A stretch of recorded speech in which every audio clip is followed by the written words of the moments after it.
I'm uploading copyrighted content on Patreon at Cultivation Audiobooks*.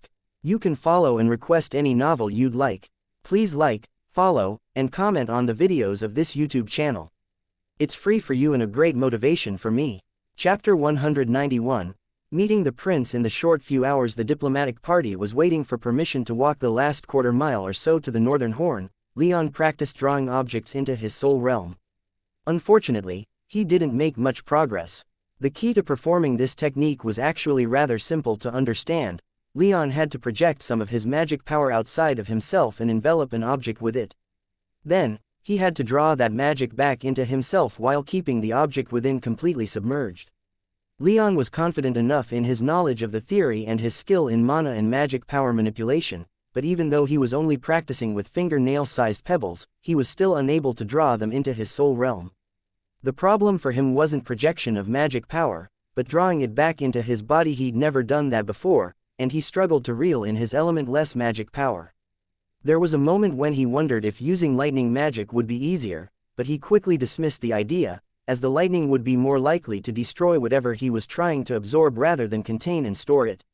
He was forced to give up for the time being once Aquilius returned with a legate, 3 tribunes, and a dozen other knights that were a part of their entourage. Lapis was formally allowed to enter the bull's horns while the non-aggression pact was reviewed by Prince Trajan. Not that anyone actually thought that the prince would reject it, and the group finally walked that last short leg of their journey. As had happened when they left, Antonius led the soldiers across the plain back to the southern horn, while Aquilius led Leon, the other diplomats, and Lapis up through the northern horn and across the wall back south.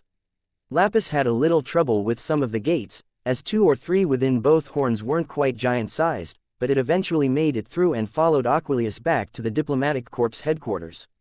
The other diplomats then separated for a couple hours to rest and get cleaned up before the briefing with Prince Trajan, while Leon and Alex escorted Anzu to the Beastmaster. The Beastmaster's office was right next to the main stables, which took up almost a fifth of the entire mesa the southern horn occupied. When Leon walked through the gate and entered the enormous bailey that housed all mounts and large pets of the knights in the southern horn, he expected to be assaulted by the nauseating smell of animal filth and a cacophony of neighing horses and roaring beasts.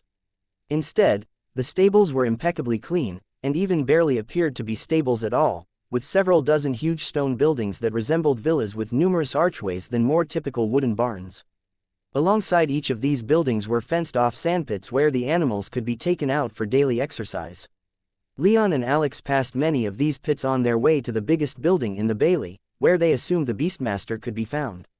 There were dozens of knights riding horses in the sandpits, a few riding lions and other big cats, and even one Leon saw riding a bright red stag. Alex slowed down a little, being fascinated with the skill that these cavalry soldiers were displaying, so Leon slowed down a little to give her a little more time to watch. They couldn't waste too much time, however, as it was starting to get late and Anzu was getting restless with so many other beasts and new people around.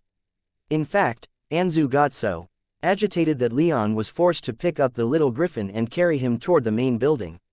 Leon and Alex were greeted upon their entrance, and after explaining the point of their visit, were taken to a 5th-tier Beastmaster. The Beastmaster was a 6th-tier legate and dealt mostly with logistics and keeping everything running smoothly, so Leon had to see one of the legate's underlings.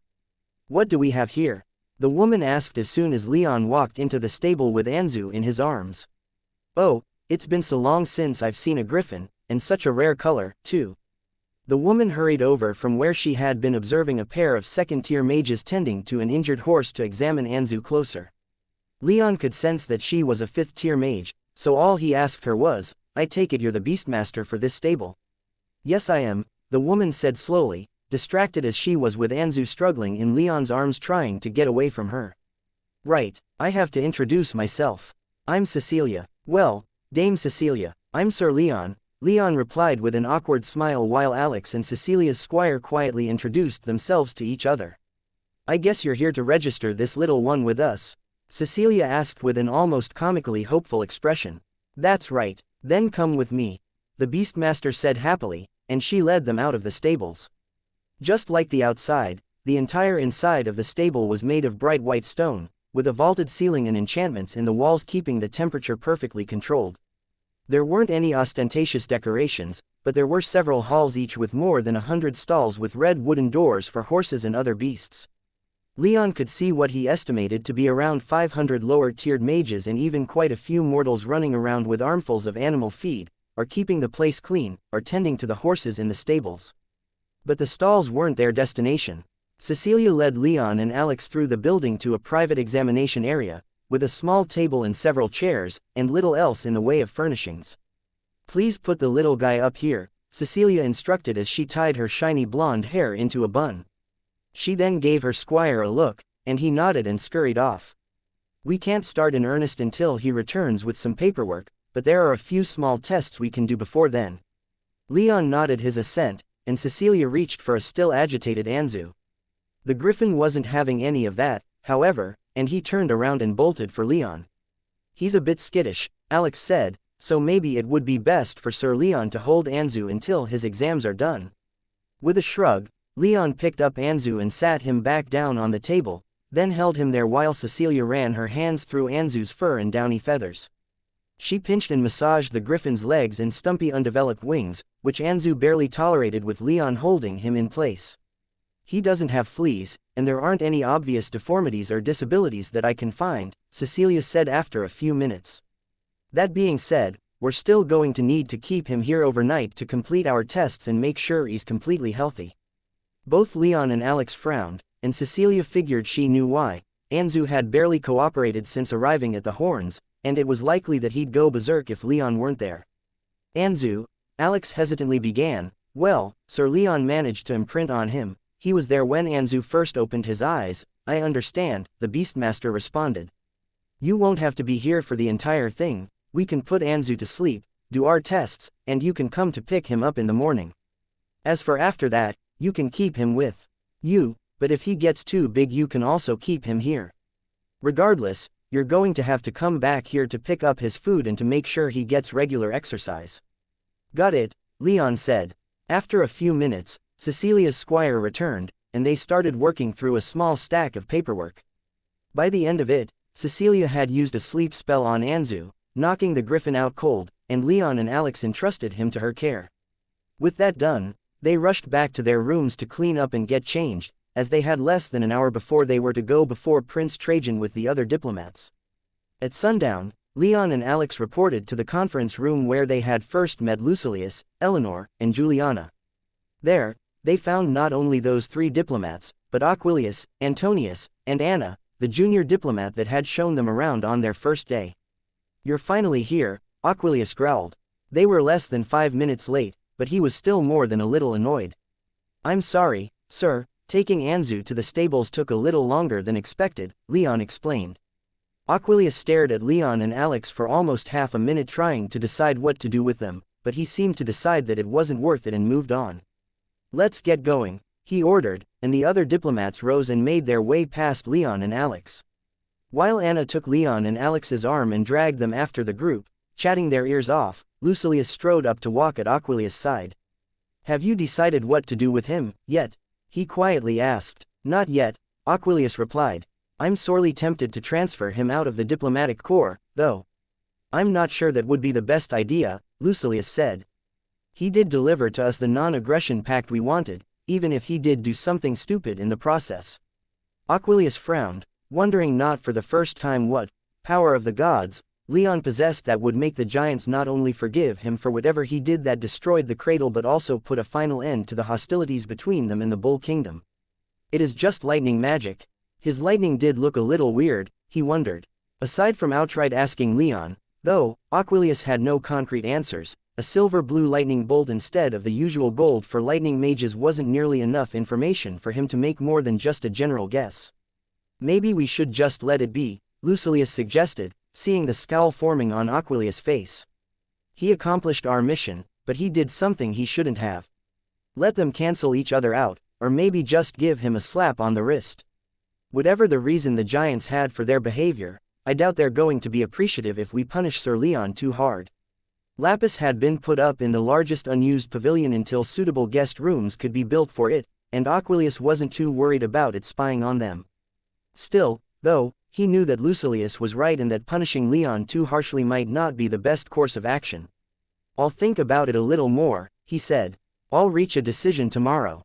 Lucilius nodded, not quite satisfied but understanding that Aquilius was done talking about it. The group continued on their way to the central keep. The white marble building had been dyed red in the light of the setting sun, but the group didn't get much of a chance to admire the glittering edifice as Aquilius wasn't going to stop just to sightsee. Fortunately, they didn't have to wind their way through a warren of hallways to reach the prince's chambers, they simply to walk down the massive central hallway from the front door all the way to the end. The prince's chambers took up the entirety of one of the 5 massive towers, with 6 floors devoted to the offices of the prince's personal staff, 2 more floors for the prince's office and private archive, and finally 3 more floors for his residence. Once the group arrived outside the prince's office, his assistant had them wait for a few minutes while he went and informed Prince Trajan of their arrival. While the assistant was gone, Aquilius turned to Leon and said, "We are about to see a prince. As he is acting as the consul of the East, there aren't any particular ceremonies that have to be observed in his presence, but keep your demeanor and attitude in mind. No need to be servile, but don't be disrespectful. Always refer to him as Your Highness, but only if he speaks to you directly. If he doesn't, then keep your mouth shut." Leon nodded in acknowledgement. The assistant soon returned and ushered them into the office. The room was dark, illuminated only by a few small magic lamps between the 2 rows of decorative pillars that separated the room into thirds. There weren't any desks, but there were 4 scribes sitting at tables around the edges of the room waiting to record everything that was said in the meeting. There weren't any tables in the center aisle, but there were 2 rows of chairs facing each other with their backs to the columns. At the far end of the room was a raised dais, with a dark figure sitting cross-legged upon it without a chair, Leon noticed. The figure was huge, almost 7 feet tall and with all the muscle a descendant of the sacred bull ought to have. As Leon slowly followed the others into the room, he saw the figure look up, casting more light onto his serious and stoic face. He had deep brown hair streaked with silver, an angular face, a prominent nose, and pitch-black eyes. Most eye-catching of all was the figure's aura. His magical presence towered over everyone in the room, from the diplomats to the dozen or so legates and other officials already in the room. His aura put immense pressure on Leon and made him feel like his every move was tracked and judged. It didn't take a great leap of logic for Leon to know exactly who that figure was, Prince Trajan. And the prince looked extremely unamused at their lateness. Chapter 192, Prince Trajan, you're late, Prince Trajan growled in deep and gravelly tones. When Aquilius was about to try and apologize, Trajan simply scowled and waved at the chairs next to the other legates sitting before the dais. Understanding the gesture as the order it was, the group of diplomats took their seats, with Anna retrieving several small rolls of paper from a satchel and delivering them to the prince. "These are the terms for the non-aggression pact," Aquilius explained. "Nothing we haven't already agreed on, merely that the giants agree not to raid our lands in exchange for our returning in several months to negotiate a trade agreement and the repatriation of our citizens they took as slaves." Prince Trajan didn't even look at the paper given to him, choosing instead to silently look at each of the diplomats in turn, and the other legates in the room dutifully waited for him to speak. When the prince's eyes finally turned to Leon, they lingered for what seemed to the younger man like an eternity, or at least, far longer than Leon was comfortable with. When Leon met the prince's gaze, he felt something strange in Trajan's aura that sent a shiver down his spine. Still, even though he couldn't identify what was making him nervous, Leon didn't look away and showed as little of his rising anxiety as he could. "Your Highness," Aquilius hesitantly asked, trying to gain the prince's attention and swing it back to the matter at hand. Finally, Trajan spoke up, and he turned his gaze away from Leon, giving the latter some small relief from the pressure he was under. "You were late to the meeting today, but I can forgive that in light of your returning to the Horns several days early." "Thank you, Your Highness," Aquilius said obsequiously, bowing his head slightly. "Explain to me what happened. You've intimated to me before that the giants aren't that easy to deal with, but you suddenly come back with an agreement for me to ratify. I can't help but be curious as to what changed." Aquilius took a deep breath and, with a subtle glare sent Leon's way that didn't escape the notice of the prince, began to explain the events that led to them coming back early. He started with meeting Lapis at the entrance to the passage through the mountains, the initial meeting with Rakos, and the arrival of the subordinate chiefs the next day. He then launched into how, when the soldiers and diplomats were dismissed after the arrival ceremony, Leon snuck off into the giant's sacred ground, the storm that followed and everyone's reaction, and the destruction of the cradle. By the time he finished with the duel between Leon and Lapis and how the chiefs reacted by inviting Leon to speak privately with them, the eyes of all the tribunes, legates, diplomats, and the prince were fixed squarely on Leon. The young mage had to fight to retain his composure under the scrutiny of so many older and more powerful mages. Still, he sat as straight as he could, ready for whatever punishment that was likely to be coming his way. As he waited, he heard a few of the older legates whispering about him, old as he. And a fifth tier, Prince Trajan glared at the murmuring legates, and they immediately paled and shut their mouths. He then turned his gaze back to Leon. Do you want to deny anything Sir Aquilius has said about you? He growled. Leon needed to take a long breath before he was able to answer, so great was the pressure he was under from all the other mages in the room. No, Your Highness, he eventually managed to choke out. Again, silence fell upon the room as the prince stared holes into Leon. In fact, it was so quiet that many of the lower-tiered mages started forcing themselves to breathe quieter, so as not to disturb the prince. Finally, Trajan ordered, I would speak with Sir Leon alone. Your Highness, Aquilius said in confusion. However, the prince simply glared silently at the diplomat.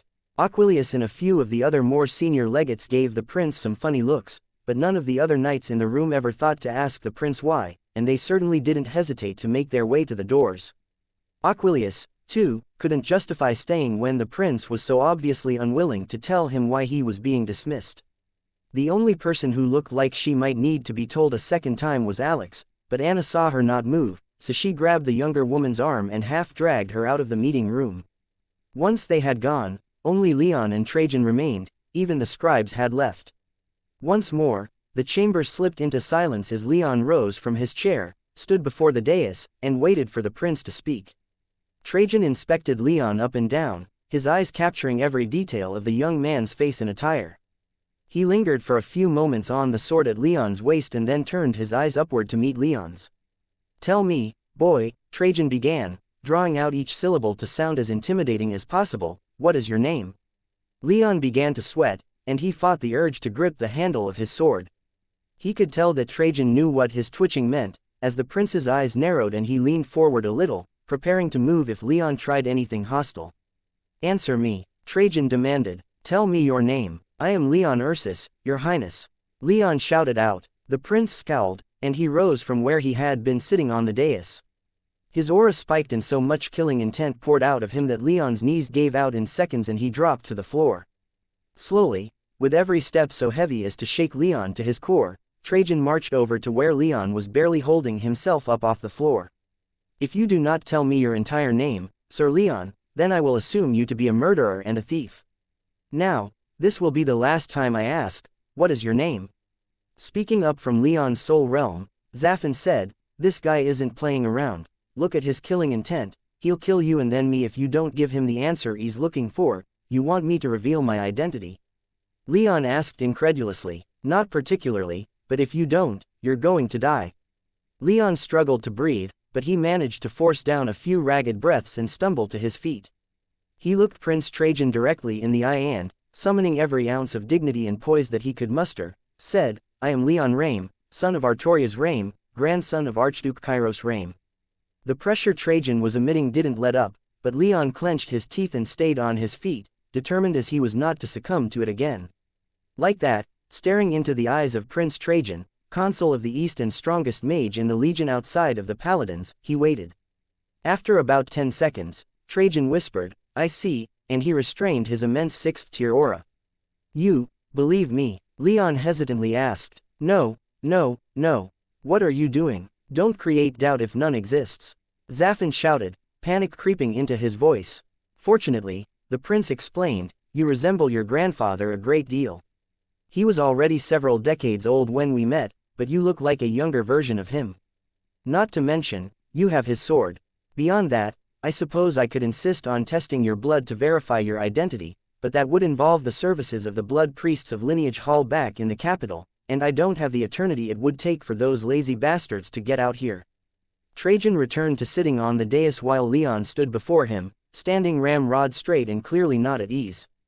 Do you want me to ask Lineage Hall to send someone out here, creating a trail of official paperwork in the process? Trajan asked with the hint of a smile on his face. No, Leon answered instantly. I thought not. It's a good thing your aura is remarkably similar to the auras of other Rames I've met in the past. I don't need a blood priest to tell me who you are. Leon paled slightly at that small revelation. Noticing his reaction, Trajan looked a little surprised and asked, "Wait, don't tell me you were actually trying to hide who you are." With those looks and so proudly wearing that sword, Leon's face twisted in awkwardness as his left hand came to rest on the pommel of his sword. "I didn't think that would be a problem." The prince stared at him in disbelief. There were so many things he could say about that statement that he simply didn't know where to begin. More silence followed, until Leon awkwardly asked, "What now?" Ignoring Leon's question, Trajan inquired, "Why are you in the Legion?"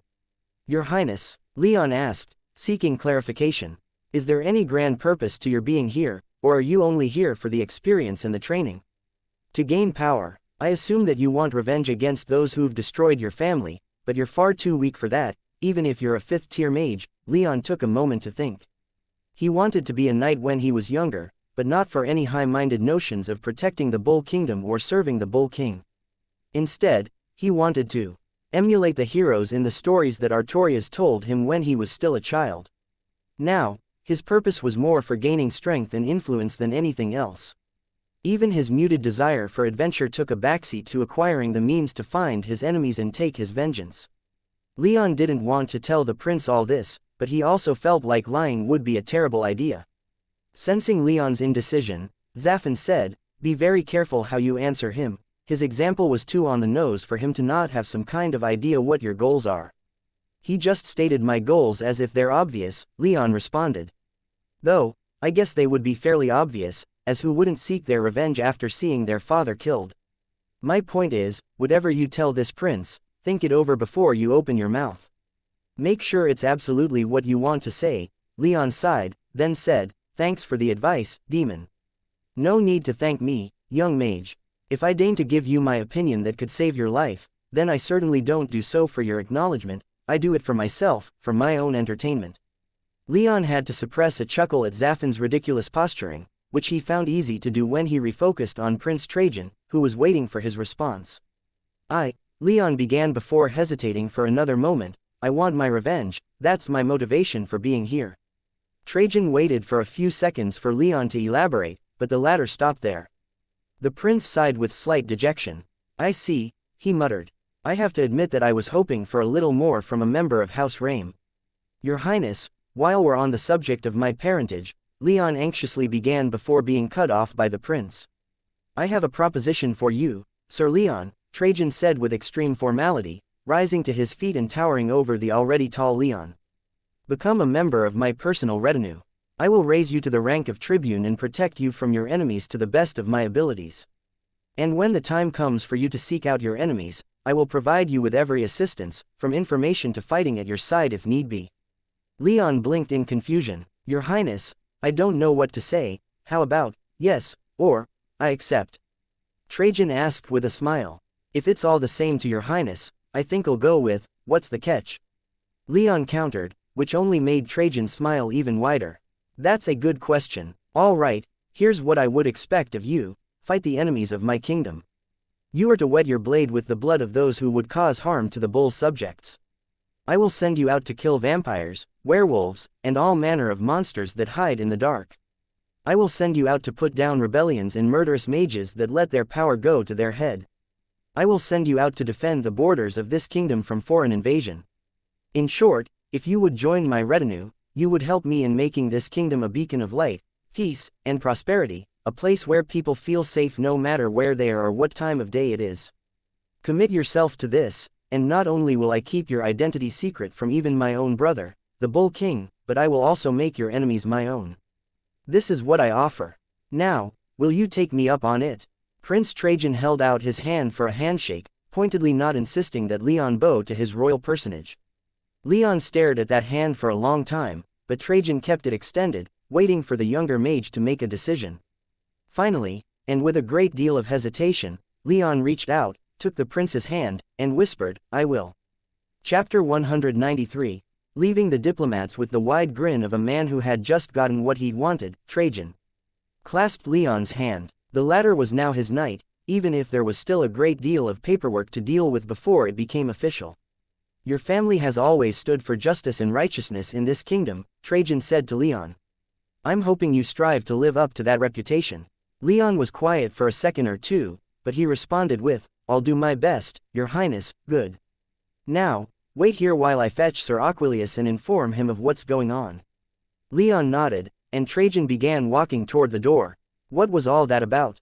Zafin loudly wondered. All that talk of peace and prosperity, I didn't expect someone so relatively strong to be so idealistic. It is surprising, Leon mumbled with a strange look on his face. "Oh, don't tell me that you were actually buying into that little speech," the demon shouted. "Mark my words, young mage, that prince has some dark secrets. I guarantee that the paragon of virtue persona is a cover for some dark and twisted perversions. You keep your guard up around that man." "I'll take that under advisement," Leon quietly replied. "I'm serious, boy, no one's so altruistic as to genuinely desire those things." Zafin cynically shouted with some mounting frustration. "Maybe he's only acting like this to curry support from people like you. Or maybe he's just looking for more popular support, arg. What is wrong with this guy?" While Zafin screamed himself hoarse trying to work out Trajan's motivations, the prince himself returned with a slightly confused Aquilius, who stared at Leon and trying to read some kind of explanation as to what happened in the younger man's stoic face. Unfortunately for him, Leon didn't express enough for him to have any idea what was going on. "Sir Aquilius," Prince Trajan said as he stepped back onto the dais, "I am informing you of my intent to transfer Sir Leon here out of the diplomatic corps and into my personal retinue. Do you have any concerns or objections you'd like to raise?" Aquilius almost reeled from surprise. Trajan taking Leon as one of his own knights was certainly not something he could have ever predicted, given the less than glowing picture he'd painted about Leon's conduct in the crater. However, as he thought about it a little more, he felt that it was understandable for higher-ranked knights to be interested in Leon, as, despite everything else, he was still a 17-year-old fifth-tier mage, an unthinkable amount of power to be held by someone so young at least, in Aquilius' mind. "Your Highness, I have no objections, but I must admit to some curiosity regarding your purpose and intent in recruiting Sir Leon," Aquilius said, keeping his tone even and taking pains not to seem like he was pressuring the prince for an explanation. "I'm afraid your curiosity will have to remain unsatisfied, my friend," Trajan responded. "The reasons for my taking Sir Leon into my service are between him and myself. I think you can see that he possesses great potential, and I wish to nurture that potential personally. Beyond that, I'll not say, Your Highness," Aquilius said respectfully as he bowed, "I will not object to this transfer, so long as Sir Leon has agreed to it." "Wonderful," Trajan quietly exclaimed. "I'll have my people coordinate with yours to get the paperwork done. I apologize for taking away one of your new recruits. Please, Your Highness, to take promising young knights under your august wing is your prerogative," Aquilius said, quickly returning to the obsequious attitude he put on when dealing with royals and anyone of comparable authority. Trajan and Aquilius spoke for a few more minutes about the specifics of the transfer, and then the diplomat was shown out, leaving Leon and Trajan alone in the meeting room once again. "Your Highness," Leon said, "I have a squire, what will this mean for her?" "Ah, she'll follow you, of course," Trajan confirmed. "I wouldn't want to part a knight and his squire." Leon nodded, with relief evident on his face. He felt that he could trust Alex, or at least, he could trust her far more than any random squire that he might be assigned. Besides, he still felt an enormous amount of guilt for leaving her without explanation back in the crater, and he didn't want to be separated from her on those bad terms. "So, what now?" Leon asked. "We're going to have to get you and your squire some new rooms," Trajan said, ignoring Leon's lack of, "Your Highness. Let Sir Aquilius and my assistants take care of the paperwork, but right now why don't you introduce me to your squire?" "Right," Leon replied. He walked back to the door, stuck his head outside, and waved Alex back inside. The other legates and tribunes were still there in the waiting room, but all of the diplomats were gone, leaving Alex alone with all of those high-ranking soldiers. Needless to say, she was more than happy to get away from so many higher-ups and duck back into the meeting room. But, if she thought that she was going to get a break from such pressure, then she was sorely mistaken. Once inside the meeting room, Leon took her to personally introduce herself to the prince. After finding a lost scion of House Rame, Trajan had allowed his stoic exterior to drop, but now that gruff and unsmiling demeanor was back, and Alex had to breathe deep just to not pass out from the prince's aura. Introductions were made and the situation was explained to Alex, which certainly didn't help her nervousness. "We're going to be working for a prince?" she asked herself in disbelief as Trajan seemed to stare holes in her. It was all she could do to nod and signal her assent. Leon had already agreed, and as his squire, her opinion on the matter was largely superfluous. That being said, she did feel some appreciation for both Leon and Trajan for asking for it in the first place. With that, their meeting with the prince was over, and it was time for them to return to their room in the Diplomatic Corps residential building. Time to pack, Leon said bitterly. It's a shame, I really liked where they put us. So did I, Alex admitted. She almost felt like she was about to burst into tears at the prospect of leaving such a luxurious room. Would have been nice if we had been able to stay there longer than a month.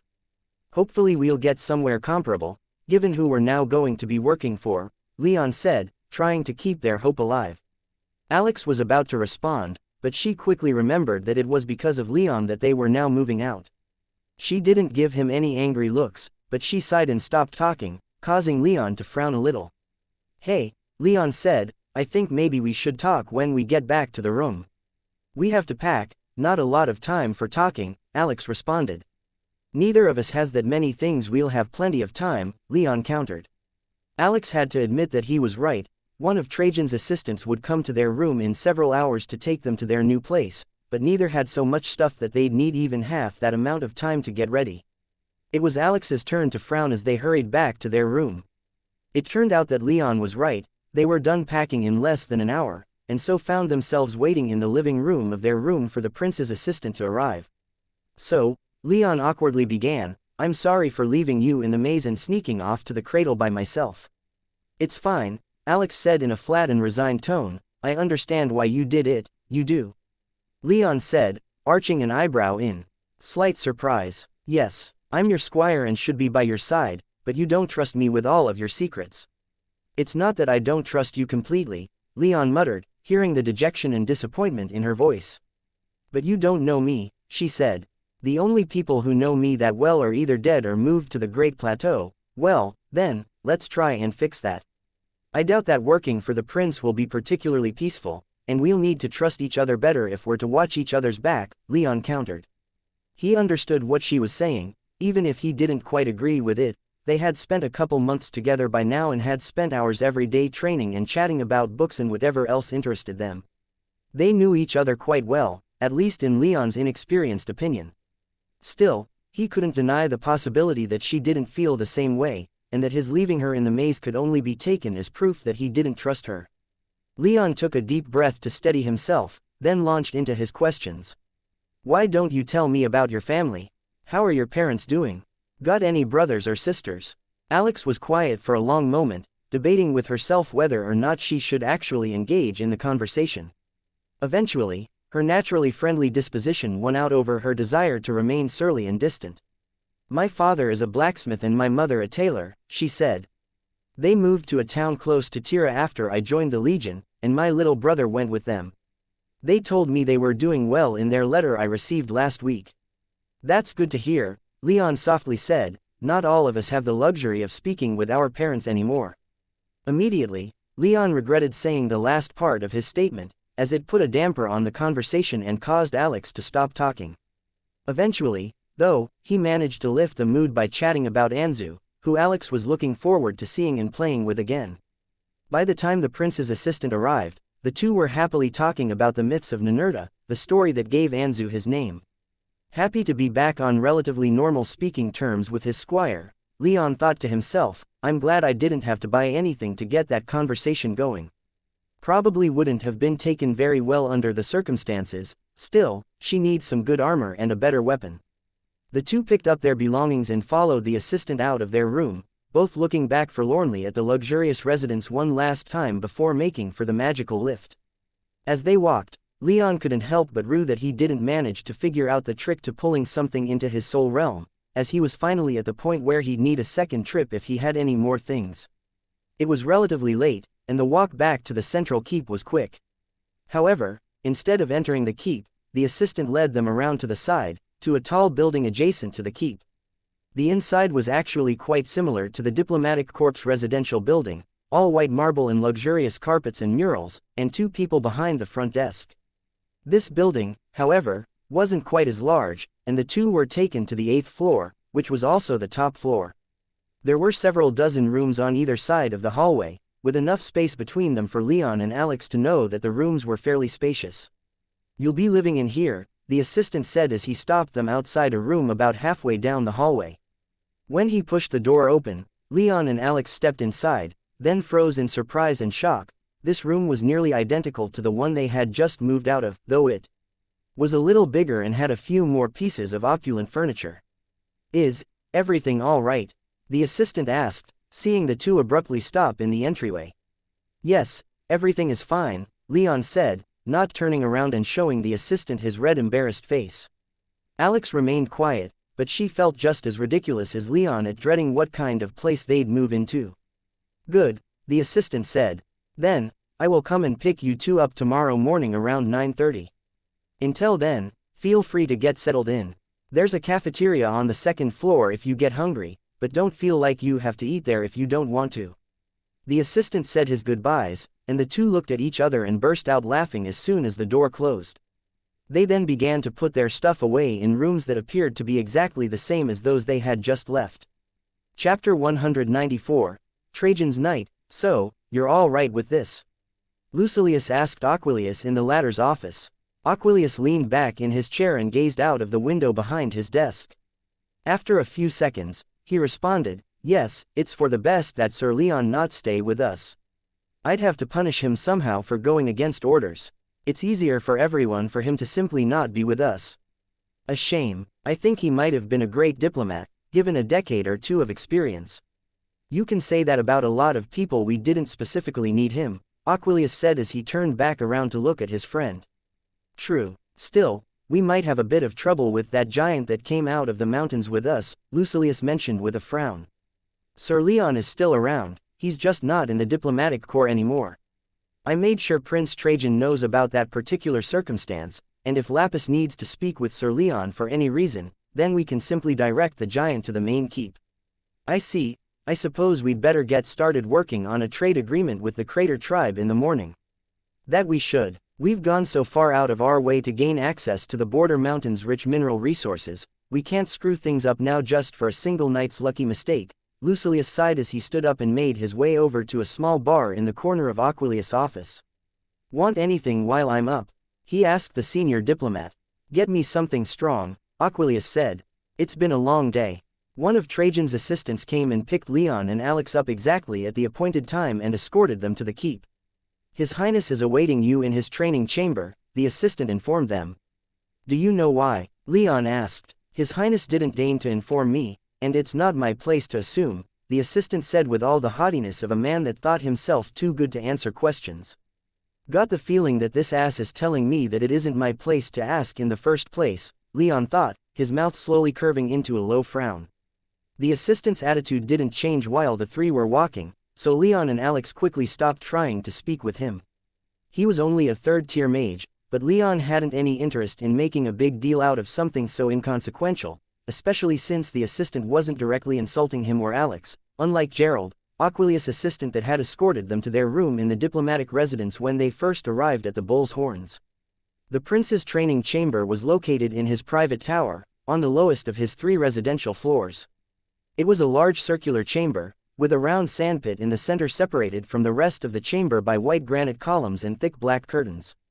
There were a few chairs to rest in and sinks to clean up at near the door, but for the most part, the only pieces of furniture in the outer section of the chamber were weapon racks. Leon estimated that there were several hundred training weapons of all kinds lining the walls.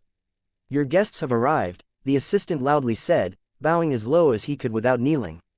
"Good, you may leave us," the prince said, his voice coming from within the sandpit. All of the curtains were drawn, so neither Leon nor Alex could see him. Leon projected his rudimentary magic sense at the curtains, hoping to see through them, but he found that the curtains even blocked that. The assistant left the room, loudly closing the door to make it clear that he was following the prince's orders. "Grab a training weapon, you two, then join me in here," the prince called out. Alex looked to Leon for confirmation, as prince or not she was Leon's squire, not Trajan's. Leon nodded to her, though, so they both grabbed training swords and walked through the nearest curtain. In the center of the large sandpit stood Prince Trajan, waiting for them. He had a huge training spear in one hand, a sword at his waist, and deadly serious look on his face. "Sir Leon, I would evaluate the skills of my newest knight personally. Your squire can do separate training if you or she chooses to do so, but you will be sparring with me today." The prince made it clear with his tone and expression that there was to be no argument. Still, Alex looked to Leon for what she should be doing. "Meditate for now," Leon told her, "focus on ascending to the second tier." "Got it," Alex replied. She then took a seat on the shallow steps at the edge of the sandpit and closed her eyes. She wasn't able to immediately enter her meditative zone, given the circumstances, but it was enough for both Leon and Trajan. "Come at me," Trajan ordered, pointing his spear at Leon in an obvious challenge. Leon responded with a subdued smile and he charged at the prince. His first strike was a stab toward Trajan's stomach, but he was under no illusions about whether or not it would connect. His doubt was proven justified when Trajan's spear appeared seemingly out of nowhere, deflecting Leon's sword upward and following through by slamming the pommel into Leon's midsection, driving all the air out of his lungs. The younger mage was thrown backward, and he gasped from the pain and lack of air. Leon ignored the pain and attacked again, raising his sword and slashing down at the prince as fast as he could. Unfortunately for him, the prince's spear materialized just in time to block his sword, and the prince twisted, sending Leon reeling. Trajan then took a step forward and shoulder-checked Leon, throwing him down into the sand.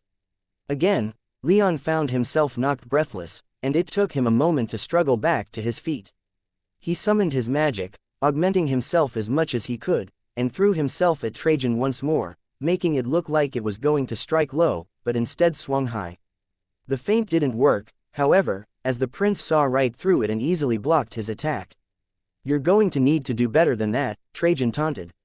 With a clenched jaw, Leon pressed forward, staying on the offense as much as he could. None of his attacks penetrated the prince's defense, however. Making things worse, he could tell that the prince was going easy on him, as Trajan never once took the initiative to attack. Even when Leon was made vulnerable from his own many failed attacks, the prince simply stood there and waited for Leon to come to him, countering only when he felt like it. The younger mage wasn't discouraged, though. In fact, he felt more than a little nostalgic, as it reminded him of when he used to spar with Artorias. He had never once managed to beat his father in a duel, and Artorias had usually acted the same way, waiting for Leon to attack then countering in response. "That isn't all you have," Trajan stated as he knocked Leon back again. "You have magic, so why aren't you using it?" Leon paused, giving the prince a strange look. "In battle, you won't just be using your blade, you'll be using your magic as well. Show me what you can do." For one hesitant moment, Leon stared at the prince. He quickly transferred his weapon to his offhand, though, and started channeling his magic power into his right arm. "Hurry up, you're taking too long. No enemy worth their salt would ever wait around for you to finish preparing your attack," Trajan shouted, angrily pointing his spear at Leon. The younger mage responded by raising his fist up by his ear, which began to spark and crackle with lightning magic. In less than a second, a 6-foot-long bolt of silver-blue lightning burst out of his hand, and he hurled it with all of his strength at the prince. Trajan raised his left arm to defend himself, smiling the whole time. In the split second before the lightning bolt reached him, his arm hardened and turned a mottled gray. The bolt exploded on his arm, showering him in sparks and small arcs of lightning, but the prince stood firm upon the sand. After a brief second or two, the lightning cleared up, revealing Trajan standing there, still smiling, and looking hale and hearty with a completely unblemished arm. "Try again," he said with a hint of mockery. Leon clenched his jaw and called forth his magic power once more. He raised his arm again, and a bolt of silver-blue lightning appeared in his hand. He launched the bolt at Trajan, but once again, the prince blocked it and made it look easy. "Again," Trajan shouted. In less than 2 seconds, Leon hurled one more lightning bolt at the prince, to the same effect or rather, the lack thereof as the two previous. Once more, Trajan thundered. Summoning up as much power as he could, Leon conjured one more lightning bolt and cast it at the prince. To his complete lack of surprise, the prince blocked the bolt with little visible effort. Leon stared at the prince, panting from the exhaustion of 4 successive lightning bolts. "I think I get why my family's lightning magic revolved around using swords. This is tiring," he thought. "Is that it?" Trajan loudly asked. "Is that all you have?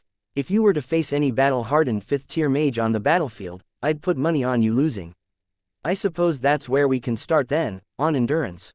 2 hours later, when the two were done sparring, Leon all but collapsed into one of the chairs by the doors. He'd washed his face and arms with the sinks, so he felt at least a little clean from the sweat, sand, and the small amount of blood that he was covered in after the training session. You really need to work on increasing your mana reserves and the size of your soul realm, Trajan said as he took a seat next to Leon. Alex was still meditating next to the sandpit. She was close enough to ascension to the second tier that Leon wanted her to be training as much as possible. You know, I never met your father, but your grandfather and I were quite well acquainted, Trajan mentioned. Leon gave him a curious look, silently asking him what his point was. I'm saying old Kairos and I sparred more than a few times, though he and my little brother were always a lot closer. Your family's martial and magical arts are powerful, but they rely on speed and explosive power. That's all well and good in a duel, but battles are tests of endurance. If you blow your load 10 minutes into a 10-hour-long battle, then you're going to be of little use to the men you lead. I understand, Your Highness, Leon replied.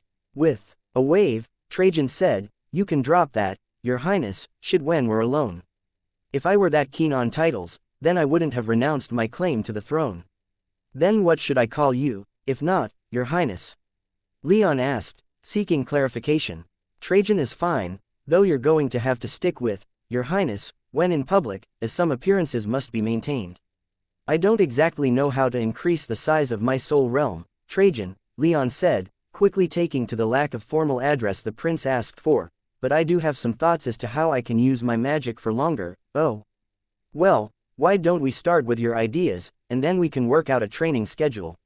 Leon stared at the prince for a moment. Do you personally train all of your knights like this? He asked. I try to make some time to spar with all the knights under my command, but I rarely spend so much time with any, Trajan responded. However, you are not just any of all my knights, you are a son of House Rame. And an absurdly young 5th-tier mage to boot. Your age gives you some advantages, but it also means you're not that experienced, and what is an old man like me to do if he doesn't pass on his own experiences to promising young people when he can? Thank you, Leon said quietly. Don't mention it. I expect you to become a great knight someday, and to do your best to protect the people of this kingdom. Helping you get to that point is not something that deserves thanks. Leon nodded and smiled gratefully anyway, and he launched into his explanation of his ideas to extend his use of magic, which amounted mostly to more practice with lightning and creating more complex enchantments for his armor. That being said, he refrained from telling the prince about both Zaffin and his affinity for fire magic. He wanted those, and especially the first, kept under wraps for the time being. When he was done, Trajan explained his own ideas for expanding Leon's soul realm, which also meant a great deal of training. Leon quickly came to grips with the fact that his life for the foreseeable future would be spent in this room, letting the prince beat the hell out of him in the sandpit, or training with Alex when the prince was attending to his other duties. After a little bit more rest, the conversation took a slight turn. So, out of curiosity, do you ever put that sword away? Trajan asked Leon, nodding to the latter's family sword that was always at his side. I'm never going to leave this sword anywhere else, Leon answered.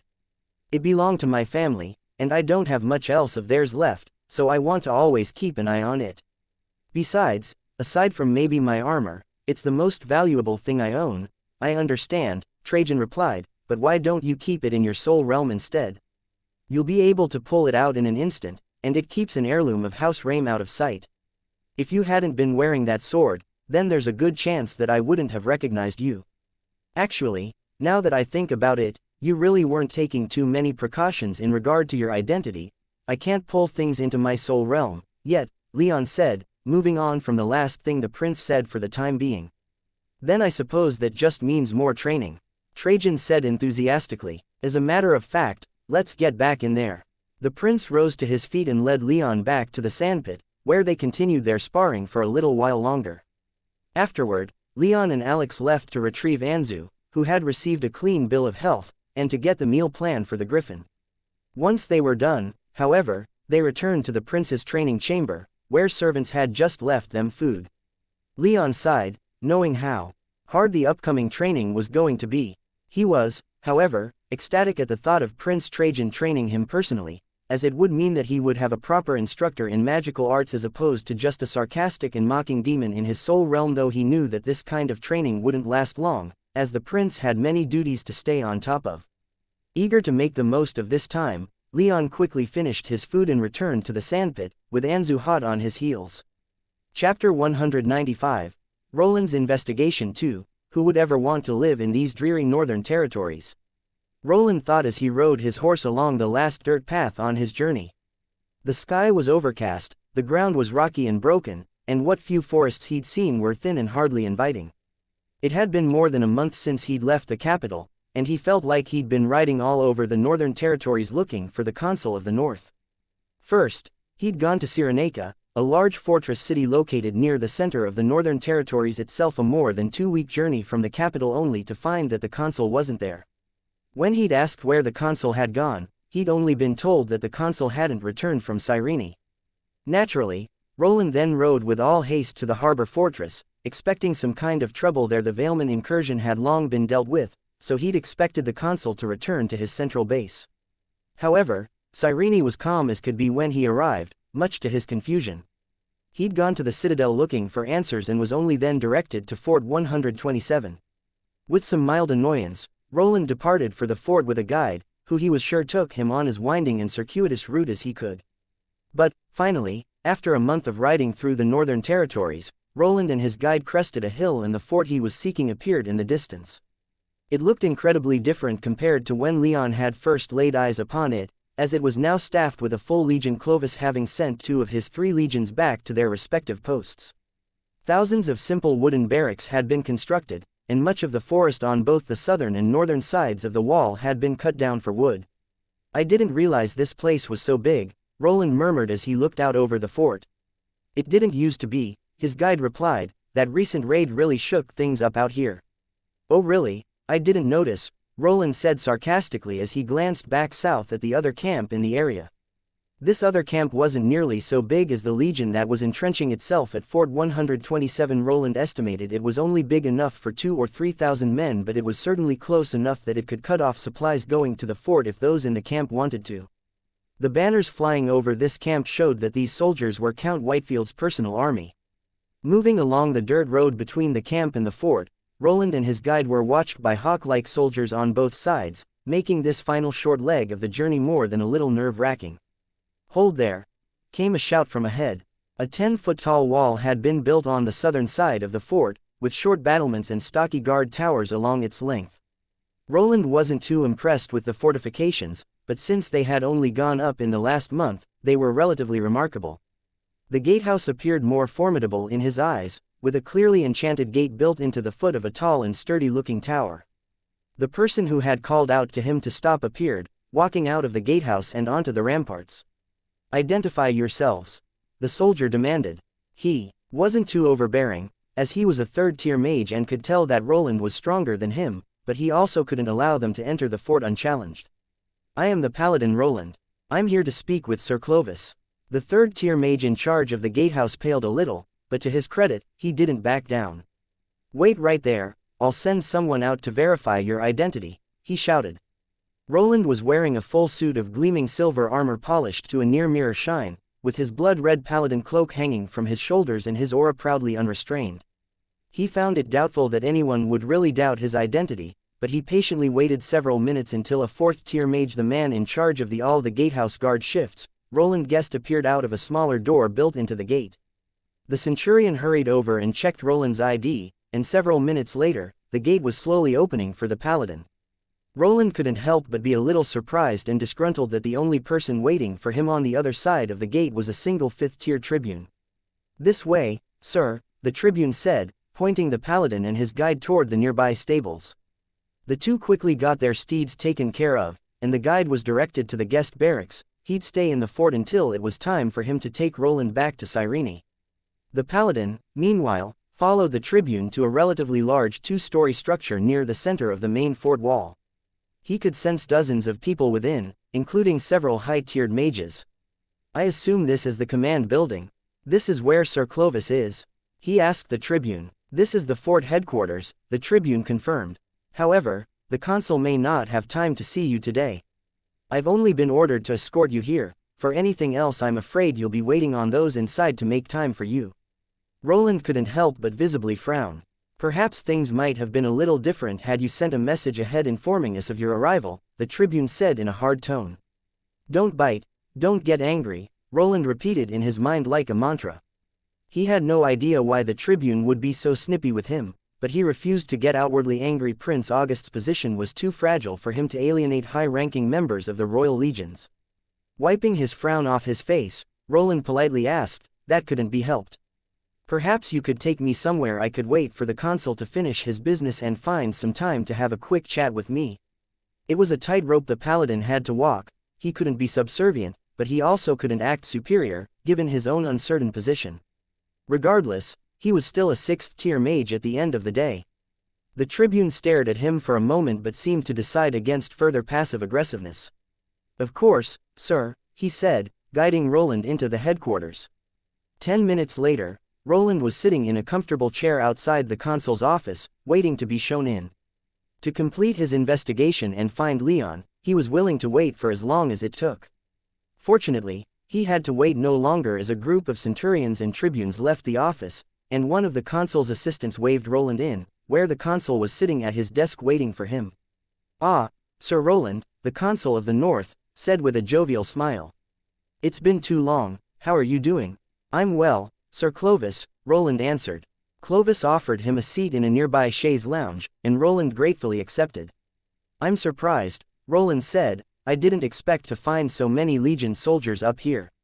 What's more, I wasn't expecting to see you all but fighting with Count Whitefield's own soldiers. Well, we had about 25,000 Valemen attempt to get past this wall. Not an insubstantial raid, to be sure, but easily taken care of. Unfortunately, Count Whitefield attempted to delay my dealing with the raid. I wouldn't imagine he likes the idea of thousands of Royal Legion soldiers occupying his land," Roland observed. "He does not," Clovis said. "However, I'm not giving him a choice. He can bark about legality, but he allowed a legion's worth of Valemen into the kingdom. I'm not going to let him dictate how the passage to a hostile nation is guarded. If he attempts to force us out, he's going to have to fight in open battle, and if he does that, then I'll execute him as a traitor to the kingdom." The consul's face twisted into a sadistic smile, and Roland accurately guessed that Clovis would only be too eager to send Count Whitefield to the headsman's block. "Anyway," Clovis said, moving on, "what brings you so far away from the capital?" "The Prince Regent's not giving you enough work." Roland was about to correct him to Prince Regent, singular, as Prince Octavius was still in the Western Territories, but he clamped down on that foolish impulse. "Actually," the paladin said with a good-natured smile, "I was looking into a certain trainee from the Knight Academy that was sent up to this very fort for his squireship. I believe I sent you a letter a couple months ago inquiring into his status." "Ah, yes, I remember," Clovis said. "You told me that it wasn't my place to know," Roland continued, narrowing his eyes as he did. "You claimed that I wasn't a real paladin, and as such, didn't have the authority to make the request that I did." "Well, to be fair, you aren't a real paladin," Clovis said, his own gaze becoming sharp and angry as he did. "I was appointed to my post by Prince August," Roland responded, barely keeping his voice from quivering in anger. "Princes have all the rights needed to appoint paladins." "True, but paladins serve the king, not any prince," the consul stated.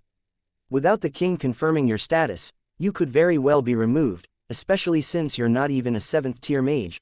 Roland clenched his jaw in anger, but he managed to keep a straight face. The consul had just poked his berserk button, his lack of magical power compared to the 5 other paladins.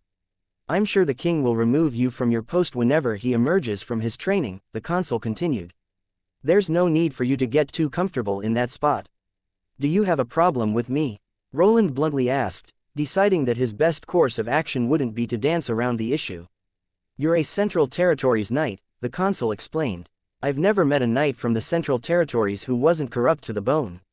And what's more, on this rare occasion that one of my legions in the Northern Territories receives a squire from the Venerable Knight Academy, you contact me wanting to take him away. What makes you so much more deserving than one of my knights that puts their life on the line and spills blood every day to keep the barbarians from marching through the gates?" Roland took a deep breath. The recent raid wasn't big enough to be of much interest to many people in the south, but he knew there had undoubtedly been some casualties in cleaning it up. One thing he absolutely didn't want to do was to insult the memories of those fallen soldiers. "Your knights are more deserving than most," Roland said quietly, carefully selecting each word to avoid offending the consul. "They are some of the Royal Legion's brightest, certainly more so than the lazy bastards in the Western Territories. However, this one squire in particular is special. I met him in the Northern Vales last year. His family did me a great service. If possible, I'd like to protect him to the best of my ability." Roland hoped that his reasoning would appeal to any honor Clovis might possess, but the consul stared at him unmoved, his face passive and his body language all but hostile. "I don't care about your honor," the consul said. "If you wanted to protect this boy, then you should have made more of an effort, gotten him before he was assigned to my territories." "You're too late." Roland scowled, then reached into his breast pocket. "I was hoping I wouldn't have to resort to this, but since we aren't making any progress, I guess I have to," the paladin said as he pulled out August's letter demanding that Clovis cooperate with him. The consul opened the letter with far less reverence than Roland had carried it, and quickly looked it over. Roland resisted the urge to smile triumphantly as the consul began to scowl. When he was done, the consul almost whipped the letter down onto the table between the two of them and shouted for his assistant. "Sir," the assistant said as he entered the room, "find me all the information on one Leon Ursus. He was assigned to this fort as a squire a couple months ago." "Yes, sir." The attendant immediately departed, leaving the two knights in oppressive silence. Neither man spoke until the assistant returned almost half an hour later. When the assistant entered the room, the consul waved him over and took the small stack of papers from him. At the top of this stack was a light gray paper with the bright red seal of a blood priest upon it. Roland's heart sank when he saw that paper, and Clovis pointedly avoided meeting his gaze, instead choosing to examine the paper. Slowly, the scowl on his face disappeared, replaced by a look of disappointment and dejection. "It seems that, regardless of our disagreements, you've come here in vain," Clovis said. "The garrison that was stationed here sustained more than 90% casualties before I was able to arrive, and the squire you seek was among them. Leon Ursus is dead." Chapter 196. Gathering in the west, Roland didn't stay the night at Fort 127, choosing to leave as soon as his meeting with the consul was over, much to the chagrin of the guide who was denied the rest he greatly desired. Watching the paladin depart with his magic senses, Clovis smiled and glanced at his assistant. "Good work with those papers," he said. "Getting them done on such short notice couldn't have been easy." "I've unfortunately had to fill out quite a few of those recently," the assistant responded, referring to the hundreds of death certificates he'd been in charge of making for Jean's garrison. "However, I am concerned, sir, that Sir Roland may realize that the documents are fake and that he was lied to." "No need for concern," Clovis said with a booming laugh. "If it ever comes out that Sir Leon isn't dead, then we can simply say that he was misidentified as deceased. These little mistakes are fairly common after battles, especially when the death toll is so high and so few people are left to identify the fallen. Still, sir, you lied to a legal paladin." "We'll see who's legal when the king returns," Clovis said. "That arrogant prick, walking in here demanding answers from me, hiding behind a prince, I wouldn't give that man who grew up in the capital the time of day." Roland wasn't of noble birth, but pointing that out wouldn't help matters in the slightest, so the assistant held his tongue for fear of encouraging another rant about the nobles in the south. He'd suffered through more than a few such rants from the consul, and wasn't keen on hearing another. Just before the two returned to work, a messenger burst in through the door, covered in dust from the road and gasping for breath. "Sir." The messenger wheezed between breaths. "What is it?" the consul demanded. "Count Whitefield, sir. He's left the Northern Territories." "What?" the consul shouted in surprise. With a quick glance out of the window in his office, the consul confirmed that the count's camp was still there. "He left his territory with his army in the field."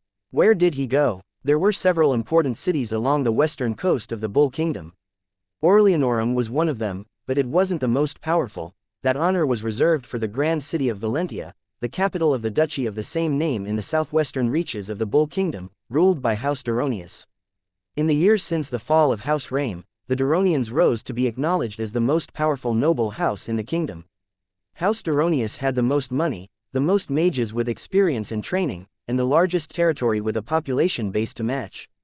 In the ducal palace of Valentia, the air was charged. Those who knew what was about to happen knew that this was about to become the biggest center of power outside of the capital for a short time. Servants scurried around making sure the palace was spotless and sufficiently stocked for a great number of guests of extremely high rank. The guards stationed at strategic locations around the palace were all on alert, for any disturbance to the events that would take place within the palace would be blamed on them, and they'd likely become intimately familiar with the headsman's block as punishment. The center of attention was a meeting room deep within the palace. This room had vibrantly colored floor tiles arranged in such a way that, along with the massive black onyx table in the center, it appeared to be an enormous blue eye. Around the edges of the room were shallow alcoves with marble statues, and the vaulted concrete ceiling was covered in soft white lights and a painted map of the entire kingdom. This meeting room was already about half full, with more than 24 of the most powerful men and women of the Bull Kingdom seated around the table, nobles all, including Duke Euphemius Decimus and an ugly, rotund, red-faced man that the consul of the north would have recognized as Count Whitefield. Each was allowed to bring only 2 of their most trusted knights or other members of their household, who stood a respectful distance away from the table, though the room wasn't big enough that they were out of earshot. Over the course of about half an hour, the room filled up until almost every seat at the table was filled. "It gladdens my heart to see so many of my friends here today," came a pleasant voice from above the table. The eyes of all the nobles in the room were drawn upward, to a balcony off a small gallery where 6 figures could be seen. The man in front, who had just spoken, was recognized by every noble there. He was Prince Octavius, second prince and presumptive heir to the Bull King. "Welcome, all of you," the prince continued in a smooth and crisp intonation. "If I could ask for your continued patience, those of us up here will join you in only a matter of moments." With that, the prince and his group turned and disappeared into the gallery, causing the rest of the nobles to burst into quiet whispers. "Did you see that?" one noble softly muttered to his neighbor with a hint of concern in his voice. The second prince brought 2 paladins with him. "I saw," the neighbor responded. "Those 2 were the Sapphire and Earthshaker paladins. The paladins are sworn to His Majesty." "What are they doing here?" another noble angrily wondered aloud. The mumblings of the nobles immediately ceased once the doors opened and the prince and his entourage entered the meeting room. The prince himself was tall, heavily muscled, with warm brown eyes and brown hair streaked with gold. His handsome face was smooth but angular, with high cheekbones and a square lantern jaw. He looked every bit the heir to the sacred bull that the nobles expected, and his 5th-tier aura proudly emanated from his body. Those at his back were even more impressive. A beautiful, statuesque blonde woman dressed in shiny blue velvet, a tall man whose handsome features were marred by a repulsive expression every time his eyes swept over one of the noblewomen in attendance, and finally, walking just to the right of the prince, a man with hair bleached white and a face wrinkled by time, the Duke of Valentia. Accompanying this illustrious group were 2 more people, one a scribe, and the other was Gaius acting in his role as Octavius, squire. Upon entering the room, Gaius quickly scanned the room for his father's face, who he expected to be in attendance. Unfortunately, he was disappointed, as Duke Tullius' seat was empty. Octavius, the Duke of Valentia, and the 2 paladins each took seats at the table, while Gaius and the scribe stood off to the side with the rest of the guards. "Welcome, welcome. It's wonderful that you're all here," the prince repeated. "If your highness calls, who are we to decline?" One noble account from the southern territories, Gaius guessed obsequiously said to the prince. Octavius smiled gratefully at the count, though Gaius noticed a slight tightening of the prince's fists and narrowing of his eyes that he recognized from every time he'd seen Octavius called, "Your Highness."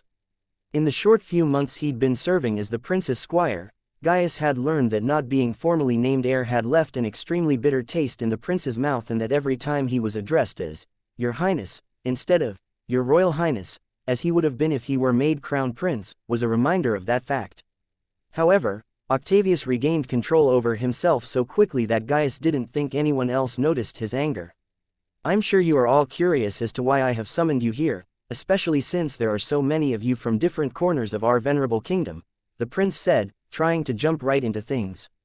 However, before he was able to continue, he was interrupted by the sound of hurried footsteps just outside the meeting room. The doors to the public wing of the palace burst open, and another man swiftly walked inside. He was dirty and dusty from the road, but his golden hair shone through.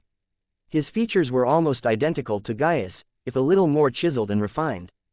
Gaius smiled and nodded at his elder brother, who did likewise. "Sir Gratian," Duke Duronius asked, drawing a curious look from the young lord of House Tullius. "It's good to see you, but we had thought that your father would be the one joining us," Octavius said. "My father has decided to spend the rest of his life focusing on his magical training," Gratian explained. To that end, he has begun to pass his duties along to me. He hopes to be completely retired from public life by this time next year. I see, Duke Duronius said. A few other nobles around the table gave their muted congratulations to Gratian for ascending to his father's position, to which he looked duly grateful. I am terribly sorry for the lateness of my arrival, Gratian said to the prince as he took his seat. Unfortunately, I was delayed on the road, but as my house pledged to arrive, I hurried here ahead of the rest of my followers without even stopping to clean up. It's quite all right, sir, the prince stated with a warm and inviting expression. However, Gaius could see the annoyance in Octavius' eyes. As the highest-ranking man present, it was the prince's prerogative to make everyone else wait on him, and for Gratian to show up after him even accidentally insulted Octavius. Regardless, the prince didn't make a big deal out of it and pressed on, making eye contact with every man and woman seated at the table. I'm afraid I've called all of your esteemed selves here under grave circumstances. I'm sure you have all heard rumors about it, but now I feel that I must confirm your suspicions. My royal father has suffered an accident during training, and I fear he may not live long. Gasps could be heard around the room, but many of them were a little too enthusiastic, either being from people who had already suspected something given the length of time the king had been absent, or from people who didn't disguise their excitement at the lack of central authority they had to answer to well enough. So your highness has called us here to follow through with our pledges to you, a slightly haggard-looking Euphemius stated. He was impeccably well-groomed, but the sanctions placed upon him by Elise had clearly taken their toll. His cheeks were hollow, and his eyes were sunken from stress. Indeed I have, Octavius said. Should my royal father never wake up, another monarch must rise to take his place. My elder brother has renounced all claim to the throne, that he may pursue a career with the blood priests of Lineage Hall. My younger brother, the third prince, has also renounced his claim, that he may lead the life of a scholar in the royal archives. As my sisters have already expressed their desire not to contest my claim, this leaves only myself and my youngest brother as potential contenders for the throne. My lords and ladies, I must reiterate the belief of mine that August would be a terrible king. He is too weak, too frail, to be the leader this kingdom needs. Beyond that, I have come across, admittedly circumstantial, evidence that he may have even been responsible for the current infirmity of my royal father. Again, gasps could be heard from across the table, but these were far more genuine. Regicide was a terrible crime, and accusations of it were not to be taken lightly. What is your evidence for your claim? Asked Gratian skeptically. Not long after my royal father was discovered in his coma, I had the cooks responsible for his meals arrested and interrogated, Octavius explained with a look of utter hatred on his face. One of them confessed that he poisoned my royal father on the orders of my youngest brother. No arbiter would ever take the word of a common cook as enough evidence to convict, Gratian responded. Especially against the word of a prince, indeed not, which is why I did a little more digging, Octavius continued, his look of hatred quickly changing to one of subtle pride. It took me years, but I eventually managed to trace payments my youngest brother made to a certain alchemist who had been arrested in the past for suspicion of providing poison to assassins.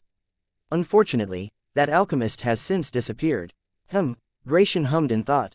He leaned back in his chair and took a subtle glance at Gaius, who rolled his eyes with as much subtlety as he could. I wonder how many people will believe that story, or how many that will say they do. Most of them, probably. Or at least, those who crave more power, which is all of them, Gaius cynically thought. Octavius looked around the room and, understanding that he needed to keep pressuring the nobles for their support, passionately said, My lords and ladies, what I ask is that here and now, before the inevitable happens and my royal father goes to join our honored ancestors, you all make declarations with your peers as witnesses that you will follow through with your pledges to me. Once I am king and no longer sharing a regency with that kinslaying bastard, I will have the power to bring him to justice. It was then that Euphemius spoke up, being the noble in the most desperate position and thus the one most motivated to ask the question they were all dying to know the answer to. Does this stand to reason, then, that the decrees that His Highness Prince August has made as Prince Regent would be overturned? Octavius turned to look at the Duke. That would, of course, depend on the decree. The unlawful ones will be immediately cancelled. If you have any concerns over particular decrees, though, I would be only too happy to see what I can do about them now. I am still a Prince Regent, myself, after all. His Highness August has begun a naked attempt to steal my assets. Euphemius furiously said, just barely keeping his voice under control. His Highness has made the claim that I have been growing and selling silverleaf, and has ordered a full survey of my lands, in a blatant violation of my ducal rights. I see, Octavius said quietly. I will look into this matter for you, my friend. Should I find it unlawful, I will cancel it immediately. Behind the prince, Gaius smirked mirthlessly. Even here, surrounded by none but their most trusted subordinates, they still lie to each other and pretend to act within the bounds of morality and legality. As soon as that prince scurries out of this room, he's going to have that survey cancelled without even looking at it, so why bother with the song and dance? It hadn't even been half a year that Gaius had been serving under Octavius, but he already knew exactly how the prince was going to handle this. He also had to admit to himself that had he been appointed Octavius, squire before his time in the Knight Academy, he probably wouldn't have cared about the obvious corruption, or even seen it as the right of the nobility. Duke Decimus is not the only one wronged by that brat in the capital, shouted the fat red-faced Count Whitefield. He's had that base-born bastard Clovis invade and occupy my territory, all because of a tiny Valeman raid. That is most concerning, Octavius stated. Again, I must stress that I must look into this matter in greater detail, but I assure you that if I find anything amiss, then I will immediately order Sir Clovis to return his legions to Cyrenaica. Count Whitefield sat back in his chair with a poorly disguised smile of triumph on his round face. With those two requests heard, other nobles began to speak up and air their grievances with the status quo or how August had been running things, and Octavius promised to look into all of them, with the scribe he brought furiously scribbling as the meeting continued. Every lord and lady at the table seemed to have a problem they wanted him to solve, and the prince was only too happy to hear them out.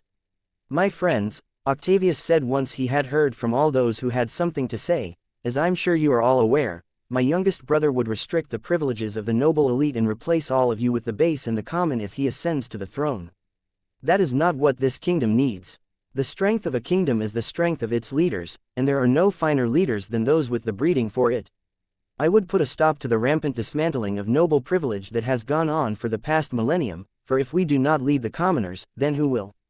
And if we are to lead them, then we need the resources to do so. Now, I ask you all again, should the worst come to pass, will you support me as your king? Will you all assist me in my endeavors to bring my criminal and power-hungry brother to justice? With the promises he'd made beforehand, Octavius received nearly universal support from the gathered nobles, with the vast majority of assembled nobles reaffirming their promises of support. All had given him offers of support in one form or another before, but those were in relatively secret and private settings or were years old, and so weren't reliable. Now, however, they spoke their words of support before the rest, and so were bound by honor to support Octavius. There were a few who didn't seem so fervent in their support, the Tullius brothers, who shared a nervous look as the rest of the nobles cheered for their chosen prince, and the silent and serious Duchess of Vesentio, who hadn't spoken a word since the meeting began, even as the other nobles practically choked on their own tongues in their haste to bring up their problems with Octavius. The brothers Tullius knew that Prince August wouldn't go down without a fight, but with Gaius acting as Octavius' squire, Gratian's hand was forced, and he had to support the prince against August. The Duchess, however, gave no indications as to what she was thinking, and continued to sit in her chair, her classically beautiful face as unmoving as stone. This will mean civil war, Gaius thought ruefully as he glanced at the vast support Octavius received despite Gratian's and the Duchess' lack of enthusiasm. Hopefully, it will be delayed until my squireship comes to an end and I can leave the prince's service. I would rather not be by this irredeemable scumbag when the war kicks off. Chapter 197. Octavius. The meeting was over, and Octavius had succeeded in formally gaining the support of almost every high noble who showed up. Even Gratian eventually voiced his support despite some initial reluctance. The only person who didn't was the Duchess of Vesentio, who left the meeting as soon as it was over, having not said a single word throughout the entire affair. Still, the amount of support Octavius received was overwhelming, and his face broke out into an enormous smile as he and his followers left the meeting room. The two paladins and Duke Duronius were just as elated as the prince, but Gaius and the scribe were much more muted in their reactions to what had just taken place. Not that any of them truly cared about what the scribe thought. You're no longer needed. Leave, the Earthshaker paladin growled at the scribe, who paled at the sight of an annoyed 7th-tier mage and made himself scarce as fast as his legs could carry him. The paladin then glared at Gaius, who the paladin had come to dislike in the short few months they'd been acquainted, but as the latter was the prince's squire, the paladin had no authority to dismiss him. For his part, Gaius ignored the paladin's obvious antipathy and stared straight ahead. The paladin clicked his tongue in mild irritation, but didn't say a word and turned his icy gray eyes back to the prince. Upon reaching their destination, a small and intimate terrace overlooking a radiant garden, the prince asked, "So, what's our next move?" "The legions. That would be best, I think," Duke Duronius said as he slid his aged body into a luxurious armchair and turned his clear gray eyes out to survey the garden. "The amount of support your Royal Highness received was overwhelming, but that common-born bastard back in the capital has been making some headway with the royal legions. We need to do likewise. No matter how strong those nobles are, not even they can stand against all 40 legions. It's not like they'd have to fight all of them at once, though," Octavius said with a frown as he took a seat next to the duke. "Of course they won't, but just standing against the 7 legions in the western territories would be a daunting task even if all of our forces managed to assemble." "The Sapphire Paladin said softly. With a glowing smile, she sat down next to the prince and laid her hand atop his own. "Then how do we get the legions on our side?" the prince asked. "I can speak with the consul of the West," Duke Duronius said. "I will impress upon him how much respect you have for him and how much you value his service. I also happen to know that his personal finances are extremely modest, so if I offer him some help in that regard, he should be amenable to our cause." "Thank you, grandfather," Octavius replied, ignoring the duke's lack of formality in addressing him. "Please, my boy, there's no need for thanks," Duronius said. "It's the privilege of the elderly to spoil their grandchildren. Now, if only some members of my family would stop playing around and have some kids of their own." Knowing that he was being called out, the Earthshaker Paladin said in a defensive tone, "Let my elder sister handle the matter of succession. I have no interest in making babies. You see how my son disappoints in this regard." Duronius responded, playfully poking at the paladin. "Both of my daughters have made names for themselves, one as my heir and the other as the queen. And yet my only son is content with being nothing more than a pet brute. Perhaps it's best he not reproduce, lest his greed and arrogance contaminate the rest of the kingdom," the Sapphire Paladin said, joining in on the good-natured teasing of her fellow paladin. "Oh, you two wound me so," Earthshaker said, his words dripping with sarcasm. "However will I live with myself knowing that I won't pass on my blood? I'm sure those maids you have tied up in your room will help take your mind off your everlasting grief, uncle," Octavius said with a wicked grin. The Earthshaker Paladin's face twisted into an ugly predatory smile, to the surprise of none of the others. But, the only one who reacted at all to the knowledge that the paladin had imprisoned women in his room was Gaius, standing quietly in the corner. The other 4 chuckled at the thought of Earthshaker forcing himself upon unwilling common women, while Gaius had to look away to prevent his revulsion from being too obvious. It wasn't the first time that something like this had happened. Gaius had come to the unpleasant realization that this was a regular occurrence several weeks prior when the prince had him deliver a message to Petrus Duronius, the Earthshaker Paladin. When he'd arrived outside the paladin's chambers, he heard screaming coming from within. Gaius immediately entered the room and was in the process of drawing his weapon when he saw what was happening on the bed, and the looks of pain and terror on the faces of the 3 restrained women as well as Petrus' utter glee. In that moment, Gaius lost all respect for the paladin. His opinion of the latter only grew worse when instead of stopping due to the interruption, Petrus invited him to join in. It was all Gaius could do to merely hand over the message and not to draw his weapon. Had his sword left its sheath, Gaius knew he would have been killed instantly by the paladin. He was still only a 3rd-tier mage, hardly a match for even a naked 7th-tier mage. After delivering the message, Gaius had immediately returned to the prince and informed him of what the paladin was doing, and the prince laughed it off. Gaius tried to press the issue, but the prince didn't care. Gaius had done a lot of thinking since then. He had no idea what might have happened to those girls, and contemplating the possibilities of their fates kept him up at night, his face burning with shame at his inaction. And now there were more women in the paladin's chamber. It took a while for Gaius to mask his disgust, but fortunately, the others didn't pay him any mind. He was only a squire, little more than a noble servant to the prince. Had he not been Octavius, squire, he guessed they would have paid him far more attention given his status as the son of a duke. As it was, he was perfectly happy being ignored. "Anyway, my boy, I should get back to work," Duronius said. "I'll write to the consul of the West and invite him to a small feast, then I should go and relieve my daughter of the ducal duties forced upon her of late." Duke Duronius himself was an old man, being more than 2 centuries old, and had been leaving more and more of his responsibilities as duke to his eldest daughter and heir to prepare for his retirement. The Sapphire Paladin smiled sweetly at the duke, and Octavius nodded respectfully. Reading their mood, Petrus said, "And I have some training to get to. I will see you soon, nephew." Both of them left, but the Sapphire Paladin and Octavius weren't alone yet. Looking back at Gaius, finally acknowledging the presence of his squire for the first time, Octavius dismissively jerked his head toward the door. Gaius silently bowed and excused himself, doing his utmost to keep his eagerness to leave from showing. And then Octavius was left alone with the Sapphire Paladin. "So, how are you, really?"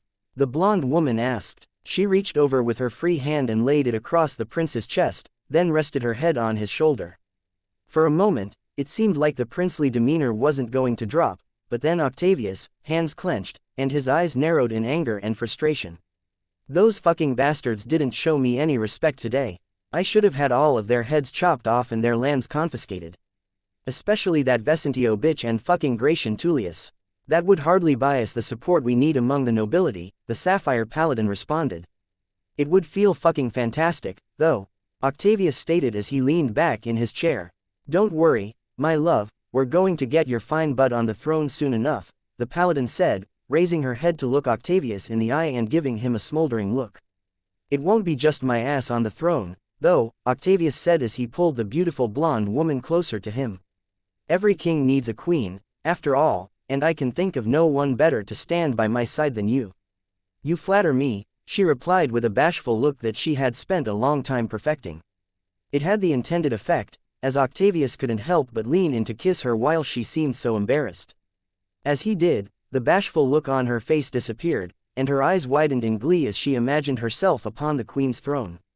The prince began to paw at her clothing, but her hands almost instantly appeared to slap them away.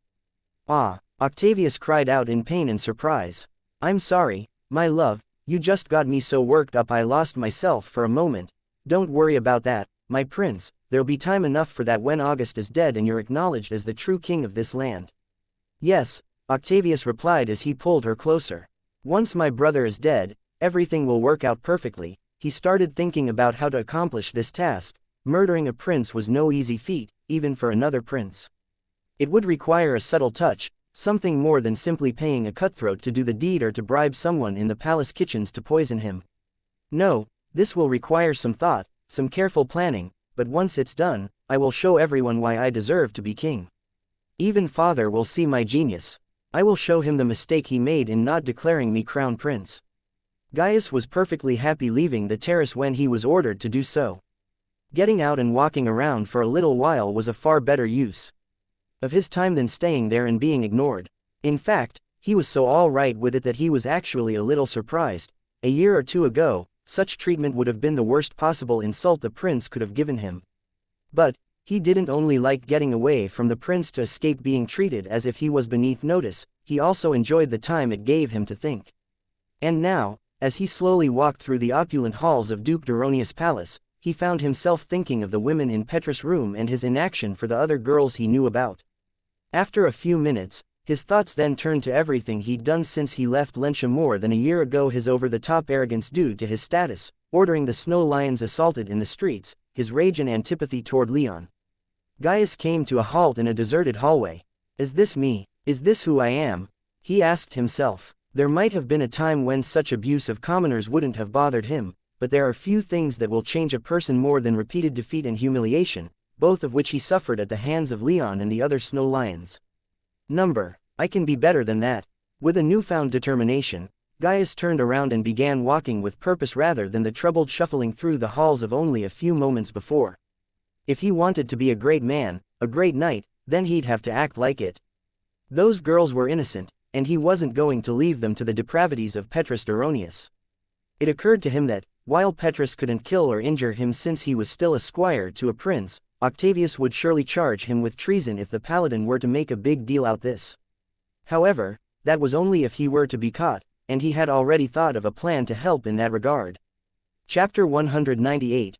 Risking Treason. Gaius' first destination was the prince's bedroom. If he wanted to save those girls in Petrus' bedroom, then he'd need something of the prince's first. Octavius often had trouble sleeping, so he kept strong Somno's incense by his bed. There were a few servants scurrying about, but Gaius was able to slip in undetected and take a few sticks. Once the incense was in hand, it was off to Petrus' small wing of the palace complex. There, Gaius thought he would have a harder time moving around without challenge, as it was a place he had no business being. However, there weren't any servants in Petrus' chambers, so a surprised Gaius found that he could move through those marble halls with greater ease than his squireship afforded in the prince's chambers. Then again, the Earthshaker Paladin's proclivities weren't something he would want to broadcast, so it made a certain kind of sense that there weren't any servants. Gaius put that out of his mind and focused on the task at hand, quickly locating the door to Petrus' training room while hoping the Paladin wasn't using his magic sense. Judging by the flow of magic he was able to sense from the hallway, he could tell that the Paladin was busy training within. With a nervous smile, Gaius lit the incense and stuck the sticks under the door and anxiously waited. If Petrus were to notice what was happening, the Paladin would burst out of the training room and capture him, and Gaius didn't want to think about what Petrus would do to him with no one around to witness it. Making matters worse, since the Paladin was training and was thus channeling his magic, he would be far more resistant to the incense. But, despite all of his doubts and fears, Gaius had committed to what he was doing as soon as he lit the incense. Even if he tried to run, he wouldn't get far with a 7th-tier mage on his heels. He could now only wait for whatever came next. After several minutes, he thought he heard a dull thump from within the training room. It took the young nobleman another minute to work up the courage to risk opening the door just a crack and take a peek inside. The round training room wasn't that big, but it was sparsely furnished, giving it a spacious feel. The only decoration in the room were several statues of naked women in a handful of alcoves, which Gaius found extremely tasteless. In the center of the floor was a sandpit for physical training, and Gaius could see an unmoving figure within, slumped over. Gaius stared at that figure, knowing that it was Petrus. The Paladin didn't move for several minutes, bringing a smile to Gaius' lips. Somno's incense would keep the 5th-tier Octavius out for about 10 hours, but Gaius would consider himself lucky if Petrus would be unconscious for even half as long, so he needed to move fast. Springing up with the burning incense sticks in hand, Gaius took off toward Petrus' bedroom while extinguishing the sticks. It wouldn't do if he were to accidentally knock himself out, nor would it be ideal if the Earthshaker Paladin discovered them when he awoke.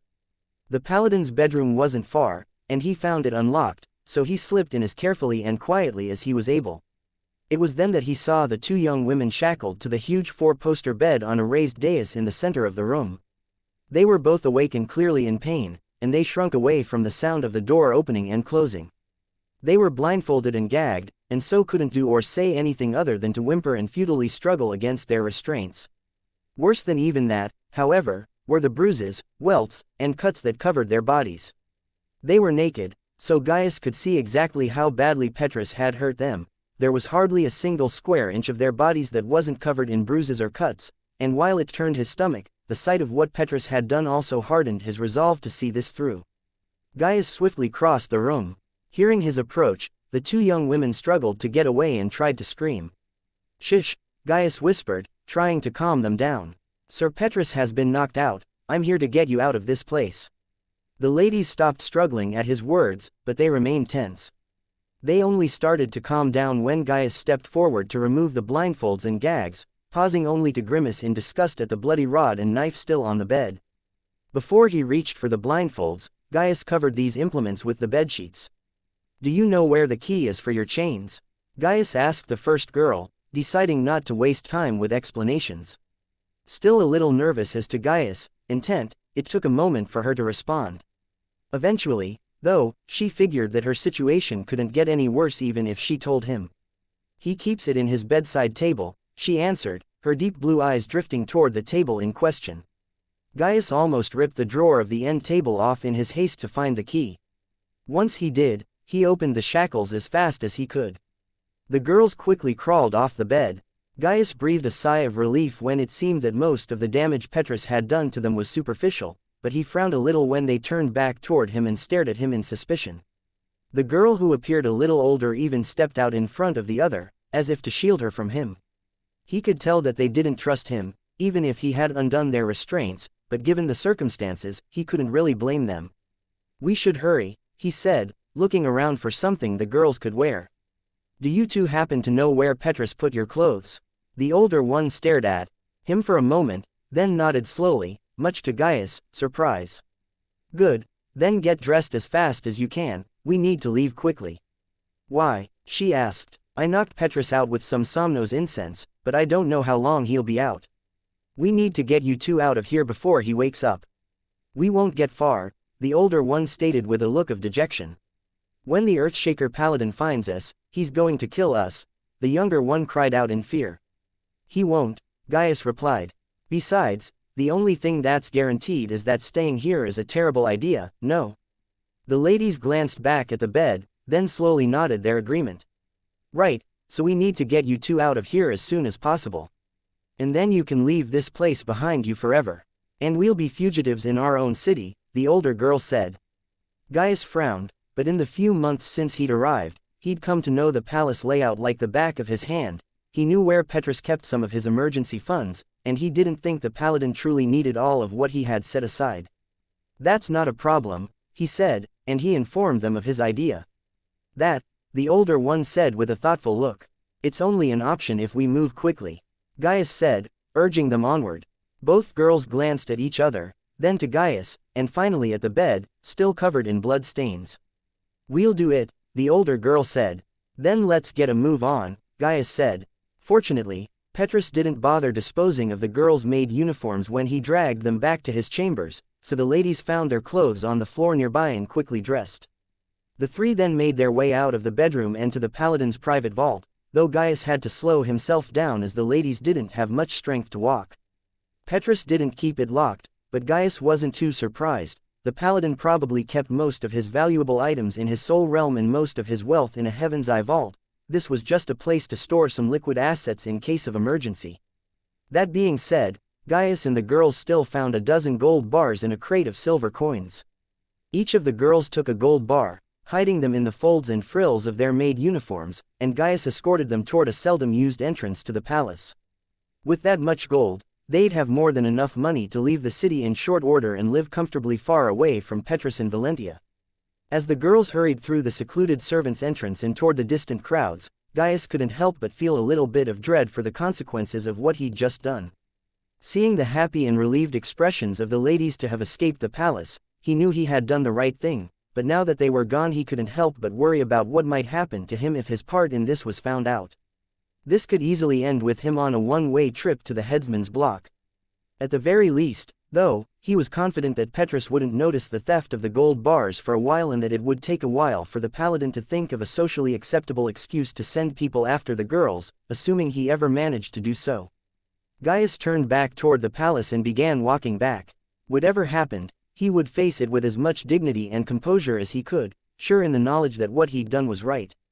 For now, though, he needed to find somewhere to be, somewhere that wasn't just wandering around the palace alone. And he knew just the place. So, how are you doing, little brother? Gratian asked Gaius as he pulled the younger man into a warm embrace. Father and I have been worried about you being here in the hands of Prince Octavius. I'm doing just fine, brother, Gaius said, even though he felt like the bit about his father's worry was a lie. Although, if it's all the same to you, I've been here for the past hour or so. What? Gratian began, only to cut himself off from continuing. Gaius had an uncharacteristic look on his face, with shame, anger, satisfaction, and anxiety all playing out before his eyes. Just tell me this, brother, have you been abused here? Is there anything you need to speak with me about? I appreciate your concern, Gratian, but truly, I'm fine. Just sick of the prince and House Duronius and their depravities, Gaius answered, brushing aside his elder brother's concerns. For now, just know that it's for the best that our story is that I've been here since the prince dismissed me, not stealing a few sticks of Somnos incense and knocking out Sir Petrus, and certainly not freeing rape victims from Petrus' bedchamber. Gratian stared at his younger brother, his mouth ajar. He had no idea how to respond. Eventually, he simply gave up and wordlessly waved Gaius further into his guest quarters. They sat in silence, eating and drinking whatever Gratian's servants brought them. It took a little while longer, but Gratian managed to get Gaius to explain what had just happened. Outrageous! The soon-to-be duke exclaimed, barely managing to keep his voice under control. To be noble, to be royal means to be better than the common man, and to be a man is to be better than an animal. To act so lawlessly, to treat the commoners that we are supposed to rule so brutally, Sir Petrus deserves a death most painful. Indeed he does, Gaius said with a sigh, but how much more can we do? I've already freed the ladies he was keeping, and if he takes any more I'll certainly do my best to free them too, but beyond that, we're essentially helpless to take action. Petrus' little sister is the queen, the mother of Prince Octavius. His father is Duke Duronius, the richest noble in the kingdom. And more than that, he's one of only 6 paladins. He's essentially untouchable. I suppose I could have just killed him when he was unconscious, Gaius mused. No, that's going a little too far. To weaken the kingdom by killing one of its 7th-tier mages would trigger a huge manhunt for the killer. I can't imagine that would go well for anyone. Still, to be associated with a man like him turns my stomach. Gratian growled. You know, there were rumors about that man years ago, rumors about how he treated women in the capital. Rumors about how he treated captured citizens of the Talfar kingdom when we last warred with them 80 years ago. I never put stock in them, but now, you need to be careful around him, little brother. I understand, Gaius replied. I'll do my best not to take unnecessary risks, but I also have a responsibility to do what I can to mitigate the damage he does. You should just resign your position and return with me to Xianxia, Gratian said with an incredibly concerned look on his face. I can't do that, our family has already pledged our support to Prince Octavius. Besides, call me paranoid, but I think suddenly resigning after several girls Petrus was playing with escaped would seem mighty suspicious. No. That doesn't matter, you shouldn't even be here. And yet, I am. And I must make the most of it, Gaius said as he stared into his brother's eyes. Gratian could tell that Gaius was serious and wasn't going to be talked out of this, but his own mind was racing to figure out what he and House Tullius should do, now that he had been informed by someone he trusted implicitly of the company the prince kept. We've already pledged our support, so we can't back out, he said slowly, working through the problem out loud. If father were to catch me sabotaging this alliance he made with the prince, then he'd have me disinherited in a heartbeat. Still, I can't have us getting too close to the prince. We will only provide as much support as honor dictates. Beyond that, I will have to speak with father. I understand. I'll keep you as informed as I can about what's going on here, Gaius said. Thank you. Their conversation stopped there, as there wasn't much else for them to say on the subject.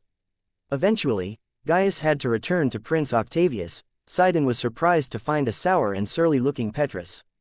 Fortunately, no one leveled any accusations against him, or even brought up the subject of Petrus being knocked out, robbed, and deprived of the girls he was imprisoning. By the end of the day, it was clear to Gaius that he'd gotten away with it, causing him to feel a swelling of pride in his chest he hadn't felt in a long time. Chapter 199. Princess Christina. Most of the nobles in Leon's cycle from the Knight Academy had been spread out among the central and western territories, along with the most outstanding commoners. The rest of the commoners were sent to the northern, southern, and eastern territories. The majority of the Snow Lions had gone east, and a few went north. More than 25 of the 36 third-tier nobles, however, had prestigious posts in the central territories. Due to the status of their families, going somewhere other than the capital or to the warm and comfortable west would have been a grave insult, so they were all but guaranteed enviable squires' hips regardless of how well their units did in the FTX. Valeria, Asia, and about half of the noblewomen in the Crimson Tigresses, however, were guaranteed their squires' hips in the capital for a different reason. That was where the royal harem was located. The Bull King had only one wife, but had taken a great many concubines to ensure he had as many heirs as possible, as was tradition. The harem was where all of his consorts lived, alongside his female relatives that weren't legal adults yet and all the female attendants that served them.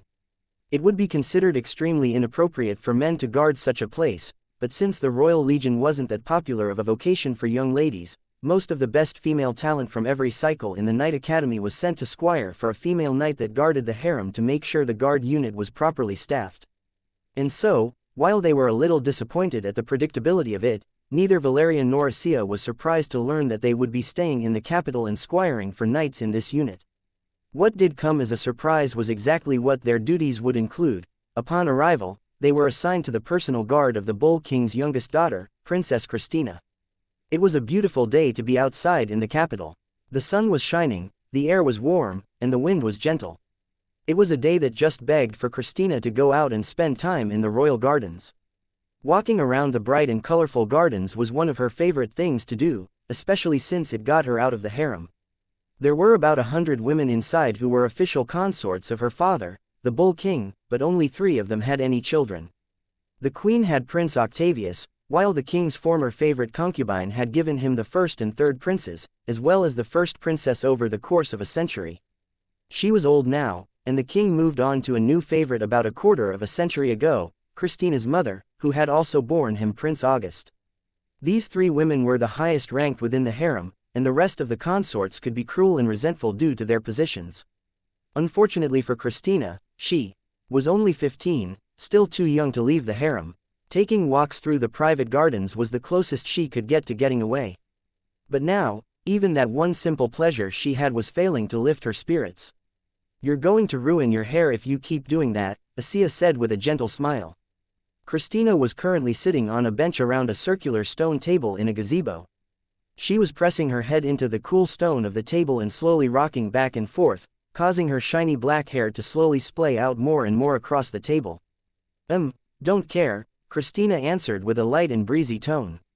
"Your head servant will, and she'll give me an earful if you come back with tangled locks." Christina was silent for a moment before she slowly lifted her head and playfully stuck her tongue out at xianxia, causing the older woman to giggle and respond in kind. "I'm just so bored," Christina exclaimed. "There's nothing to do here except sit and listen to those hags constantly criticize everything I do." "You have one of the most extensive libraries in the entire kingdom at your disposal," xianxia mentioned. "Already read everything worth reading," Christina said bitterly. "How about learning to sew, or to carve?" xianxia suggested. "There's plenty of material to do both around here." "Ugh," Christina moaned in disgust. "I'd rather come out here and watch the grass grow than sit with a needle and thread in hand, and carving sounds only marginally better than that." xianxia responded with a frown. Before she could continue offering suggestions, though, she saw a hint of moving silver out in the surrounding hedges and bushes. She immediately leapt to her feet and started calling out, "Over here!" That flash of silver turned out to be Valeria's hair, gleaming in the early afternoon sun. She had just finished her duties with her assigned knight and was wandering the garden looking for xianxia. Hearing her friends shout, Valeria quickly made her way through the garden paths and arrived at the secluded gazebo. "Hello, Your Highness," she said with an extremely formal attitude to Christina, whose head was still on the table. "Hey," Christina mumbled back. "Bored?" Valeria asked. The princess responded. "Well, there's an easy way to fix that," Valeria hinted with the ghost of a smile tugging at her lips. Christina's head instantly shot up, her soft brown eyes narrowed in anger and a touch of fear. "No, the last time you dragged me into training I was so sore that I could barely move for a week." "No royal should ever shirk their duties," Valeria commented seriously. "Your Highness needs to be strong, for your Highness' own sake and for the sake of the kingdom." "You make it sound like the kingdom depends on me," Christina murmured. "It does, to an extent," Valeria replied. "It relies upon all of its leaders, and as a princess, that includes your Highness." "Pooh, I don't like training," Christina pouted. "I think Val is just a little frustrated that she hasn't had a good fight in 8 months, not since the Knight Academy sent us off," xianxia said with a smirk. "She wants someone to spar with, someone on her level. Isn't that you?" the princess asked, cocking her eyebrow at the Samar girl. "She refuses to spar with me," Valeria explained, shooting xianxia a playfully nasty look. "I'm confident enough in my own abilities, but I'm not what you're looking for," xianxia retorted. The hint of a blush came to Valeria's cheeks, as she knew exactly what or rather, who her friend was talking about, but she wasn't going to clarify for the slightly confused princess. "Then can't you ask one of the knights around here? What about the woman you're squiring for? What was her name?" Christina asked. "Dame Achillea," Valeria answered. "She's a 6th-tier knight, not really suited to spar against for me, she's too strong." "Well, good luck finding anyone who you can spar against, Miss 4th tier, xianxia said teasingly. "It's not my fault I don't slack off in my training." Valeria shot back defensively. "No, but it does make any complaints of being unable to find someone to spar against hold less water." While those two playfully bickered, Christina crossed her arms on the table and rested her chin upon them. She stared out into the distance, as far as she could, which wasn't that far, given how thickly forested the area around the harem was, to keep the building private and sequestered. "What is the city outside like?" she suddenly asked, interrupting the other two ladies. What do you mean? Xianxia asked, seeking something to narrow down what the princess wanted to know. I've never set foot outside of the harem, Christina explained with a sorrowful look. My royal father told me that he would allow me to make my public debut when I turned 14, just like the rest of my siblings, but he hasn't come out of training in years, so I haven't been able to leave and present myself to the court. I want to know what's outside. I want to see something other than this place. The city is loud and crowded, Valeria said. If the princess wanted to know, then Valeria was going to tell her without hesitation. There are so many people out there that their body odor can make the entire city stink by mid-afternoon. They set up shops and try to attract customers with garish advertisement, painting the walls of their stores in bright colors trying to draw the eye. The sheer number of people make an ungodly cacophony that leaves your ears under a significant amount of pressure at all times. All told, the city is generally an overwhelming feast for the senses, and one that is rarely pleasant. Oh, Christina said quietly as her cute round face, which had rarely ever seen a frown, fell in dejection. It's not that bad, Xianxia almost shouted. Don't listen to her, Your Highness. She makes it sound terrible. The capital has a great deal of charm and beauty, and isn't just noisy, smelly people doing everything they can to grab your attention. But that is most of it, Valeria said with a thin cynical smile. Xianxia frowned at her friend, but instead of feeding her cynicism, she turned to Christina and asked, Is that what you want? To leave this place? Yes, more than anything, the princess responded without hesitation.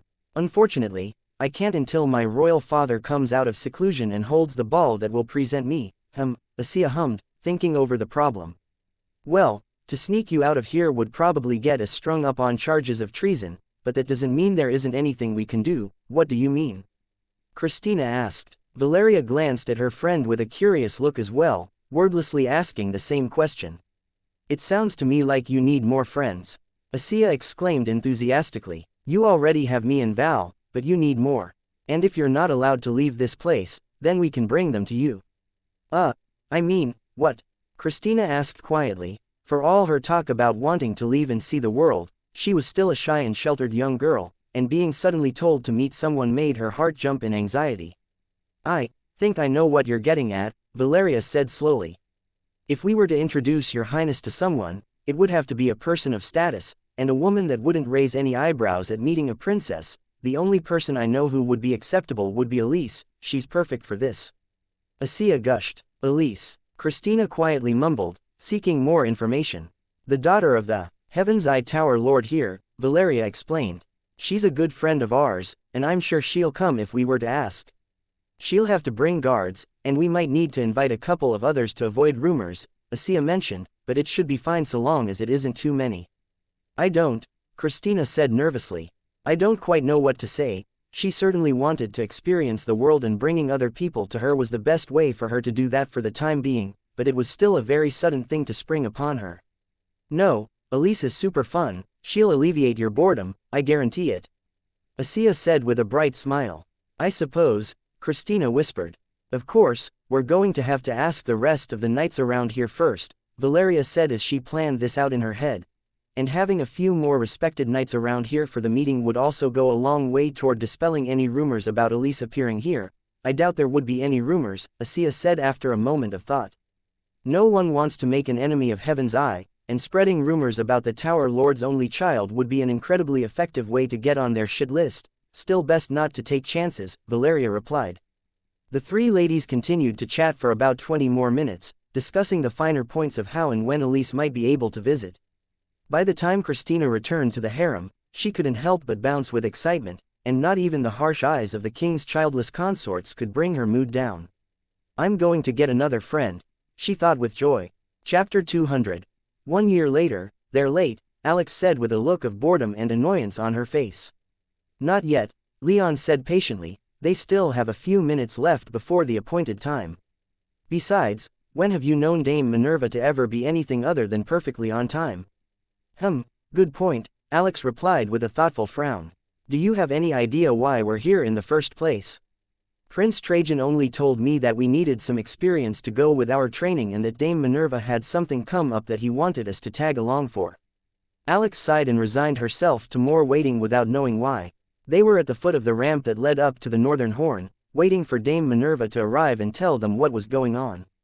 Each was dressed in their full combat kit, as this was more likely than not going to be a violent job. Alex wore armor extremely reminiscent of that worn by centurions, gambeson, some chainmail, leather skirt, boots, and bracers, and finally, a cuirass that Leon commissioned for her made of blood-red scales.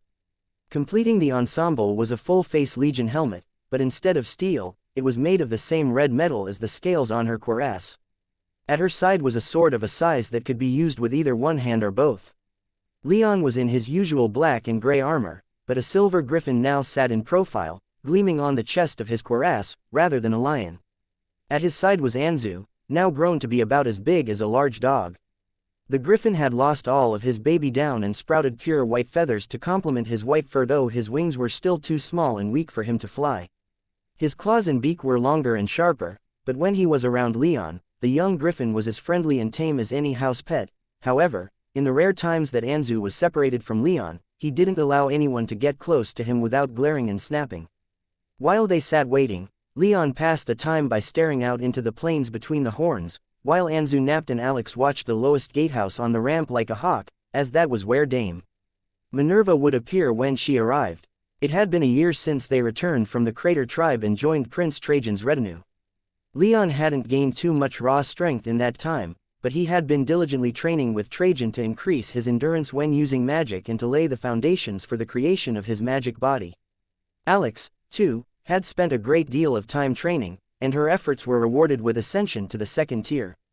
They both had grown more powerful and more skilled overall, and they couldn't help but be eager to test themselves against an enemy to truly gauge how far they had come.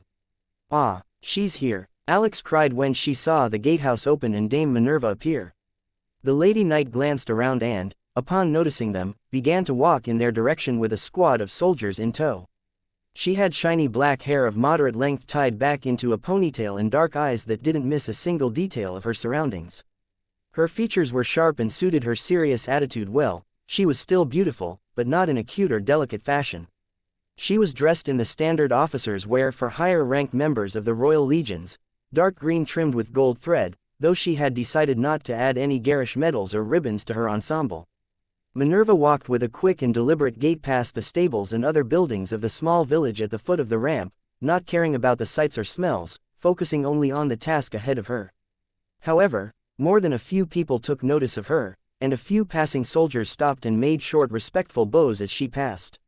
She was the 6th-tier mage in charge of the Northern Horn, one of the most senior legates under Trajan's command, and the second in command of the entire fortress complex. "It's good you're here," she said as soon as she came within comfortable speaking distance of Leon and Alex. Before the latter two could offer any kind of greeting, however, she continued, asking, "Have you been told anything of the mission that you're to accompany this squad on?" "No, ma'am," Leon instantly replied. "We've gotten word from a village about 100 miles away of a possible vampire attack," Minerva explained. "Sir Adalgrim's squad has been assigned to investigate. You two will be accompanying them. You will stay out of his way and observe, and you will not order his squad around, understand?" The 5th-tier knight behind her nodded to Leon with a friendly smile. Leon was, after all, a knight in service to the prince, and Adalgrim wasn't about to give the younger knight cause to complain to Minerva or Trajan about him. Besides, they were both 5th-tier mages, and the least they could do was to show each other at least a modicum of respect and civility. "I understand," Leon quickly replied to Minerva. "Good," she replied. Then, she turned to Adalgrim and said, "I will leave the rest to you." And with that, she turned around and made her way back to the Northern Horn, her excuse to get out and walk around in fresh air over. "It's good to meet the two of you," Adalgrim said as he took a few steps forward with his hand outstretched. Leon hesitantly reached out and shook it. He wasn't that thrilled at touching someone else, but he also didn't want to make an incredibly rude first impression. "So, what's the plan?" he asked. "We're going to grab some horses, and then we're going to ride west for a few hours. The village is along the Gold Road, so it's a straight shot from here," Adalgrim replied. "I see," Leon replied unenthusiastically. In the year and a half since he'd left the Knight Academy, he'd only gotten back on a horse a handful of times at Trajan's urging. Despite this practice, he only considered his horseback riding skills marginally better than they were back then, and he certainly didn't enjoy riding horses now any more than he did then. In contrast to Leon, Alex's eyes lit up in anticipation of the ride. The first time she had tried to ride a horse, it was clear that she was a natural. It came so naturally to her, in fact, that she had drawn the attention of a tribune in charge of a cavalry unit who had almost tried to talk Leon into letting her join his unit until he learned that Leon was one of Trajan's knights, and he tactfully held his tongue. "Well, no point in wasting time here when we can talk on the road," Adalgrim said with a smile as he led his squad toward nearby stables. Since their group wasn't cavalry and none of them owned horses, they would have to rely on the horses within the post-house stables, rather than using any of the well-bred warhorses stabled in the Southern Horn. There was a small mountain of paperwork to get through before they could go, but in less than half an hour it had been squared away and the group of 12 departed the post-house and began their ride west. Leon rode up front alongside Adalgrim, with both of their squires behind them and Anzu happily bounding along beside Leon's horse. "While we have a few hours to kill," Leon began, deciding to talk to take his mind off how uncomfortable he was in the saddle. "Mind if I ask you about the specifics of the situation at this village?" "Sure thing, we'd have to talk about this eventually," Adalgrim said with an accommodating smile. "So, apparently, several weeks ago, there were a few disappearances among the farmers in the outskirts of the village. There's only a few hundred people who live there, so the fact that these people were missing was noticed fairly quickly. From what we were told, many of the hunters went out to search for the missing farmers, and one of them was found completely drained of blood and with puncture wounds on his neck." "A vampire?" Leon asked. "Looks to be," Adalgrim said, nodding his head. "So keep your guard up, this creature will have been consuming blood and sacrificing humans to whatever demon it worships for a long time to leave the kind of neat and clean wounds the village reported on their missing guy. And that means it will be strong and cunning to have evaded capture until now. What are the chances that we're going to have to deal with multiple vampires?" Leon asked. His lessons from the Knight Academy and from his father gave him the impression that vampires would, more often than not, try and turn humans into its servants by offering to share its power with them, much like how the demon it sacrificed to would share its own power. "There were only 5 missing people, which should be enough to last a single vampire several months, if they're bled slowly," Adalgrim explained. "It's been a week since the farmers disappeared, and there have been no new missing person reports, so even if there are multiple vampires, there shouldn't be that many." "Sounds good," Leon said. "You think you're ready for this?" Adalgrim asked. "What's there to be ready for? I'm only here to watch," Leon said with a sarcastic smile. "That's only if everything goes according to procedure," Adalgrim replied. He could hear the sarcasm in Leon's voice, but he needed to make sure that Trajan's young knight didn't come back in pieces, so he said the obvious anyway. "Things can go badly very easily, and you need to be ready to defend yourself in the worst-case scenario." "I'm confident in my ability to defend myself," Leon quietly said. "The only thing I'm worried about is not fighting anything on this trip," he thought to himself. His hand instinctively went to his waist, feeling around for his non-existent sword. He quietly clicked his tongue in displeasure, but Trajan had insisted on his not parading about putting his family's weapon on display. Still, he couldn't help but feel naked going out without its familiar weight at his hip, even though he knew that it wasn't far away. Adalgrim didn't need to see through Leon's face-concealing helmet to know the younger knight was smiling. Adalgrim could hear it in his voice, so he said, "I don't need you running off the reservation here. Don't go doing something reckless just to prove yourself.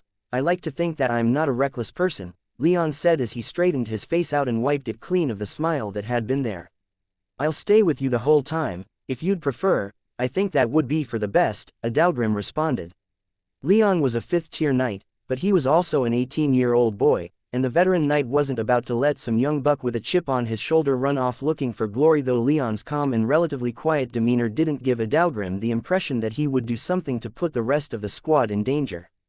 Leon and Adalgrim continued to talk for a while longer about specific tactics that Leon should watch out for, none of which Leon wasn't already at least somewhat cognizant of from his classes in the Knight Academy. The younger knight was still grateful for the refresher course, though.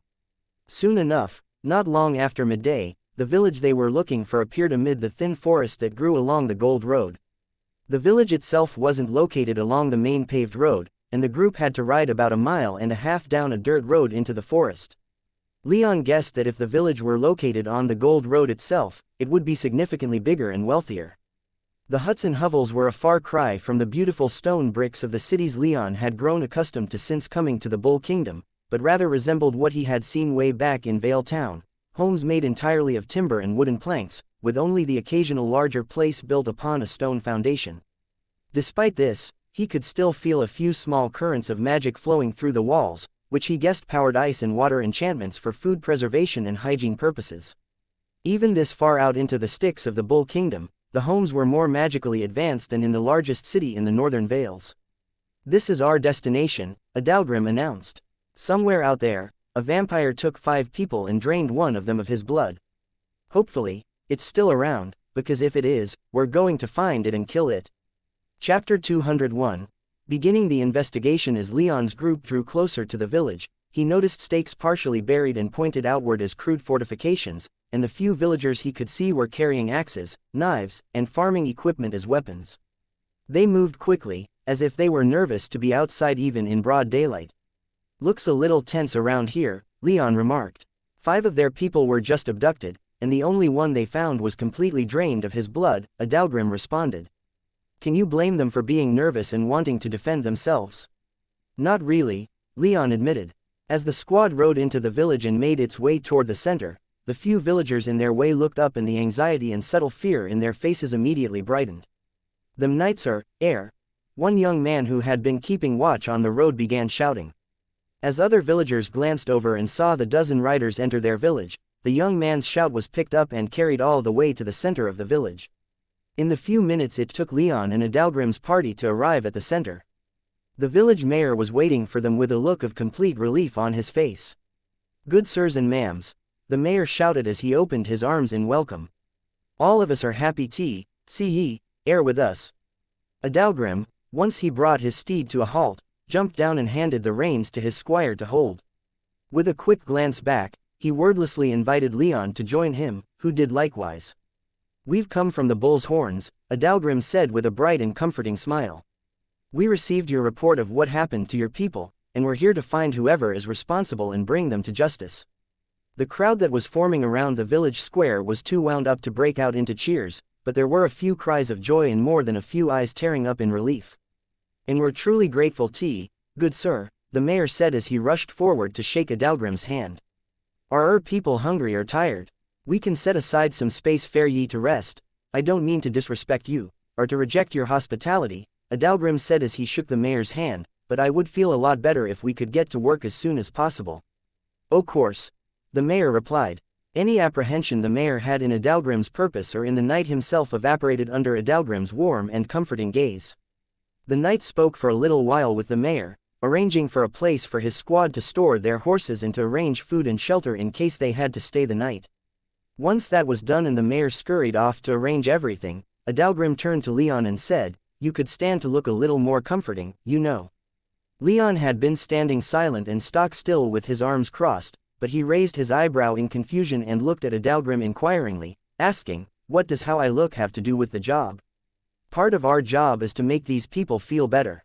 They cooperate more with our investigation when you make them feel safe. It's our job to bring safety and security to these people, and keeping your face concealed can make them nervous or scared, which can then lead to them hiding clues or otherwise not cooperate with us." To emphasize his point, Adalgrim turned his warm, dark brown eyes to the crowd, gave everyone a confident and comforting smile, then waved. Again, the crowd didn't cheer, but Leon could see the grips they had on their axes, shovels, and other improvised weapons loosen, and they started talking amongst themselves a little bit more. "I see," Leon muttered, suddenly feeling awkward for continuing to wear his helmet. Not that he took it off, though. After several minutes, the mayor returned and said to Adalgrim, "One of our other farmers has decided to lend ye his barn fair store in Orzes." "Sounds wonderful," Adalgrim replied. They then worked out the details, and most of the squad left to get the animals secured in the farmer's barn, leaving only Leon, Anzu, Alex, Adalgrim, and the latter's squire with the mayor. The mayor gave Anzu an odd look, as he expected the young griffin to accompany the horses to the barn, but when he glanced at Leon, whose face was completely hidden behind his helmet, he decided not to question it. "Now," Adalgrim continued, his bright and cheery demeanor taking a serious turn, "why don't you show us the body of the man you found?" Sure thing," the mayor agreed with a frown appearing on his face that, in Leon's eyes, seemed equal parts terror and revulsion. The mayor then turned around and began leading them through the dirt streets of the village, past people whose scared and harried eyes would light up at the sight of the armed and armored soldiers passing by. Their destination was a hut on the outskirts of the village, beside a farm with several acres of apple trees planted in a rough grid. Leon's mouth couldn't help but water at the sight of the bright red apples, as the group didn't stop to eat lunch on the road, but work came first, so he followed Adalgrim and the mayor inside. He paused only to wave at Anzu, telling the griffin to wait outside. This air was Theobald's place, the mayor said, nodding to the bed where Leon could see something human-shaped beneath a blanket. Theobald, no doubt. The hut had begun to stink, and the cause was most certainly the poorly stored corpse. Ugh, Adalgrim grimaced as he pulled the blanket back and saw the dead gray skin of the man underneath. You really should have tossed him in a freezer or something. There should be something like around here, right? Something big enough to store your harvests in before they're taken to Arimenium. We do, the mayor admitted. We got several, but no one wanted a dead person stinking up the place. That's unfortunate, Adalgrim quietly responded as he turned his attention back to the corpse. To Leon's eyes, the dead man seemed little different than any other he'd seen, though, admittedly, the vast majority of other dead bodies he'd seen had died in battle, and so were far more damaged than Theobald. But Adalgrim seemed to know exactly what he was doing, as he turned Theobald's head to the sides until he saw 2 tiny puncture marks on his neck. Then, he poked the man a few times in the stomach. There's some evidence of demonic power here, he said with a deadly serious look. Leon's heart almost leapt out of his chest in shock before, a second later, his logic kicked in and he realized that Adalgrim wasn't talking about him. Still, he was so suddenly put on edge that he didn't dare ask for clarification, as he didn't think he could keep his voice steady. Fortunately for him, the mayor had no such hang-ups. I think someone might have tried to manipulate this man's corpse with fire. Yes, fire, Adalgrim responded absent-mindedly, almost as if he were talking to himself rather than responding to the mayor. The knight then lifted Theobald's shirt and, sure enough, there was a fist-sized hole surrounded by burned and blackened skin in the center of the man's chest. Adalgrim hummed in thought. He then stuck his finger into the hole and wiggled it around. Yup, his heart is missing. The mayor's face was one of complete revulsion, and it was clear that the man was fighting the urge to vomit. Leon, Alex, and the other squire were a little more composed, but no one was going to interrupt Adalgrim until he was done with his investigation. The knight closed his eyes and scanned the body with his magic senses a few times, and visually scanned both Theobald and the farmer's hut before finally turning back to the mayor. This man lived alone, right? The mayor, still slightly sickened at seeing the state of Theobald's body and Adalgrim's subsequent investigation, could only nod. And the other 4, they were single men living alone. Again, the mayor nodded. With a sigh, Adalgrim sat down in one of the few chairs in the hut and said, well, this seems like a fairly standard setup, then. This is definitely the work of a vampire. But what was that stuff ye said about demons? The mayor asked. A vampire becomes what it is by consuming blood, usually at the behest of a demon as part of a ritual to grant the demon more power. Some of this power is then shared with the person performing the ritual. Eventually, however, their body will adapt to the consumption of blood, and then the creature will need to consume blood to survive. It's actually a clever trick on the demon's part. Get some hapless power-hungry sap addicted to blood, and then every time they feed, the demon gains power through their contract. That's, the mayor sputtered, unable to finish expressing his horror. Indeed, Adalgrim whispered. All that being said, there is one thing I'm curious about. What is it? The mayor hurriedly asked, desperate to change the subject to something that carried less horror. Why was there no word sent about this man's missing heart? Did you somehow miss the hole in his chest? The mayor began, searching for the right words to use that wouldn't make him look completely incompetent. When we found Theobald, he looked like that, and there were them bite marks on his neck. He was already dead, and we knew what done it, so we didn't check further. Adalgrim sighed again. His missing heart does change some things, but shouldn't be anything too major. Let's check out the homes of the other missing people, why don't we? The mayor immediately led them out of the hut and walked toward another isolated hut on the outskirts of the village. Adalgrim silently walked through it, paying special attention to the windows and doors. The group then moved on to the next hut, and then the next, and so on. Throughout the entire process, Leon himself didn't say a single word. Watching the brown-haired man go to work, he could tell Adalgrim was well used to identifying demonic power. he was just such an expert in demonology that Zafin had once warned him about when cautioning him against leaving corpses Leon killed with the demon's power. Needless to say, Leon suddenly found himself uncomfortable around the older knight. Unfortunately, Zafin had felt somewhat depressed and slightly insulted that Leon had caught up to him so quickly, and so had spent the past year or so completely focused on recovering his power. Consequently, even if Leon called out to the demon, he was likely in such a deep meditative trance that he wouldn't respond. By the time they reached the last hut, the rest of the squad caught up to them, having secured the horses in the offered barn. So, Adalgrim began outside of the last hut. Here's what I think happened. The vamp were looking for probably rolled in several days before the disappearances and spied on the village for a while. It identified several people it could snatch without immediately raising the alarm. After kidnapping these people, it immediately sacrificed one of them by draining him of blood, then ripped out his heart to try and puppet his corpse with magic. After failing, the corpse was dumped in the forest where it was later found by a village hunter. The status of the other 4 kidnapped men is currently unknown. Oh, and this vampire seems to be contracted with some kind of fire demon. Doesn't sound too unusual, one of the men at arms in the squad said, though it might have been easier to simply incinerate the body somewhere else. True, but when have you ever seen demon worshippers doing something logical? Adalgrim responded. That being said, for a vamp to take the risk of kidnapping 5 people at once is fairly rare, so assume we're dealing with a strong creature. Don't go anywhere alone, and if you happen to see it, fetch either me or Sir Leon, here. Leon looked up, slightly startled at the other knight mentioning his name. Don't look too surprised, Sir Leon, as I said, this vamp is likely very strong. You're probably going to get a chance to fight before this is over. A smile broke out over Leon's face and his hand went for his hip again. However, once again, it grasped nothing but empty air, and he was left profoundly unsatisfied. Now, then, Adalgrim continued, let's get started on tracking this monster down. The soldiers began to stretch and make last-minute checks on their armor and weapons while Adalgrim leaned in closer to the mayor and began asking about the surrounding forest. Specifically, he was looking for the most likely place for the vampire to hide. Is there anywhere that is particularly hot, or at least, a place that has been notably warm over the past few weeks?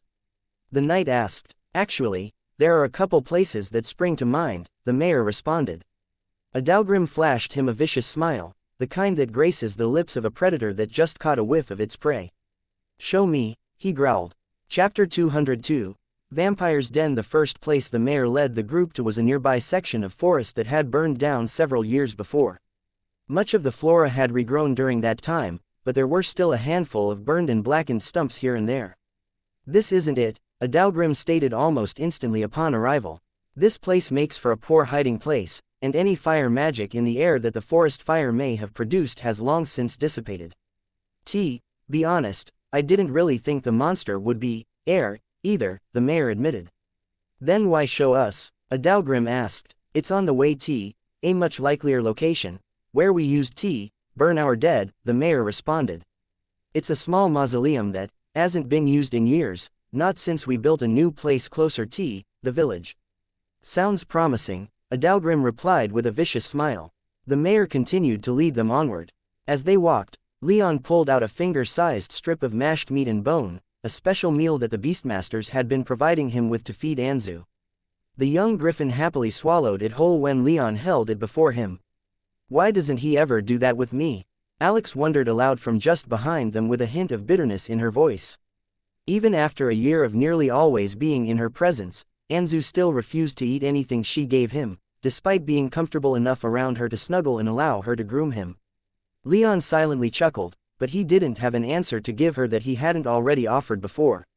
He had imprinted on Anzu, and so the griffin considered Leon to be his parent or family, at least, as Anzu could probably identify that he and Leon weren't visually similar enough to be parent and child. I guess he knows that I'm just that much more likable, Leon replied sarcastically. You know, that won't come true no matter how many times you say it out loud, Alex shot back with a playful grin. Really? Leon asked with faux confusion and fear. Anzu, who do you like more? As if understanding Leon's words, the rapidly growing griffin then rubbed itself against Leon's legs, like a housecat. With a smarmy smile, Leon glanced back at Alex. After more than a year getting to know each other, she didn't need Leon to remove his helmet to know his expression. She responded by sticking out her tongue, leading them both to chuckle. The two had a somewhat unique relationship compared to all the other squires and knights they had met, a fact that they were well aware of after a year at the Bull's Horns. That being said, they were close in age, they had a similar amount of battle experience, and Trajan had even promised Alex a place in his retinue after she achieved 3rd tier and Leon knighted her. Of course, she knew that this was mostly a formality. Almost all squires joined their knights' units, usually under their direct command. She didn't honestly believe that her skills had impressed the prince enough to make the offer out of a genuine desire to add her to his retinue. Still, she was happy to receive the offer, as being in the retinue of a prince was perhaps the single best job a soldier could land, and certainly not one a young woman from a nowhere town near the border ever expected to have. So, with the knowledge that they wouldn't be knight and squire for long, and that they'd probably be fighting side by side for a while longer, Leon and Alex relaxed around each other, and neither held the other to the expected standards of formality that other more noble knights might insist upon. "We're almost there," the mayor announced, putting a severe dampener on the mood. Leon and Alex immediately put on their serious faces, and Anzu, noticing the change in demeanor, went from happily trotting along at Leon's side to moving through the underbrush like he was stalking prey, though his bright white fur and feathers that stuck out in the underbrush of the forest ruined his attempts to be sneaky. "There it is," the mayor said, pointing to a small square kiln made of simple clay bricks, just large enough to hold half a dozen bodies. There was a small unused and overgrown dirt path leading from the front all the way back to the village, but it could barely be seen anymore, making it clear just how little the villagers used this crematorium. Adalgrim felt like this place was a little too small, but that was going merely by the place's outside appearance, and he wasn't going to take chances with a vampire. He made a few hand gestures, and his squad spread out, surrounding the entire building. Meanwhile, he, Leon, their squires, and 2 more members of his squad cautiously approached the door. There weren't any windows in the crematorium, so the only way in and out was the front door, an intimidating thing made entirely of iron and lightly enchanted to resist the heat of the crematory fires. It didn't seem locked, though, which was yet another sign that told Adalgrim his quarry wasn't present.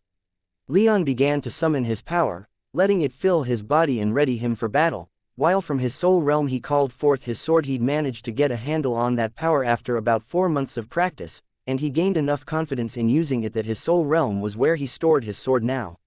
His family's deceptively simple and inornate weapon appeared in his hand with a flash of blue light, while Adalgrim beside him retrieved his own sword, and one of the soldiers accompanying them stood by the door. With a nod from Adalgrim, the soldier kicked the door in and the others raced past him into the building. The soldiers surged into the small building with no attempts at being subtle. Leon and Alex's swords were raised and Anzu was at their heels, ready to tear into anyone that threatened them. However, the only room in the crematorium was deserted, devoid even of ash or dust. "Yeah, this didn't seem like the place, but we had to check," Adalgrim said, following his statement up with a booming laugh. Leon, Alex, and Anzu relaxed, though the latter needed Leon to scratch him on the head before his back straightened out and he retracted his wings. Adalgrim looked around for a little while, but after not finding anything, he led the small group back outside. "Nothing here," he explained, putting the rest of the squad at ease. "Is there anywhere else that might have a high concentration of fire magic? Or at least, somewhere that would offer a good hiding place?" he asked the mayor. The mayor thought for a moment and was about to answer in the negative, but then he suddenly caught himself as he realized something. "There is actually something, good sir. There are a bunch of old mines about 5 miles north of Air. They went dry couple centuries back, so they completely slipped my mind." "Abandoned mines, you're just telling us about those now?" Adalgrim asked in disbelief. "Probably should have led with that information," Leon dryly remarked. "Feels kind of like we wasted our time. Now, terribly sorry, good sirs, my village ain't been a minin' town for a long time. It's easy tea, forget they're there. Whatever, just take us there." Adalgrim said. "That's a long ways," the mayor said dejectedly. He wasn't even a first-tier mage, and not a young man either, so his, about 5 miles would take all day. "If time is of the essence, you could show us where to go on a map," Leon suggested. "If we can't find the mines, we can always come back and have you lead us there." Adalgrim nodded his assent, as the weakest mages among their party were Alex and his own squire, both being at the 2nd tier. They could travel those 5 miles in an hour or two, despite the rough and wild forest between them and their destination. The mayor eagerly accepted the proposal, and in 20 minutes, the soldiers were marching off into the brush. A short hour and a half later, the group arrived at the base of a series of shallow hills, every one with the entrance to a mineshaft built somewhere upon it. "Oh, this is going to be fun," Leon said sarcastically once he reached the top of the first hill and saw the dozen or so mineshafts before them. "We're going to have to clear each and every one of these, aren't we?" "That shouldn't be necessary," Adalgrim said with a confident smile. "How much did the Knight Academy teach you about identifying signs of demonic or vampiric activity?" "Nothing at all," Leon answered. "They mostly focused on vampires themselves, rather than how to find them, and demons weren't even touched on."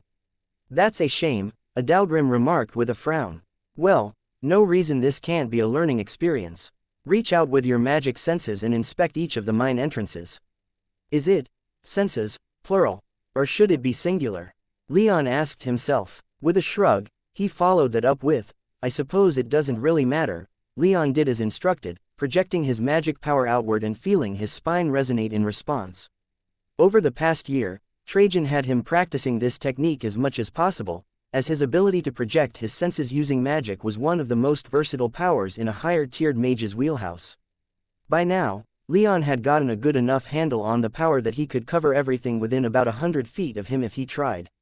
In this case, he saved power by not needing to see behind him and only needing to scan the mineshaft entrances. His range could only cover about half of the entrances around the squad, but he could sense every little detail in them, down to the grain in the wood of the sealed doors. He was about to ask what he was looking for when he sensed something strange coming from one of the entrances. It was a familiar feeling, a few stray wisps of power that almost resembled Zaffin's demon fire that he had frequently called upon. It wasn't an exact match, but he could say with some certainty that he had found where the vampire was hiding. "I think our vampire is hiding in there," he said, pointing to the mineshaft in question. "Not bad," Adalgrim said with an impressed smile. "You got that on your first try." Leon's face went red, and he was once again grateful that he hadn't removed his helmet. "Perhaps I should have waited for him to tell me what to look for," he thought to himself. "Well, I think I can sense some kind of fire magic coming from there," he explained, as he felt that it needed an explanation. "Your senses are sharp, that's the place I would have guessed as well," Adalgrim said. The older knight then led the group onward, toward the mineshaft he and Leon had identified. He didn't stop to question Leon further and didn't seem suspicious at all as to how Leon located the mineshaft so quickly, much to the younger man's relief. As they drew closer, Leon could sense the strands of demon fire much clearer, and took a few moments to study it. He hadn't seen any demonic power aside from Zaffin's before, and he was interested in seeing the differences, if there even were any to be seen. He didn't have the time for an in-depth study, though, but what he did see gave him a small measure of comfort. The demonic fire magic he could sense in the air was barely any different to the fire magic he'd seen before when he was younger, and when he was training with Trajan's other knights. If he wasn't already aware of what demonic fire felt like, he doubted he would have ever thought that what he sensed was any different to normal fire magic. This lessened his fear of Adalgrim perceiving Zaffin's power within him a little bit, but that didn't mean he was about to let loose with a blast of demon fire, either. "Let's get this door open, then," Adalgrim said. He stepped forward, waving toward a soldier with a hatchet hanging from his belt, but when he touched the supposedly sealed door, it immediately swung open. "What the?" Adalgrim muttered in confusion. "I guess the vampire does need to get outside somehow," Leon said. The boards that made the door look sealed were still there, but there was enough space for the soldiers to shimmy past if they wanted. They didn't want to, though, and the soldier with the hatchet took a few moments to remove the boards that were in their way. And then they were in, descending into the darkness of the old mine. The light and breezy atmosphere quickly turned tense and charged in the darkness of the mine, even though everyone was able to see well enough in the dark. Alex gripped her sword tight enough to turn her knuckles white, while Anzu grew more and more nervous and jittery, constantly glancing back toward the rapidly shrinking light of the open door. Leon himself wasn't feeling comfortable descending into the ground, but he was comforted immensely with his sword back in hand. The squad moved deeper into the mine. There were a few forks, but each time Adalgrim was able to sense the demonic magic and led them in the right direction after leaving a marking on the wall so they could find their way out again, of course. Still, The group only became more and more tense with every step. The air grew still and cold as they pressed deeper. The darkness weighed down on them, even though they could still see with a bit of applied magic. Making matters worse, the aura of demonic magic grew thicker and more intense, until all but Leon felt it pressing down upon them. Suddenly, the group turned a corner and were nearly blinded by the light of a small candle. They had to hurry to throttle the magic flowing into their eyes before they could see again. "We're getting closer," Adalgrim whispered, confirming what they all knew at that point. "Keep an eye out for traps." The air began to grow warmer now, and they could hear a strange sound coming from up ahead. After a few dozen more steps, they found that the sound was that of a man shouting in frustration. "Isn't it working? I've done everything asked of me," cried the voice. Rounding one last corner, the group found themselves looking down from wooden scaffolding into a small cavern. There were a few boxes, tables, and a bed in the corner, but the most eye-catching thing was a massive bonfire in the center of the room. The fire burned dark red, and despite its size, produced no smoke. "Demon fire," Leon whispered. "Indeed," confirmed Adalgrim. Across the cavern lay 4 bodies, each upon a table. Each one was shirtless, and the group could see that they all had similar holes and burn marks on their chests as the man the villagers had found abandoned in the forest. Hunched over one of the bodies was the source of the cries of frustration, an inhumanly pale figure, with little muscle to speak of in veins and arteries. Visible beneath his skin, his bare back was covered in horrific scars as if someone had tried to burn him alive and failed. The figure was pressing down on the chest of the body he was hunched over, doing something that was producing a lot of orange light. Whatever he was doing didn't seem to be working, as he only grew more and more frustrated and began to swear and curse as loudly as he could. "Spread out, and let's take him," Adalgrim whispered. Chapter 203. Fire Demon. The demonic aura of the cave permeated everything within, including Leon himself. Traces of this aura seeped into his body, where it was carried to his heart and into his soul realm. This foreign magic power wasn't nearly enough to do even superficial damage, but it was certainly enough to be detected, even by those not paying attention. Case in point, Zafin, who had been silently focusing on his recovery for several months, suddenly opened his eyes upon the aura's entrance to Leon's soul realm. He hadn't so much as moved, let alone spoken aloud for 3 months, so focused was he on regaining his power faster than Leon was growing stronger, but this aura immediately caught his attention and pulled him out of his meditative trance. "This aura," the demon whispered in a hoarse and guttural growl. "I know it." Zafin rose from his sitting position on the island, the flames covering his body burning orange and his eyes a bright gold. The more of this aura he sensed, the more enraged he became, and his fire burned higher and greater until not even the shadow of his obsidian body could be seen within. "Amen," Zafin spat, packing more hatred and anger into that name than he could ever properly express. The soldiers spread themselves out on the scaffolding, which encircled the cavern to provide support and stability. There were a few creaks and moans from the wooden planks as they moved, but whatever the vampire was doing below them seemed to be taking up all of his attention. "What is he doing?" Leon asked, whispering in Adalgrim's ear. "I think he's trying to make ghouls," the older knight responded. Leon frowned but was grateful that the vampire seemed to be failing at his task. Ghouls were corpses that were controlled by a demon worshipper to perform basic labor not dissimilar to stone giants or the bronze golems he'd encountered in the past, only instead of a manufactured body, ghouls were made by puppeting corpses, making them much weaker and prone to rot. Creating a handful of ghouls was one of the first steps older and stronger vampires took in their establishment of a nest. But, for one reason or another, the vampire below them couldn't accomplish his task. He kept injecting his magic power into the corpse he was leaning over, but it remained inanimate. "Get up!" the vampire roared at the corpse. "Do something!" The creature forced something that glowed red deep into the corpse's open chest and waited. For several seconds, he stood there, watching in frustration as the glowing object slowly dimmed. The vampire then turned back to the bonfire and walked to a small table with several bowls placed upon it. He reached for the largest, made of dark gray metal and covered in glowing red runes. The bowl could easily hold several gallons of blood, and from the stains on the sides Leon guessed it frequently did, but now it was almost entirely empty. Dropping to his knees, the vampire begged, "Please, my lord, tell me where I have failed in my task. Bestow your knowledge unto me, that I may bring others into your glorious light." Once he finished his plea, the vampire then picked up the bowl, brought it to his lips, and began to drink the last dregs of blood within. "We can't let him finish," Adalgrim said quietly. Looking around, the soldiers had mostly gotten into position and were waiting on him to give the word. The vampire below was chugging the last drops of blood, which was causing the demonic aura that pervaded the cave to roil and churn, so Adalgrim didn't hesitate to raise his hand and make a fist his silent signal to attack. Immediately, 8 soldiers leapt down from the scaffolding, including Adalgrim, and attacked the vampire. 3 of them were wielding spears, and they plummeted toward the creature, seeking to impale him as they landed. Adalgrim led the attack, while his squire, Leon, and Alex watched.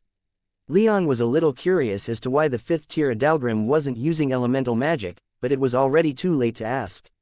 Whether it was by his magic senses or by hearing their descent, the vampire realized what was happening and barely managed to dodge the spears by the skin of his teeth. This might have left the 3 spear-wielding soldiers vulnerable, but Adalgrim charged with his sword drawn and closed the distance between himself and the vampire in less than a second. The vampire never got a chance to retaliate against the spear-wielders. However, even when surrounded and heavily outnumbered, the bloodsucker was a terrifying foe. He dodged Adalgrim's opening sword stab and responded with a blast of fire, sending the knight reeling. 3 more soldiers attacked from behind, preventing the vampire from capitalizing on the knight's brief vulnerability. Adalgrim took the opportunity to regain his footing and charge again, ignoring the embers that smoldered in his armor. The vampire was cornered and desperate, with strong, armored, and experienced soldiers completely surrounding him, and it was only the liberal application of demon fire that kept them at bay. There was no witty banter, no pause to speak. Adalgrim and his soldiers were the pictures of professionalism, and they didn't give the vampire a single moment to recover, constantly attacking when his back was turned and when the demon fire dissipated. After almost a minute of applying pressure, though, the vampire began to slip up. First by only sustaining a few nicks and cuts, but eventually, Adalgrim stepped back and conjured a small ice spike about the size of a large nail in the air. This spike was launched straight into the vampire's back, eliciting a blood-curdling cry of pain. The soldiers on the other side didn't waste this opportunity, and charged, with one cutting off one of the vampire's arms and the other 2 stabbing him in the chest. "No," the vampire moaned as his blood poured out of him and he sank to his knees. His sunken, blood-red eyes turned to the bonfire as Adalgrim stood behind him, ready to cut the creature's head off. "Maybe you could have used that ice spike from the beginning," one of the other soldiers said. "Yeah, could have saved a ton of time," another responded. Adalgrim chuckled as he raised his blade and said with equal amounts of sarcasm, "I suppose that would have been better, but I didn't want all of you to feel useless." The vampire continued to stare into the fire throughout all of this, completely unmoving. He didn't even try to rise from his kneeling position. Leon followed the vampire's gaze out of curiosity, wondering what the creature found so compelling, assuming it wasn't just dejection from being abandoned by the demon he worshipped. Leon froze as he stared into the fire. He saw eyes, barely visible but still distinct enough for him to know that it wasn't a trick of the writhing flames. These eyes seemed to stare back at him. Suddenly, as Adalgrim was bringing his sword down to strike the killing blow, the vampire burst into dark red flames, hurling him backward, and a voice boomed throughout the cavern, shaking the rocks and causing long streams of dust and soil to fall from the ceiling. "You have been remarkably disappointing. As you cannot provide me with anything other than mortal blood, I will take my due from your own flesh." Leon stared in horror as the vampire burned. The creature screamed and thrashed around, desperately trying to beat out the fire that consumed him, but demon fire isn't so easily extinguished when provided with a steady supply of magic power. A couple of soldiers instinctively tried to get close and put out the fire, but the power radiating out from it prevented them from getting close enough. "Don't let that being die by fire," shouted Zaffin, taking Leon completely by surprise. "Kill him now. Don't let that demon take him." Leon didn't question his partner. If this was important enough for the demon to break his months-long silence, then the least Leon could do was to take it with the utmost seriousness. Leon called upon his magic power, channeled it into his right arm, and conjured a golden lightning spear. The spear was so bright that it illuminated the entire cavern, making even the bonfires seem pale in comparison. Taking only a second to aim, Leon hurled the spear at the vampire, who had fallen to the ground and ceased to move. The spear impaled the vampire and exploded into a shower of sparks and smaller arcs of lightning, enveloping the vampire completely. The force of the blast was enough to knock back several of the other soldiers who were standing too close, and everyone had to avert their gaze to prevent the lightning from searing their eyes. The lightning dissipated after a moment, and everyone opened their eyes to see the vampire lying charred and smoking on the ground. He was dead as far as anyone could tell, with not even the faintest wisp of magical power detectable upon his corpse. The bonfire in the center of the cavern, however, was still burning just as brightly, and the eyes within stared back at Leon. There was no hatred or anger to be seen within them, but Leon could see faint annoyance in that demonic gaze. Hatred and anger, however, he could feel rippling out from Zaffin like tidal waves. "Amen," Zaffin whispered almost too quietly for Leon to hear. The bonfire then extinguished itself, plunging the cavern into darkness. "What was that?" Leon demanded while Adalgrim and the other soldiers swore and tried to get their bearings in the sudden dark. "Nothing," Zaffin muttered. "My ass, that was nothing." Leon shouted back, "I can feel your anger, demon. We're connected by our contract, you can't lie to me." "What was that?" Zaffin was silent for a moment, debating with himself how much he wanted to say, but he could hear the insistence in Leon's voice and knew that he wasn't going to give this up, so he said, "That was Aemon, one of my rivals from back when I was still competing to become a Lord of Flame. It was over his corpse that I claimed the title of Lord." "That fire didn't seem particularly corpse-like," Leon pointed out. "No, it didn't," Zaffin admitted, his anger cooling with every second that passed. "But he was dead at my feet. I checked countless times, he was dead. But now I have my proof. Aemon yet lives." "Proof?" Leon asked. "So you suspected this guy was still kicking?" "I was told that he survived, and while it was by a trustworthy source, it still doesn't quite compare to encountering evidence of his survival in some random cave in the middle of a lower plane." As they spoke, the other soldiers finished channeling magic into their eyes, adjusting their vision to the dark, and started getting organized. "Let's try and grab these bodies," Adalgrim called out. "If we can transport them back to the village, then we should." "What about the vamp?" one of the soldiers asked. "Leave it," the knight responded. Leon and Alex jumped down to help out while Anzu stayed up on the scaffolding shaking like a leaf in the wind. The young griffin wasn't taking this experience well, what with descending so deep underground and the primal fear of fire. Leon wasn't needed to help with the bodies, so he and Alex returned to the top of the scaffolding to comfort Anzu. The griffin had laid down on the ground and folded his wings over his eyes, shaking all the while. Leon knelt down and began stroking the fur on his back, while Alex made soft humming sounds. It worked, as when the soldiers climbed back up the scaffolding with the bodies of the villagers, Anzu had stopped shaking, stood up, and tried to curl up into Leon's arms. He still wouldn't let Alex touch him, though, snapping at her when she tried. "That's rude," Alex said with a frown, trying not to sound too offended. "I'm sure he'll come around eventually," Leon said sincerely. It was starting to grate on his nerves a little how much Anzu depended on him, especially since he wouldn't eat much unless Leon himself fed him. Regardless, the griffin had calmed down enough to follow Leon and the rest of the soldiers as they marched back out of the cave. "So, can you tell me any more about this, Aemon?" Leon asked as he walked. "No," Zaffin answered. "Really, after what I just saw, that demon looked like it was going to try and burn us all to death." "That would have been impossible," Zaffin replied. "All he was trying to take was the magic power within that vampire, and he wasn't being gentle about it." "And you didn't want him to take that power, so you had me kill the vampire," Leon observed. "Right, it's only denying him a minuscule amount of power, but I still couldn't stand to let him have it." Leon waited for Zaffin to continue, but after several seconds he realized the demon wasn't going to. "Very well," he said. "I'll let you keep this secret for now, but I expect a story one of these days." "That's fair," Zaffin responded. The rest of the walk back out of the cave was done in silence. Chapter 204. No time to rest. "Ugh, fighting in caves is the worst," Adalgrim said with relief as he led the group out of the mine. "Does this sort of thing happen often?" "Fighting in caves, I mean," Leon asked. "Not so much as to be expected, but certainly enough for me to know that I hate it with a burning passion." Adalgrim responded. No pun intended." The rest of the group walked out of the mine, and all seemed to share Adalgrim's sentiment. Their faces brightened with joy as soon as the shadows of the mine were firmly behind them. None, however, were as happy as Anzu to be out of that dark and confined space, as the griffin displayed when he ran outside jumping and rolling around in the grass.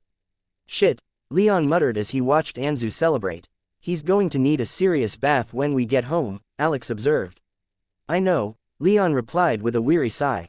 Since Anzu generally didn't appreciate being approached, let alone touched, by anyone except Leon, it would then fall to him to make sure the griffin was clean when they returned to the horns.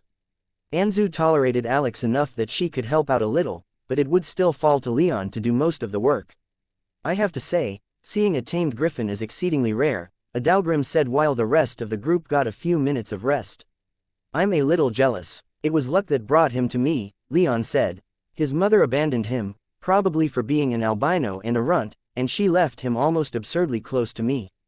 He wasn't old enough to have opened his eyes yet, so that gave me the opportunity to imprint on him. That is lucky, Adalgrim replied with a smile of appreciation. He's going to be one hell of a war mount when he gets bigger, I can tell. Griffins are fast, strong, and one of the fiercest beasts in the entire kingdom. Have you ever fought one before? Alex inquired. I have, Adalgrim answered, not bothered at all with Alex's question despite her lower rank and status. About 10 years ago, just before I ascended to the 5th tier, I and my commander were sent out to find a man-eating griffin about 50 miles north of here. I assume you managed to kill it, Leon guessed, to which Adalgrim nodded with an expression of pride. How did you keep it from flying away? My commander was a wind mage. We tracked it for 2 weeks, and when we caught up to it, we ambushed it while it was sleeping. My commander shredded the beast's wings with a few wind blades. Despite these injuries, it still killed more than half of our squad before we ended its life. Griffins are strong beasts and have immense natural talents for wind and lightning magic. As I said, they're strong and fast, and their abilities with magic only make that even truer. That reminds me, Leon said as he glanced back at the mine, why didn't you use your ice magic from the very beginning of that fight? It seems to me like you could have ended that vampire before he had a chance to fight back. Oh, that, Adalgrim murmured with a bashful look.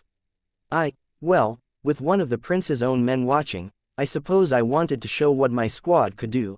I didn't want to end the battle so quickly that it made the rest of my squad look superfluous. I see, Leon muttered, failing to hide the hint of disapproval in his voice. Why don't we head back to the village and report our success? Adalgrim suggested, trying to divert attention away from his embarrassment.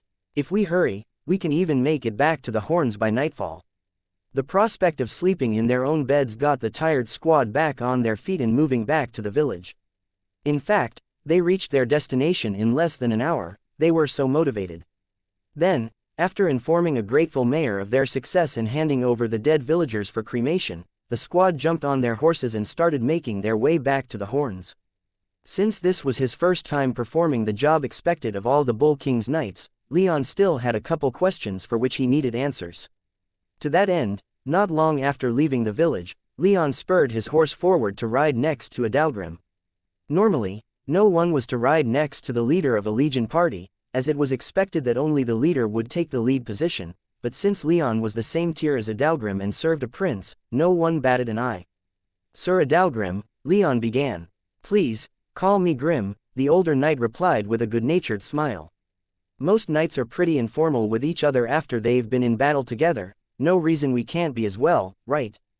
Besides, I know my name's kind of a mouthful. In that case, please just call me Leon, the younger knight responded, bringing a smile to Adalgrim's face. So, what do you need, Leon? Grim asked. Out of curiosity, how routine was this? Is this what I can expect if Prince Trajan were to send me out again? Well, I suppose it went pretty well, all things considered. There are always a few complications in these kinds of missions that you need to watch out for. Chief among them is whether or not the vampire sticks around after its first couple of victims, Adalgrim explained.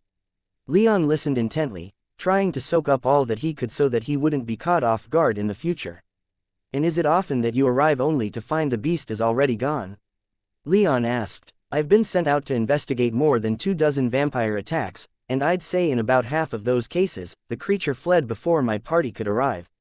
This hunt was actually pretty straightforward in that regard. In my experience, vamps will observe their target settlement for a few days, single out enough people who seem like easy prey, then seize as many as they can in a single night. The smart ones then hide as best as they can, and the really smart ones take their captives and get the hell out of there as fast as their demon-worshipping asses can manage. How about other monsters? Leon eagerly asked. He had been hoping to test himself during this mission to see how far he had come in his training with the prince, but in the end, he hadn't actually done much. From the slightly dissatisfied look Alex had behind him, he could tell she felt the same. Anzu, meanwhile, just happily ran alongside Leon's horse seemingly without a care in the world. Like I said before, I was sent after a griffin once, Grim said. There were also a few werewolves I was called in for, and quite a few other less exotic animals that were harassing people out in the countryside. And how often are you sent out? Leon continued, causing Grim to chuckle in amusement. Usually once or twice a week, depending on what I was sent out for last. I think my squad and I are looking at a good week off after dealing with a vampire. If we were sent after something like a third-tier bear or a wolf pack led by a relatively strong alpha, then we could be sent back out within a few days. Interesting, Leon muttered as he lost himself in thought. The job wasn't always exciting, mostly just hunting beasts and monsters who had grown too strong for local militia and legion patrols to deal with. And, as Grim continued to elaborate on, going after smaller and less significant beasts was the norm. Vampires and werewolves made up only a fraction of what a knight in the Bull Kingdom would have to deal with to keep the peace. The two knights continued to speak for several hours about the duties they perform, though it was mostly just Leon asking more in-depth questions and Grim answering to the best of his ability. By the time they started drawing near the horns, it had grown dark and they were still talking. So enthralled were they in their conversation, in fact, that they didn't notice the soft glow in the distance until Alex spoke up. Sirs, look at that, she said in alarm once they drew close enough to be sure of what the glow was. Leon, startled by Alex's loud outburst, glanced over at what she was pointing at, the city of Arimenium that the Southern Horn watched over. Much of the city was obscured in smoke, but they could still see the source. One of the southern districts of the city was burning. That district is home to Arimenium's mage guilds. Grim said with a slight degree of panic. Let's get back quickly, Leon responded, to which Grim nodded. The entire squad spurred their horses onward. There were 7 miles between them and the post houses by the Northern Horn, and it would take them about half an hour to arrive. Once they reached the stables, Grim shouted at his squire to take care of the paperwork to sign the horses back in. Then he turned to Leon and said, "We need to check in with our bosses."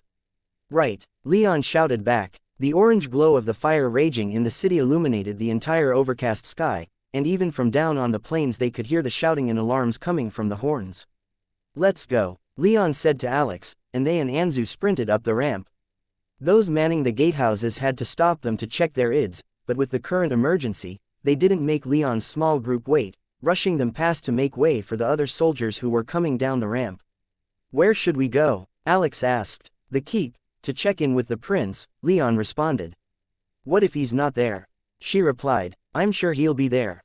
Coordinating the response for whatever started that fire, Leon said. They ran through as much of the Northern Horn as they could, but there were many baileys separated by walls and more gatehouses to get past. It took them almost another hour to finally enter the Southern Horn. "There's something definitely wrong here," Leon observed as they wound their way through the baileys of the Southern Horn. He could hear the sounds of armed and armored soldiers preparing for something, and the glow of the burning city hadn't diminished. If this were a normal fire, then it would have been taken care of by now, Alex added, noticing the same thing Leon had. Their observations didn't make them stop, rather, they sped up, reaching the keep 15 minutes after arriving at the Southern Horn. There, they found the prince standing in the main bailey surrounded by legates and tribunes, while hundreds of soldiers quietly waited in formation. Noticing them arrive, Trajan shouted, "Sir Leon, get over here." Leon hurried forward with Anzu at his side, while Alex went to wait with the other squires. "Your Highness," Leon said, bowing slightly to the prince. His manner was sloppy, and under normal circumstances would have elicited a few disapproving looks from the nobler tribunes and legates, but now was not a time to focus on etiquette, and no one paid him any mind. "You got here just in time," the prince said with a deadly serious attitude. "We need everyone we can get. One of the 5 major mage guilds in the city has rebelled." "They rebelled?" Leon asked in shock. "Here of all places. We're still getting to the bottom of why, but dealing with the situation at hand is more important," Trajan said, waving his hand to a map of the city on a temporary table set up just for this meeting. The delta of the Tyrrhenian River formed a number of large islands, and Arimenium sprawled out over all of them. This meant that much of the city was separated by branches of the river that flowed into the Gulf, and even these islands were filled with small canals. "The Bluefire Guild has seized control of the entire guild district," Trajan explained, pointing to one of the largest of the southern islands. "We've contained them there, but it's going to take a large push to get past the barricades they've erected on the bridges and enter the district. Your Highness, what about using the navy? Minerva, the 6th-tier legate and second in command of the Bull's Horns, asked. Leon, looking around at the suggestion of using ships, noticed that the legate in charge of the fleet stationed at the Horns was conspicuously absent. Legate Merovic has indicated to me that he's not going to move without a direct order from the Consul of the Gulf, Trajan said with a furious look. When we regain control of the guild district, I swear I'm going to have a long conversation with that man about desertion and dereliction of duty. Leon looked back at the map. If the navy wasn't going to help them get to the burning island, then that left one option, forcing their way through the 3 bridges that connected the island to its neighbors. He sighed, but inside he felt a sense of exhilaration. He wasn't able to test himself against Amon's vampire, but this would be the perfect time to see how much his skills had improved over the past year of training. Chapter 205.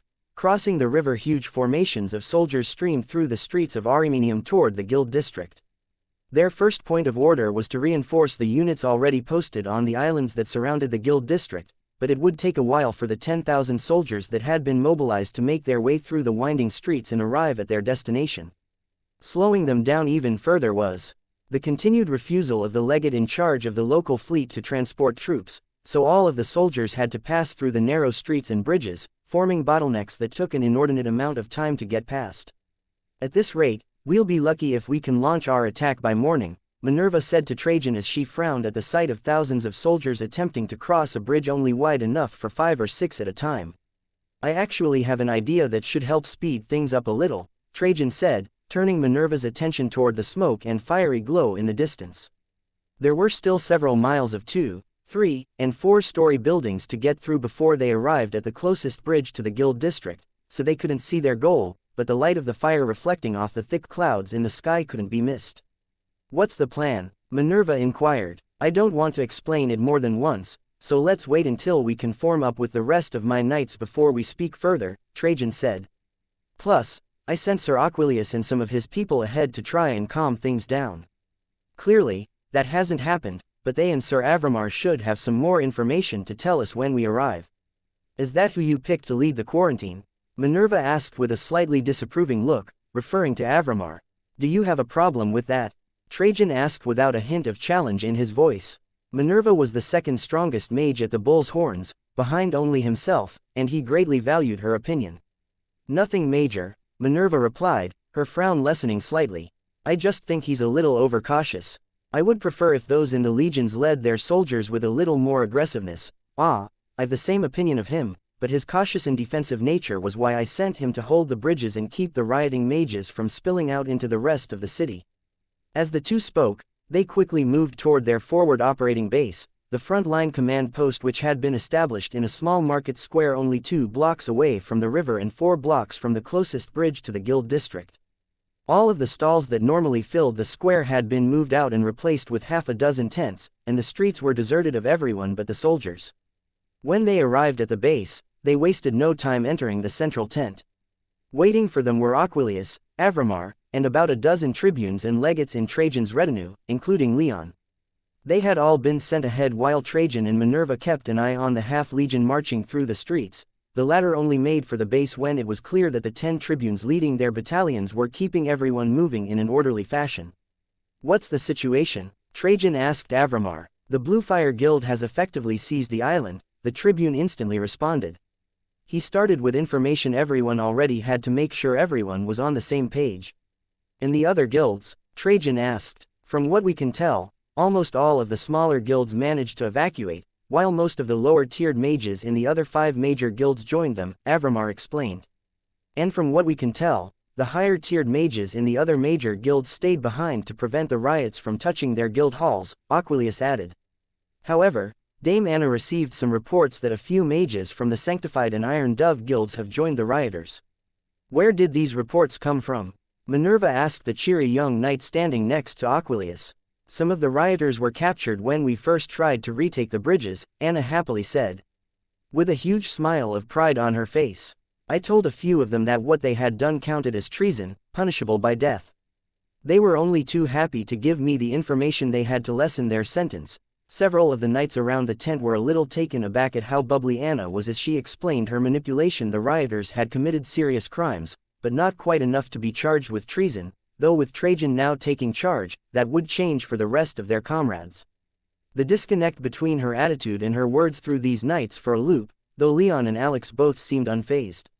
Anna was a 5th-tier mage and an important diplomat, they knew, and her demeanor wouldn't shift much no matter her topic of conversation. Did they tell you the reason why they started the riot in the first place? Minerva inquired. Apparently the Bluefire Guild tried to change their payment mechanism, Anna said. Most mages that belonged to guilds were essentially contractors, hired out to perform any conceivable job that might need a mage. A request would be made of the guild would receive payment, and mages could then take on the requests for a portion of that payment, the exact portion varying between guilds. These requests could be anything from creating a freezer by inscribing an ice rune to hunting rare and valuable beasts and monsters. There were even a few jobs where mages could be hired as mercenaries or bodyguards. A significant amount of money that flowed in guilds, however, were from the businesses they ran, mostly alchemists, enchanters, and doctors. The best of each of these fields worked for Heaven's Eye, but more than half of the alchemists and enchanters in the Bull Kingdom worked for one of the big guilds in some way. They wanted to take all of the payment for themselves and pay their mages with some kind of contribution credit that could be used to purchase guild products, Anna continued. Most of the mages took exception to that and began a protest, preventing anyone from entering the Bluefire Guildhall regardless of whether they had a request or were fellow guildmates. The higher-ups in the guild tried to break up the protest, things got violent, and then everything just spiraled out of control from there. Apparently, they even tried to extend this to their enchanters, doctors, and alchemists, which only provided additional kindling for the riots. Fucking idiots, Avramar muttered. You don't fuck with people's money, to do so is just inviting trouble that we inevitably have to clean up. You're not wrong, Minerva conceded, but her eyes were sharp and glaring at Avramar, but you don't have to phrase it so crudely. I'm sorry ma'am, Avramar immediately realized his mistake and apologized while straightening up. His battalion had failed to break through the barricades on the bridges hours before and he had been under a great deal of stress since. However, he knew that he would find no sympathy in this crowd as a little stress was no reason for a lack of formality when the situation called for it. Sensing the need to move on, Trajan walked forward and examined the map in the center of the table they had all gathered around. It's going to take a few hours to get the battalions into position, he said, glancing around the table and making sure everyone was paying attention. After ensuring that all eyes were on him, he continued, but there's no reason we can't get started right away. He began to mark a few positions around the map, 6 in total, all along the riverbanks of the 3 islands around the guild district. We're going to have 6 groups of 3 or 4 of our best fighters cross the river at these points and infiltrate the guild island, Trajan explained. They will then converge on the bridges, 2 teams per bridge. The knights around the table visibly tightened up. They would storm the bridges when their soldiers got into position, and while it would be dangerous, with their formations up and 3,000 soldiers at their back, the risk was minimal until they entered the district itself. The 6 teams, on the other hand, would be moving through a hostile district while it burned around them. Are there any volunteers? Trajan asked, glancing around the room. Minerva immediately said, I'm in. She was swiftly joined by 6 more 5th-tier knights including Adalgrim and 2 6th-tier knights in Trajan's retinue. The 6th-tier knights were Trajan's personal soldiers, and without legions of their own to command, they didn't see much point in joining the shield walls. Leon, too, didn't see much point in his taking part in the main assault on the bridges, if only because he didn't have a shield. So, when Trajan's eyes swept over the assembled knights again, Leon said, count me in, as well. Alex beside him trembled at his volunteering them, but she quickly nodded in solidarity when he glanced over to her. Anzu, as if sensing the increased tension in the tent, stepped closer to Leon for comfort. It was clear that the Griffin wasn't going to leave Leon no matter what. After a few more minutes, the 6 teams were filled out with powerful volunteers, and a time to begin was set. The rest of the meeting was spent going over which battalions would go where and coordinating them to ensure their assault coincided with the 6 teams' own attack. Knowing that the 2 had just returned from a mission together, Minerva had Leon and Adalgrim join up in a team of their own. So, when Trajan decided that they were ready and dismissed everyone to prepare, Adalgrim and Leon left together. Well, I honestly didn't expect us to work together again so soon, Grim said good-naturedly. However, I'm glad to be paired with someone I know to be dependable. Same to you, Leon replied, smiling at the other knight. Their team consisted of the 2 knights, their 2 squires, and Anzu. Is your griffin going to accompany us? Grim asked him, glancing down at Anzu who, as always, was right at Leon's side. I hope so, Leon replied. I've had to take him to the Beastmasters several times in the past year, to ensure he remains healthy and growing well, and each time they've given him a long bath in a large shallow pool. Apparently, it's supposed to help the beasts grow accustomed to water, but we've yet to test it out. He doesn't struggle as much when being bathed, though. I can certainly join you in hoping the little guy joins us, Grim replied. Even at the size he's at, I can guarantee that he'll tear through 1st and 2nd tier mages fairly easily. It would be his first time in actual combat, and there are thousands of rioting mages in that district, Leon muttered as he looked down at Anzu. The griffin looked back at him, his bright red eyes communicating nothing but trust and confidence to Leon. His pure white body radiated the same strength as a 2nd-tier mage, but Leon still couldn't help but worry that Anzu was going to get hurt. I can't help but be a little jealous, sir, Alex stated. Anzu and I are the same tier, but you're only worried about him. I know what you can do, Leon replied. We've fought together before, and I have faith in your abilities. Anzu is yet to be tested in battle, that little beast is ready to spill some blood, trust me, Grim stated. I agree, Alex added. I guess that's that, then, Leon said with a sarcastic smile. Anzu is perfectly ready to join us in battle. Throughout their conversation, the team had been walking through the evacuated streets of Arimenium, with the clamor and din raised by the soldiers fading behind them. Their assigned crossing point was about a mile from the closest bridge, so they couldn't waste too much time crossing the river before the assault would begin. But, they still reached the Tyrrhenian River in good time despite their conversation. There doesn't seem to be any sentries posted this far away from the bridges, Grim's squire whispered from atop a nearby villa. The team hadn't walked along the riverbank to prevent the rioting mages from seeing them and raising the alarm, but that also meant that they couldn't see the other side. Consequently, before they exposed themselves, Grim had his squire do a little scouting. Then we should be able to make it to the other side without trouble, Grim said. He then looked at Leon and continued, let's do this now before anyone shows up.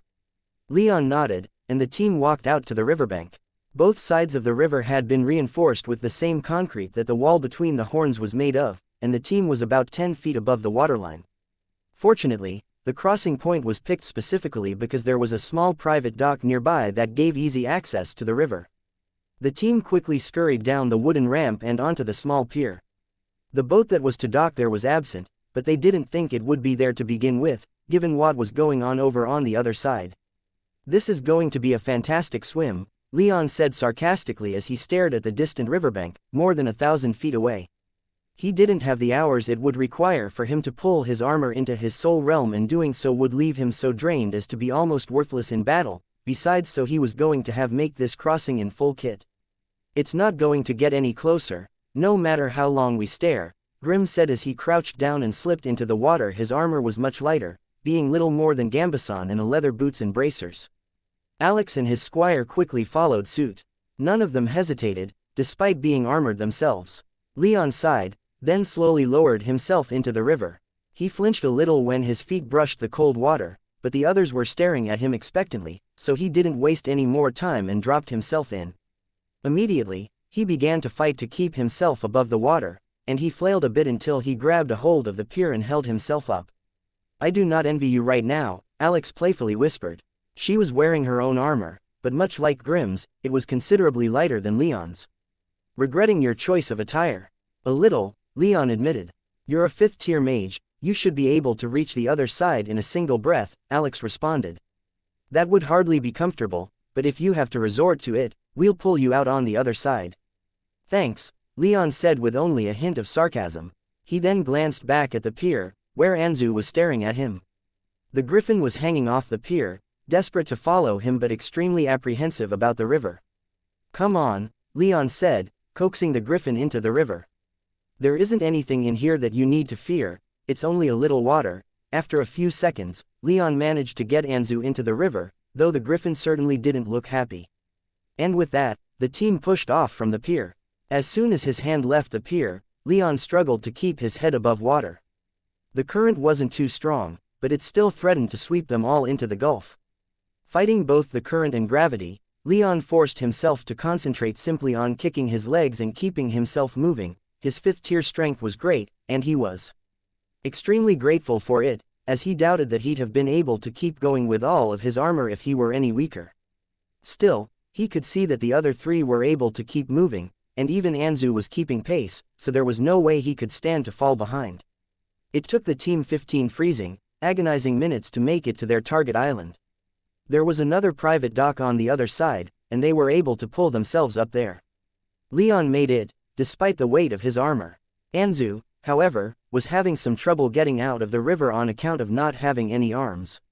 He whimpered and cried as he kept himself afloat, and Leon lay down on the dock, reached back into the river, and grabbed the griffin. Anzu had started to flail around in panic, but as soon as Leon's arms wrapped around him, he stopped and allowed Leon to lift him out of the water. Everyone was breathing hard, and Alex and the other squire were shivering. Unfortunately, they were unable to take much time to rest. "There are soldiers over here," came a shout from above them. They crossed the river. "They're attacking." Chapter 206. The Guild District. The shout came from above them, behind the concrete riverbank and parapet. The team immediately leapt to their feet, knowing their cover had been blown. Leon and Grim glanced at each other, then jumped clean over the riverbank, with their 2nd-tier squires not far behind. Little Anzu, meanwhile, shrieked at being left behind and sprinted up the ramp connecting the pier to the riverbank. The team was faced with half a dozen young mages, dirty and ragged after spending most of the day looting the island. 4 of them were armed with swords, while the weakest 2 had only their fists. They were standing in the small courtyard of U-shaped villa and seemed to have been dividing the spoils of their looting when they heard the team pull themselves out of the water. The villa itself had been enchanted to prevent it from burning down, but there was broken and burned furniture all around from when the place had been ransacked. 1 4th tier, 2 3rd tier, a 2nd tier, and 2 1st-tier mages, Leon quickly identified. "Drop your wee," Grim began, but Leon didn't wait. He lunged forward before anyone could blink and skewered the closest mage to him. One of the 1st-tier mages then allowed his killing intent to erupt. The 1st-tier looters collapsed in fear, while the 2nd and 3rd-tier looters froze up. Only the 4th-tier looter was strong enough to fight off Leon's killing intent, even though it took him several seconds. By then, Leon had already killed the 3rd-tier looter and Grim quickly advanced toward him. The 4th-tier looter raised his sword, ready to fight, but he was so surprised and terrified from Leon's blisteringly fast attack that he didn't even realize how much stronger Grim's aura was compared to his own. The looter lunged forward, fighting through the fear brought on by Leon's intense killing intent to slash down at Grim's head. Grim, almost with disdainful ease, blocked the strike and, with a flick of his wrist, sent the looter's sword flying through the air. In this time, Alex and Grim's squire had engaged the other 2 2nd-tier looters, with Alex killing hers. Anzu had also joined the battle, sprinting up from the pier to tackle the remaining 1st-tier looter and tear out his throat. Less than a minute after hearing the shout, Leon and the rest of the team had killed the entire group of looters save for the 4th-tier mage, and even he had been disarmed and disabled by Grim. "Do you think maybe you could wait for me to finish asking them to surrender before you attack next time?" Grim asked Leon with exasperation. "Did you actually think they were going to surrender?" Leon countered with a look of confusion. "No, but while they are violent rioters, they are also citizens of the Bull Kingdom. We should at least ask for their surrender first before killing them. They were given their chance to give up hours ago, when Sir Avramar first tried to retake the district." Grim sighed, knowing that Leon had a point, but killing these young men without warning still didn't sit right with him. "I'm with Sir Adalgrim," Alex said. "We should try and take as many of these people prisoner as we can. I'm pretty sure that with Prince Trajan now here, this has been classified as a rebellion," Leon mentioned. "Everyone participating in the looting is going to be executed for defying a prince so violently, or at least imprisoned for life." As Leon spoke, he glanced down at the 1st-tier mage he killed. The boy barely appeared any older than Leon did. "But, fine, I can wait a few seconds if you want to ask the next group of rioters we come across if they're willing to surrender." "That's all I ask," Grim said, while Alex smiled at Leon's agreement. The 4th-tier looter was tied up and knocked unconscious before they left. Grim would have him picked up when the district was retaken. It wasn't that difficult to knock him out, as he had been staring in horror at Anzu tearing apart his 1st-tier comrade. the griffin hadn't stopped at the mage's throat, and was using his claws and beak to rip the mage to shreds. Anzu! Leon shouted while Grim saw to the 4th-tier looter. The griffin froze, and Leon curled his finger in a "come over here" gesture. Anzu complied, hanging his head as he could tell from Leon's tone that he'd made a mistake. Leon stared at the albino griffin, shaking his head at the bloody mess that marred his fur and feathers. "You're getting a long bath when we get home," he said. "Let's get moving," Grim whispered after he finished tying up the last looter. "We only have about an hour before the assault is supposed to begin, and we don't know how much of the district is passable." Leon nodded, and the team swiftly departed the villa. The guild district had been built upon one of the islands in the Tyrrhenian River Delta that had been inhabited for thousands of years. It was a small fishing village before the Bull Kingdom had been formed, then turned into a fort not long into the reign of the first Bull King. Arimenium was slowly built up over the following 5,000 years. Unfortunately, the age of the settlement on the island meant that the guild district was one of the few islands in the delta that wasn't built on a grid. The streets were paved over old dirt paths, and they weaved in and around each other, making navigation through the district nearly impossible for anyone who wasn't already familiar with the layout. The fire ravaging the district only exacerbated this problem. As soon as they left the villa, Leon and Grim took a hard right, but were immediately stopped in their tracks. Their path was blocked by a neighboring building that had collapsed. What was worse, the ruins were still burning in an almost monumental bonfire. "Shit," Leon muttered. "Where to now? We should be able to go around," Alex replied. She had brought a map and had broken it out as soon as she saw that their original path was a no-go. "This way," she said, pointing to another street ahead of them. They were standing in a small square with a small obelisk in the center. It was actually quite similarly laid out to Leon's home back in the Forest of Black and White, but Leon actively prevented himself from thinking about that, as he had a job to do. Across the square were 2 more narrow streets that led away at seemingly random angles. They were as winding and twisted as all the other streets in the district, so the team couldn't see far down them. What was more, the fire in the district had filled the streets with smoke. However, that wasn't enough to completely blind Leon. He smiled at the opportunity to finally make use of one of the powers he had been training for over the past year and released his magic senses. He couldn't cover that great of a distance, only about 50 feet, but it was enough that he was confident that they weren't going to be ambushed. Feeling the surge of magic power and knowing what it meant, Grim whistled appreciatively. His own magic senses were slightly inferior to Leon's, but only by a handful of feet. Without another word, the team plunged into the depths of the smoky district. The air was hot, and it was hard to breathe, but they kept a good pace. "Right," Alex said, staring at her map and directing them through the narrow streets and alleys. "Left, right, straight ahead, hold up," Leon whispered, calling the group to a halt. "Rioters ahead, let's check it out," Grim muttered, and the 4 began to creep forward, keeping low and in any shadows that the fires left. Even Anzu kept low and quiet, sensing the need for stealth from Leon's body language. They quickly caught sight of their enemy, 7 more rioters, 3 of whom were actively spreading the fire by hurling burning pieces of wood into nearby buildings and cackling like maniacs. The other 4 simply watched and chatted amongst themselves. None of them had any idea that Leon and the others were less than 30 feet away. Leon glanced at Grim, wordlessly asking the other knight if he was going to demand these mages surrender. Grim shook his head, as it was clear from their actions, bloody clothes, and slight aura of killing intent that they probably weren't going to surrender, and Leon jumped straight into the air. Leon put serious strength into his jump, easily reaching high enough to pull himself up to the roof of the 4-story row of townhouse-like villas next to them. In the same movement he used to pull himself up, he began sprinting over the roof toward the rioters and called upon his magic. He could feel his mana change into lightning magic and channeled it into his right arm, where the runes on his gauntlet began to gently glow. There, his magic formed a brilliant golden lightning spear. In only a few short strides, Leon arrived just above the rioters and jumped again. This time he wasn't going for height but plunged down toward his targets with tremendous speed.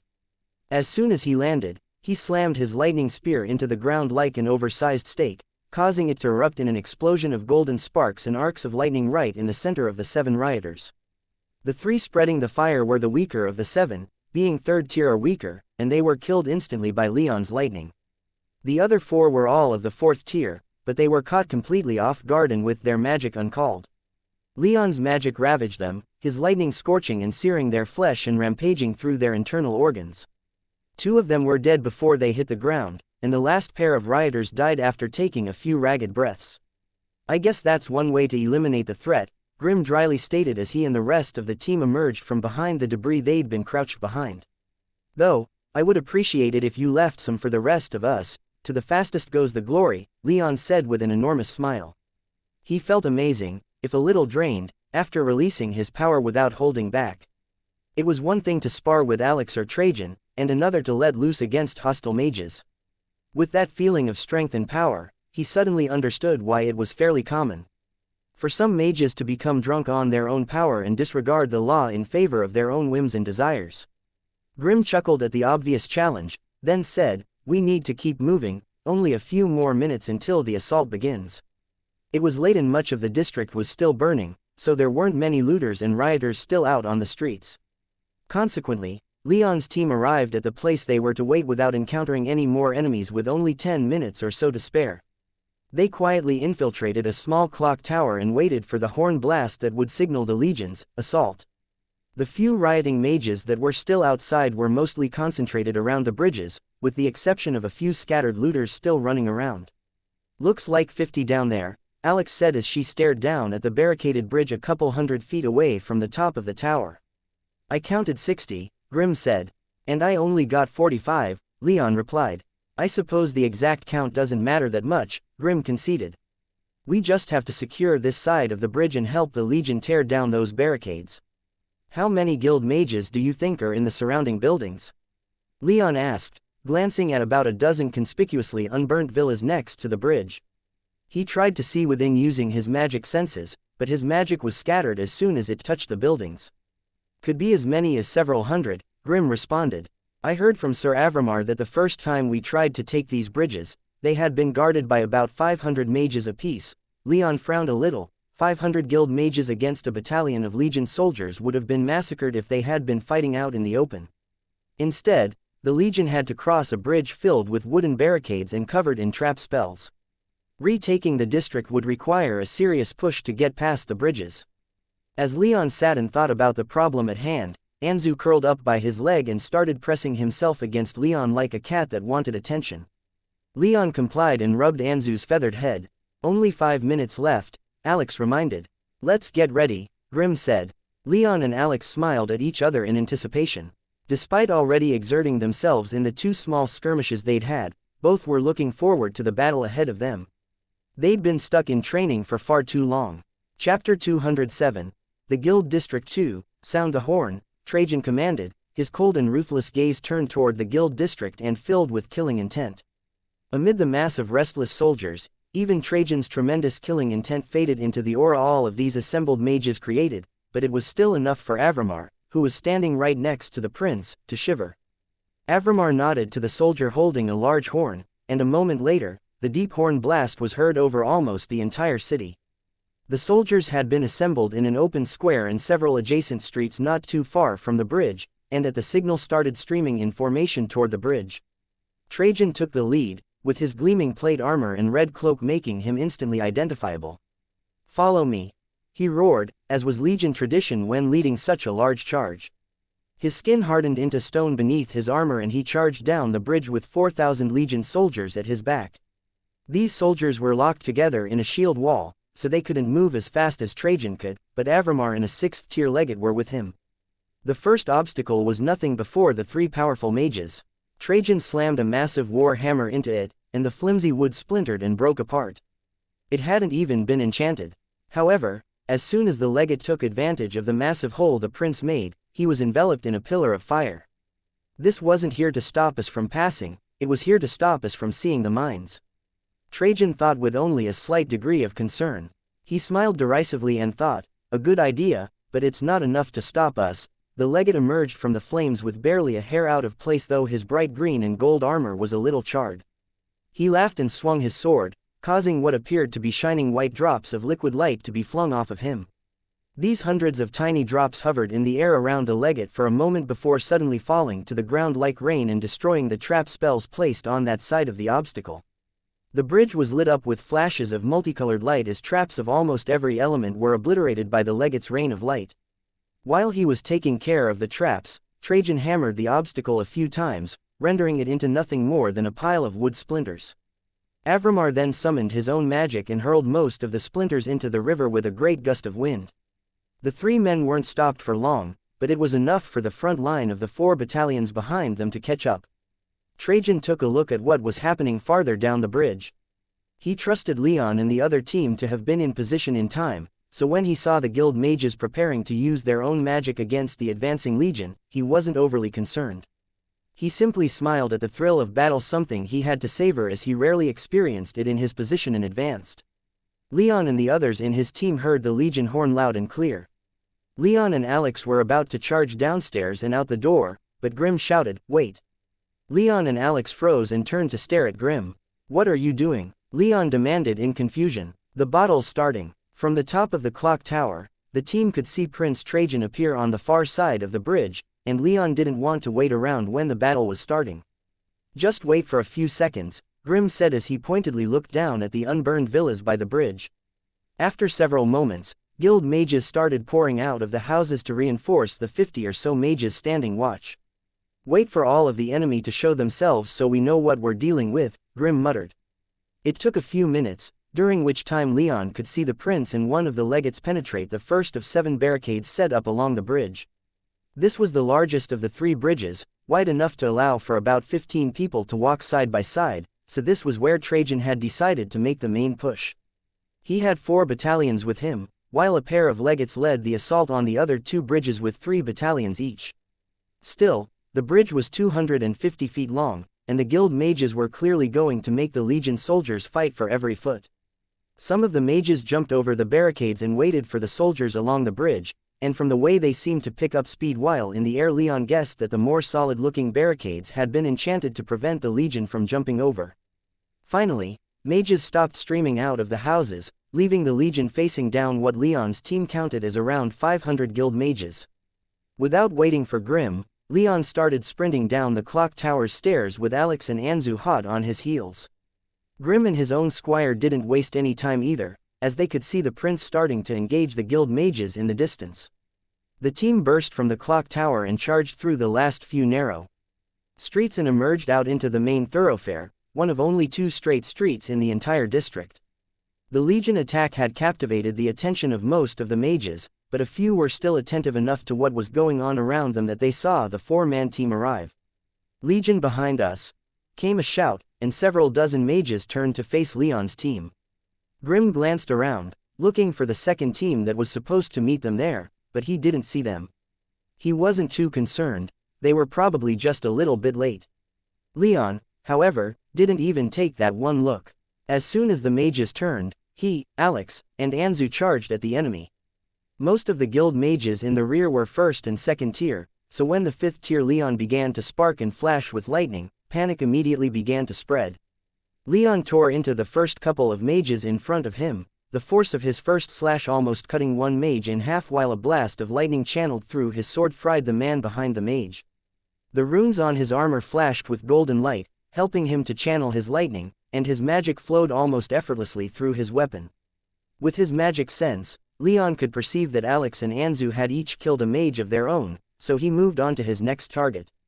Ahead of him was a 3rd-tier mage fumbling around in his pocket for a spell, Leon guessed.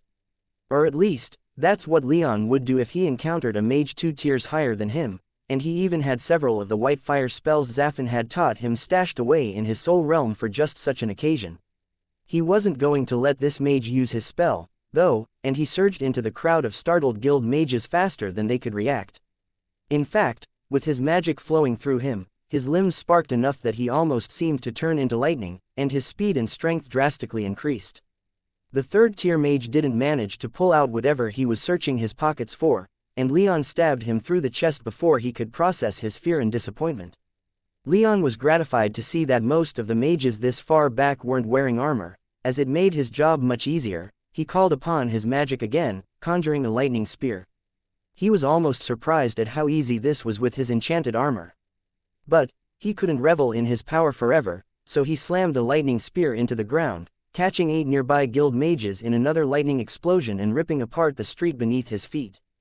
Grim wasn't going to be left out this time, and he leapt into the fray a mere few seconds after Leon had. He slashed through a few guild mages with his sword while forming 3 triangular plates made of ice. These plates were razor thin, and with a single thought, Grim launched them into the crowd of guild mages, slashing at throats and tendons. 7 guild mages were killed and 10 more severely injured before the ice plates broke and splintered apart. For these lower-tiered guild mages, the battle turned into a horror show. They were supposed to be the last line of defense for the bridge, and many had been planning on surrendering if the Legion broke through. All of the mages capable of fending off Leon and Grim single-handedly had gone to head off Prince Trajan and the other leaders of the Legion battalions.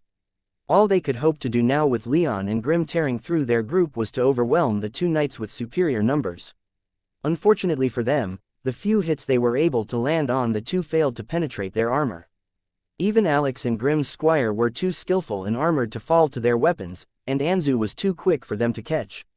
More and more guild mages fell. By the second, Trajan burst through the 3rd barricade and, for the first time that day, came face to face with a human enemy.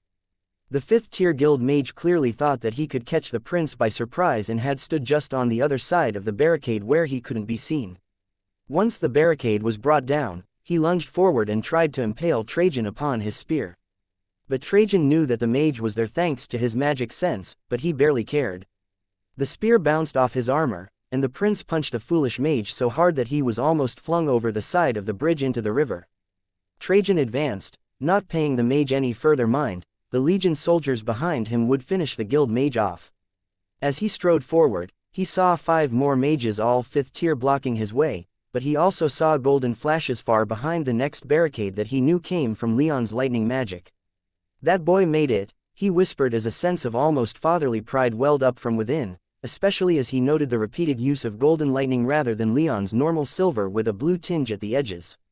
He slowly let the head of his hammer tap the bridge, and the stone bricks it was made of trembled in response. The mages watching him advance were almost frozen in fear. Trajan's killing intent was lost in the bloody and violent aura of the battle, but that didn't matter. The prince continued walking forward with the confidence of a man who knew that he had already won. One of the mages found his nerve as the prince drew closer. He suddenly sprinted forward as the head of his spear was coated in bright blue light. "You're not killing us today," the mage shouted as he lunged forward, but Trajan made no effort to dodge the blow. The legate beside him acted fast, as his magic coated his sword in white light. This light extended out until it appeared that the legate was holding a sword almost 10 feet long. He didn't even have to break his stride to block the mage's spear, and Trajan took the opportunity to smash his hammer into the guild mage's face. The other mages charged, realizing from that show of force that they weren't going to stop the prince with anything less than their combined effort. Trajan simply smiled and kept swinging his hammer. Leon and his team managed to kill more than half of the mages behind the last barricade in about 5 minutes. The rest of the weaker mages, seeing the corpses of their fellows all around them, decided that they weren't quite as committed to their cause as they thought, and ran away as fast as they could.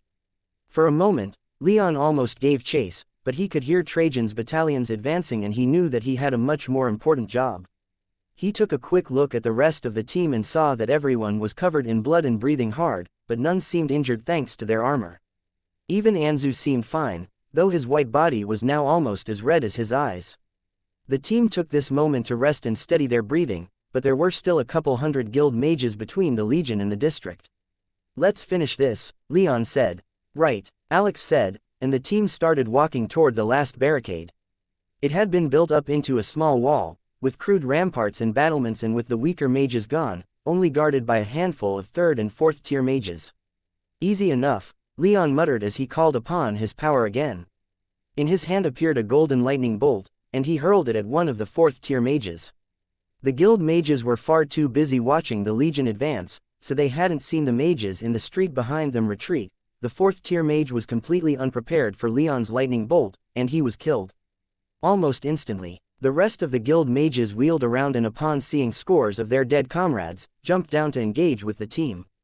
None of the 4th tier mages hesitated, despite knowing that they were facing down a pair of 5th tier knights. They understood that together, the 9 of them were more than a match for 2 5th tier knights and their 2nd tier squires. However, Just as they began their charge, a wind blade came rocketing out from an alleyway to slash one of the mages across the chest, and a rock spike burst from the ground and impaled the leg of another. The second team of knights had arrived, to the horror of the guild mages. "Glad you could make it," Grim shouted to the leader of the other team. "It just wouldn't do if we missed this," she responded. With that, 3 more 5th-tier knights were added to Leon's side, as the other team was slightly larger. Without another word, they began to take the guild mages apart with earth, wind, ice, and lightning magic. Chapter 208. The Guild District 3. With a tremendous crash, Trajan slammed his hammer into the last of the mages that continued to resist his advance on the bridge.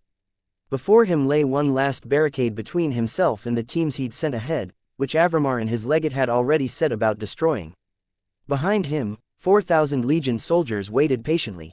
They had suffered no casualties, partly because of their spectacular armor and shields, and partly because Trajan had gone out in front of everyone and drawn most of the attention from the defending mages.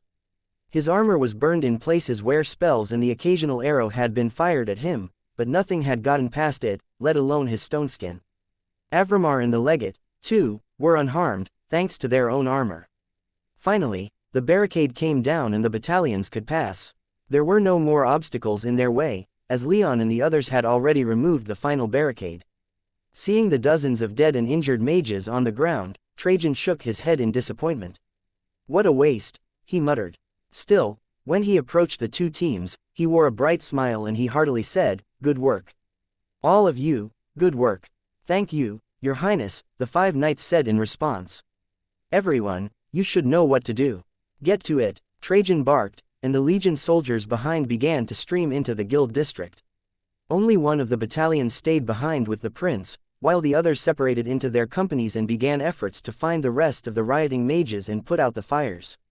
Grim went with one of the companies, and the 3 knights from the other team split away as well. Out of both teams that had been sent to attack the bridge from behind, only Leon, Alex, and Anzu stayed with Trajan. "I saw your magic from the bridge," Trajan proudly said to Leon as soldiers streamed past them. "You did quite well." Leon knew exactly what Trajan was referring to, the color of his lightning. When he first started using his lightning magic, it was silver blue, but he soon came to learn when training with Trajan that most lightning mages used golden lightning. It was only House Raim that had that color of lightning, so he put in an enormous amount of work to mask its color.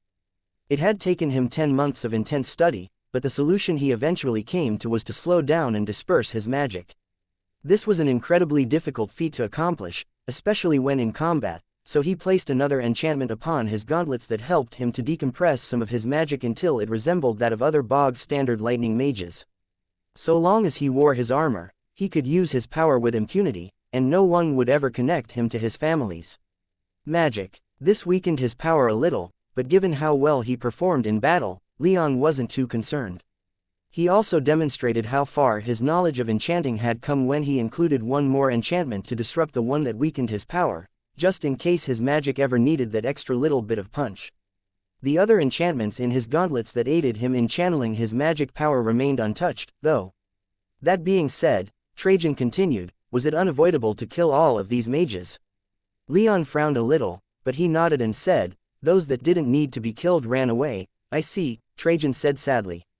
But he didn't have the luxury of mourning such a loss of life while the guild district burned around him, so he quickly suppressed those feelings and moved on. "Let's finish this," he said firmly.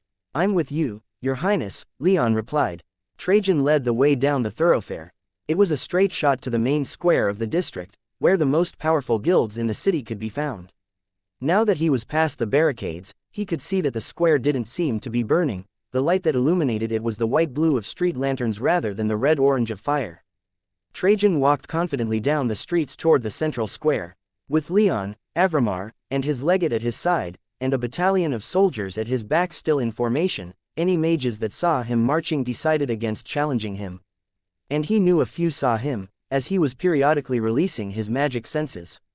A mile and a half later, his group arrived at the spacious square, where another battalion was waiting for him, this one led by Minerva.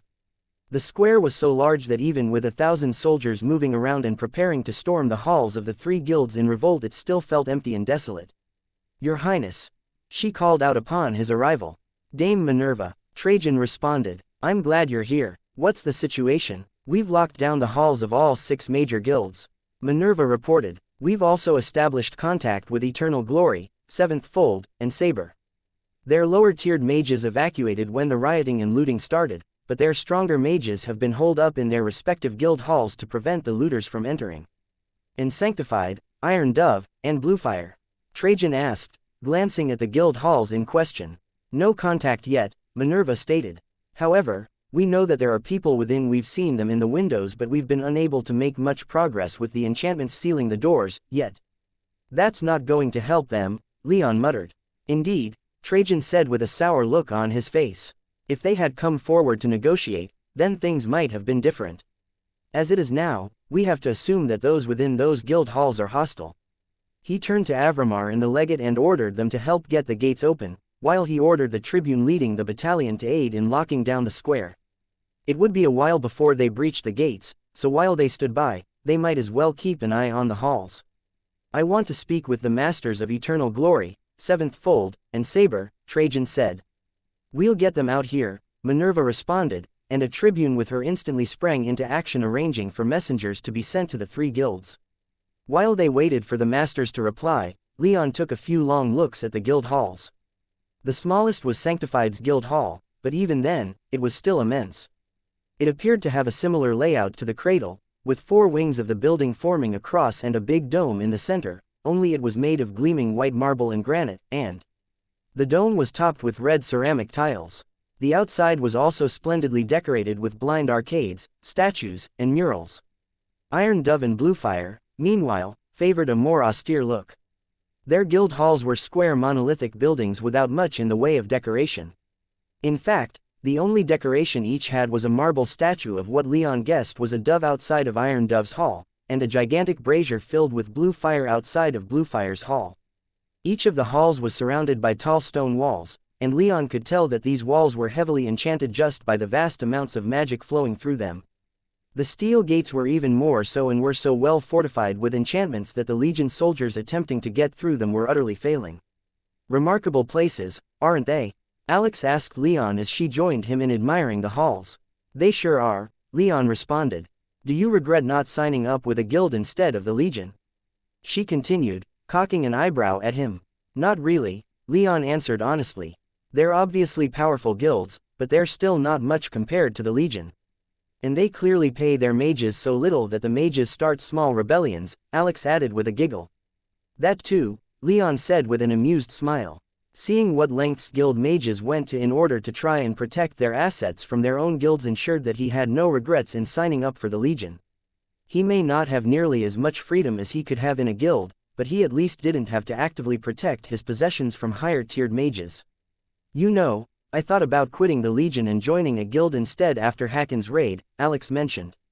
Did you? Leon asked. She responded. I didn't particularly want to be in that kind of position again, trapped in a tower with nowhere to run to, surrounded by wild warriors wanting to tear me apart. Do you have any regrets? Leon bluntly asked. Alex looked at him, then to Anzu, and then to Trajan. Nope. She quickly answered. I'm right where I want to be. Leon couldn't help but smile at the unexpectedly warm and friendly statement. And while Alex couldn't see his smile behind his helmet, she did notice that suddenly Leon seemed to not know what to do with his hands and he turned his head away from her. She knew he was smiling and was feeling embarrassed, but she was still quite happy with where her life had gone, and that she had said as much. Where's all this coming from? Leon quietly asked. Don't get me wrong, I consider you a friend and appreciate that you're happy with our circumstances, but this is still a little out of the blue. Yeah, Alex admitted. I know, I just don't want to be suddenly killed by a 5th-tier mage when we storm these halls and die. Not having said these things, you're not going to die, Leon said with such confidence that Alex couldn't argue with it. I'm just glad to have said it, she replied with a happy smile. As they spoke, the 3 guild masters of Seventh Fold, Saber, and Eternal Glory came out and met with Trajan. They assured him of their loyalty to the kingdom and that their mages had taken no part in the rioting. Trajan asked if they were certain about that, and they responded that they would not be defending any mages who were captured, and they wouldn't raise a fuss about any who were killed, regardless of which guild they belonged to. Satisfied for the time being, Trajan let them return to their guild halls and turned his attention to the 3 guilds that were the cause of this mess, and blue fire in particular that was at the center of it. "Command staff, to me," the prince shouted, and all of his personal knights and high-ranking soldiers began to congregate around him. "What's the word, Your Highness?" asked one of the dozen or so tribunes. "We're going to wait for the last battalion to show up," Trajan explained, "and then we're going to launch simultaneous attacks on the guilds. If anyone surrenders, take them prisoner. If they resist, then do what you need to do." "Who will attack where?" asked Minerva. "I'll have you take your people and bring down Iron Dove. Sir Attius can handle Sanctified when he gets here. I'll deal with Blue Fire personally," Trajan said with a dark look in his eye. "I'll leave the specifics of getting into those guilds to your discretion. Let's get to work." "Yes, Your Highness," the legates and tribunes around him responded in unison. Instantly, the square was filled with the sound of barking orders and soldiers rushing around following them. "Ursus, you're with me," Trajan growled to Leon, to which the younger mage nodded respectfully. The two walked over to a secluded corner of the square, away from the bustle around the three target guild halls. They were accompanied only by Anzu and Alex. The latter at first wanted to wait a respectful distance away, but the prince told her to join them as well. As she was Leon's squire, she hadn't interacted much with Trajan, but he still treated her just as he treated Leon, which was considerably well. "I haven't had a chance to speak with the two of you since you returned from that vampire hunt. How did it go?" the prince asked, allowing his face to break out into a light smile. "It went flawlessly, thanks to Sir Adalgrim.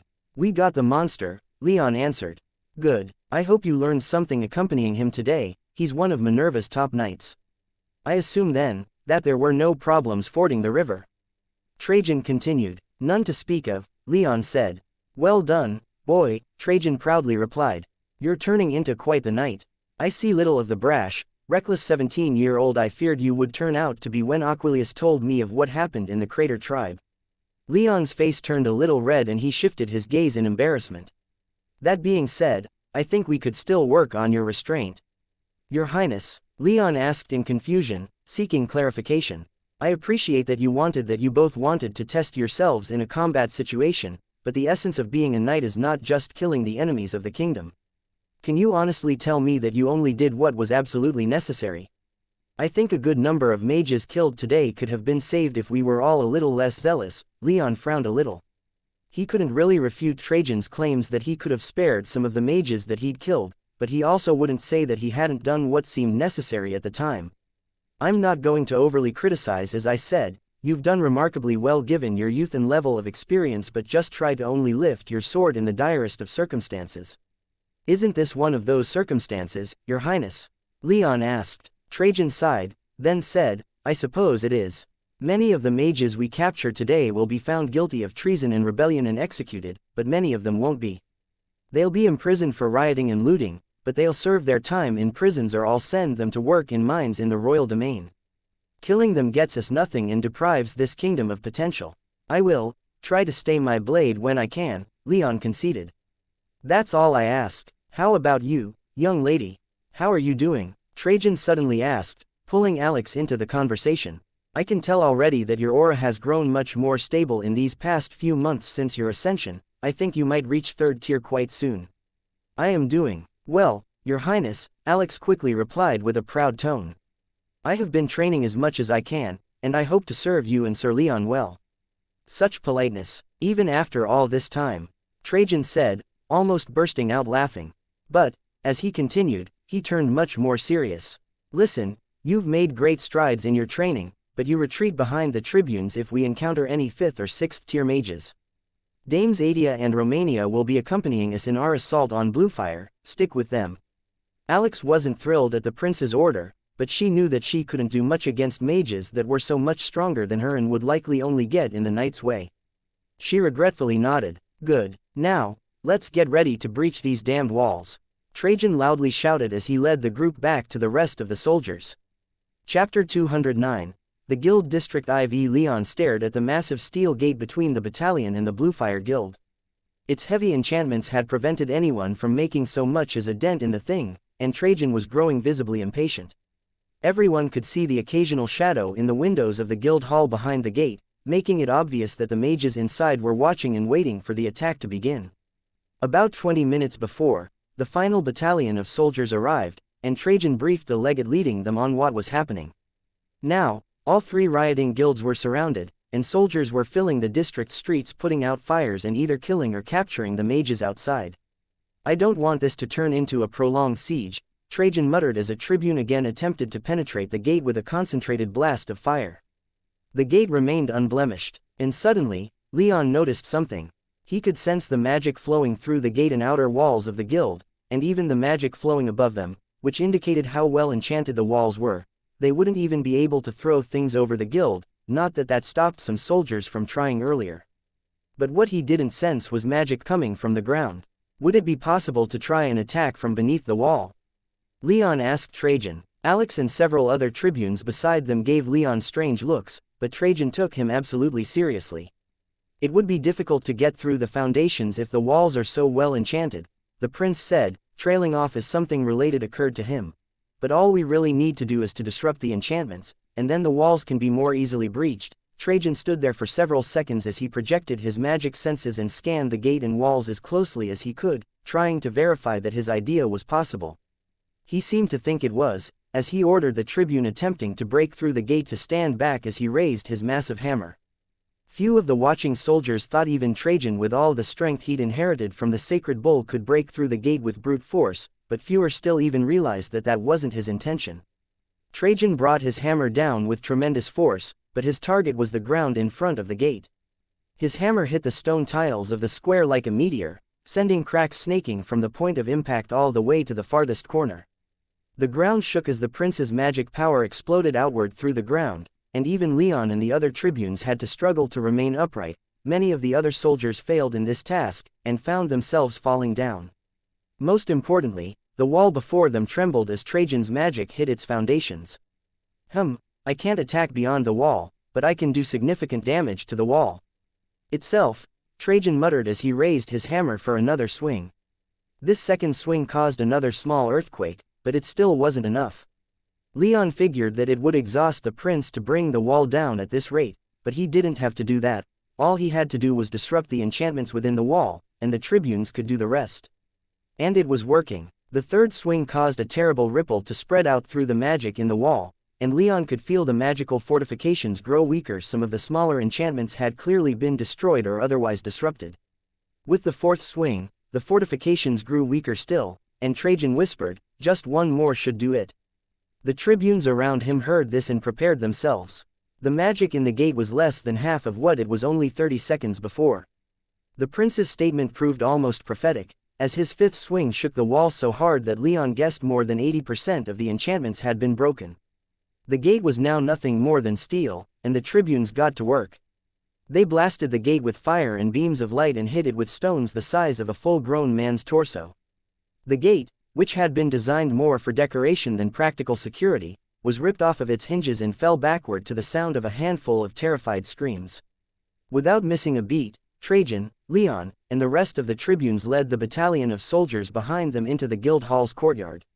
There, they saw about 50 mages standing against them, plus another 4 or 5 that had been crushed beneath the falling gate.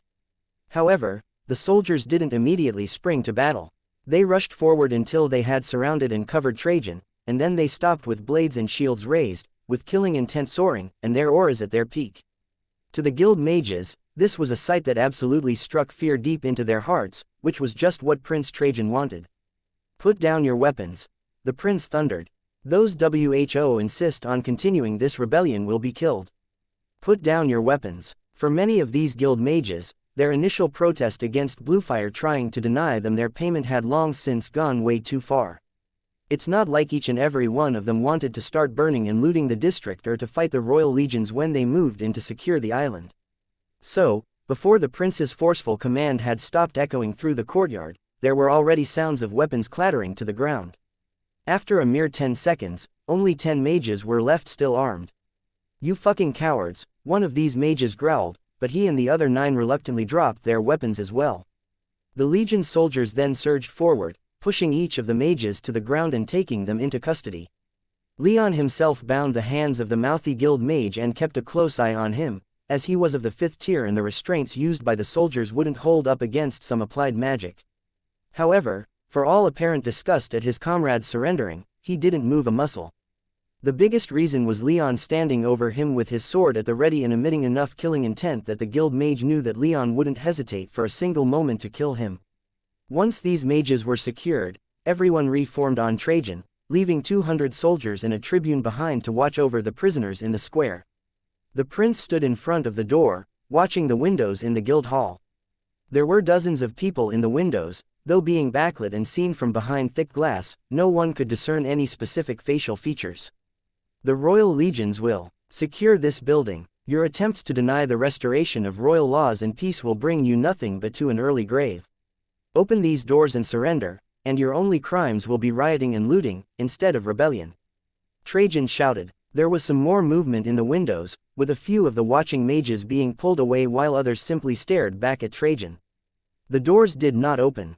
When it became clear that those who were in control in the guild were not going to surrender, Leon heard a quiet sigh from the prince. Trajan waved his hand at the door, and a pair of tribunes walked forward to begin prying it open. Leon readied himself for battle, as did Alex and Anzu behind him. "We're in," shouted one of the tribunes by the door. Trajan charged forward, barely giving the tribunes enough time to get the door open before he barreled through. As soon as he passed the threshold of the guild hall, a wall of ice spikes burst from the ground and sped toward him. These spikes were unable to pierce his armor and stone skin, however, and bounced harmlessly off. The spikes still blocked his progress, though, so he began to hit them with his hammer, to little effect. To this, Leon could only smile in anticipation. He'd used more than enough lightning to figure out where he stood with that power, but there was something else he wanted to test as well. Leon stepped up and held out his hand, causing the fire enchantments on his gauntlet to softly glow. From his fingers burst forth bright red-orange fire that burned without a shred of demonic power. Leon let the fire flow out of his hand and at the wall of ice spikes. The flames burned so hotly that most of the spikes melted in seconds. "Good work," Trajan said appreciatively. Behind the ice spikes were dozens of guild mages who stared in fear at the approaching soldiers. They were led by 5 mages who showed considerably less fear, and a trail of frost and ice showed that the ice spikes had come from one of these mages. Naturally, this mage glared at Leon as he walked into the entrance hall just behind Trajan. The other tribunes and soldiers streamed in behind them, forming a formidable shield wall in the spacious entrance hall which had columns and doors to other halls, and little else within. The guild mages wasted no time talking, they were committed to their path. They charged at the prince and the tribunes, with the ice mage coming straight for Leon with a look of utter contempt and hatred on his face. Leon barely had time to register Trajan engaging with the leader of the guild mages, or Dames Adia and Romania engaging 2 more of the leaders right beside him. The ice mage's opening lunge came too quickly. Leon charged to meet the ice mage, dodging underneath the spear thrust that had been aimed at his neck. With his offhand, Leon then grabbed the spear while simultaneously stabbing forward with his sword. The ice mage instantly let go of the spear and twisted out of the way, drawing an arming sword at his hip at the same time. However, instead of using the newly drawn blade, the mage waved his hand and conjured an ice spike in the air, which he then launched at Leon. Leon responded with a gout of fire, which vaporized the ice spike while it was still in the air and washed over the ice mage's chest. The mage screamed, but he still had enough control over his magic to conjure enough ice to cover his chest. However, he was still blinded by the fire and smoke, and so didn't see Leon raise his sword and bring it down on his shoulder with immense force, going right through the mage's thin icy armor that covered his shoulder. The ice mage screamed again and was so racked with pain that he collapsed into unconsciousness. Leon had won his battle with relative ease, and as he glanced around at the others, he saw that they had won theirs as well. In fact, they had won their fights so easily that when Trajan kicked the body of his defeated opponent away and took a few thunderous steps toward the rest of the guild mages, they all began to drop their weapons and surrender on the spot. "Take them prisoner," Trajan ordered, and the soldiers surged forward, securing the remaining mages and spreading out into the rest of the guild hall. With the death and capture of the last few strong mages that were leading the Bluefire Guild mages, there wasn't any more fighting apart from a few scuffles that were easily resolved by the Legion soldiers. The Bluefire Guild was secured within 15 minutes of Trajan knocking down the gate. The tribunes and legate that Trajan brought with scattered to supervise the occupation of the guild hall, but Leon and his small party stayed with the prince, so they were there when one soldier came running up to the prince with a report. "Your Highness, we've found the guild leaders, they were being held prisoner in the basement." Good, I want to have some words with them, take them to the offices at the top of the building, Trajan said. Chapter 210.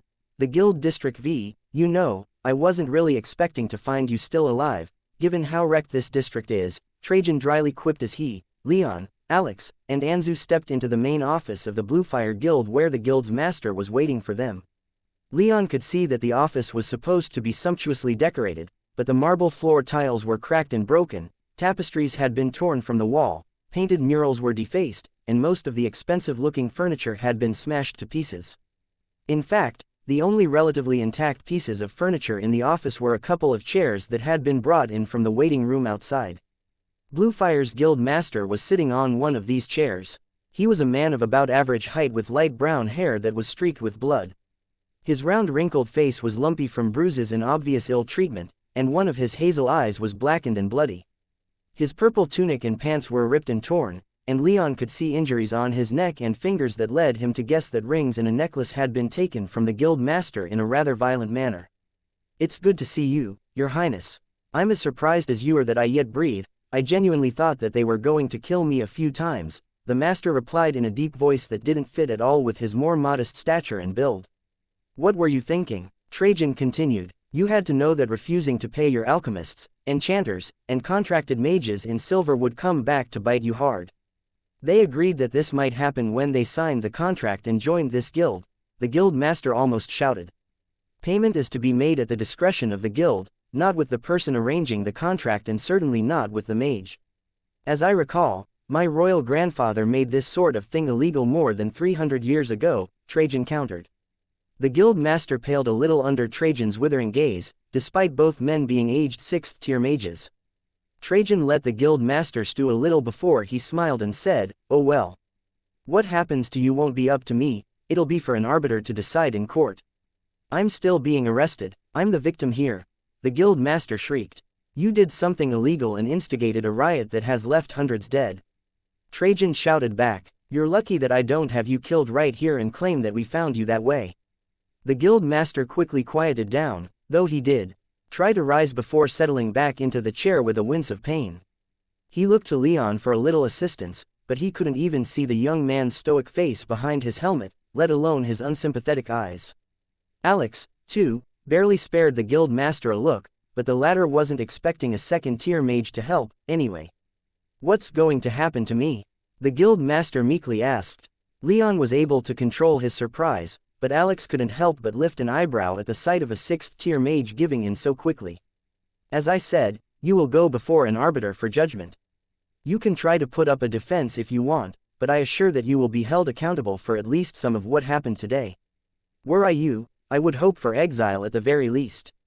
You could also be imprisoned or be given forced labor, but I doubt it. That would be a hassle that few arbiters want to deal with anymore. You'll most certainly be fined, and Bluefire as a guild will cease to exist." "What? You can't disband this guild?" the guild master suddenly shouted as he sprang to his feet, ignoring the injuries that kept him in the chair previously. However, he swiftly lost this passion when Trajan glared at him and submerged him in a sea of killing intent. "Sit down," the prince growled. The guild master acquiesced, taking his seat again without a word. "I have every right to disband this guild. It isn't a person, and so can't stand trial. All of the assets of your guild will be confiscated, and your guild will cease to be." With that, Trajan turned around and left, with Leon, Alex, and Anzu close behind. The group walked in silence all the way back out into the square that had quickly filled up with several thousand prisoners. The other two battalions had just as much success as they had, taking the Sanctified and Iron Dove without too much trouble once their gates were knocked down. "So, what do you make of these guild mages?" Trajan asked Leon. They stared at the massive crowd of mages sitting in the middle of the square in restraints. Hundreds of soldiers were watching them like hawks. "To be honest, I think I expected a bit more from them," Leon answered honestly. "How about you, Miss Alex?" the prince continued. I mean, yeah, they weren't quite as strong as I imagined," Alex nervously replied. "And how about you, little one?" Trajan asked Anzu with an enormous smile on his face. The griffin simply stared back at the prince, silent and motionless, almost hiding behind Leon. Leon reached back to pat Anzu on the head a few times and said, "He did great. I don't think there was a single mage he went up against that could do anything to him. Good. Still, best to take him to his beastmaster once we get back to the fortress, to ensure that he isn't injured. Leon nodded in acknowledgement. As for why these guild mages weren't as strong as you might have predicted, well, they're no better than mercenaries at best, and magical handymen at worst. They don't have access to the resources of the Bull Kingdom, and as such their understanding of magic isn't nearly as deep as that of soldiers with comparable power, Trajan explained with a hint of pity and fatigue in his voice. They might not have all the accumulated knowledge of the kingdom, Leon said, but they still had some strong mages. And a ton of much weaker mages who surrendered as soon as they could, Alex added. Indeed, they don't work for a cause that they're willing to die for, Trajan stated. They work to support themselves, an admirable enough goal, but hardly an inspiring one. But, to get back to my point, most of their jobs don't involve violence. Those who do ascend in the magical tiers aren't necessarily great warriors, in contrast to most soldiers who spend a great deal of time practicing how to kill people. Their strong mages were of comparable strength to our own tribunes, but they have such little experience in the arts of war that they were quickly cut down before us. Remember this, both of you, magical strength isn't everything. You must temper your strength with skill, or you'll never gain true power. There are countless people working to make themselves greater at the expense of the world, and not enough people working to make it better for everyone. If you wish to bring these people to justice and make things better not just for you, but for all of us, then you need true power. I understand, Leon said as the attack on his home in the Northern Vales flashed through his mind. As do I, Alex whispered, remembering the harrowing journey back to Fort 127 after Sam had been killed. I suppose this all sounds overly idealistic, doesn't it? Especially after having just cut down several thousand of our own citizens, Trajan said, glancing down at his blood-covered armor. Well, maybe a little, Leon conceded with a smile. With a sigh, Trajan looked out into the square and said, what a waste. After a few more silent seconds, he then said, the rest of the night is yours. And take tomorrow off, too. Be ready for training at the usual time the day after, though. Yes, Your Highness, Leon and Alex said in unison. The two then departed from the district, leaving the cleanup to the half-legion that was occupying the island. By then, the fires were mostly under control, and just about all of the rioting mages had been either killed or captured, so it was easy enough for them to cross a bridge and leave. Their first destination was the Beastmaster's office, where Leon had Anzu checked out.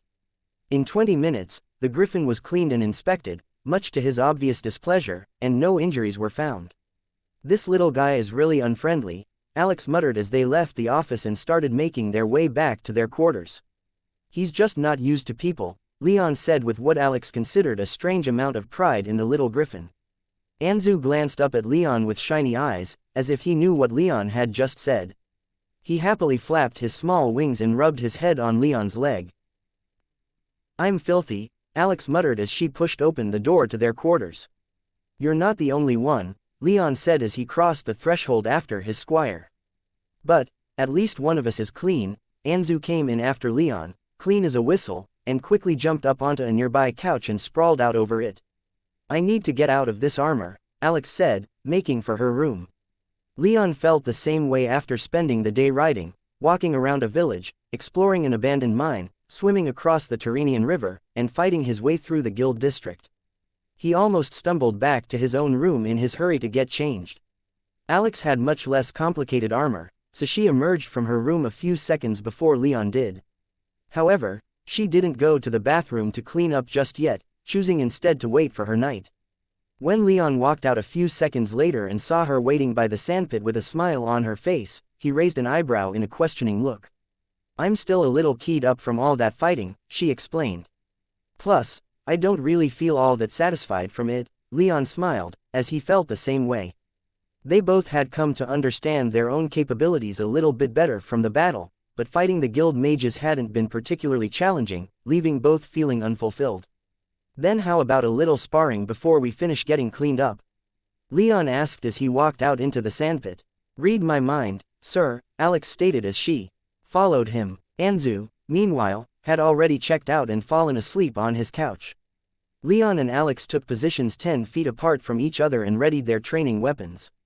Alex made the first move, lunging forward to stab Leon in the chest. However, Leon easily dodged out of the way, going for a killing strike right away. He asked with an appreciative tone, "If I can't bring you down before you go on the attack, then I'm hardly going to get the opportunity after, am I?" Alex responded as she pivoted into a slash at Leon's midsection. It almost seemed as if she was about to hit him, but out of nowhere, Leon's sword appeared to block her strike. But she wasn't disheartened. She shifted her weight and pushed to her right while reducing resistance and giving ground on her left. Leon's sword slid down her blade to the left and she used that pressure to try and impale him with the guard of her sword. Unfortunately for Alex, though, this brought her close enough for Leon to sweep her front leg out from under her, sending her crashing into the sand. "Not bad," Leon said with a smile. "I'm not done yet," Alex growled as she rolled to her feet and slashed at Leon's legs. Leon took a step back and her sword tasted nothing but air, and in her split second of vulnerability, Leon moved in and rammed her with his shoulder, knocking her back down. Their sparring continued in this vein for about half an hour, when they both finally managed to relax a little and the fatigue of the day caught up to them. "Ah," Alex sighed as she collapsed onto the sand for the 10th time. "I think I'm done for today." "Yeah, me too," Leon replied as he took a seat at the edge of the sandpit and leaned against a pillar. Anzu had woken up halfway through their sparring session and had come over to watch. Now that Leon took a seat, the griffin shuffled over and lay down next to Leon while resting his head down on his front paws. "I feel like I just stormed the blue heaven," Alex said, referencing a story she had just read a few days before as she spread herself out to get more comfortable on the sand. "My lady, surely you aren't comparing yourself to a goddess, are you?" Leon playfully asked, understanding her reference. In that story, the goddess Diana became alienated from her fellow gods and left her home in the blue heaven. She lived among humans and even took a human husband. However, a jealous god killed her husband, causing her to return to the blue heaven to seek revenge. "Maybe I am," Alex said cheekily. "In all seriousness, though, I need a shower, and then I'm racking out." "Be my guest," Leon said. Etiquette as a squire required Alex to wait for Leon to bathe first, but Leon wasn't that into formal etiquette. He freely gave her license to ignore those unofficial rules when they returned home. With a happy cry, she leapt to her feet and hurried to the bathroom. She cleaned herself as thoroughly as she could as quickly as possible, as she didn't want to force Leon to wait on her. However, when she emerged about 15 minutes later, she found him asleep at the edge of the sandpit, curled up right next to Anzu. She couldn't help but giggle, and quietly walked around him. She knew he was a light sleeper, and she didn't want to disturb his rest. Chapter 211. Post-riot recovery. Leon woke up about an hour after sparring with Alex. He was still laying down next to Anzu, and when he realized that he had fallen asleep he quickly got to his feet and shambled into the bathroom. He wanted nothing more than to collapse into bed, but he couldn't do so when he was still covered in the dust, dirt, and blood that had accumulated over the day. He counted himself fortunate, at least, that as a 5th-tier mage, his body had much less cause to sweat, even in the conditions he'd been under earlier. The hot shower felt incredible, but Leon didn't linger. He nearly fell asleep standing up several times. When he got out and made his way to his bedroom, he found Anzu already there, having woken up just after Leon had meandered on in. The griffin stared at Leon as he crawled into bed without even bothering to do more than pull off his shirt and socks.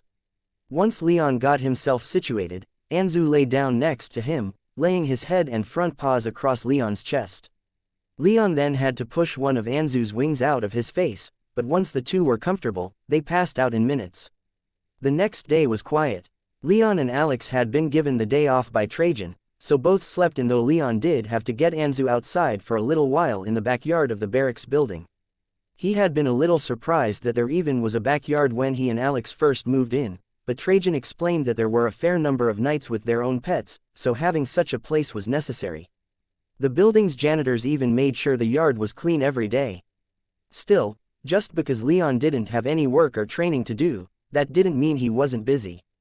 He needed at least half an hour to pull his sword back into his soul realm, and while he didn't want to waste the entire day doing the same with his armor, he at least wanted to do so with his cuirass and helmet. So, after Leon got out of bed in earnest around noon, he took a few minutes to eat and then went back into his room to begin. The only pause he had was for a moment when he sat down in a comfortable chair and frowned at the sword in his lap. He was still used to always having it on his hip, and its absence was taking some getting used to. That being said, he wholeheartedly agreed when Trajan mentioned that he should keep the weapon in his soul realm, as the prince had recognized him in part because of how prominently Leon had worn it. He took a few deep breaths, then channeled his magic out through his right arm and began to coat his sword in it. It took more than 10 minutes for the sword to be sufficiently coated, at which point Leon began the more difficult process of pulling his magic back in with the sword included. The sword began to twitch, and then it began to slowly sink into Leon's palm where it almost seemed to dissolve in flashes of light. It took another 15 minutes or so for the sword to be completely absorbed into Leon's body. Within his soul realm, if Zaffin hadn't been so focused on his healing process, he might have seen the sword appear near Leon's granite throne. Right next to the sword was a satchel that contained the documents identifying Leon as a son of House Rame and the Black Heartwood Seed, a large bag containing about 30,000 silver coins, Leon's bow which had several softly glowing runes etched upon its surface, a few hundred arrows, and a large stack of explosive spells. When he was finished, Leon leaned back in his armchair and breathed deeply, letting his magic flow through his body and re-energize him. Storing objects in his soul realm was a draining and uncomfortable technique, but the benefits were too good to ignore until he was stronger, and by the time he reached the 6th tier, he'd be able to do what he had just done in a fraction of the time. He took a quick glance at his armor lazily laid in a corner of his room and sighed. It was time to get started on the rest. He couldn't put it off, because if he were to be attacked for some reason in the streets, then he'd need at least some kind of protection. He grabbed his helmet and cuirass. Both would be uncomfortable to wear without the skyflax padding underneath, not to mention they would lack the lightning enchantments Leon had put on that part of his armor, as the magmic steel was only good for fire enchantments, but they were better than nothing. Besides, if he needed anything in his soul realm, it would only take a second or two to retrieve. Leon took another deep breath and got started with his helmet. Leon emerged from his room 3 hours later, completely exhausted. He found Alex in the center of the sandpit silently swinging her sword in moving meditation, while Anzu had practically draped himself over one of the couches. Alex nodded and smiled in greeting, which Leon returned, before returning to her quiet training. Without much else to do, Leon grabbed a pen and a few sheets of paper to write a letter to Elise describing the situation in Ariminium. He briefly considered sending her the map he took from the cradle, but as he had dozens of times before, decided against it. He didn't want the letter to be intercepted and the map stolen. He would simply wait for them to see each other again before he asked her about the ruins in the nations to the south. The two had taken to writing to each other at least once a week, but since it took a few days for the letters to be delivered and a few more days to receive a reply, both tried to hold off on writing more often than that. This also meant that the letters they did write were often quite lengthy, not that either minded. When Leon was finished describing his recent exploits, his letter was nearly 10 pages long. As neither he nor Alex wanted to do anything strenuous after the battle, they stayed in their room for the rest of the day, only leaving to let Anzu run around a little outside. Leon and Alex got plenty of rest and woke up bright and early the next morning. They, along with Anzu, made their way over to Trajan's personal wing of the keep, where the prince was waiting in his training room. Trajan liked to spar with the knights in his retinue as well as his immediate subordinates in the legions. This included more than 200 people, so he obviously had to divide his time as best he could. However, he made sure to train with Leon every morning, leaving his evening training for his time with other subordinates. However, as they entered the keep, they were stopped in the entrance hall by none other than Lapis, the stone giant sent as a kind of ambassador by Reikos. "Greetings, Divine One," Lapis said in a low rumble. Leon cringed a little, both at the giant's loud voice and the embarrassing title. "I've said this before, but you really don't have to call me that," Leon said. At least it's not shaking the whole keep with its voice anymore, Leon thought, though the curious glances he was being given by some of the soldiers walking through the long entrance hall kept that thought as only a small comfort. Lapis straightened up a little, almost brushing its head against the vaulted ceiling as it did, and said, "Those with the power of the gods ought to be shown the proper respect. Are the wishes of the person in question not taken into account?" Leon countered. This seemed to give Lapis some pause, as the giant went silent for a long moment. Leon felt a little awkward that the giant seemed to be caught up on his words, and he hurriedly tried to move the conversation along by saying, "So what do you need?" This jerked Lapis back from wherever its mind had gone, and it said, "It is my understanding that there was a battle here the night before last, and that the Divine One took part in it." Again, Leon felt himself cringing at the use of the title, but he did his best to smile and say, "Your understanding is correct. Is there some reason why I was not called to assist? I have been sent to provide what protection I can to the Divine One. This was an internal matter, and we didn't feel it necessary to bother you with our problems," Leon quickly explained. What he certainly didn't say was that the stone giant wasn't trusted, even after a year of peace between the Bull Kingdom and the southern stone giant tribes. "It wouldn't have been a bother," Lapis said. "I will not press the issue, but please keep in mind my purpose, Divine One. I am here and ready to assist the Divine One in battle should the need arise." With that, the giant knocked its fists together in what Leon had come to understand was a gesture of respect, and departed the hall, much to Leon's relief. "You're looking a little pale there, sir," Alex quietly teased.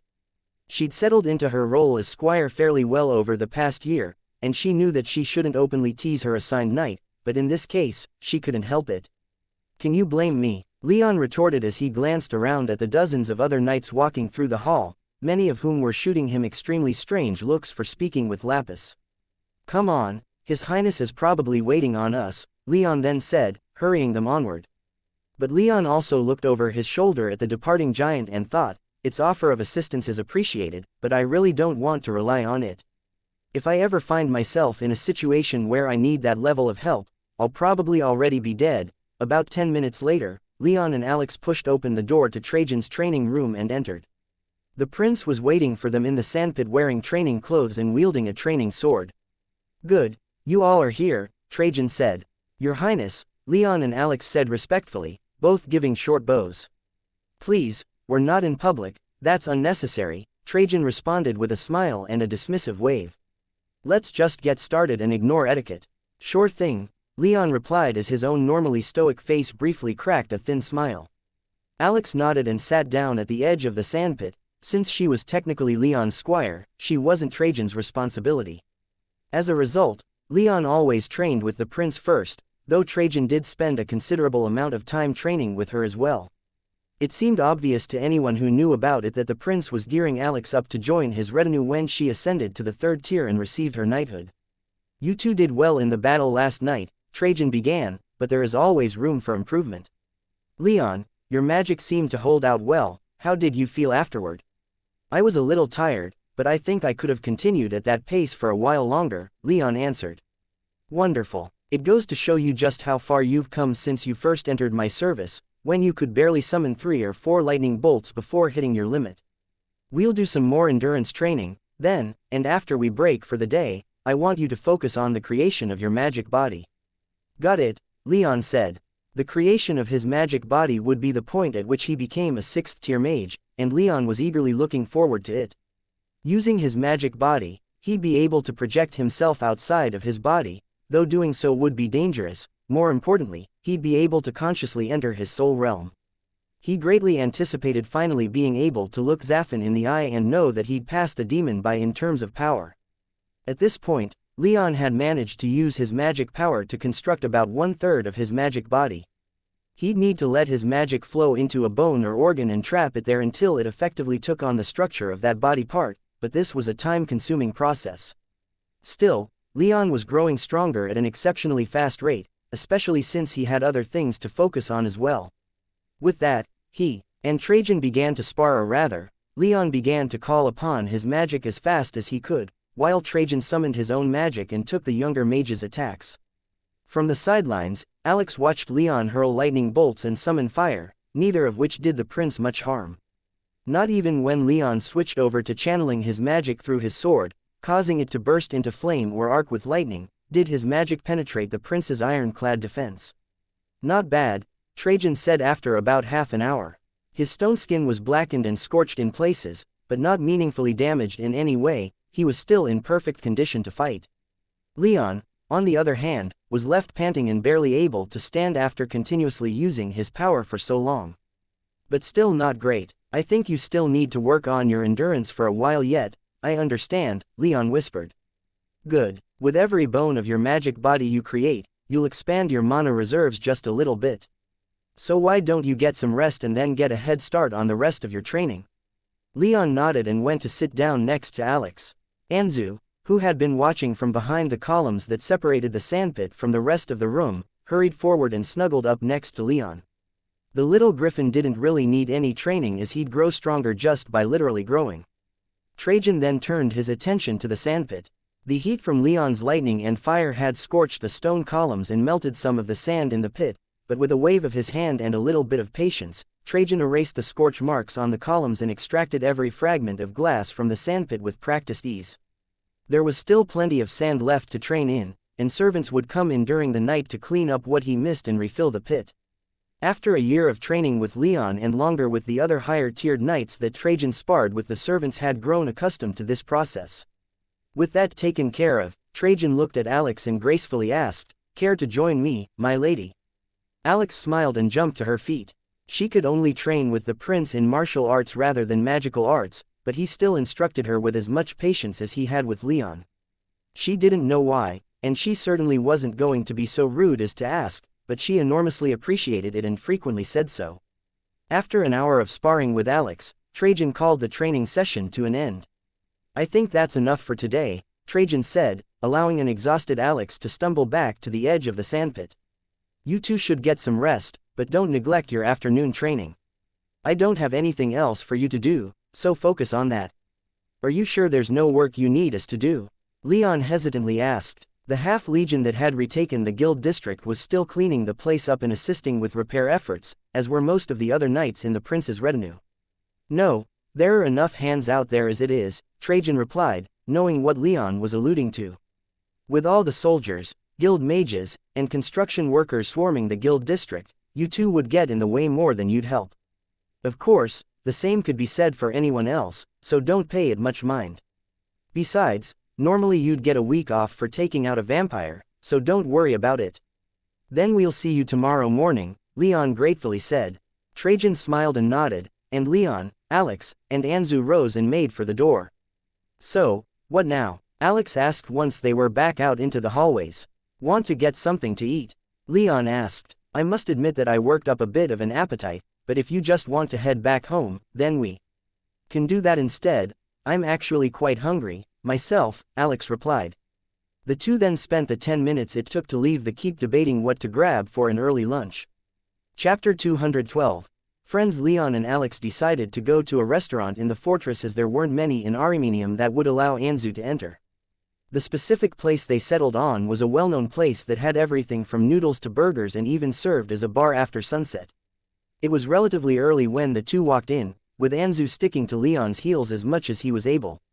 Most of the tables were clear and the bar area only had a few patrons, but Leon barely gave the few people who were there more than a cursory glance. Leon and Alex had come to this place so often that they didn't even need to order, they just waved at the proprietress and took a seat at a booth in the corner. The heavy-set mortal woman who owned the place knew them by sight and immediately began working on their usual orders, which were finished in less than 5 minutes. "Good to see you two here again," she said with a bright smile as she brought the food over. "Good to be back," Leon responded as his steak and cheese sandwich entered his vision. "Indeed," Alex added when the proprietress set her plate of shrimp and salmon in front of her. "And here's a little something for you, little one," the woman whispered as she slipped Anzu almost an entire chicken breast, which the griffin tore into with gusto. "You spoil him too much, Amelie," Leon said teasingly. "He's a growing boy, he needs his meat," the proprietress replied. "Yeah, but he doesn't need to be fattened up like a cow destined for slaughter," Leon responded as he stroked the pristine white feathers on Anzu's head. Alex, meanwhile, watched with no small amount of jealousy at Anzu devouring the food Amelie brought him. In fact, Amelie and her daughter were the only two people apart from Leon who Anzu would willingly take food from. "Oh, nuts to that," Amelie shouted with a full-bellied laugh. "It's only a fraction of what that daughter of mine keeps giving him, and if he ain't looking pudgy from all that, then a little bit more from me ain't gonna do a damn thing." Amelie's casual attitude was something that kept many nobles away from her place, but Leon didn't mind it in the slightest, despite being a 5th-tier knight himself. There were other noble-born knights around that enjoyed coming to her establishment, but generally speaking it was only commoners who frequented it. Nobles preferred to spend their time in a place where they would be treated with the proper respect.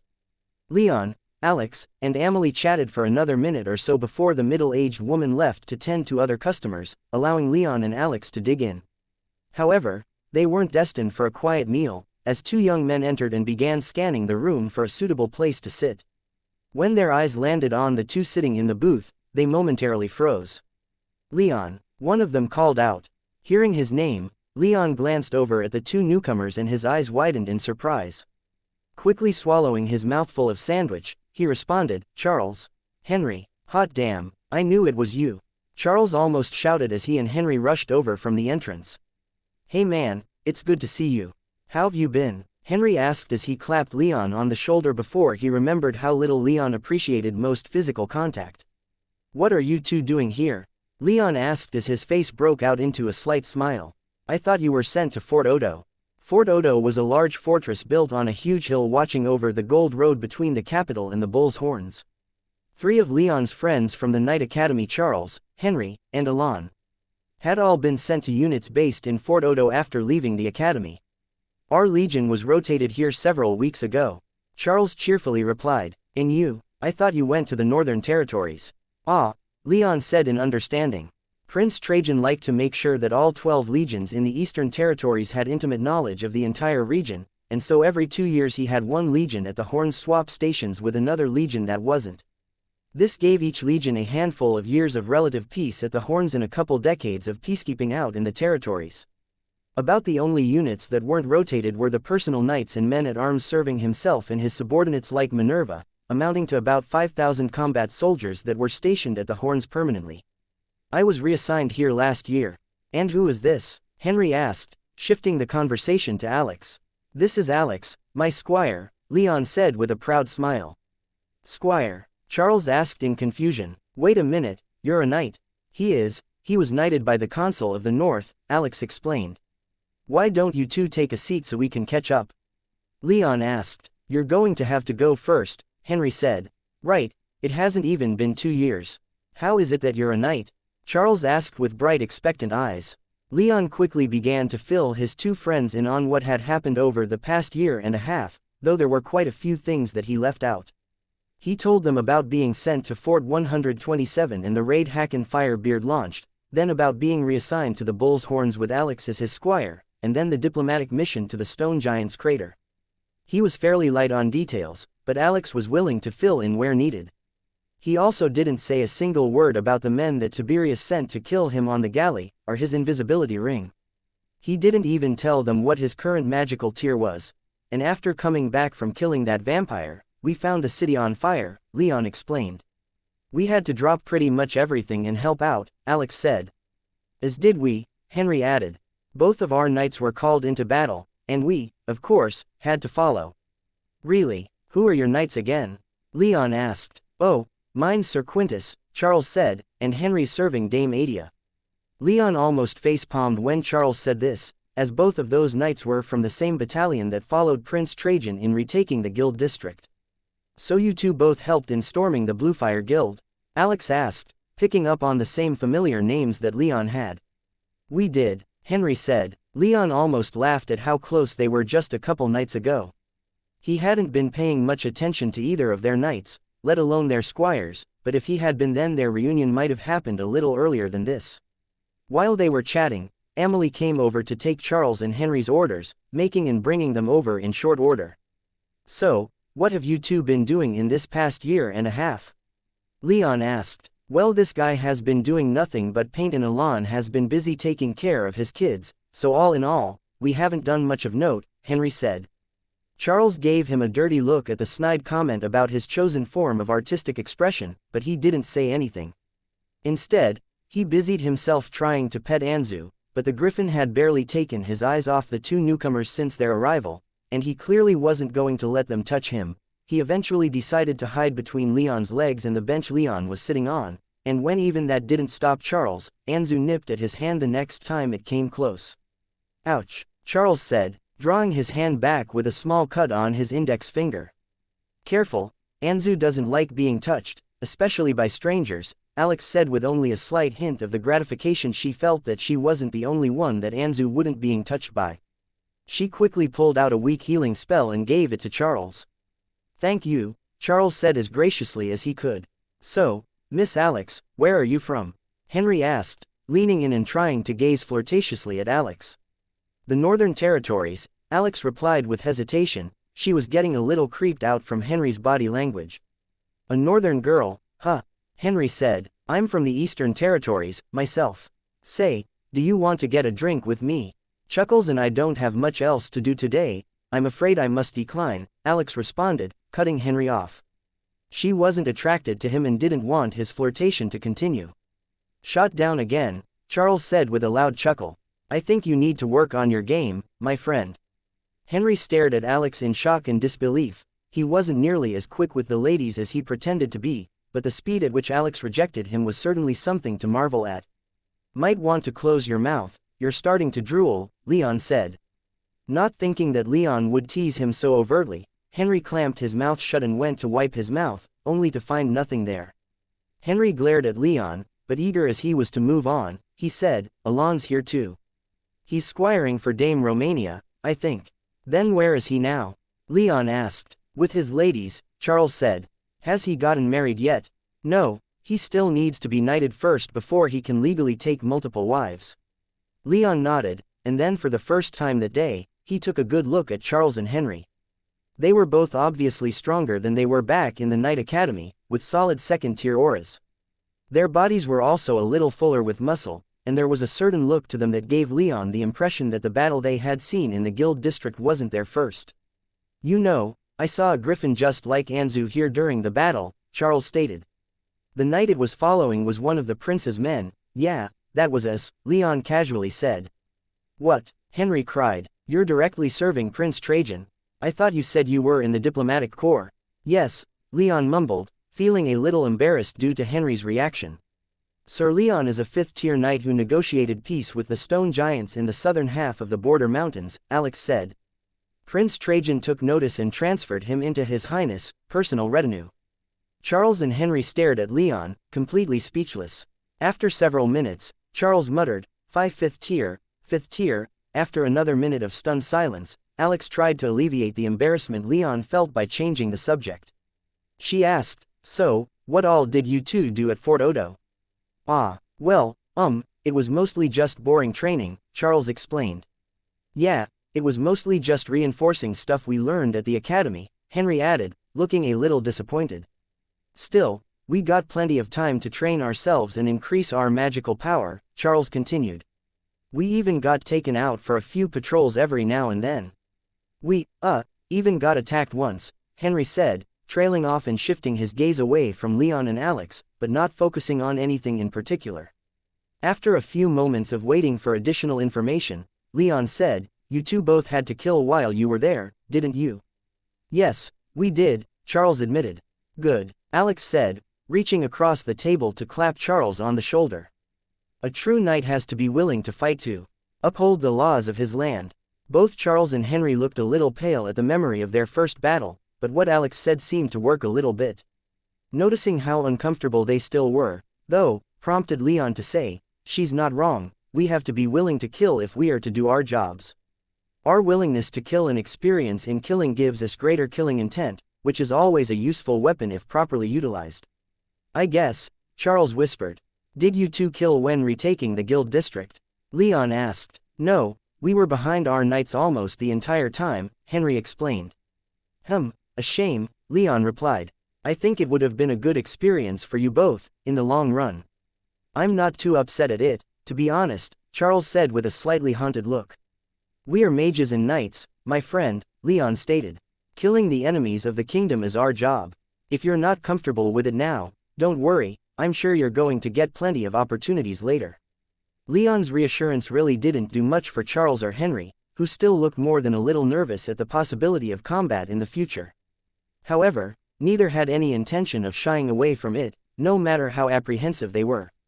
Well, I'm certainly not looking forward to it, but I'm not going to run away just because I might have to spill a little blood, Charles said, trying to put on a bold and confident air, but his pale face and nervous expression ruined it a little.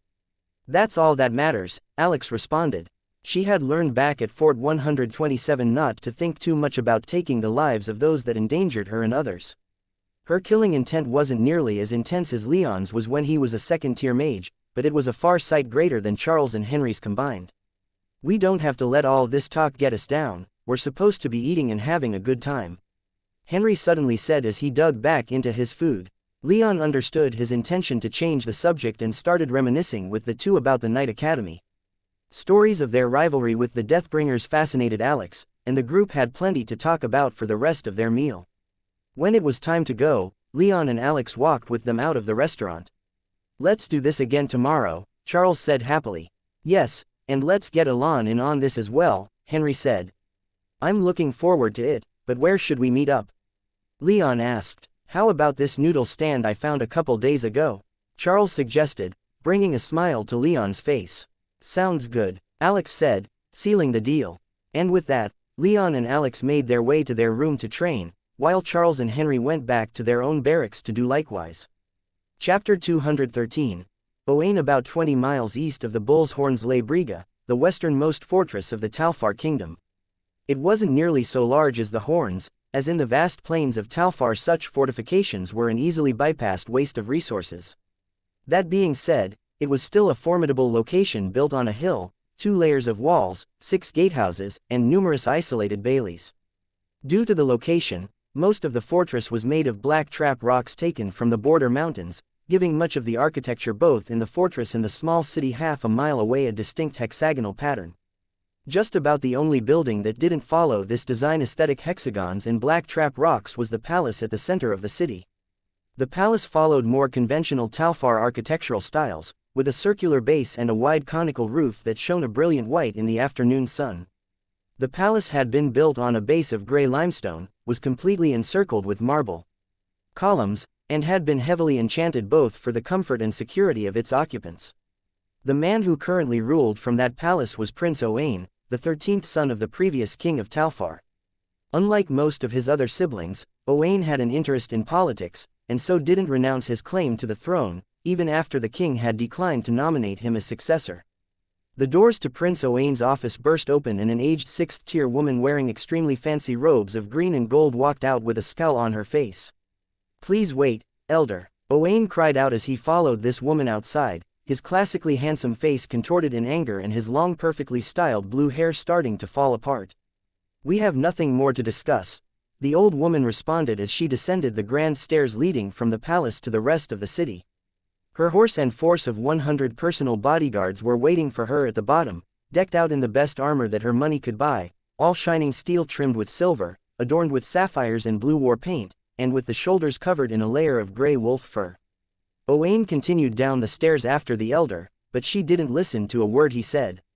She simply pulled herself up onto her horse with an almost ethereal grace that her obvious age belied and turned to begin her ride out of the city, but before she did, she glanced at Owain one last time and said, "Queen Andraste has just defeated your elder brothers, the 3rd and 6th princes, who both revolted in an attempt to press their claims.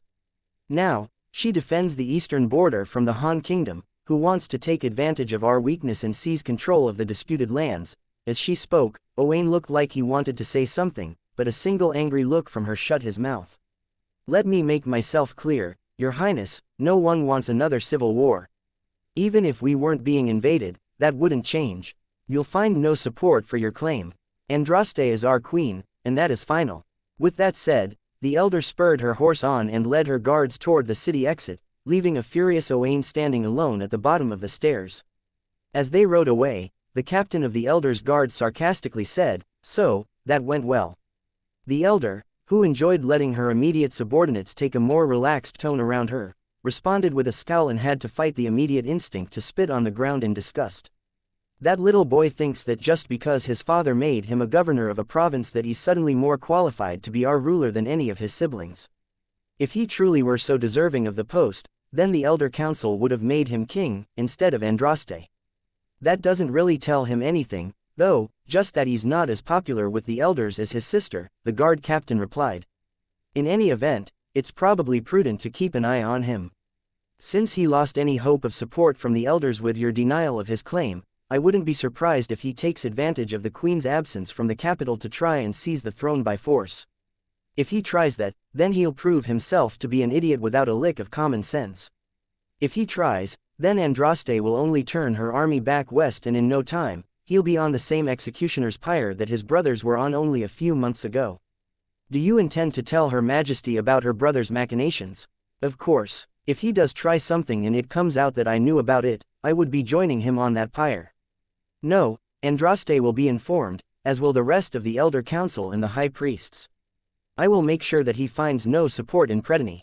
Owain stood at the bottom of the wide stairs of his palace staring at the backs of the Elder's Guard for a long time. Even when his servants caught up to him a few seconds after the Elder left, he stood there. Even when the Elder and her entourage vanished from view, he stood glaring in the direction that they had ridden off in. None of his servants dared to utter a single word, as the look on his face was dreadful, and they knew that if they interrupted his thoughts then they would be arrested and probably tortured. Suddenly, a loud voice called out from the palace. "Your Highness." Owain turned and saw standing at the top of the stairs a middle-aged man with the silver and blue armor of a Talfar marshal. With no small amount of bitterness, Owain glanced one last time in the direction of the Elder before ascending the stairs towards the marshal. Marshals in the Talfar kingdom were the rank equivalent to the Bull Kingdom's consul, but there were 14 Talfar marshals to the Bull Kingdom's 7 consuls. However, Talfar had no equivalent to the paladins, making the effective magical strength of both kingdoms about equal. Consequently, in past wars between the two kingdoms, victory or defeat had been decided by more conventional tactics and strategies. "Marshal Arthwin," Owain snarled as he reached the top of the stairs, "what do you want?" Arthwin smiled pleasantly at the prince in spite of the rude tone, and asked, "I simply wished to inquire as to how your Highness' meeting with the Elder went."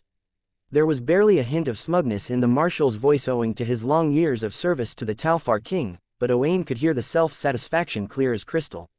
"You know exactly how badly that meeting went, you arrogant bastard," the prince thought. Out loud, however, Owain merely said, "Not well.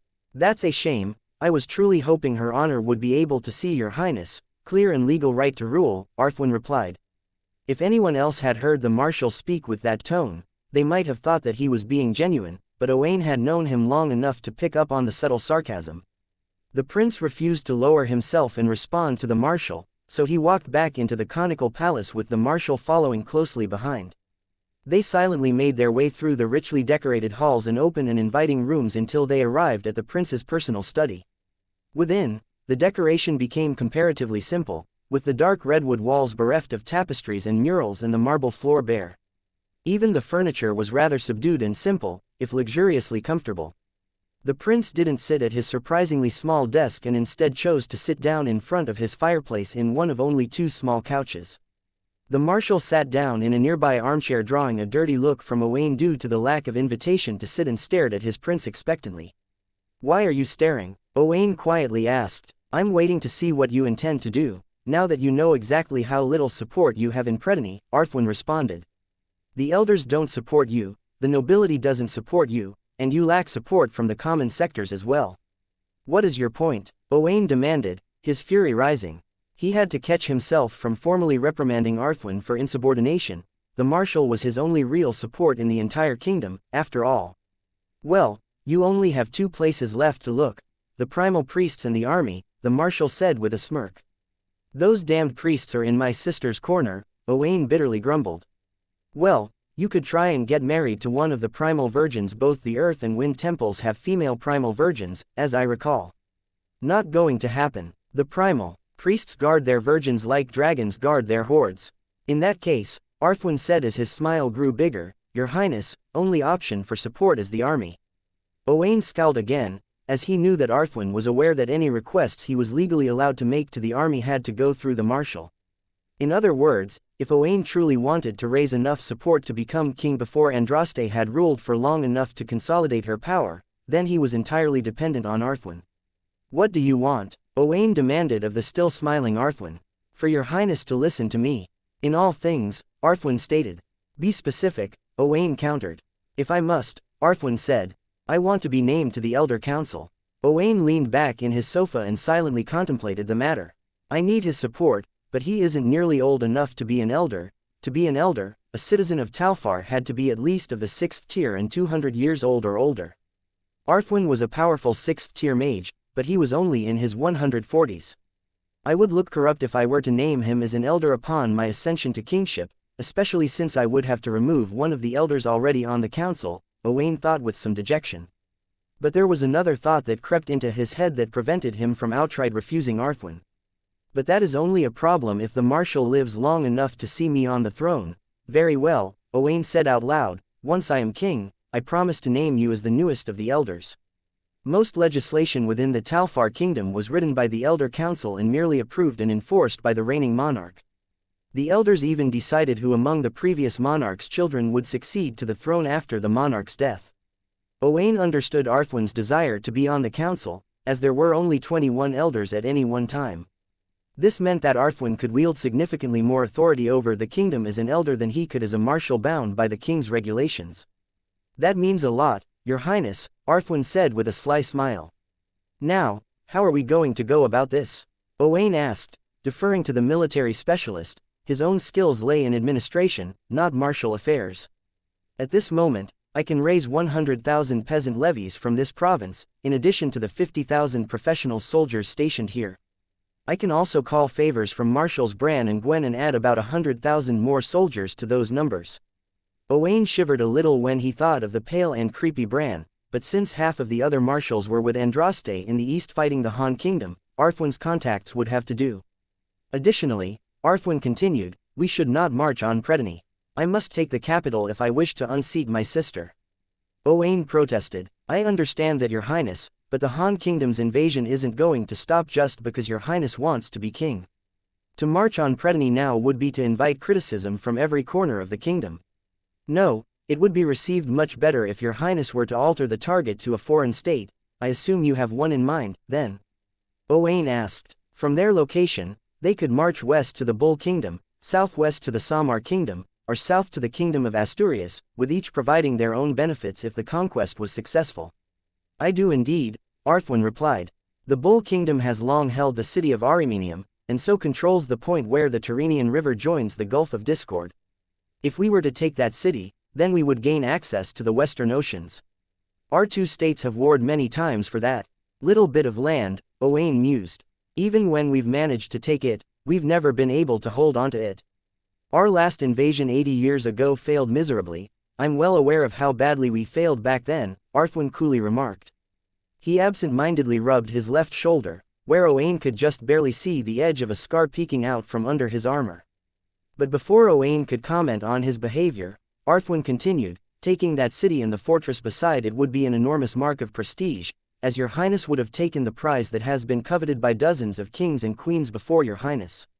And in a state of war, Your Highness proving himself by conquering new territory would be more than enough to convince most in Predany that Your Highness would make for a far better king than Andraste, who even now struggles in the east with the armies of the Han Kingdom.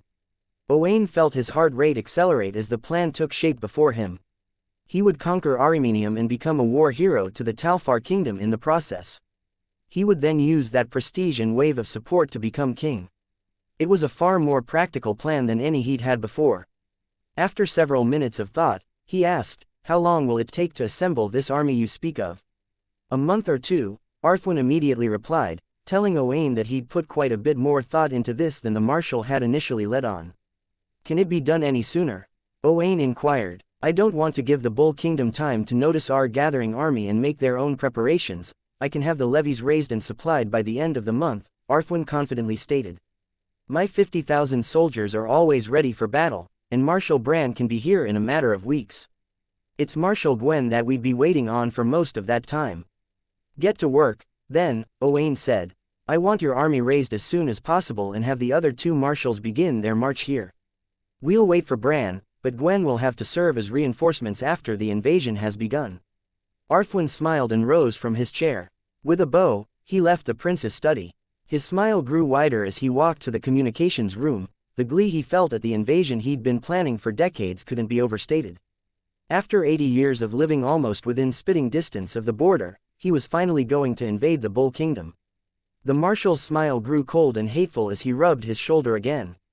A more level-headed commander would never have recommended invading another kingdom while his own monarch was already fighting a war on the other side of the realm, but he had old business with the Bull Kingdom, and he was going to settle it any way he possibly could, regardless of the harm it brought to the Talfar Kingdom. Chapter 214. Zaphan's request, and then, he just laid there. With a look of utter confusion, Elan recalled in between bouts of boisterous laughter. That horse was a nightmare, Leon said defensively. He wouldn't do anything I told him to. Yeah, buddy, it was entirely the horse's fault, Charles said with a wry smile. It had been 3 weeks since the Bluefire riots, and Leon and Alex had spent most of that time training. However, when they had time, they spent much of it with Charles, Henry, and Alon, as they were now. The 5 had gathered in one of the small private lounge areas of the latter three's barracks building and were busy regaling Alex with stories of when they were in the Knight Academy. This would be something frowned upon by other knights, given that it might lead to Leon and Alex becoming too informal with each other, but Leon really didn't care much about that. It had already been indicated to Alex that Trajan would accept her into his retinue when she reached the 3rd tier and Leon knighted her, so the two treated each other more like friends and comrades than leader and subordinate or teacher and student. Still, the biggest reason why they were meeting Charles, Henry, and Alon in their barracks was to get away from the disapproving looks of the knights in the barracks adjacent to the keep, not to mention the latter 3 flat out refusing to go anywhere near so many high-ranking knights who could make their lives difficult just for being there. I have to admit, Alex said, that it's somewhat hard to imagine Sir Leon being that bad at anything. I don't think I've ever seen you fail so completely at anything, sir. Plus, you've obviously gotten better at horse riding from what I've seen. Well, I'm hardly going to advertise what I'm bad at for all the world to know, Leon said with a wry smile. And I think that horse was just not trained very well. Those horses that we took on that vampire hunt were much tamer, I guess is the word, more docile and much easier to handle. You're going to ride Anzu when he gets bigger, aren't you? Henry asked as if the answer weren't obvious. Of course, Leon replied, his smile growing wider from the pride he had in his little griffin. You'd have to be blind to not see that little thing's going to be a real war machine when he gets older, Charles noted. Sensing everyone's attention shifting to him, Anzu tried his best to melt away behind Leon's legs. Leon reached down to try and comfort the griffin, but as he did so, he felt something that he hadn't noticed much in the past year, Zaffin's attention. Ever since he started training his magic sense, he started being able to perceive when Zaffin was awake or not, even when the demon wasn't actively watching what he was doing, so he knew exactly how much Zaffin had been concentrating on his recovery in recent months. It was so much, in fact, that they'd barely had more than a single conversation with each other since coming back from the giant's crater. But now, Leon felt Zaffin not only wake up from his meditative trance but project his magic sense out of Leon's soul realm to figure out what he was doing. Need something, demon? Leon asked curiously. Felt that, did you? Zaffin responded with both mockery and surprise as if he couldn't decide which he wanted to convey. I was only trying to figure out what you were doing and if this was a good time to talk. Well, you'll never catch my ass riding anything other than a horse. It's practically asking for me to be eaten if I were to try anything more exotic. Henry exclaimed. We're clearly not talking about anything particularly important, Leon observed. I'm guessing that what you want to talk about is important, so why don't you lay it on me? The demon began, but he cut himself off several times. It was clear to Leon that what Zaffin wanted to talk about wasn't easy for him to say, and Leon felt certain that he knew why. Does this have anything to do with your not making much progress over the past year and a half? Leon asked with a mocking tone that was much less ambiguous than Zaffin's had been only a moment before. As if through gritted teeth, Zaffin responded with a terse, yes, and you need something from me in order to give you a kick in the pants, so to speak. That's a rather crude way of putting it. Is it inaccurate? I suppose not. As Leon spoke with the demon, the conversation around him continued. Charles, Alon, and Henry seemed to be paying far more attention to Alex than they were to Leon, which he understood given Alex's looks. Compounded with Leon's usual taciturn nature, which the former 3 understood well enough from the Knight Academy, Leon felt comfortable. Completely tuning out of their conversation for a while. All right, demon, before we get started talking about what you need, I've a condition, Leon said with a serious tone. And what might that be? Zaffin asked with some apprehension. Back when we were in the cave hunting that vampire, you recognized the demon that appeared in the bonfire. I haven't pressed you for much information in that regard, but I think it's time that you told me a little something about this, Amon, guy. Almost an entire minute followed without either Leon or Zaffin speaking. Leon was dead set on getting some answers out of Zaffin about his history with that other demon, and Zaffin could tell through their link that he wasn't going to just let this go, even if Zaffin refused to speak. Finally, Leon heard a long sigh and a sense of resignation coming from his soul realm. Very well, but I would prefer if we were to discuss what I need first, Zafin said. That's fine, Leon replied, but don't think that I'm going to let you off the hook. Perish the thought, the demon responded with sarcasm. So, what do you need? Another potion, not this time, Zafin said. Since you're now a 5th-tier mage, we don't need to resort to such crude methods as you drinking a potion and forcing the magic down into your soul realm. No, now we can simply get materials and you can essentially deliver them to me directly by absorbing them into yourself. Let's get to specifics, Leon suggested, wanting to hurry this along so he could get the answers to the questions that had been burning in his mind for weeks. You're going to need a diamond about the size of your thumb and 4 sapphires each about half that size, Zafin informed. After waiting a brief moment, Leon asked, is that it? Because I actually already have all of that in my vault back in Tira. That's right, you do, Zafin said as it dawned on him just how many gems Leon had that he'd completely forgotten about. But, they're way back in Tira, how are you going to get them here? I'll write to Elise and ask about policies in that regard, Leon said. Even if they're not able to open the vault without my presence, I'm sure that Heaven's Eye can loan me some sapphires and a diamond until I can get back up to Tira. I don't doubt that, sleeping with the daughter of the woman who's in charge of their entire operation in this kingdom probably helps, Zafin said with the smile on his face evident from his voice alone. So, is that it? Just the sapphires and the diamond? Leon asked. You already have everything else that's needed, which is to say spell paper and ink, Zafin said. Wonderful, Leon exclaimed. So now that that's taken care of, let's have a little chat. You don't want to know what the materials are used for? Zafin asked in what, to Leon at least, was an obvious attempt to delay talking about Aemon. Nope, Leon instantly replied. You'll tell me what to do when the time comes, so why waste time now? The demon sighed again. Very well, might as well just jump right into it, he said. There isn't that much to say, really. Aemon and I were rivals that competed for the lordship that I eventually won. Right, I remember you saying something about there only being 7 lords for each magical element, and a single prince for each element as well in demon society, Leon said. Correct, the last lord had been missing for 150,000 years, and so was pronounced dead by the Prince of Flame. This opened that lord's seat for any ambitious demon to take. Aemon and I were the 2 who lasted the longest in the prince's challenges. But I felt your anger and fury and hatred when you saw Aemon in the bonfire. He couldn't have just been some random demon you competed against one time, Leon mentioned. The tasks assigned by a prince to determine a lord aren't quick and simple, especially if the prince isn't raising someone up to fill the seat. I don't want to get too deep into the nitty-gritty details, but suffice it to say that after 500 years of fighting against each other in just about every manner conceivable, things between myself and Aemon got bitter and personal. At first, things remained fairly cordial, and we even got somewhat friendly for a time after we began to respect each other's power.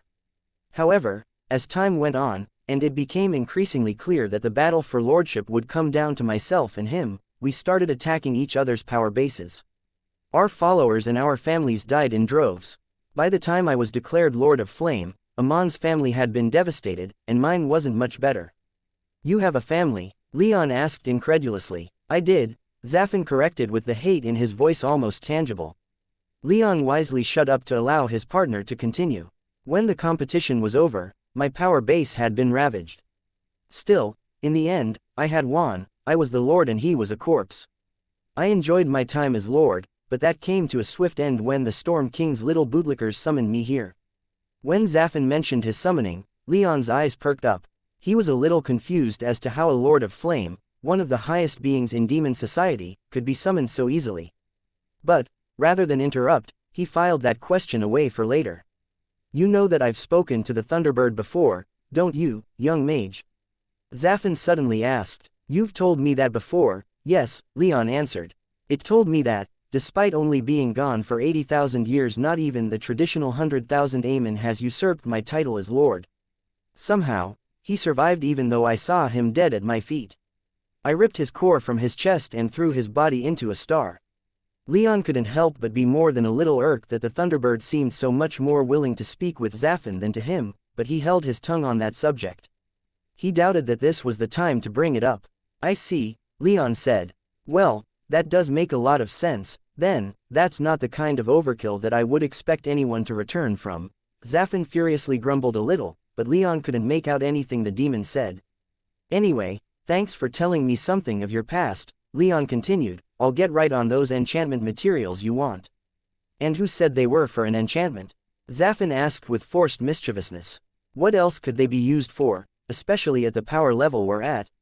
Leon countered. A great many things, you're just far too weak and limited in your knowledge to know about them. Zafin arrogantly retorted. Oh, but the great and mighty demon Lord Zafin is enlightened in this subject. Leon asked, playfully jabbing at his partner's pride. You sure have never indicated as such before and have even admitted that you know just about nothing if it doesn't include fire.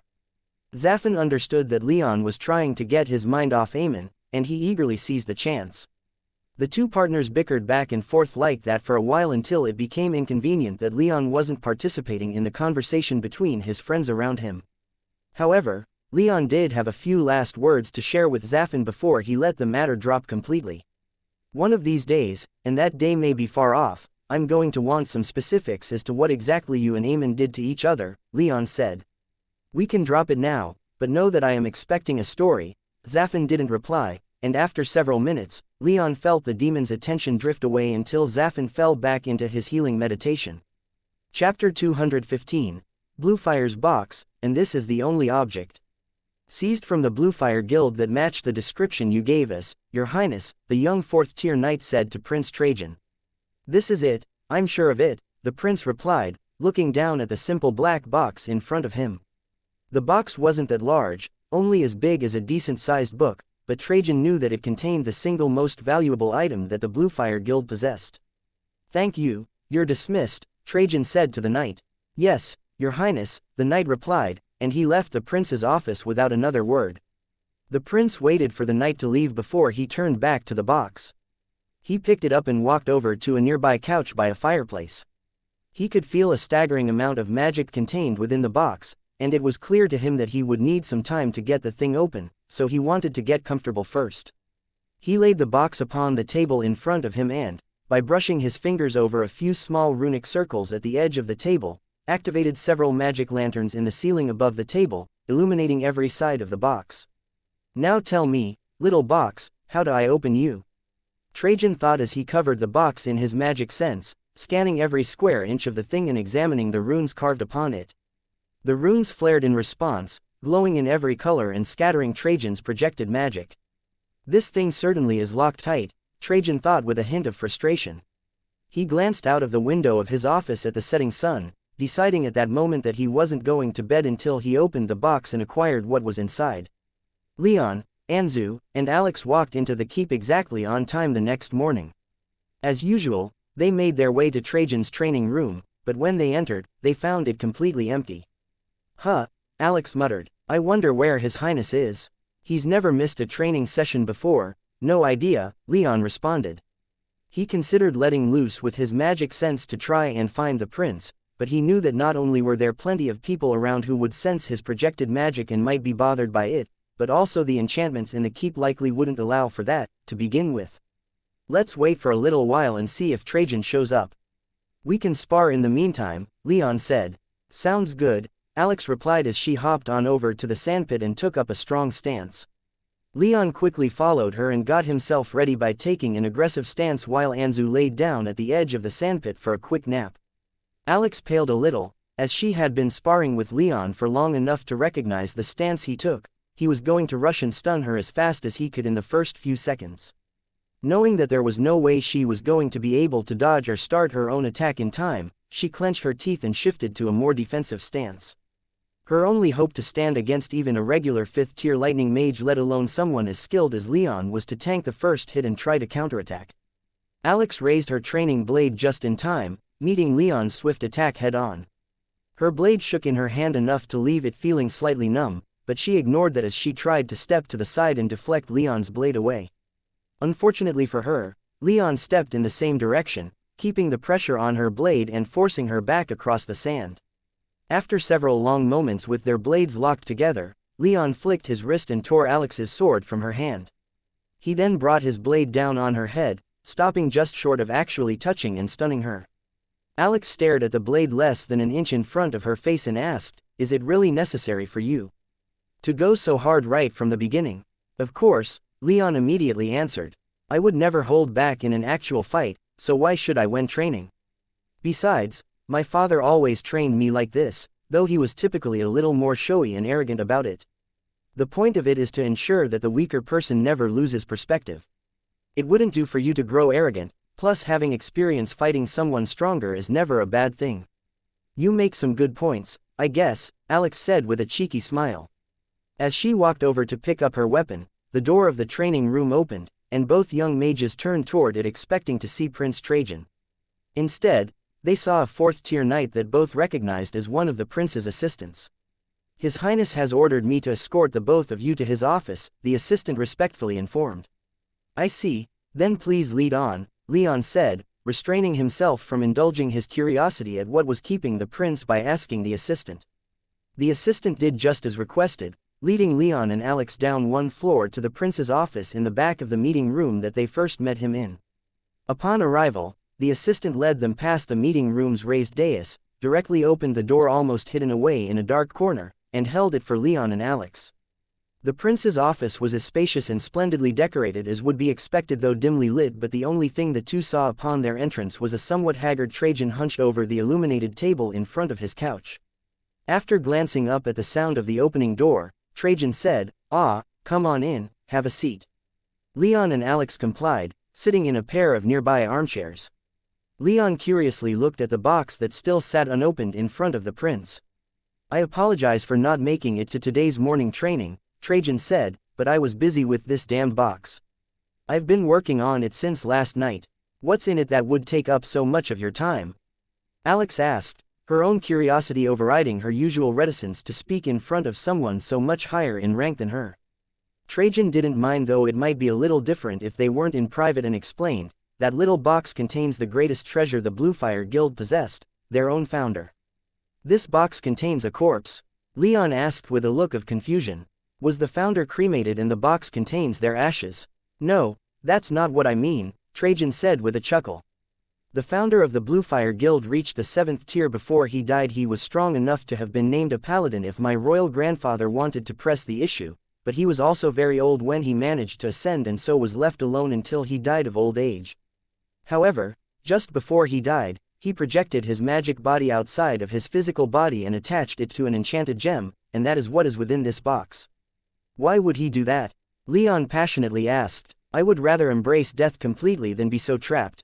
I don't disagree, but I also don't know his reasons, Trajan said.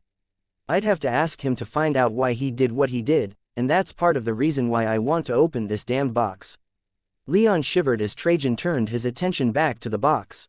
He knew that a mage got his magic power from two places, absorbing it from the environment or producing it in bone marrow after ascending to the 3rd tier. Most of that mage's magic power is then stored in their soul realm, while the magic they can use at a moment's notice is kept as mana, fused with their blood. Since the soul realm exists within the physical body, and a magic body doesn't have blood, then it's nearly impossible for a mage to utilize magic with nothing more than a magic body. If Trajan was right about the founder of the Bluefire Guild continuing to live as a magic body attached to an enchanted gem, then the founder would be little more than an impotent ghost, able to use no more magic than was in their environment. But, of course, that wasn't the end of it. Without a physical body to attach to, a magic body is incredibly fragile and weak. Its intangible nature makes a magic body completely untouchable for a mage beneath the 5th tier without enchanted weapons, but any mage capable of using elemental magic would be able to destroy it with an almost comical lack of effort. Why would anyone choose such a weak and defenseless existence? Leon thought to himself. It must be a deeply profound reason for a powerful mage to stick around in such a diminished state. It couldn't be because he simply didn't want to die, could it? How long has the Bluefire founder been trapped in that box? Alex asked as her face contorted in horror at the prospect of such imprisonment. Decades, at least, Trajan said with a look of complete seriousness. He supposedly died about a century and a half ago. I suspect that he wanted to stick around in this manner to continue to advise his successors, but if they were actually consulting him, I doubt that the higher-ups in the Bluefire Guild would have attempted to steal payments from their mages. Leon leaned forward to examine the box closer. His curiosity was now piqued and he wanted to hear why the Bluefire Guild's founder attached himself to a gem. This enchantment, he muttered almost without realizing it, Do you see something, Leon? Trajan asked. I've read about enchantments like these in one of the books I have, Leon said, keeping his knowledge relatively vague. One of the books he'd brought out of the archives beneath Tira actually described in great detail locking enchantments exactly like what he now saw on the box. Can you open it? Alex inquired, her eyes almost glittering at the prospect. Maybe, Leon said noncommittally. Is there any paper around? Over there, Trajan said, pointing to a small desk in the corner of the room. Alex immediately sprang up and walked over, pulling out several sheets of paper, a quill, and a small pot of ink from the drawers. Thank you, Leon said as Alex handed him what he'd asked for. He then turned his eyes back to the box and began to scribble on the first sheet of paper. Trajan watched Leon work like a hawk watching a mouse. He was never that great at enchanting and the box had completely stumped him. He had been almost at the point of summoning an enchanter who worked for the Legion and putting them to the task of opening the box. After about 5 minutes of watching Leon work, though, Trajan was just as confused. Are you just copying the enchantment? He asked with a raised eyebrow. Indeed, what Leon had drawn on the paper was what appeared to be the beginning of a copy of the glyphs on the box. However, if Trajan was more familiar with enchanting, he'd noticed that Leon's copy was more of a sketch. Leon hadn't focused on accuracy, and so was just scrawling some of the runes onto the paper. Kind of, Leon answered. To the best of my ability to see, this particular enchantment has several layers of fake glyphs stacked on top of one another, which are slightly defective runes. These fake layers still have magic coursing through them, so they're hard to distinguish, but once an enchanter sees past them and discerns the real enchantment, then it shouldn't be that difficult to unlock the box. What? Alex asked, her face scrunched up in confusion. Think of it like this, Leon explained, if a rune is a letter, then an enchantment is like a paragraph. This technique disguises the real words of the enchantment behind several layers of other words, like disguising the contents of a letter by drawing or writing over what you've already written. Well, I make it sound easier than it is, but that's the general idea, anyway, and you can see beneath these fake layers. Trajan asked, his face breaking out into an expectant smile. I think so, I just have to identify the runes that have been written incorrectly, which isn't the easiest thing to do. Some of them are only defective in extremely minor ways. Leon replied as he turned his attention back to the box. Neither Alex nor Trajan disturbed him again, and about 10 minutes later, Leon sat back with his sketch completed. He carefully scrutinized every rune he'd copied down, and after glancing back at the box several times for reference, Leon said, "This should do it." He leaned forward and began to tap the box in several places, channeling his magic into the enchantment and destroying a few key runes. A couple of seconds later, all three of them heard a soft click come from the box, indicating that it had been unlocked. Huh, Leon said, I wasn't actually expecting that to work. Trajan, with a huge smile on his face, quickly opened the box, revealing the enchanted gem the Bluefire Guild's founder had sealed himself within. Chapter 216. Bluefire Guild founder Trajan's office was suddenly filled with a bright red light as the prince opened the box. Within, Leon could see a thin plate of polished black onyx about 6 inches square, and set in the center of the plate was a brilliant red ruby about the size of his eye. The ruby glittered with magic power, and beneath the surface seemed to flow a red liquid that Leon was almost certain was only a trick of the light. Still, it was impossible to deny how magical the ruby was, especially as the room was inundated with a tremendous aura as well as red light as the lid of the box was opened. Look at that, Trajan whispered. Even in the capital where nobles wear more gold and silver than they keep in their vaults, this ruby would be a thing to marvel at. It's so pretty, Alex whispered as she unconsciously reached out to touch the ruby. As her finger got closer, suddenly a loud and extremely irate voice thundered from the gem, saying, "Keep your peasant fingers to yourself, girl." Alex froze in shock, but after taking a second for the words to sink in, her face twisted in anger. However, before she could retort, Trajan said, "Is that any way to thank the people who opened your box? You could be the sacred bull himself and I still wouldn't allow you to touch me so casually," the voice shot back. "Well, it's a good thing you brought that up," Trajan said as his aura began to spike, "because I happen to be a prince of this kingdom, and if you don't tone yourself down a peg or 12, then I'll rip that stone out of its plate and hurl it into the gulf." His words carried a forcefulness that shut the voice from the gem up instantly, despite the aura coming from it being stronger than even Trajan's. However, the gem's aura didn't carry even a hint of killing intent, Whereas Trajan's killing intent was so strong that Alex froze and found it hard to breathe, and even Leon couldn't help but grow pale and stop all unnecessary movements.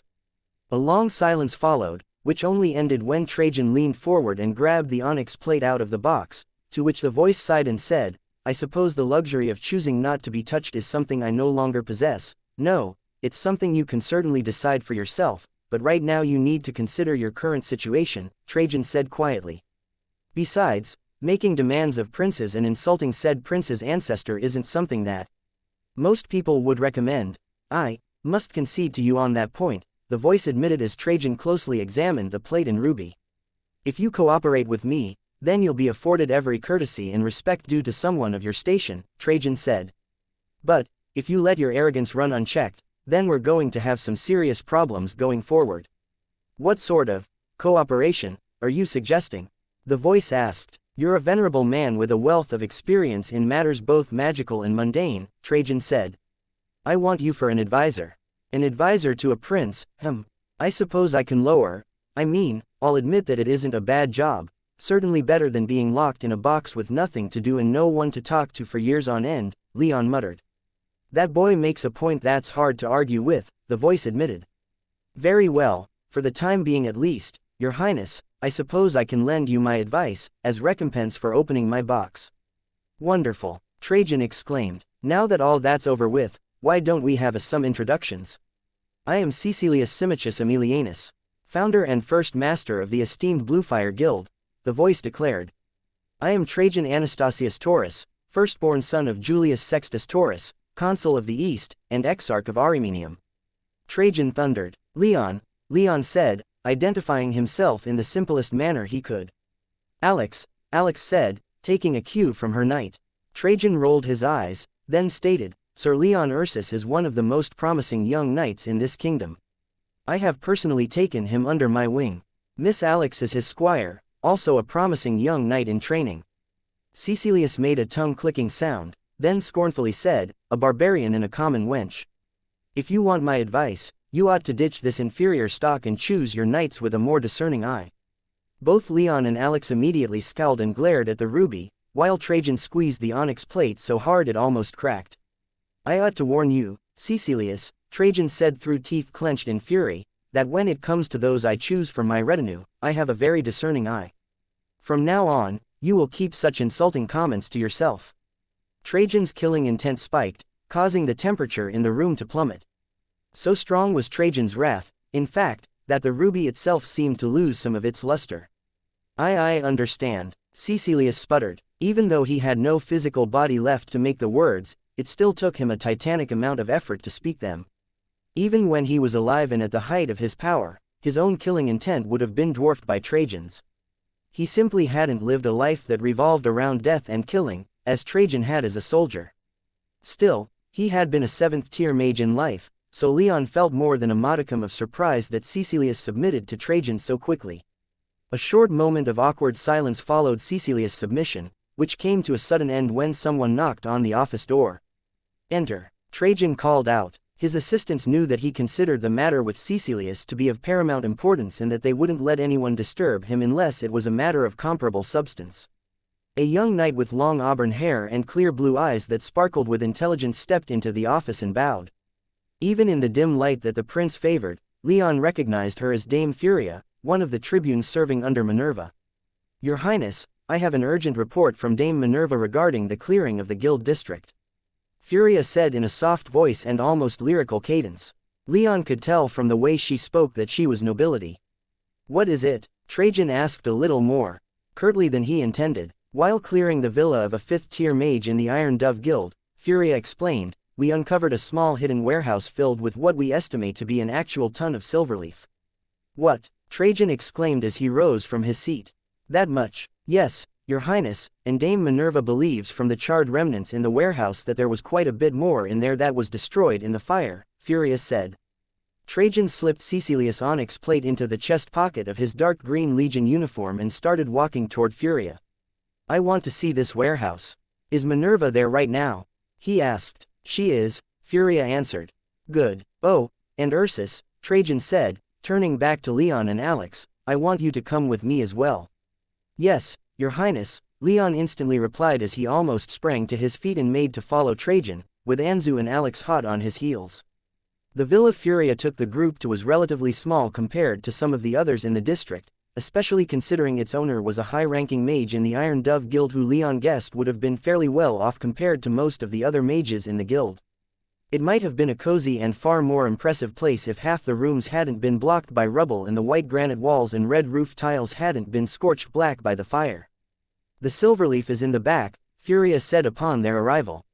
She directed the group past a handful of laborers working to clear the rubble and temporarily reinforce the villa with magic so it wouldn't crumble when the rubble holding up what was left of the ceiling was gone. The group had passed by hundreds of other villas in the district that had similar work going on within. The hours-long riot had done a significant amount of damage to the district, and it would likely take months to completely rebuild. The room farthest in the back was their destination, and upon arrival, Leon immediately understood how the hidden warehouse had been discovered. The ceiling had collapsed, and a support beam had fallen on a hidden hatch in the floor, causing it to also collapse. The beam had been moved to make room for people to get past, but not far enough to disguise what had happened. Furia led them through the crushed hatch, down a short flight of stairs, and into a basement made entirely of concrete with a vaulted ceiling to support the villa above. The room was as large as the villa's entire footprint and packed almost floor to ceiling with huge boxes. The area nearest the door had been scorched from the fire, and a handful of workers were busy cleaning up the remains of dozens of boxes that had been destroyed in the blaze. Several other boxes had been damaged, allowing Leon to see bales of shiny gray leaves within. "That is a lot of contraband," Trajan muttered in shock as his eyes scanned the hundreds of boxes around the room. "How did all this get into the city without anyone noticing?" "That's what we intend to find out, Your Highness," came a voice from behind the newcomers. Leon turned to see who it was and saw Minerva striding into the warehouse. "We're already looking for the owner of this villa, but with everything that's happened over the past month, we're not confident that they're still alive." "Why not?" Trajan asked. "The Silverleaf is still here," Leon offered. "Just so," Minerva replied. "Had the smuggler been alive, then I don't think we ever would have found this warehouse. They would have had this place cleaned up without us. Then check with our records. And get Iron Dove on it," Trajan said angrily. "What if they don't cooperate?" Minerva asked. "They will if they don't want to end up like Bluefire," Trajan replied. As soon as the prince said this, Caecilius spoke up from within Trajan's pocket, worriedly asking, "Wait, what was that about my guild? What's happened to it?" Minerva stared at Trajan with a rare look of bewilderment as the prince pulled the onyx plate out of his pocket and said, "We can talk about that later, but for now we have a smuggler to find." "No, what in the hell has happened to my damned guild?" Caecilius demanded. "The master fucked up, tried to take everyone's money, started a riot that turned into a rebellion, and the guild was disbanded," Leon succinctly explained. "What? Why, how did this happen?" Caecilius shouted. "Your Highness," Minerva asked in confusion. "This is the founder of the Bluefire Guild," Trajan explained with a sigh. "He attached his magic body to this ruby so he could live on after his physical body died." "Why would you do that?" Minerva couldn't help but ask, shivering as she did at the prospect of facing an eternity trapped in a tiny gem. "To advise my successors and help to guide my guild," Caecilius howled in anger and despair. "If I had been there, if they had listened instead of sealing me away, this wouldn't have ever happened." A short awkward silence followed with no one knowing what to say.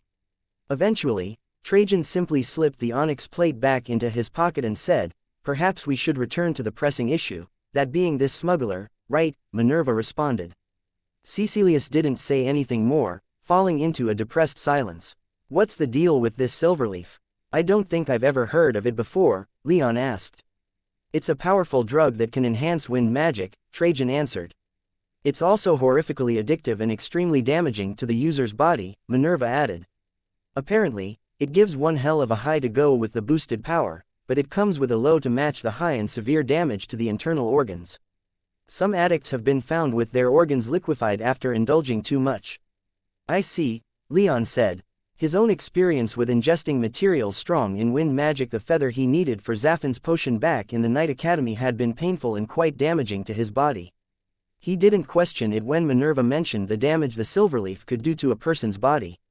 "Here's what we're going to do," Trajan said, turning every head in the warehouse in his direction. "We're going to burn all of this Silverleaf." Minerva, I'm going to have you get on finding out whatever you can from Iron Dove about the owner of this villa. Leon, I want you to search this place for anything that might have survived the fire that could be useful in this investigation." "Yes, Your Highness," Leon and Minerva replied in unison. "Good, now get on it." Chapter 217. Silverleaf. As Leon walked up the stairs from the Silverleaf warehouse, it occurred to him that the villa had probably already been searched by those who had found the warehouse to begin with. He, of course, had to search it again to fulfill Trajan's orders, but the first thing he did was to find the knight in charge of the cleanup in the area. It was easy to find the man, as he was the only fourth-tier mage out of the dozen or so workers and soldiers who were cleaning the place. "Ah, Sir Leon," the young centurion exclaimed as Leon, Alex, and Anzu approached. "You know who I am?" Leon asked in surprise and confusion. "Yes, sir. I don't think there's a single knight assigned to the bull's horns that doesn't know the knights in his highness' retinue," the knight answered. Leon had approached the knight with purpose, but this surprise brought some color to his face and rendered him momentarily speechless in embarrassment. After a few mostly silent chuckles, Alex came to his rescue, saying, "I believe you have, sir." Leon at a disadvantage, "Right," the knight exclaimed as he hurried to identify himself. Unfortunately, Leon was embarrassed enough that the man's name didn't even register with him. "Right, so, has this entire place been searched?" Leon quietly asked once the introductions were over. "There are a few rooms that are still blocked, but those that are open have been searched," the centurion responded. "Everything of note that we found has been taken to the atrium." "Thank you," Leon responded as he started to make his way over to the atrium. "Yes, sir. We'll be here should you need anything else," the centurion said as Leon, Alex, and Anzu walked away. After they left, the centurion's third-tier prefect came over and asked, "You all right, sir?" The centurion's face was a little pale and he was obviously a tad jittery, but he quickly nodded to his subordinate. "I wasn't expecting one of the prince's own men to ask me anything, especially not him." "Right," the prefect said in understanding. In the year that Leon had been serving under Trajan, just about all the soldiers in the Bull's Horns had heard about the quiet, stoic, and intense young tribune that had been recruited into the prince's retinue. Leon wasn't all that aware of it, but there were all kinds of rumors flying around the legions in Armenium about who he was and where he came from. "He was nothing like what I've heard about him, though," the centurion continued. "Indeed, I was under the impression that he was far more severe and arrogant," the prefect added. "Really, I'd heard that he was a bloodthirsty brute, more prone to killing any soldiers who looked at him funny than he was to talk to any of them," the centurion replied as he forced his heart rate to slow. Both men shivered a little at the relief of seeing Leon walk away, but that disconnect between what they had heard about him and how he'd acted twisted their minds in confusion. It took them nearly an hour to get their minds back on clearing and patching up the villa. Unfortunately for the two of them, both Leon and Alex had heard the entire exchange, as the atrium wasn't far enough away for their voices to be lost. Leon's face was as expressionless as ever, but his cheeks were still slightly flushed, and Alex was staring at him and desperately trying to contain her mirthful chuckles.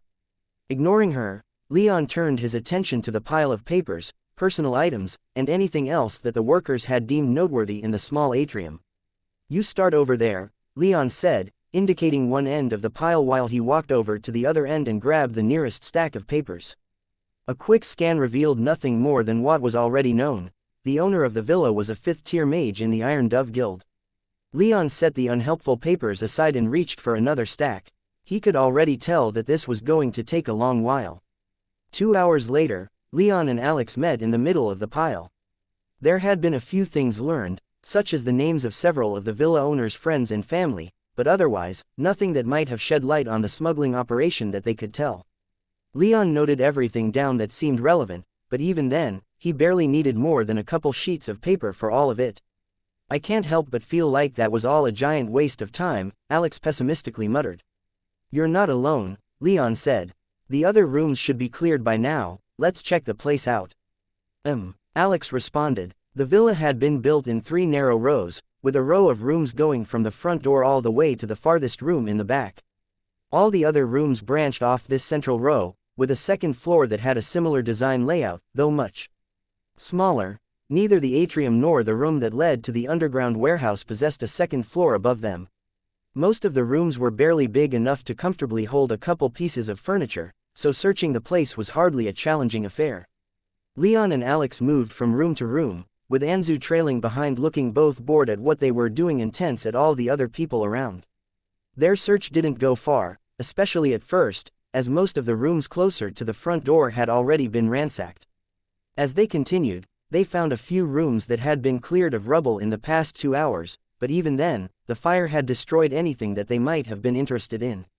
Storage rooms, guest bedrooms, bathrooms, a dining room, and a living room. Leon and Alex went through them all, and they found little more than ash and charred furniture.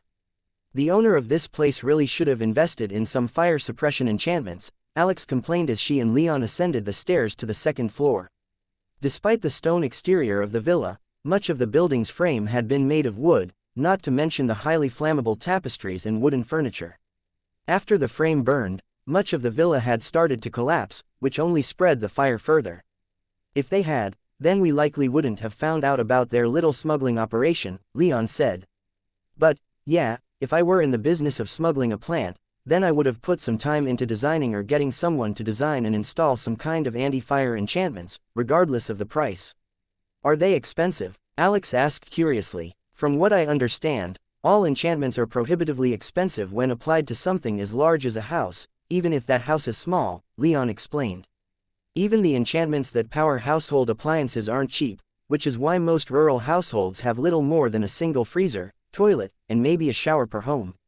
I suppose that does make some sense, given how little we had at Fort 127, Alex whispered. Though, that might not be the best comparison. Even my childhood home in a country town had more amenities than Fort 127. When they reached the top of the stairs, they found that the workers had largely finished their work and were busy trying to stay out of Leon and Alex's way.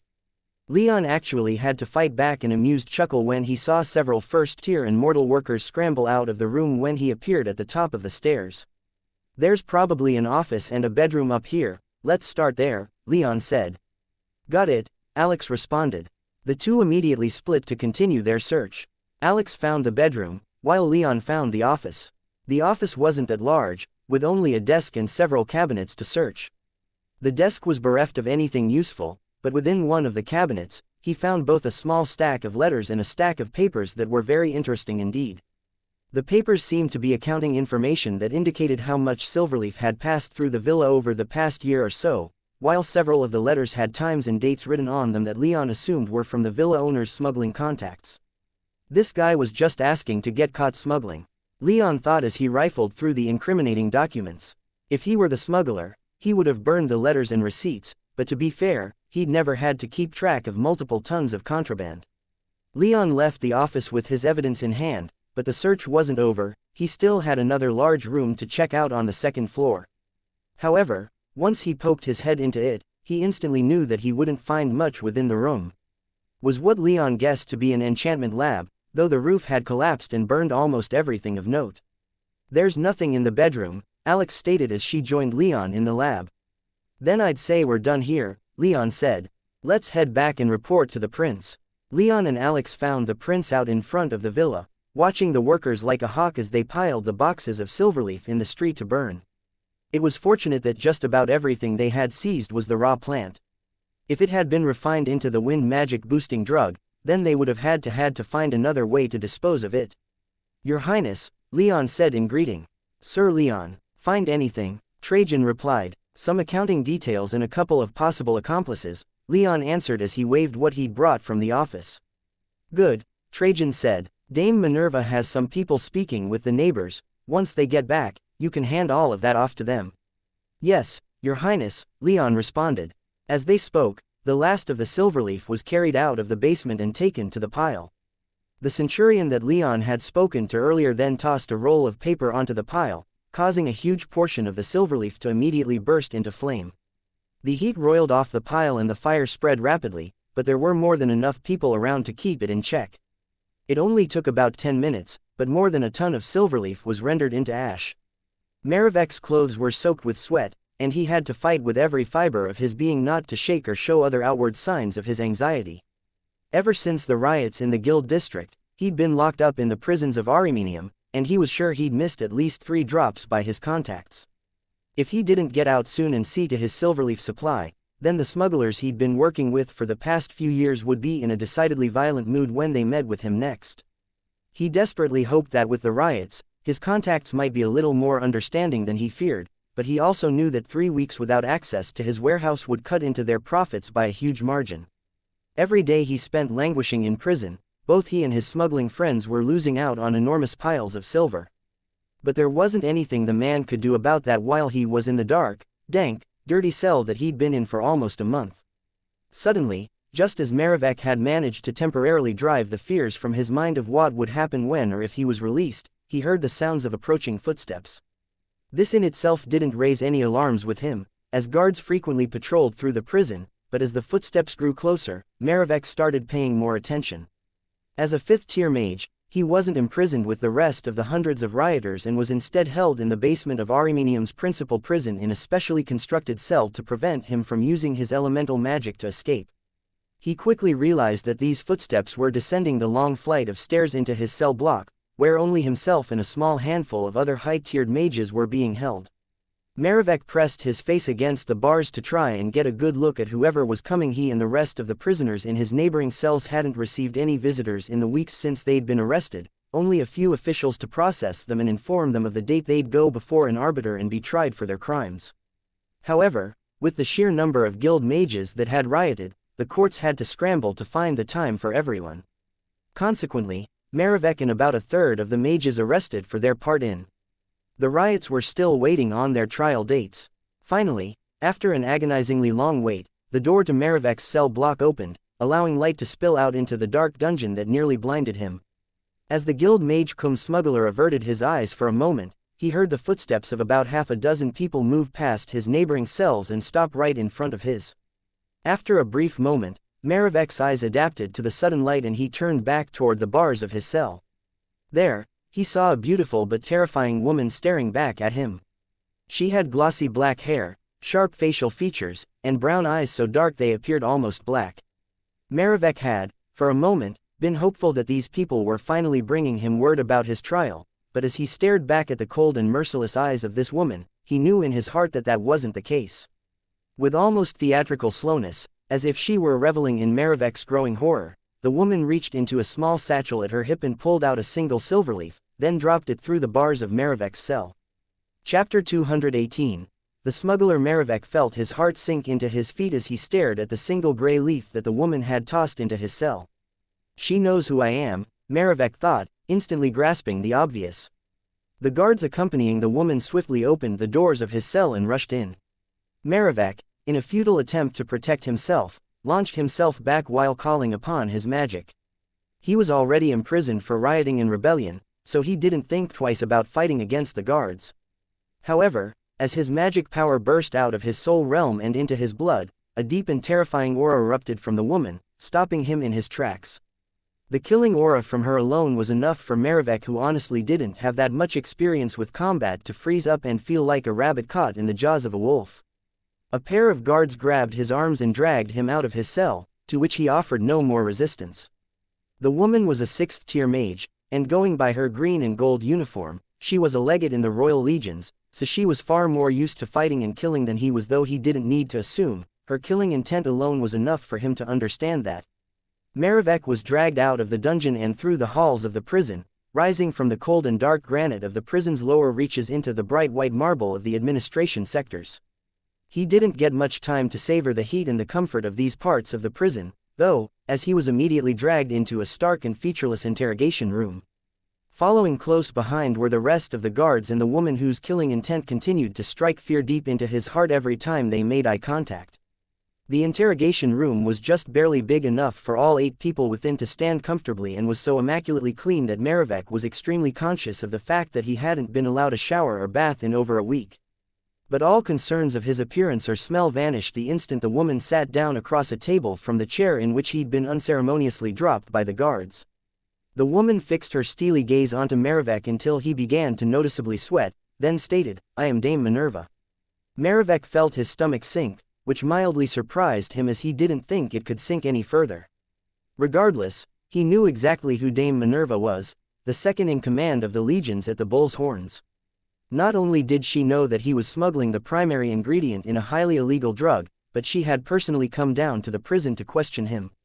"We found your little warehouse beneath your villa during the cleanup of the guild district," Minerva said, confirming Merivek's suspicions that she knew how big of an operation he was involved in.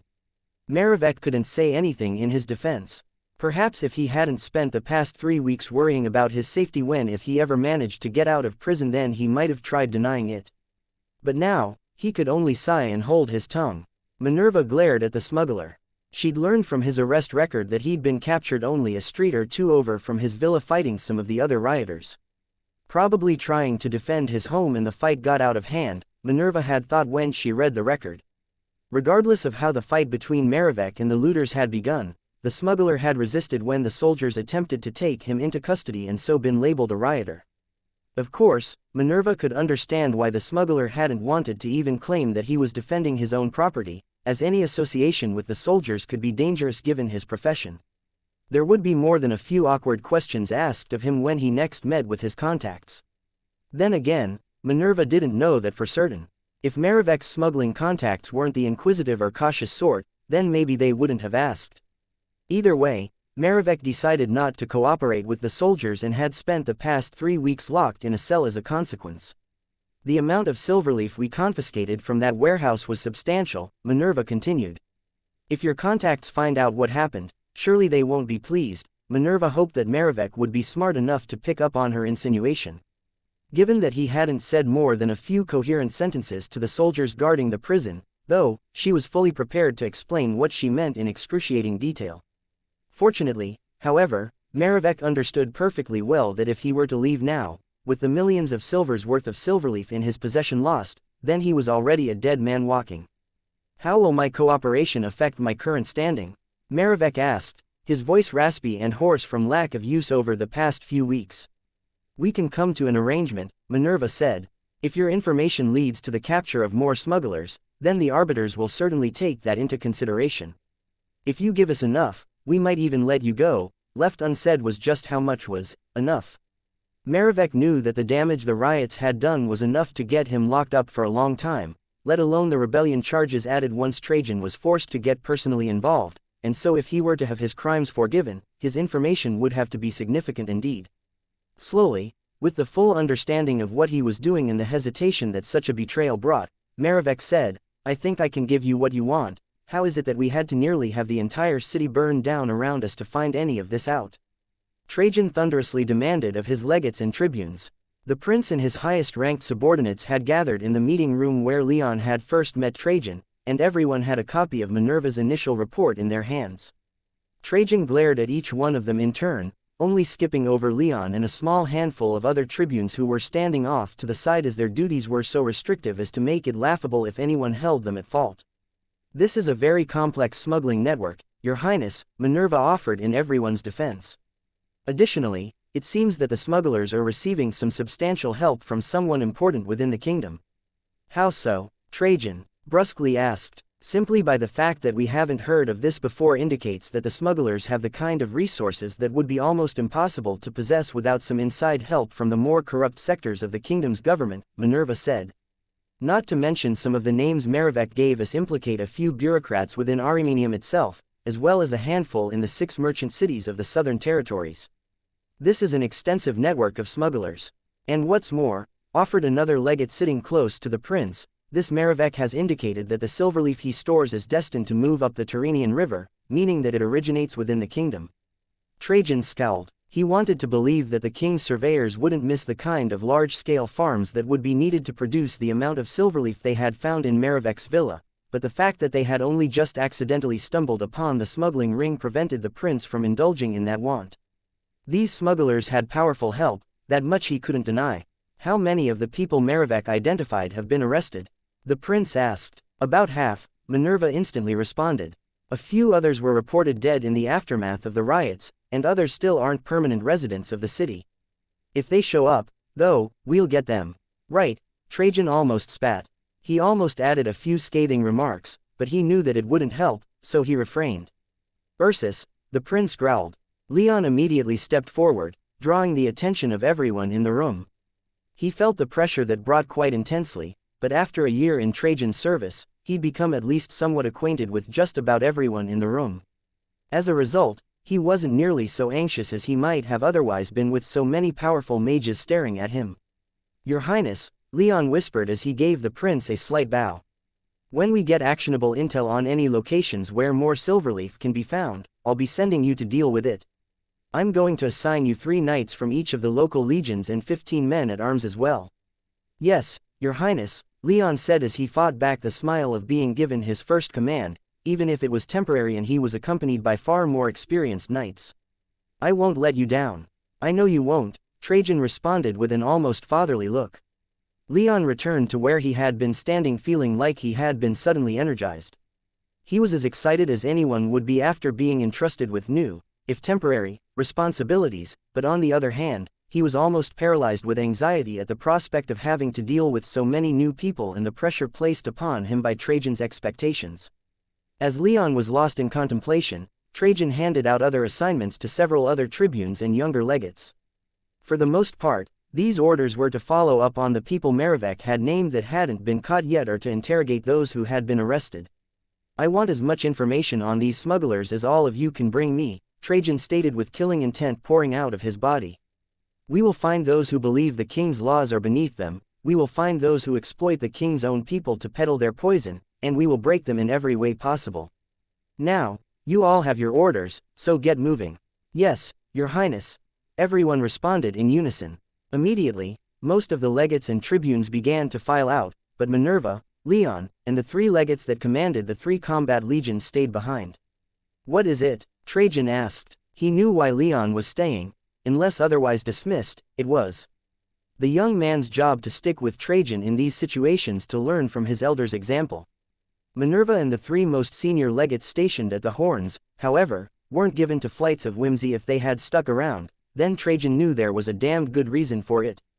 "Our spies to the east have been sending back some concerning reports," one of the legates said. He was Amatius, the son of Count Oxius in the eastern territories, and was the first of the legates that Leon had met.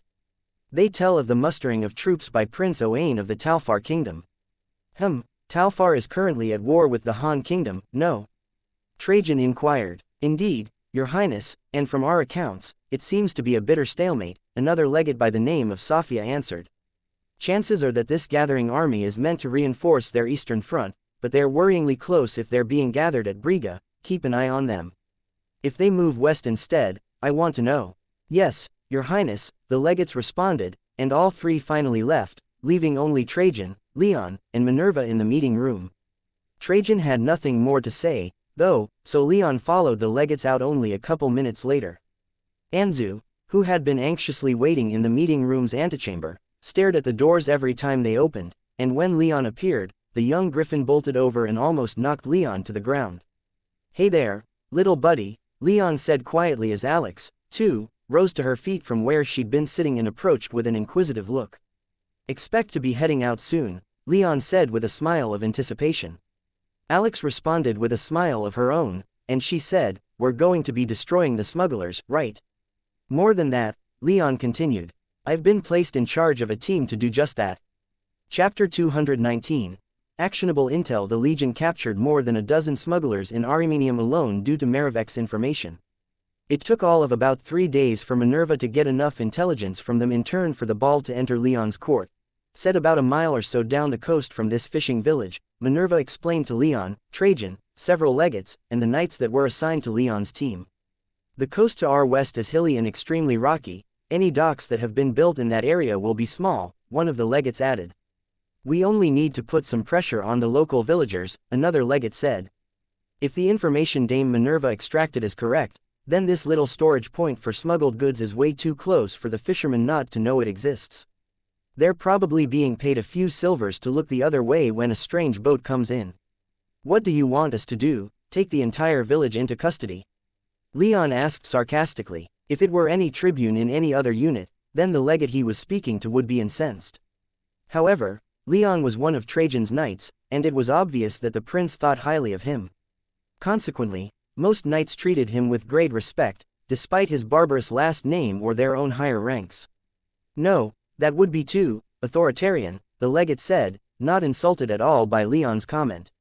"Have a few thousand silvers requisitioned, and pay the village elder or mayor to give you the information you need, Minerva said as she rolled her eyes.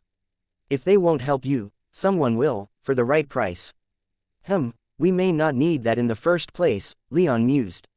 I can't imagine that the smugglers would take their things too far inland, only to have to haul it all back to their dock to transport here or anywhere else. And if that's the case, then we only need to stick to the coast, and we'll find what we seek. Don't count on that too much, one of the legates said. As I said before, the coastal region is very hilly, so hiding places close to the water are abundant. The coast itself is also extremely rocky, so you won't be able to ride along the beach. Leon nodded with a thoughtful expression. That's a good point. If these smugglers weren't so cautious and well hidden, then we would have had some information on them before the riots. Throughout this planning process, Trajan sat back and didn't say a word. He put Leon in charge of this mission so he could see how well the young man was progressing, so the prince wasn't going to offer any advice.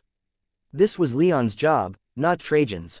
After a 20-minute meeting, Leon and the other 3 knights in his team settled on a plan of action and a backup plan. There was no more time to waste, as the smugglers had a 3-week head start on them from Merivek's capture, so Leon and his team made to depart immediately.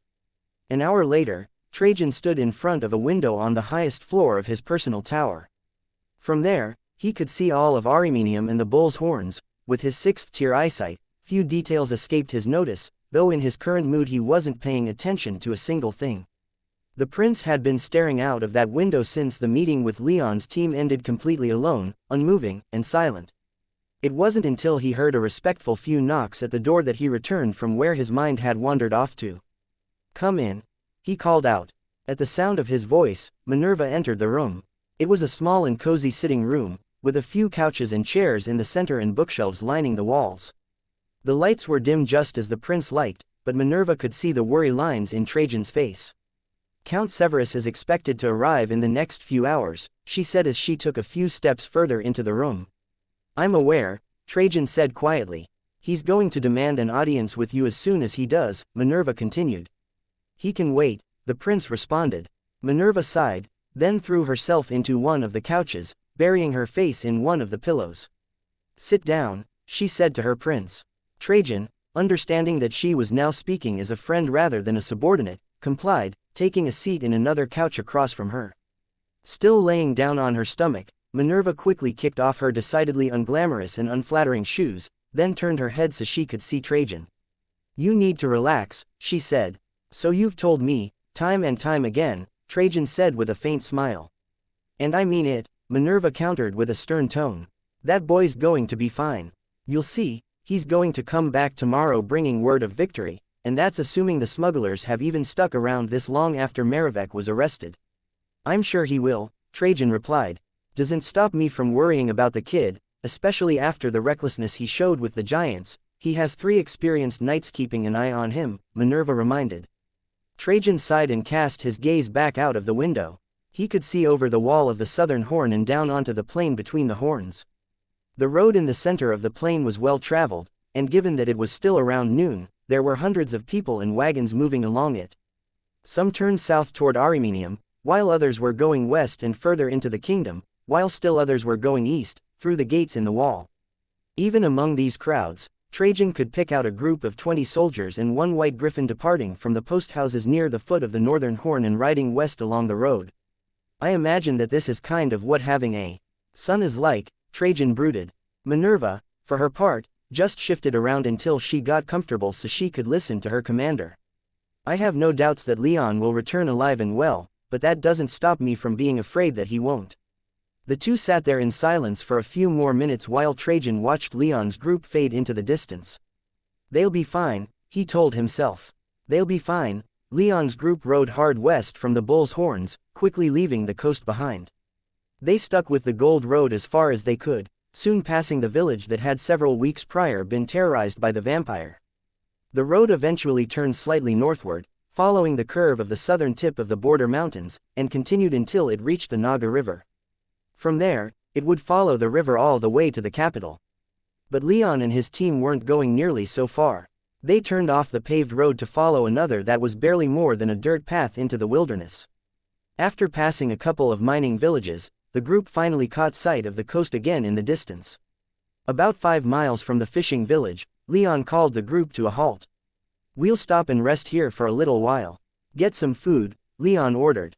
The knights and their men at arms complied, dismounting and getting as much rest as they could. No one wasted any time, as they tied their horses to nearby trees and started shoveling food into their mouths. As the lower-ranked men at arms were doing this, one of the knights approached Leon and asked, "Have you decided against seeking information from the villagers?" "No," Leon answered. "I would just prefer to give the smugglers as little time to react as possible. We're going to move again once the sun sets and the villagers get off the streets." "I understand," the knight answered, returning to his men. For Leon, the hour and a half it took for the sun to creep down below the horizon were agonizing. He felt jittery as if there were countless things that he should have been doing, and that he'd forgotten countless more. He stared at the brilliant disk in the sky almost every second from when they stopped to when it finally disappeared. The other members of his team seemed to pick up on his anxiety, and there wasn't much conversation between them while they waited. This silence only served to make Leon more anxious than he already was, and once it was time to go, it was almost with relief that he turned to face his team and said, "Let's go." Everyone sprang to their feet and jumped back on their horses. They were in the village in less than 15 minutes. The village was large enough to warrant a mayor, so his house was Leon's first stop. The streets weren't as devoid of life as Leon had hoped for, but at this point there wasn't any point in stopping and turning back, so his team rode right past about a dozen villagers on their way to the village center where, as was legally required, the mayor's house could be found. Fortunately, they didn't have to be any more specific than that, as the mayor was still awake and came outside when he heard the commotion of the arriving soldiers. "What's going on out there?" he demanded, before immediately striking a far more submissive appearance once Leon dismounted his horse and stepped into the light coming from the mayor's home. "There are smugglers in the area," Leon bluntly stated. He didn't even bother to remove his helmet, his anxiety about his mission driving away the memory of Grim chastising him for being unsociable on his previous mission. "We want you to help us locate them." "I'm afraid I don't know anything about smugglers, sir," the mayor understandably said. "My name is Leon. We know there are smugglers along the coast near this village. We've been authorized by Prince Trajan himself to find them and destroy their operation. Anyone who hinders us in the performance of our duties will be arrested for treason." The mayor paled a little as Leon let his aura start to pulse out from his body.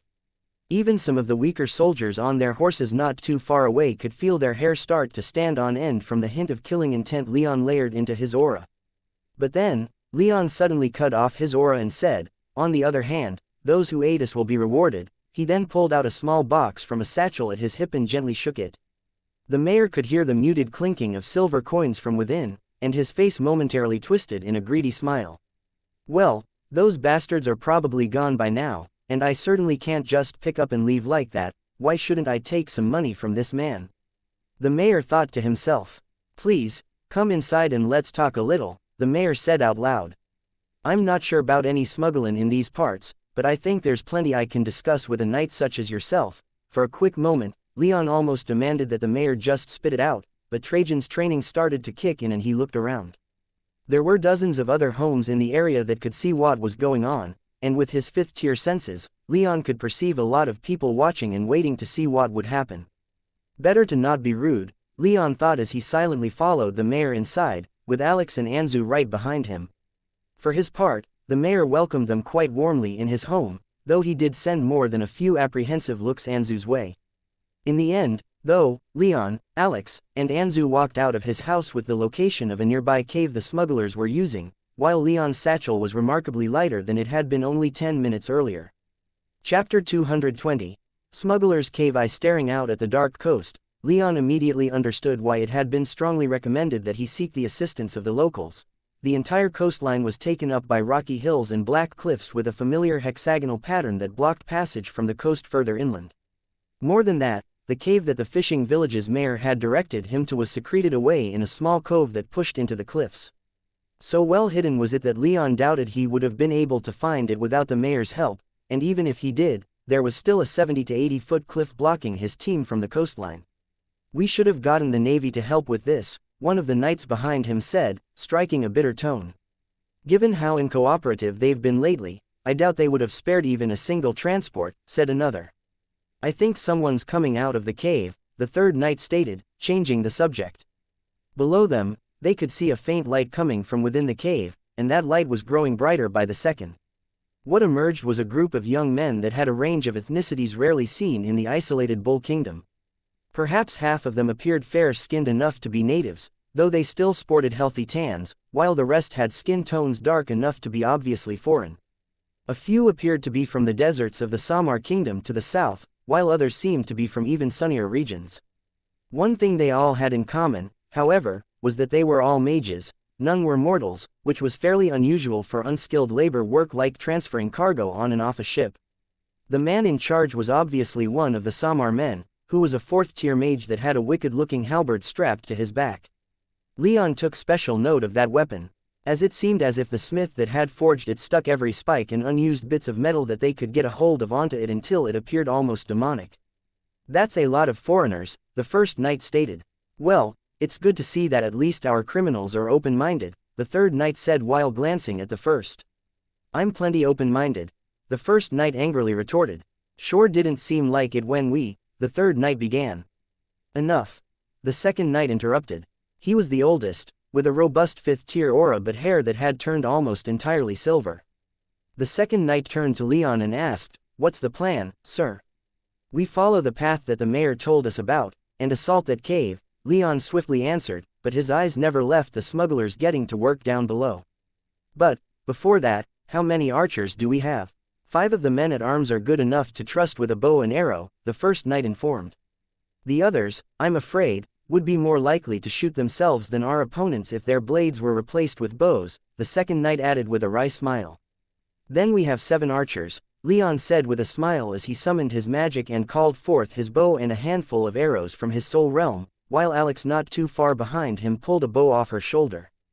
"Get those archers over here, we're going to wait and see what they're doing down there, and then rain some fire down upon them. If they panic and run into their cave, then that's fine, we'll deal with them during our assault. If, however, they're waiting on a galley, then they may try and get away. If that happens, I want you 3 and your 4th-tier subordinates to jump down there and delay.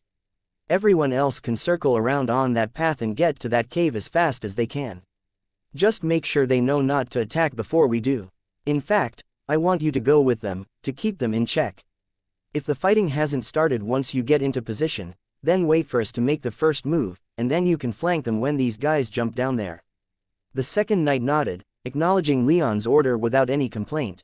In fact, Leon was a little surprised that these knights were so willing to follow him, especially after his experience at Fort 127. "Not that I'm complaining," he thought to no one in particular. "I guess that's just a perk of being a direct follower of royalty. Let's get to it," Leon said, and the knights immediately jumped into action. Most of the men-at-arms behind them didn't hear their whispered planning, so the knights had to repeat the plan for their benefit. Once that was knocked out, the first and third knights organized 3 lower-ranked 4th-tier knights to stick with them and the 5 archers to stand with Leon and Alex.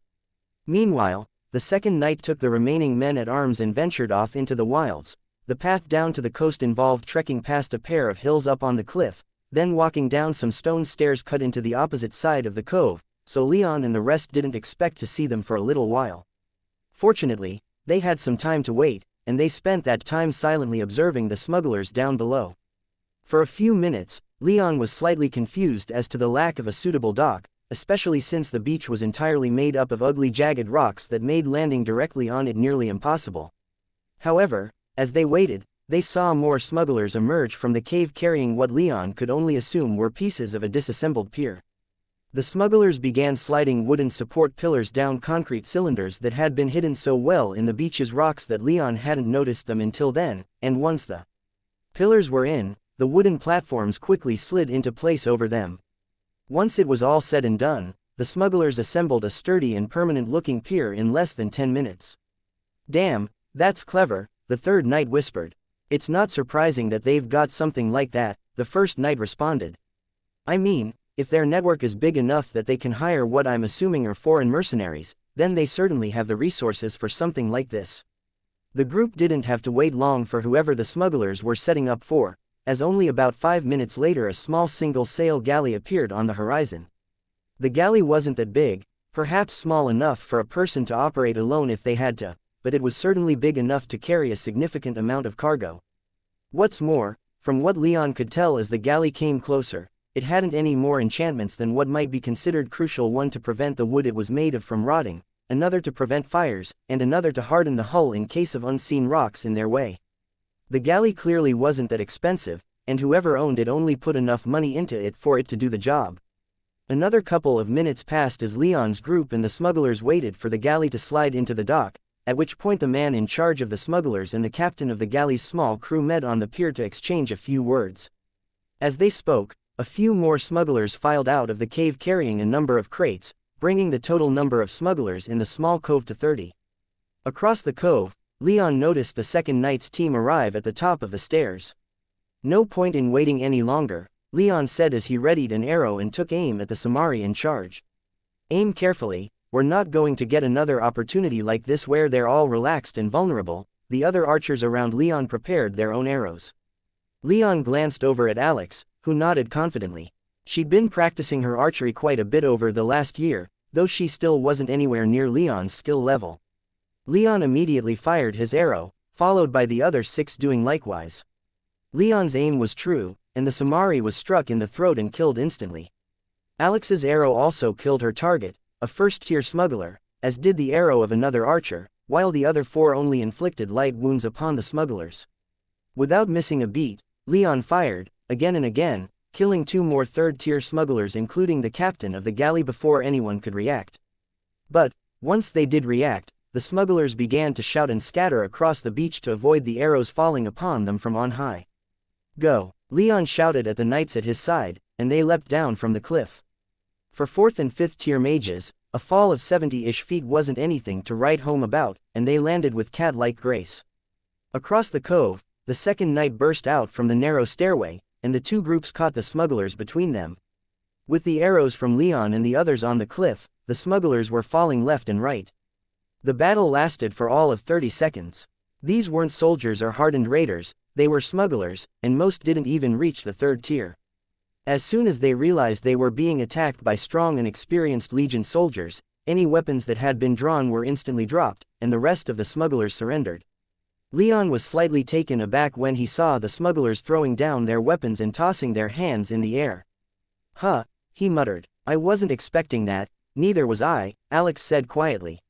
Neither of them had ever fought anyone that had been so willing to surrender so quickly before.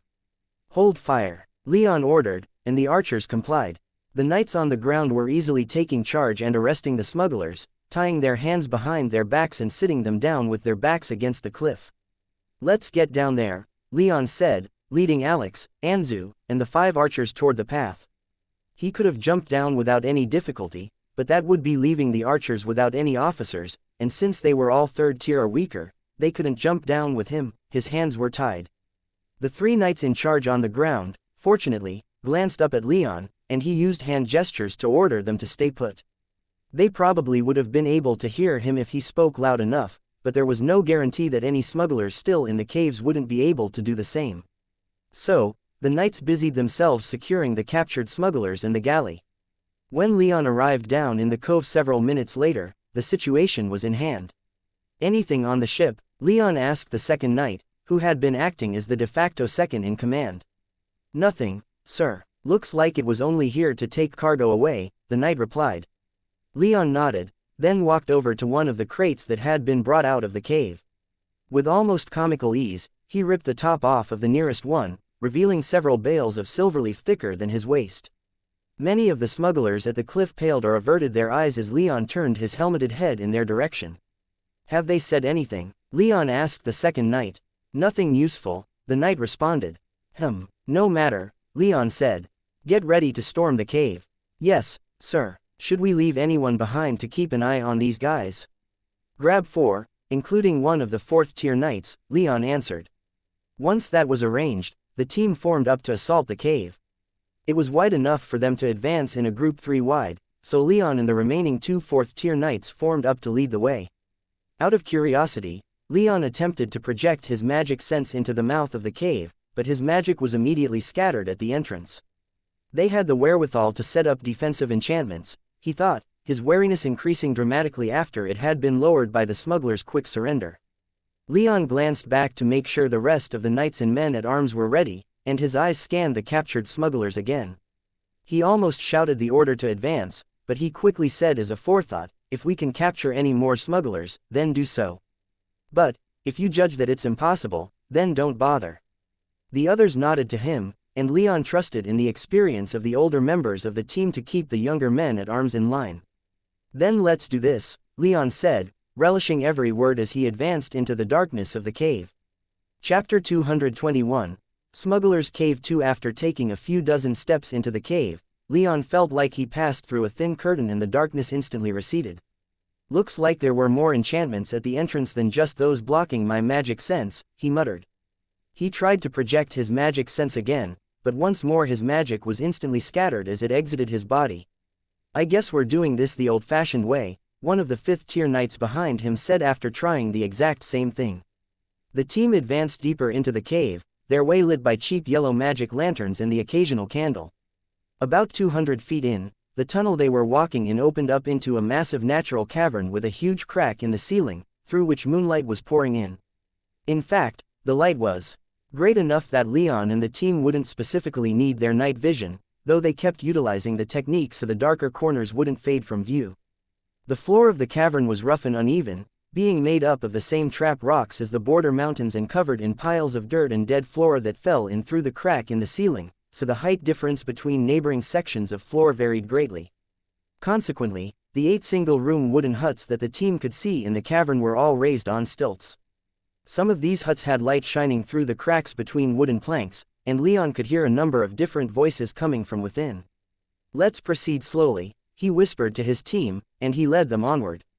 They advanced through the cavern, taking advantage of the larger space to spread out and cover more ground. Once the team approached to within 20 feet of the closest hut, Leon tried one last time to project his magic sense, and to his great surprise, his magic power wasn't scattered this time. Leon called the group to a halt with a quick hand gesture, then silently told them to spread out as much as they could on the broken ground while he spread his magic sense out as far as he was able to within the cavern. He managed to squeeze half of the huts within his magic sense's radius, and he counted about 10 more smugglers, plus dozens of crates of what he assumed were more silverleaf. None of the smugglers seemed to know he and his team were there, as they were lounging around reading, playing cards, or sleeping. The strongest mage he could see was one more 4th-tier mage, a woman who appeared to be a native citizen of the Bull Kingdom. Before Leon decided what to do next, he carefully examined the ambient magic that permeated the cave. The auras of mages would disturb the magic in the air, so he tried to determine by how the magic flowed if there were any more strong smugglers around. Generally speaking, this was an unreliable technique, as there were hundreds and thousands of ways for magic in the environment to be disturbed, but Leon figured he'd give it a try since an almost completely sealed cavern wouldn't have quite so many factors involved that might alter the way magic in the air moved. From what he was able to glean, there didn't seem to be any radical currents of magic that would indicate the presence of strong mages, but that could just mean that any strong mages could be restraining their aura. Regardless, Leon felt confident that he and the other 3 5th-tier knights were the strongest mages in the cavern. But that still left how he was to deal with the smugglers. He could simply order the knights and men at arms to storm the huts and kill everyone within, but these were smugglers, not bandits, murderers, or monsters.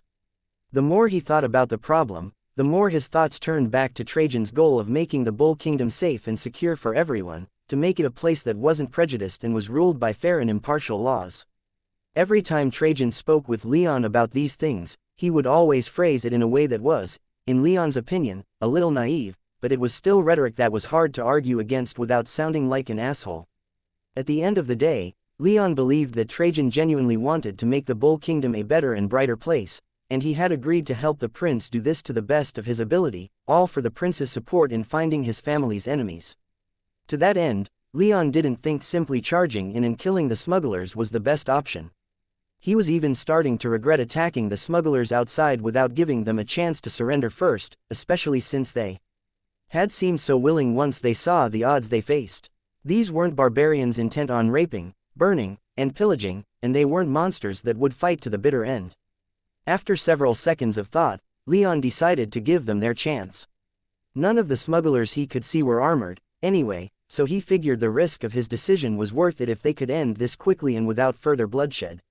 So it was that Leon whispered to his team, "Get ready, I'm going to order them to come out here." The knights nodded, though a few curious glances were thrown his way. Leon took a deep breath, and with the feeling that he was making a grave and deadly mistake that made his heart beat like it was trying to break free from his chest, he shouted so the entire cavern could hear, "The royal legions have you surrounded. Come out unarmed and with your hands on your heads, or we will come in and get you." He backed his words up with some of his magic and let the sound carry a fraction of his prodigious killing intent to the ears of the smugglers, simultaneously signaling to them both his seriousness and his power. There was a brief silence from the huts, followed by a lot of shouting and moving around. Leon could see the smugglers peeking out through any hole and crack they could find to get a look at the soldiers blocking them off from the exit, and then the telltale sounds of blades being drawn. Leon sighed and summoned his sword, as did the other 5th-tier knights who could see what was happening. For a moment, Leon thought about ordering the smugglers to come out again when a better thought occurred to him. His voice, even backed with his aura and killing intent, clearly wasn't enough, so he decided to try something a little showier. He called upon his power, conjuring a dozen small bolts of golden lightning that sprouted from his sword and arced between him and several nearby trap rock pillars and filling the cavern with the booming sound of thunder. Leon's thunder echoed throughout the cavern, even shaking the crude huts a little. Once these echoes faded away, silence again descended upon the cavern. And then, Leon heard the dull sound of metal hitting the wooden floor of one of the huts, followed by several more of the same. He heard a little more arguing, but he couldn't pick out anything more than, "Paid you to render." And, "OT dying for." Got nothing in this. Several seconds later, the doors of several of the huts opened and smugglers began to file out of them with their hands in the air with not a single weapon to be seen. The 4th-tier woman was the last to file out, and the look on her face was certainly not one of acceptance. That being said, when the team rushed forward and the smugglers felt the weight of the auras of 4 5th-tier mages, any lingering thoughts of resistance vanished. Leon's team bound the smugglers' hands and took them into custody. "We've got them," the first knight reported to Leon. "Good. Take 3 guys and watch over them," Leon ordered. "Everyone else, check the rest of the cavern, make sure no one else is still here." "Yes, sir," the others shouted as they spread out among the huts. Meanwhile, Leon, Alex, and Anzu took a more leisurely pace as they poked around in the first hut. There wasn't much to find in there, as it was nothing more than a barrack for about 15 people. The next hut they explored was the same, as was the third. It was only in the 4th hut that things began to get interesting, as it was clearly the residence for the 4th-tier mages. Unlike the other barracks, this hut had a small but private bathroom with a functioning toilet and shower. Apart from that, there was space for 3 people to live quite comfortably, though it was clear that only 2 of the bunks were in use. Leon quickly began to poke around in the drawers, causing Alex to ask with a slight tone of offense, "What are you doing going through a lady's things, sir?" Leon, with a complete lack of shame, answered, "Looking for any sign of who these people worked for." "And how is going through their clothes going to help?" Leon paused for a moment as he glanced back at Alex. Anzu, meanwhile, was poking around the place himself, though Leon didn't actually expect the griffin to find anything he'd be interested in. "About 2 years ago," Leon explained, "my father and I participated in a raid on a bandit fort back in the Northern Vales. After we took the fort, we discovered that the men leading them hadn't sterilized their clothing. We found shirts, tabards, and a bunch of other things emblazoned with the crest of Marquis Grandison, leaving no doubt as to who they served. Grandison sent hundreds of his personal soldiers north to steal, pillage, and enslave, and we know this because we went through the clothes of the bandits we killed."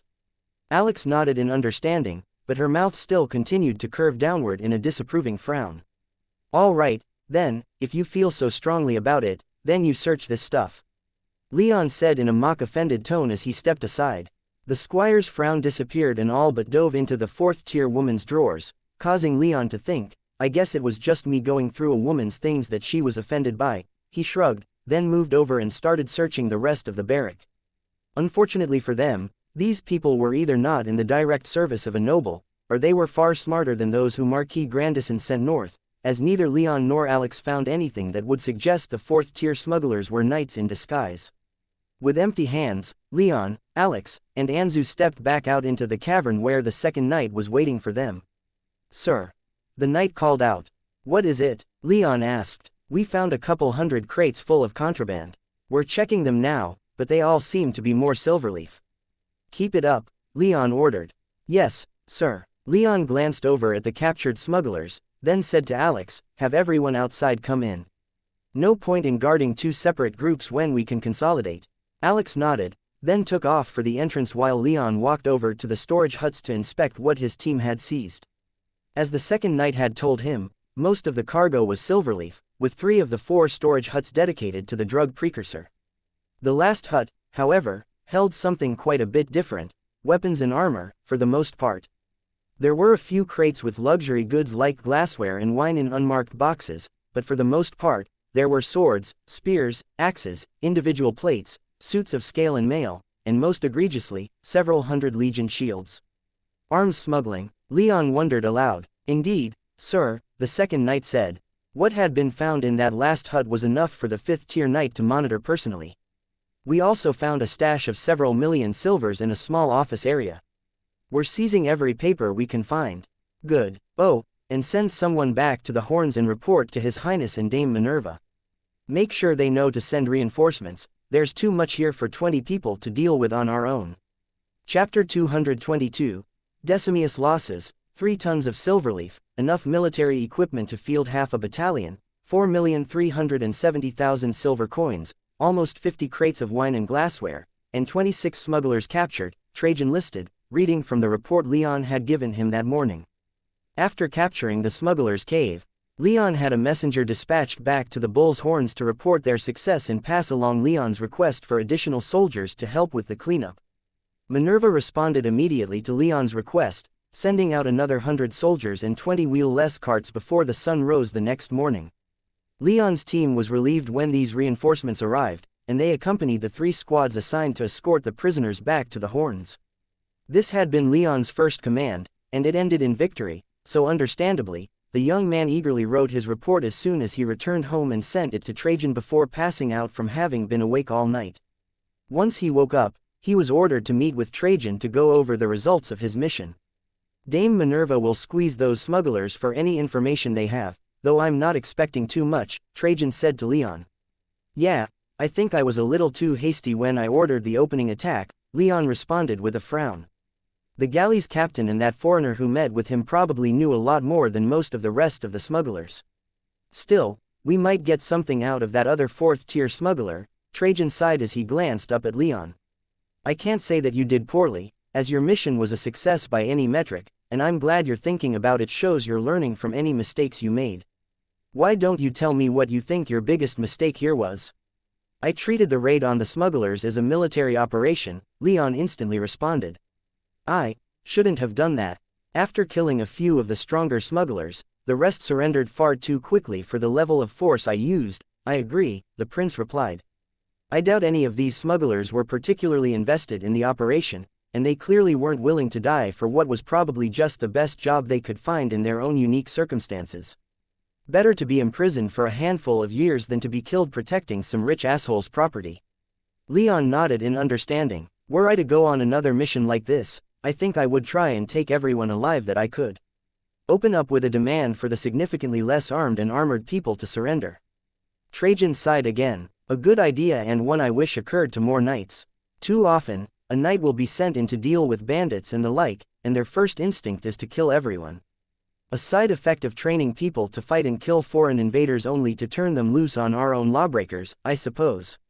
I've been hoping to speak with my royal brother about that, about codifying the difference between domestic criminals, foreign enemies, and magical monsters, and having separate and, more importantly, specific regulations for dealing with each, though the opportunity hasn't arisen yet.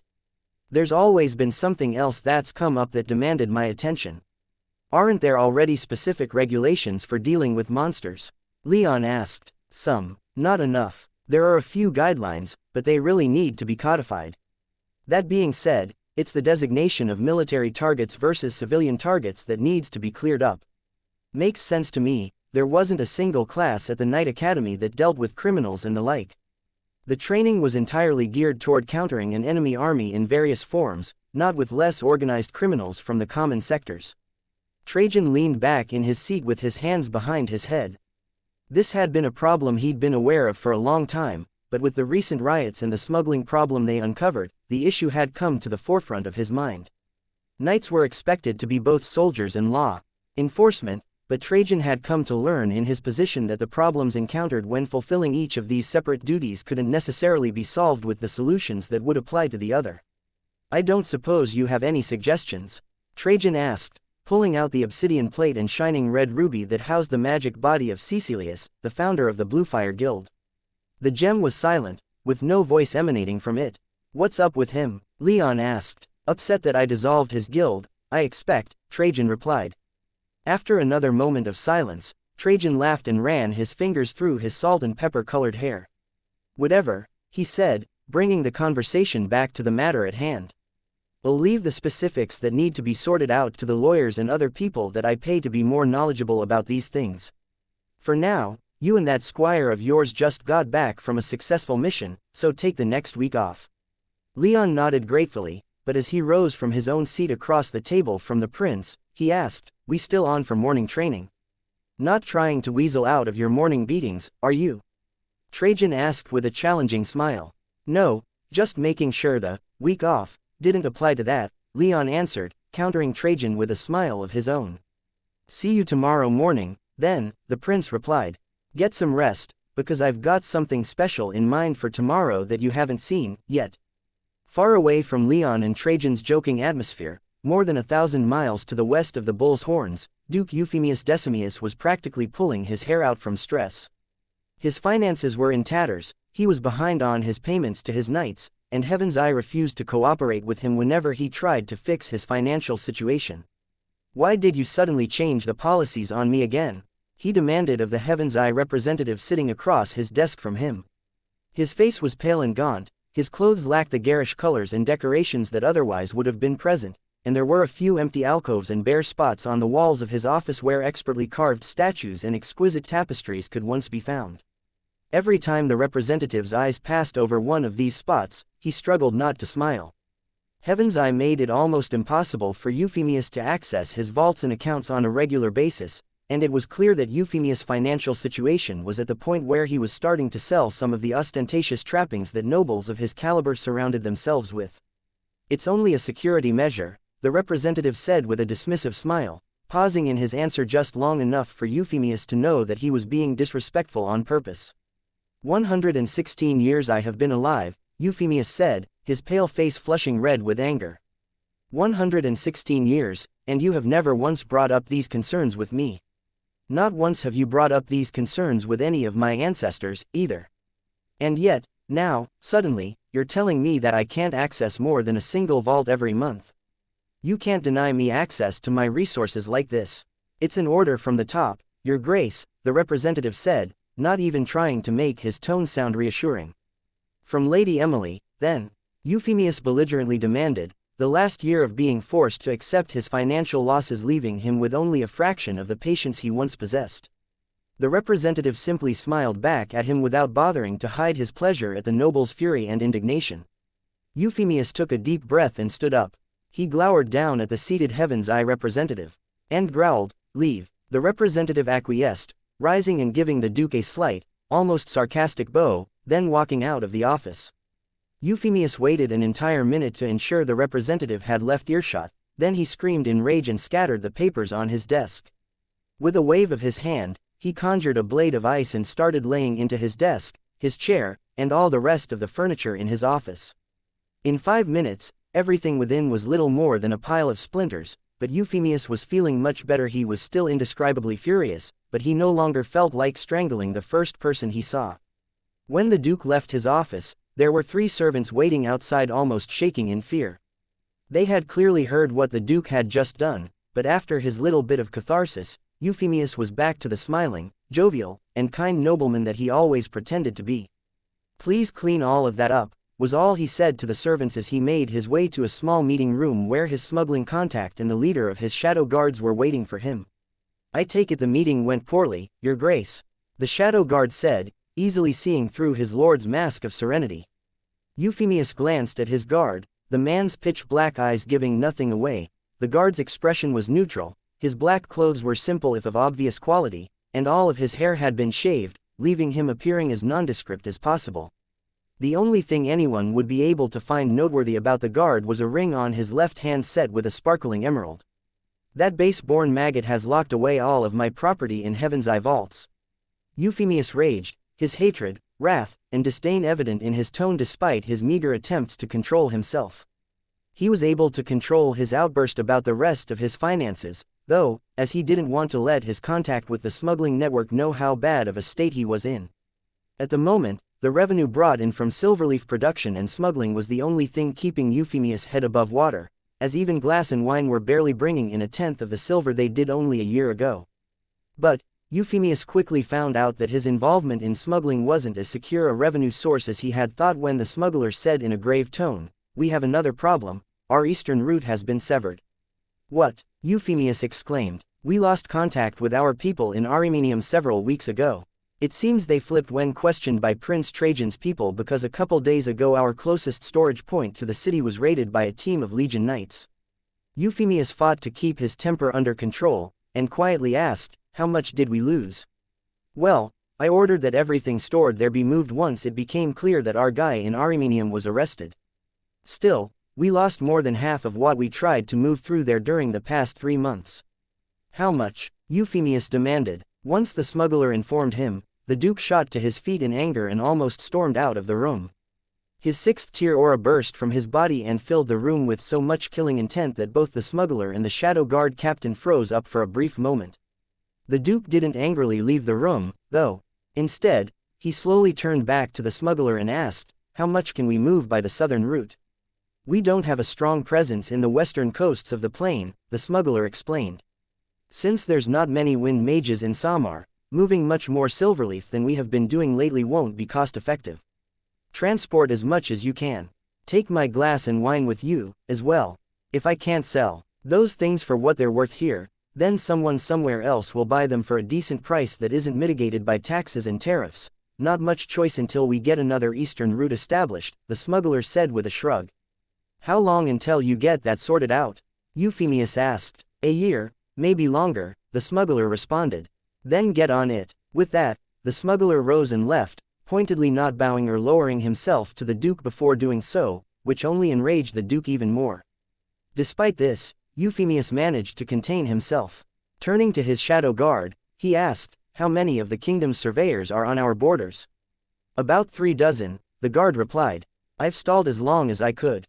Prince Octavius has yet to get them to leave, and I'm running out of excuses to stop them from entering my lands. See to it that they get attacked by bandits in the near future." "Yes, Your Grace," the Shadow Guard replied, his face twisting in a vicious smile. Euphemius collapsed into a chair in one of his sitting rooms. This room was being used as a temporary office until his actual office could get new furniture. As the Duke stared at the financial report his accountants made to replace the furniture he destroyed, he sorely regretted losing his temper, as he couldn't afford unnecessary expenses at the moment. At the current rates, his already high taxes and incomes from his rented lands could only support about half of his expenses. The wine and glass used to be enough to pick up the rest of the slack, and more besides. Originally, his allowance for the growth of silverleaf on his land and to facilitate its transportation was only to make a little bit more on the side. Now, with most of that additional revenue gone and his vaults effectively seized by Heaven's Eye, he had about 2 months of liquid assets left before he would have to start disbanding his army or selling his private land. He'd even had to stop sending bribe money months ago to Tiberius for the other knights in Tiberius Legion, which was still based uncomfortably close to his land. "Shit," he muttered, seeing few ways out of this desperate situation. Chapter 223. Trajan's retinue. Leon didn't know what to expect when he, Alex, and Anzu walked into Trajan's training chamber, but since the prince had hinted at having something special in mind, he was a little cautious and apprehensive. He most certainly didn't expect to see about a dozen other knights he'd become acquainted with over the last year in Trajan's retinue, the 3 legates that led the legions stationed at the horns, and several of the tribunes within those legions. He paused a moment as he stepped into the chamber, as every eye instinctively turned in his direction when the door was opened. Alex had a similar if much stronger reaction. She almost completely froze when all the other knights looked in their direction. So many relatively powerful mages with their attention on her was incredibly intimidating. "Sir Ursus!" shouted the booming voice of Trajan from within the sandpit. The prince waved at his youngest knight to join the rest of the knights in his retinue, to which Leon complied.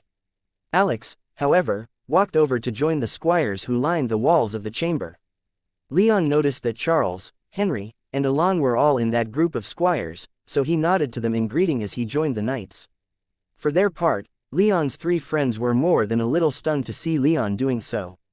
They knew that he was a 5th-tier mage and served the prince, but to see him actually stand among the older higher-ranked knights and be called out personally by Trajan was something else entirely. They were so taken aback that they didn't pick their jaws up off the floor until Alex slid into the group to stand beside them. "Hey, I think you're going to get dehydrated if you don't tighten up those slack jaws of yours," Alex playfully poked at them.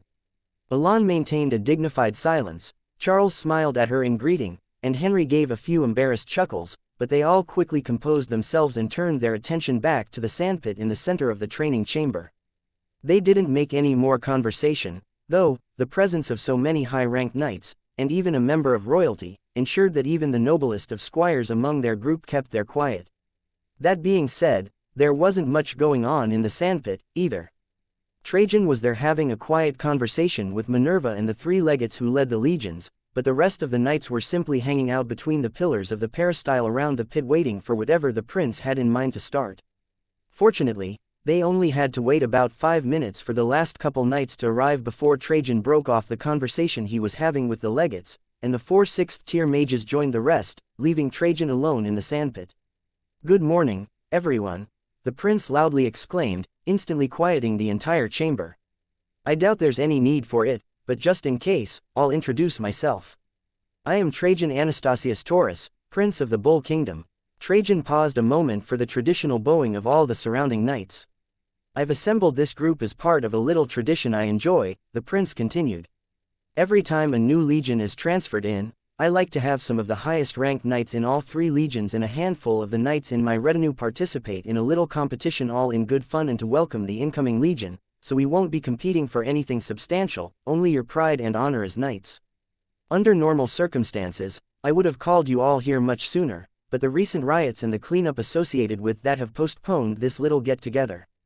However, with the city and fortress calming down, I thought it was time for us to welcome the 23rd Legion to our humble abode." Leon began to smile as he glanced around the room. There were several dozen tribunes in every legion, but since the legates only brought a few tribunes with them, they made sure to bring the best. To be fair and ensure that his side had equal numbers, Trajan only invited Minerva and a couple of his own tribunes, in addition to Leon. "Here's how this is going to work," Trajan explained, "as is tradition, one of the incoming legion's tribunes must fight first. They can call out any knight in any other unit that they wish to, but if they don't, then any other knight may volunteer to spar with their new comrade. And I do mean, spar, there is to be no spilling of blood here. We're here to promote trust and cooperation, not to dishonor and humiliate any of our fellow knights." Trajan punctuated his explanation by looking around the room, making eye contact with everyone present, including the 1st and 2nd-tier squires. His body radiated power, enough to ensure that the knights took him seriously, but also enough for him to leave unsaid the threat of what would happen to them if they caused any substantial damage to their opponent during their spar. After using his aura to impress his seriousness upon everyone present, Trajan continued, "After the first spar, the victorious unit will send another knight into the ring. The legate may choose to send another tribune, or they may decide to venture out into the sand themselves. At that point, the knight sent out will either challenge another from a different unit or wait for a challenge to come to them. After that sparring match is finished, the victor's unit will send out another knight, and so on. I authorize the use of elemental magic, but be sure to control yourselves. Everyone will fight. The squires will fight as well, but only once the knights have finished. No one may fight battles consecutively. They must take at least 1 round to rest. Everyone understand?" Again, Trajan cast his gaze around the room, almost as if he were challenging anyone to argue with the rules. Instead, all he saw were the eager faces of knights looking forward to challenging each other. Already, he could see several of the knights eyeing up those they wished to challenge. He noted that many of the knights were staring at Leon in challenges of various subtlety. This wasn't lost on Leon, who made sure to answer with stares of his own. Most of the knights who so clearly wanted to challenge him were those who had been around the bull's horns since before his arrival, and they wanted to see firsthand exactly what the 18-year-old tribune could do. Some of them were jealous of his youth or position of favor with the prince, some simply wanted to fight a strong opponent, but regardless of their specific motivations, Leon welcomed any and all of their challenges. And his opportunity to showcase that willingness came quickly. The first person to be sent out into the sand was Dame Adia, Henry's knight. She was a tall woman, with a heavy tan and long black hair tied into a tight bun. Her full lips were perpetually turned upwards in a smile as if she were chuckling at a private joke, and her deep brown eyes projected a sense of warmth and security. She was in her mid-50s, but as a fifth-tier mage, she barely looked to be in her late 20s. Adia stood in the center of the sandpit, bowed to Prince Trajan, then began to almost theatrically scan the small crowd of knights. She spun around once, looking each possible challenger in the eye before she turned her mirthful gaze to Leon. She lowered the spear in her hand until the spearhead pointed directly at him in a direct challenge. Leon smiled and grabbed a training sword from Trajan's collection, from which Adia had also gotten her spear, and jumped out into the pit. From the sidelines, many of the knights began to whisper amongst themselves as the two fighters prepared themselves for their duel. Trajan's knights and those from Adia's legion, however, weren't so subtle as they called out for their person to win. Show him the strength of the 23rd. Get her. Don't go easy on him just because he's young. You've got this, Ursus. Leon and Adia each nodded gratefully to their respective sides before turning to face a smiling Prince Trajan. You two ready? The prince softly asked. Yes, Your Highness, Adia immediately replied. As am I, Your Highness, Leon said. Good, Trajan said as he moved to the edge of the sandpit. Then you may begin. Leon didn't need any more encouragement. As soon as he could, he summoned his power and launched into a blistering assault on his opponent. His goal was to win before Adia could set up a proper defense, and with the enhanced speed he gained from lightning magic surging through his body, he felt that he had a damned good chance at doing so. Unfortunately for him, while Adia wasn't as quick to move, she was fast enough at summoning her own power. Leon's strikes aimed at her vitals, her torso and midsection were blocked by a swiftly summoned layer of thick ice. Leon rolled with the setback and kept pushing against Adia. The latter had a spear and he a sword, so he was determined to stay close enough that she couldn't bring her weapon around. Adia, however, had other plans, and summoned an ice spike out of her shoulder right in front of Leon's face, startling him and forcing an instinctive step backward. Adia took full advantage of the interruption in Leon's assault and gained some distance, covering her movements over the sand with ice and keeping Leon from pressing again without fear of slipping and losing his footing. Adia expanded on this by stabbing her spear into the sand, causing the ice on the ground to thicken. Leon could tell that she was preparing to launch much thicker spikes at him, so he called upon his magic again and felt his chest heat up. That heat spread from his chest into his left arm, and from his left hand sprang a bright red-orange flame. The eyes of the entire group of spectating knights widened in surprise. It was common knowledge that Leon was a lightning mage, and though he'd made no real attempt to prevent knowledge of its spreading, few people knew that he was a fire mage as well. Adia, however, was one person who knew about his fire, as she had seen Leon use his fire magic before when retaking the guild district. Knowing what was coming, she flicked her fingers and conjured a wall of ice in front of her just as Leon extended his hand and let loose with his fire. The battle between fire and ice raged for what seemed like hours for the two combatants but was in actuality only about 5 seconds. In the end, Leon was forced to stifle off his magic power to take a momentary break, while Adia was knocked off balance with the destruction of her ice wall. Still, Adia had come out a little further ahead, as even though her wall was destroyed, it had done its job. And she didn't intend to let that slight advantage slip by. While Leon was preparing himself to conjure more fire, Adia suddenly rushed forward straight over the ice she'd summoned and stabbed toward Leon with her spear. Leon was a little taken aback, but lightning magic still coursed through his veins, so he just barely managed to dodge out of the way in time. Leon raised his blade and knocked Adia's spear away from him, allowing him to take a couple steps toward her and get in close. Leon didn't think he'd be able to penetrate Adia's icy armor with his weapon, as nothing had meaningfully changed since he had failed to do so previously, so instead, he lowered his weapon and charged with all the speed he could muster. Adia knew he was going to try and close the distance, to get in close where her spear couldn't help, but she didn't expect this. Before she could conjure an ice spike out of her body, Leon crashed into her, almost knocking her to the ground. As it was, he still got her off balance and might have managed to tip her over and win the duel if another wall of ice hadn't sprung out of the ground behind Adia, giving her something to brace against. Adia pushed back against Leon, dropping her spear in the process to get both arms in play. Leon lost a little ground as she pushed back until they both found a kind of equilibrium, with both pushing against each other to no avail. Leon found her surprisingly strong, though, as she was a 5th-tier mage. He by no means expected her to be weak in any sense of the word. Rather, she was strong even for an average 5th-tier mage, who was already almost guaranteed to be in peak physical condition.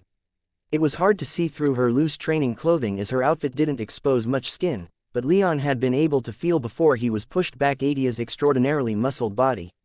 The two fighters were left there in a stalemate for a couple seconds, staring at each other with less than a single foot between them, feet planted and arms pushing against each other as they jockeyed for position.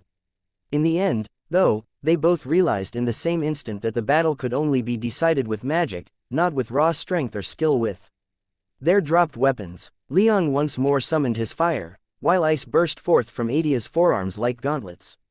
However, before either could make another move, Trajan waved his hand and broke the stalemate by causing the sand beneath them to shoot up and knock them away from each other.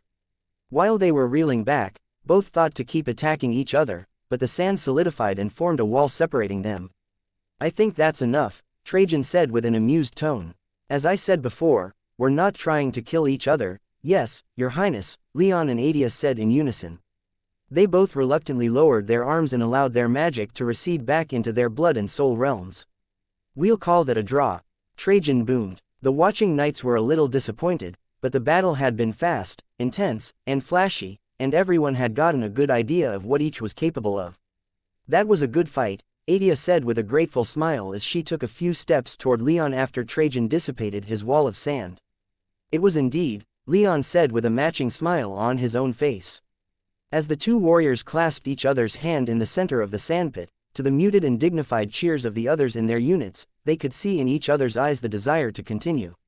"We ought to finish this fight one day," Leon whispered, squeezing Adia's hand. "I look forward to it," Adia responded, her face breaking out into a look of great expectation. She squeezed Leon's hand back and pulled him a little closer. "When we do, I'm going to win." Chapter 224. Alex versus Henry. It was clear to everyone that both Adia and Leon had held back quite a bit in their fight, though their competitive sides were beginning to show through when Trajan stopped them from escalating the fight. Neither fought with anything close to the ferocity and ruthlessness they would have in a real battle, and neither did they use killing intent. Still, despite the lack of clear resolution, both knights walked out of the sandpit with a much higher level of respect for the other. As a side effect, many of the knights that wished to challenge Leon began to have second thoughts after his display of power. Since it was clear to everyone that he was holding back, it was just as obvious that he wasn't a soft noble that coasted to the 5th tier by flooding his body with expensive potions. But that wasn't to say that all desire to fight him died down. On the contrary, for a few of the more battle-happy knights, that desire actually increased. However, Leon and Adia had fought their fight, and so earned their one round of mandatory rest. And since the fight was a draw, Adia's 23rd Legion had to fight again, with the legate in charge sending out another 5th-tier tribune. This time, the tribune didn't challenge anyone. Instead, he allowed anyone else to make their own challenge of him. A knight of the 21st Legion took advantage and joined the other man in the sandpit. After a flurry of swords and elemental magic, the 21st Legion knight managed to disarm the other knight and claim the victory. The next match was between the 21st Legion and the 19th Legion, with the 19th coming out on top. Following that was a draw between the 19th and the 23rd. Things continued on in this vein for the entire afternoon. After a while, the knights started to relax and chat amongst themselves, just as Trajan intended. Healthy rivalries were stoked, the knights were given an opportunity to fight equal opponents without their lives on the line, and all in all, everyone had a good time. Even Leon managed to relax and smile a little, as he was challenged 6 times including his fight with Adia, double that of the next most challenged knight, and he won 4 of the resulting duels. The last was as inconclusive as Adia's had been. By lunchtime, Trajan's retinue eked out with the most wins out of the 30 total fights, at 8 compared to the 19th Legion's 6, the 21st Legion's 5, and the 23 Rhodes' 7. The remaining 4 duels were declared draws when it became clear that to win, one of the knights involved would need to use significantly more lethal force than Trajan desired for the friendly competition. When Trajan called an end to the knights' competition and they broke for lunch, Leon was pulled into a conversation with several other knights who wanted to discuss the fights, though it was more like they talked at him while he stood there silent and awkward and very much wanting to be with his friends instead. But Henry, Charles, Alon, and Alex were all squires, and he was a knight, and he couldn't just blow off the other knights to spend time with lower-ranked soldiers. Fortunately, he didn't have to endure this light social pressure for long, as Trajan called them all back to the sandpit after an hour. "Well, we've all had our fun sparring with each other," Trajan said as the knights gathered around, "but we would be remiss in our duties as teachers and leaders if we didn't cut our subordinates in on the action a little." The older knights who had been around for many of these competitions that Trajan had organized started to smile, snicker, and shoot the squires appraising looks. A few even started to whisper amongst themselves, and from what little Leon was able to hear of their short exchanges, they were making bets on the squires. "It's time for our squires to get out there and uphold the honor of their knights," Trajan shouted, causing many of the other knights to shout and make noise in excitement and battle mania. Not unlike sports fans, Leon noted, though the knights were significantly more invested in these fights than in gladiatorial games. "The rules will be the same as with the knightly competition," Trajan continued, bringing the noise level of the less restrained knights down. 23rd, you're up first." The legate of the 23rd Legion glanced over at the 4 squires brought with his group. All 12 squires were of the second tier, so there weren't any issues there to worry about, but he still didn't know Charles, Henry, or Alon well enough to make a quick decision about who to send out. His brief indecision was brought to an end when Adia leaned over and whispered into his ear before sending a challenging look Leon's way. "Henry," the legate boomed, causing the younger man to almost jump out of his skin. Composing himself with remarkable swiftness, Henry nodded to the legate and started making his way to the sandpit. Just before he passed the columns, though, he was stopped by Adia, who whispered a few things to him that Leon couldn't hear. Henry glanced at her, then at Leon, then nodded. Leon felt like he knew exactly what was coming, and most of the other knights seemed to have picked up on it, too. As the other squires gathered around the sandpit to watch, Alex took her place next to Leon. "He's going to challenge you," Leon said quietly to her. "I figured," she whispered back. "He's not bad with a blade, don't hold back," Leon replied. "Wasn't planning on it," Alex stated, her face lighting up in a smile of anticipation. Leon nodded, then sat down on the edge of the sandpit with Anzu. The griffin was sensitive to the energetic auras of all the mages around and was getting restless, so Leon pulled him closer to calm him down while he watched the fight. Henry bowed to the prince as all the other combatants had done, then was about to make a show of looking around at the other squires, but Alex preempted him by stepping directly into the sandpit. Henry chuckled, bowed slightly, and asked, "Miss Alex, would you honor me with a dance?" Alex's eyes immediately narrowed in anger. Henry clearly thought he was being suave and witty, and she didn't think he meant any offense. Over the past couple weeks that they'd known each other, she understood that he was just being friendly, but the way he said it still came across as dismissive and arrogant. And with the honor of herself, Leon, and even Trajan to some extent, on the line, she wasn't going to let something like that slide. With a bow, Alex wordlessly told Trajan that she was ready to fight. She then drew her training sword and shot a glare at Henry that could have instantly solidified a lava flow. Henry immediately realized that he'd made a mistake somewhere along the line, but he didn't get a chance to ask because Trajan shouted, "Begin." Alex moved first, lunging forward to stab at Henry's midsection with devastating speed. Henry just barely managed to bring his own weapon up in time to block, but that did him little good. Alex hadn't bet everything on that first assault, though she certainly held nothing back, and she put the years she'd been training with Leon and Trajan on full display as she elegantly and almost seamlessly pivoted away from Henry and slashed at his back thigh. Henry was again able to block, but only by the skin of his teeth. Alex didn't let up even then, twisting her blade to lock it against Henry's and advancing forward, pushing him off balance. But Henry wasn't done, either, and he wasn't about to let himself be defeated in front of so many high-ranking knights in the opening moves of the fight. In the space of those few seconds since the duel started, he managed to compose himself after his realization that he'd offended Alex had left him flustered, and he pushed back against her. He didn't get far, but he managed to stabilize his footing and give himself a bit of room to strategize. Seeing that Henry had pulled himself together despite her ferocious opening assault, Alex pulled back, as she knew she didn't have enough of a strength advantage to keep up that kind of pressure. Instead, she decided to focus on her superior speed and skill. Henry tried to take advantage of her withdrawal from their stalemate by pressing forward and stabbed toward her, putting as much of his own strength behind the blow as he could. Unfortunately for him, Alex was still faster, and she deflected the blow aimed at her chest upward, and Henry's strike passed harmlessly over her head. She then followed that up by shoulder-checking Henry. She intended to knock him down, but his footing was more stable than she realized, and she almost bounced off the larger man. Seeing the opening, Henry brought his blade back down, trying to strike the slightly off-balance Alex in the shoulder. It was heavily discouraged to strike the head or neck with training weapons, otherwise her head is what he would have targeted. Henry's sword bit into Alex's shoulder, and for a moment, Henry felt the pride of a man who'd just seized victory after a hard-fought battle.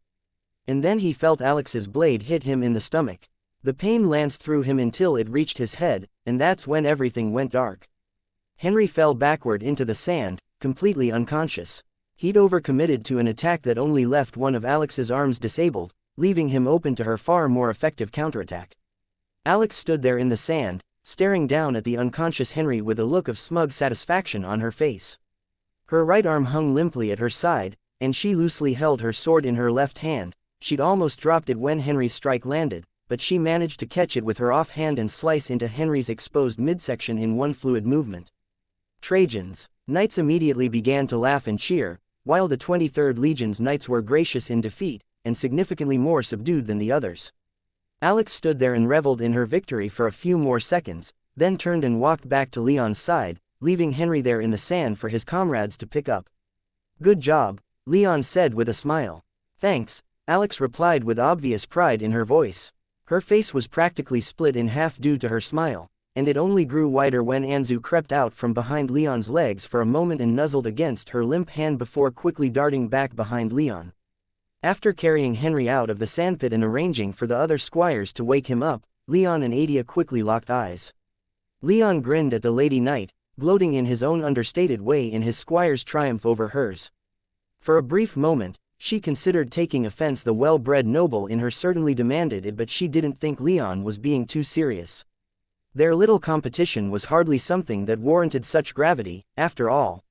So, her response was to simply smile and nod back at him, acknowledging Alex's victory. She and Leon would have to have a rematch, though, of that she was determined. She could acknowledge her defeat in a proxy battle fought between their squires, but she wasn't going to let that be the end of it. She and Leon would spar again, and she wasn't intending to lose. She even began to smile in anticipation of their next fight. Noticing her smile and guessing at the reason, Leon also began to feel his heart rate increase in excited expectation. He instinctively tried to rest his hand on the sword that wasn't at his hip, but before he could even sigh in dejection, the door to the training chamber burst open and a tribune rushed into the room. "What is this?" Trajan angrily demanded. The squires that were about to fight immediately froze, as did the newcomer. "I'm sorry, Your Highness, but I have an urgent message from Sir Constantine," the tribune hurriedly responded. Trajan's frown deepened. Constantine was the legate he'd left in charge of the watch detail that manned the fort and accompanying watchtowers to the east. He only commanded a force of about 500 soldiers, slightly less than half of Trajan's personal retinue, but his position was so critical that he was seen as the de facto third in command for the entire fortress complex. His only job was to fan out across the few dozen square miles of Bull Kingdom territory to the east of the Bull's Horns and watch for anything approaching the fortress. If he had sent a message of such urgency that the tribune bearing it interrupted the competition, then Trajan knew the message didn't contain good news. The tribune handed over the message he carried, then hurriedly bowed and took a few steps away from the prince. Trajan's eyes fell as he read the letter. Constantine was not one to mince words, and his message was short and to the point. An army from the Talfar kingdom is marching toward the border. It numbers at least 200,000 strong. Chapter 225. Preparing for war. Trajan read and reread the letter Constantine had sent him. The others around him waited for an explanation, or at least for the prince to allow the competition to continue, but the prince was silent for a long moment. Trajan knew that things were going to get loud and busy, so he savored this one last moment of quiet and calm. As soon as that moment was over, he flew into a flurry of activity. "That Talfar army that has been assembling in Briga is now marching for our borders. Their force is much too large for it to be anything other than an invasion," he exclaimed, to the shock and anger of the knights and their squires. He saw Leon tense up, though it was subtle enough that he doubted anyone else did. Minerva walked over to stand at his side, ready to get back to the Northern Horn at his command to get the garrisons ready. Everyone else waited on his word. All members of your legions who aren't here at the Horns are to be recalled. I want us as close to 100% readiness as we can get to in 2 days. They had trained for this. The last foreign war the Bull Kingdom had fought had been 50 years ago when they had subjugated the Serpentine Isles far to the west, and 30 years before that had been the last war with Talfar that been won by such a wide margin that Trajan didn't think they'd try another invasion in this generation. But even though it had been a long time since war had last been visited upon the kingdom, Trajan kept the 12 legions under his command in the eastern territories in shape and ready for when it would next arrive. And that time was now. Trajan dismissed the legion knights, and the 3 legates departed the chamber with haste as they hurriedly issued orders to the knights they had brought with them. It wouldn't be a monumental task to get all 3 legions formed up and ready for battle in 2 days, but they would still need every second they had. Minerva, Leon, the 2 other knights, and their squires all remained, along with the messenger from Constantine waiting to take Trajan's response back to the legate. Tell your commander that I will be personally visiting him within the next few hours to confirm his report and to gather more details, Trajan said to the messenger, who instantly bowed and began his run back to Constantine. Get the Northern Horn in order, Trajan said to Minerva, trusting her to do what she needed to do. Yes, your highness. She responded, and she, too, left the training chamber. That left 6 others. Follow me, Trajan said to them as he led them out of the chamber and toward his office. There were a great many things that needed to be done, and he'd need all of his knights on deck. The first order of business was to send messages to the capital and to every landed noble in the eastern territories. Trajan also needed to make sure the other 9 legions in the east were ready for deployment as well. He couldn't call upon all of them, as that would essentially leave almost half of the land in the eastern territories without peacekeepers and law enforcers, but he felt like he could safely pull 2 or 3 down to the Horns to defend the kingdom. What concerned him much more was the situation in the capital. When Talfar attempted their last invasion 80 years ago, his brother Julius Septimius had only been king for a handful of years, and the Talfar king thought that he could steal the bull's horns while Julius was still consolidating power. Instead, Julius had reinforced the bull's horns with 10 legions he'd gathered from the central, northern, and southern territories, along with the personal armies of a dozen high nobles including Archduke Kairos Rame. Against such a mighty force, the armies of the Talfar king were repulsed from the Horns again and again, and the bull's legions pushed them back deep into their lands. As punishment, Talfar only had to sign a 50-year truce, pay a huge amount of gold and silver in one lump sum, pay a substantial tribute for 20 years, and cede an inconsequential amount of land east of the bull's horns.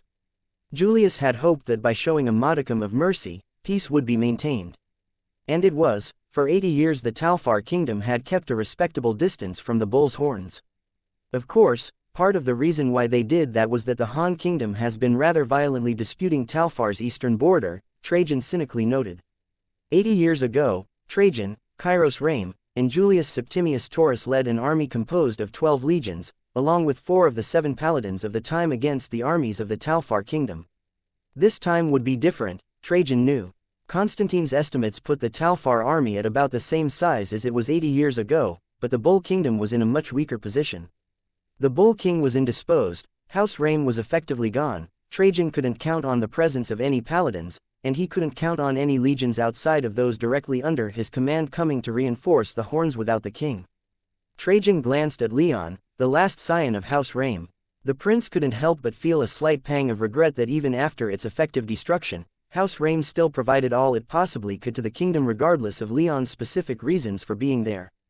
I would trade all the gold in my vaults to bring Kairos back for a single hour, Trajan thought, his apprehension growing stronger the more he thought about facing down an opposing army almost 5 times the size of his own while lacking such brilliant and experienced commanders as Kairos, Julius, and the paladins of his youth. The death of the Blackstone paladin 40 years ago, in particular, had a terrible impact on the potential military force the Bull Kingdom could bring to bear. Only the bronze and penitent paladins could have ever compared to her, in Trajan's mind. He would have to make do with what he had. He lacked manpower, and those soldiers he did have, while well trained, had cut their teeth on bandits and monsters, not on an organized and well-equipped foe like Talfar cataphracts or chariot teams. There had been no formal declarations of war from either side, but regardless, war was now coming. Trajan didn't like it, but he had to accept it. Once he and his knights reached his office, Trajan turned to them and said, "Let's get to work." Briga was only 20 miles to the east of the Bull Kingdom, but that was only in direct distance. Owain's army had to march more than twice that distance past the southern reaches of the border mountains to approach the Bull's Horns. That still wasn't a huge distance, but his army was more than 200,000 strong, and an army column of that size didn't move quickly, 10 miles a day if they were lucky. They still made for a spectacular sight, despite their lack of speed. Owain led the army from the front atop a stallion that had been equipped in stunning silver armor adorned with blue war paint. He matched his horse, with a suit of glittering silver armor encrusted with sapphires and covered in blue druidic symbols.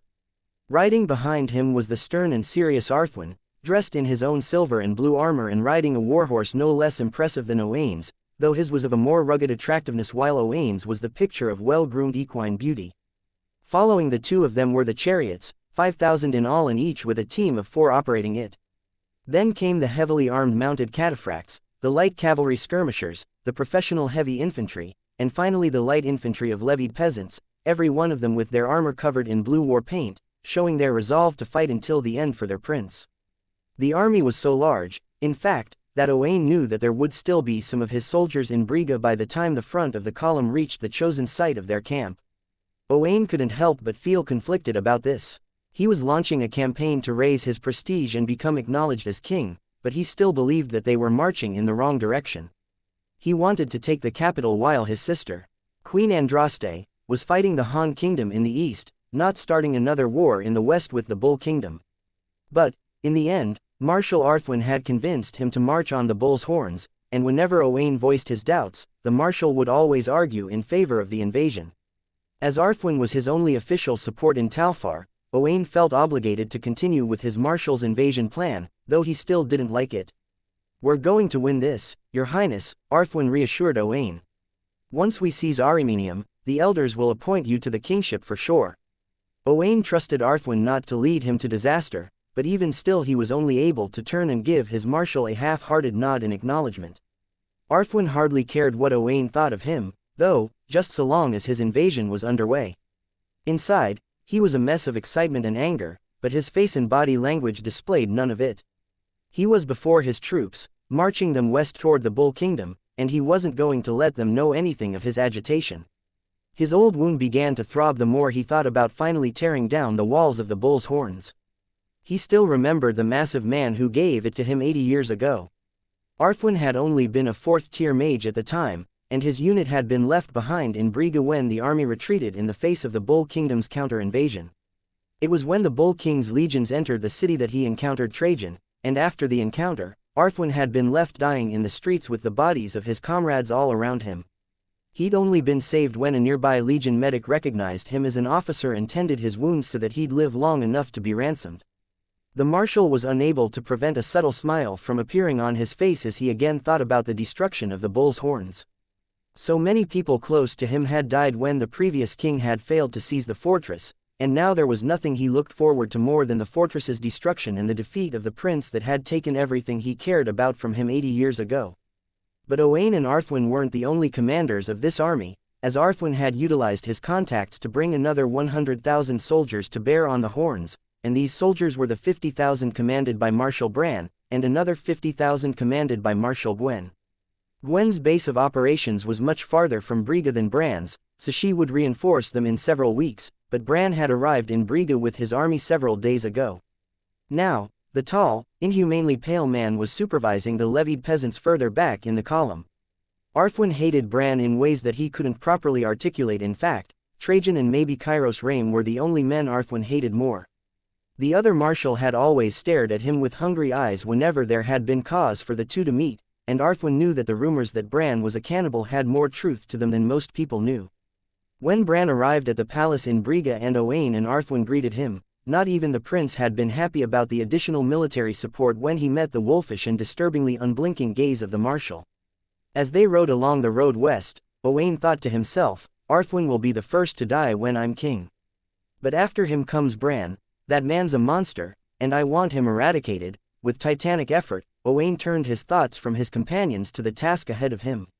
The army had been raised and supplied, but now it had to seize the single most heavily defended fortress outside of the Central Empires. Thousands would die, but when everything was over, he would be king. And that's all Owain truly cared about.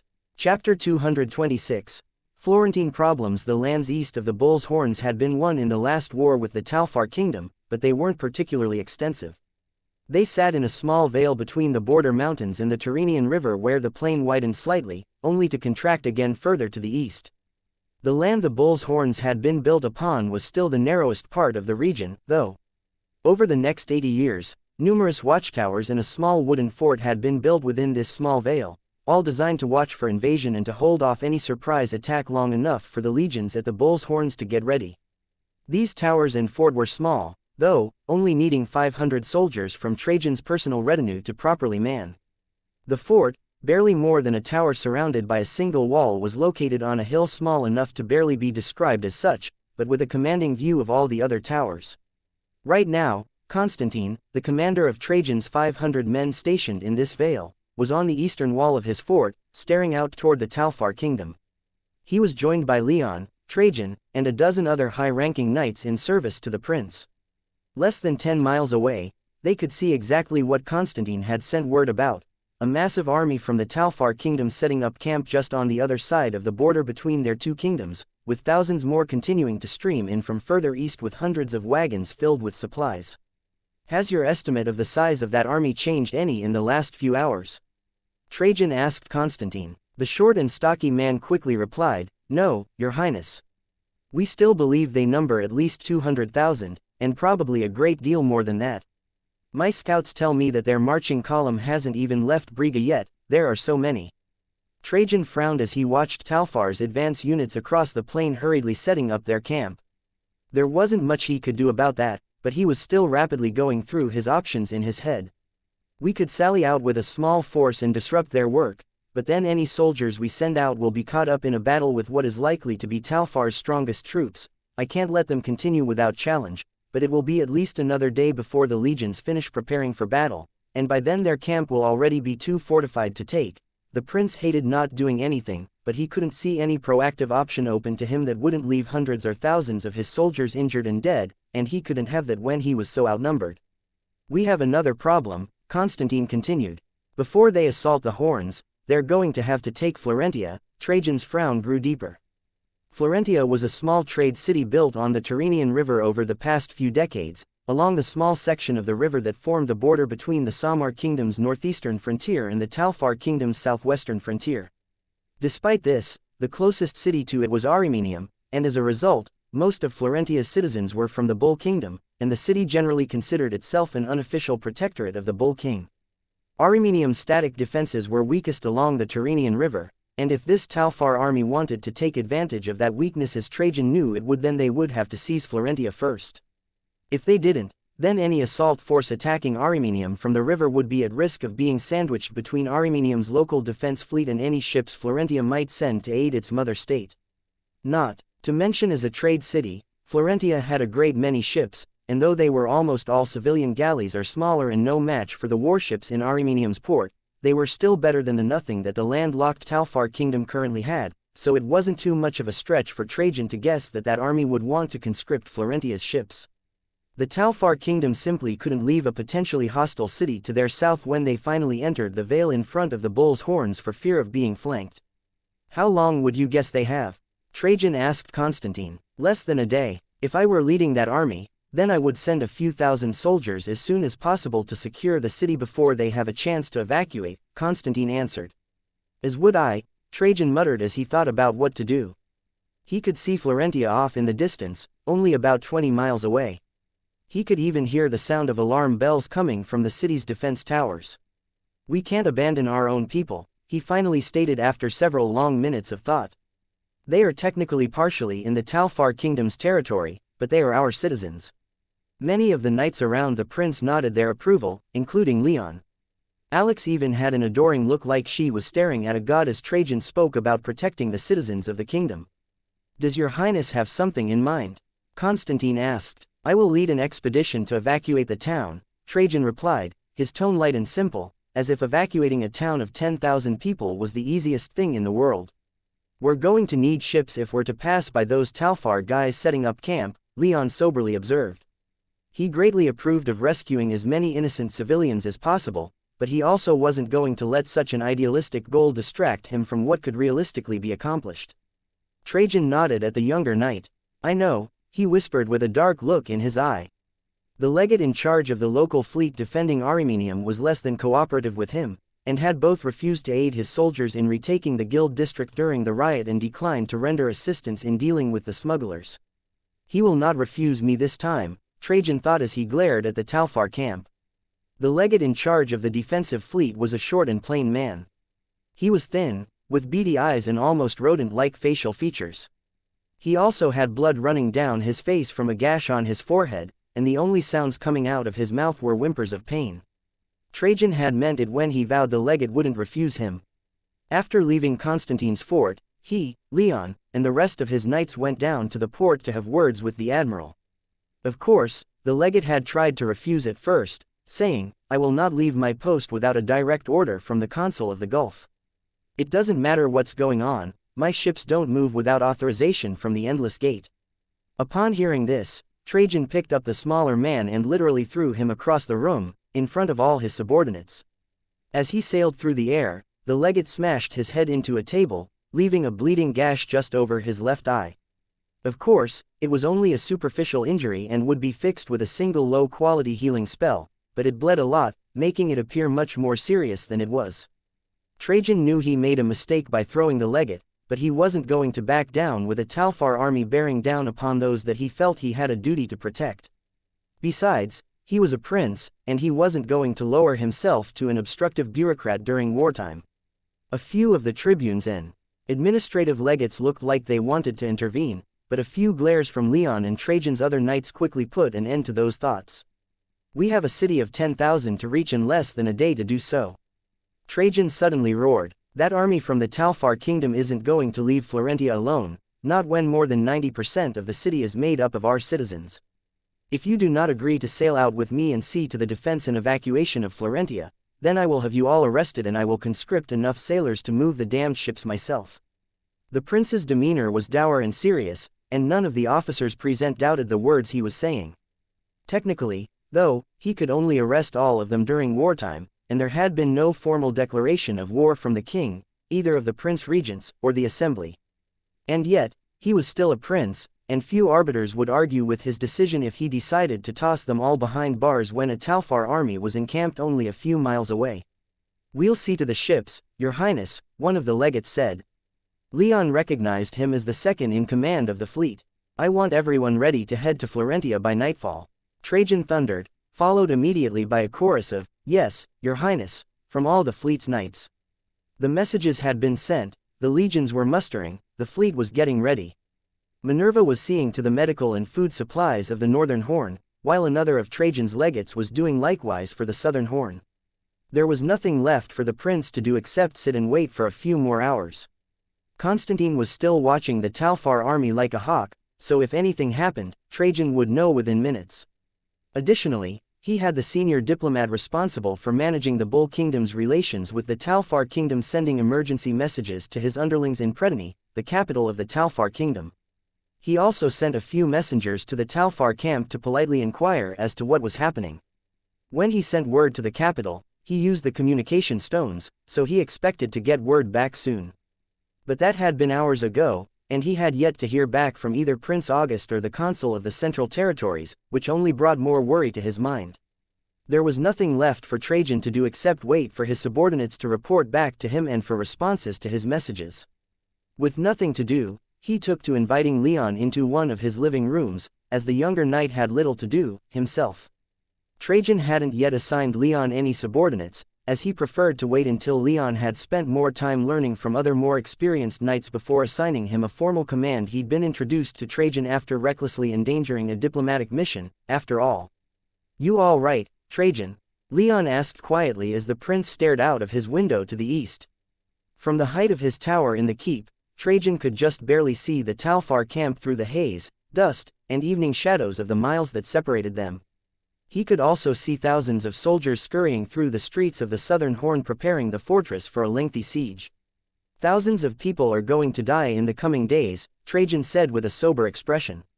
We don't even know why, yet. As he trailed off, the prince patted his breast pocket, where the onyx plate with Caecilius ruby was. The Bluefire Guild's founder had been fairly quiet over the past few weeks, likely processing the forced disbandment of the guild he had worked so hard to build. Trajan hoped the man would recover soon as, with both Kairos and Julius gone, he was in need of good counsel. From someone whose judgment he trusted.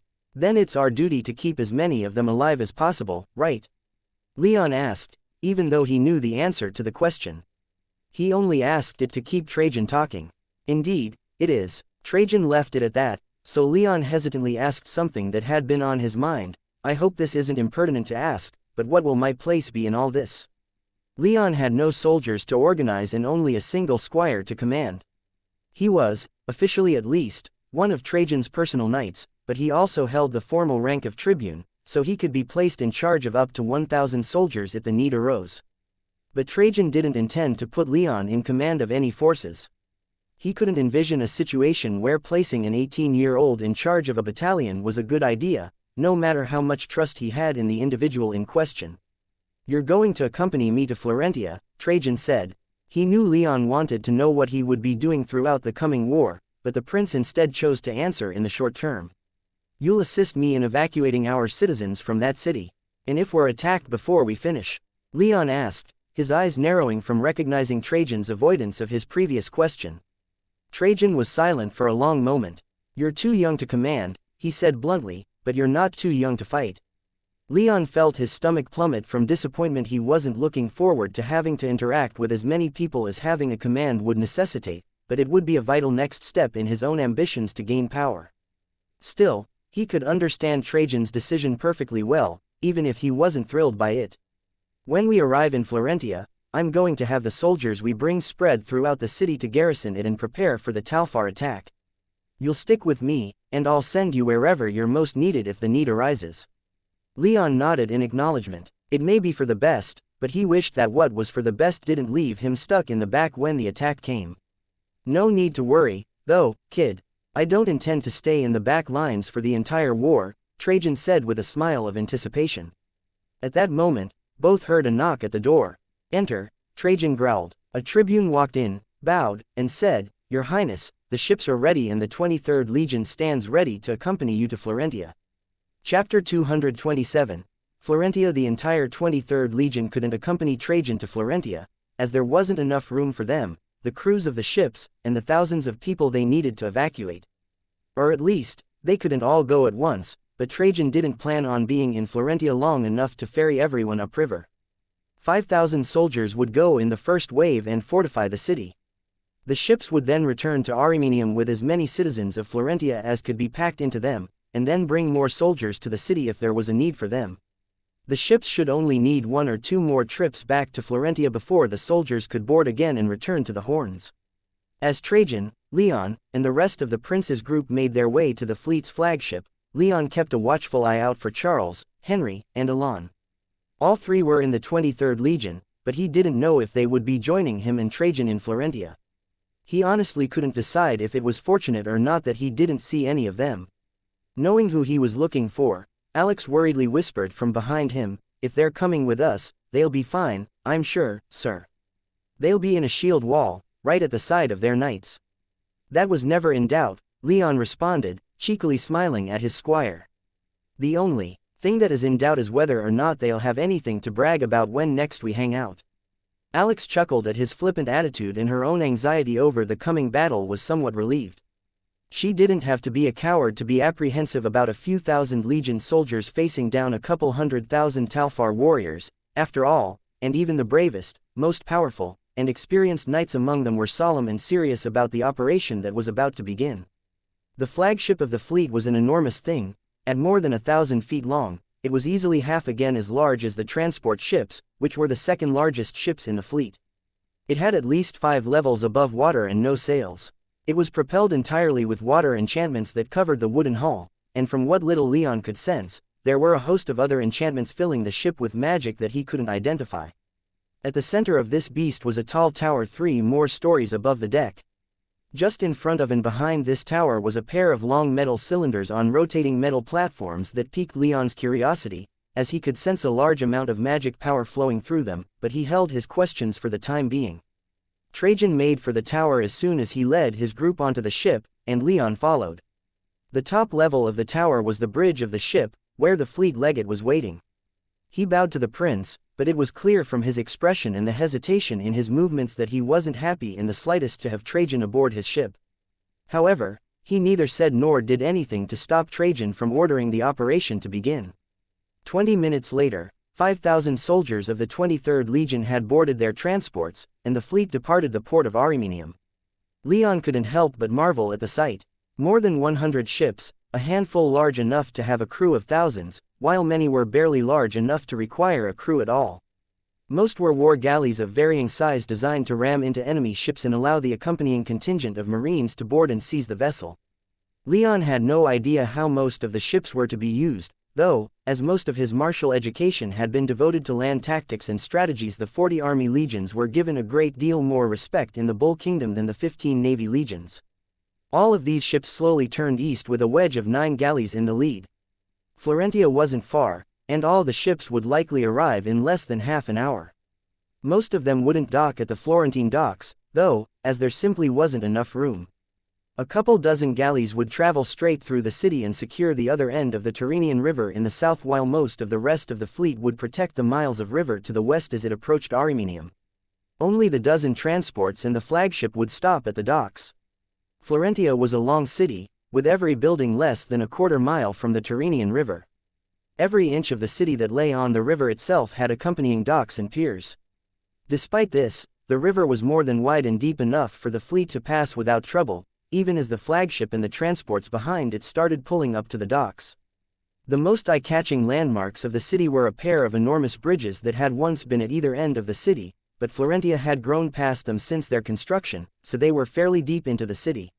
Each bridge was a massive stone arch that Leon guessed had to have been ruinously expensive to build, as even the enormous flagship was able to pass beneath the first bridge with room to spare. The docks were illuminated by hundreds of magic lanterns and torches, and from the bridge of the flagship, Leon could see several thousand panicked-looking people gathering. Most of the docks already had smaller boats moored, though none were larger than even the lightest of galleys in the fleet. Still, it was obvious that a significant portion of the city's residents were already evacuating Florentia. "Where should we dock, Your Highness?" the fleet legate asked through clenched teeth. "On the Talfar side, wherever there's room," Trajan responded. The eastern and northern sides of the river, the sides of Florentia that were in Talfar territory, were much denser with people, Leon noticed. There were more homes, more warehouses, and more paved roads. Florentia mostly managed the flow of trade goods into and out of the Talfar kingdom. As it was landlocked kingdom, the only other way to facilitate trade was by much more expensive land routes.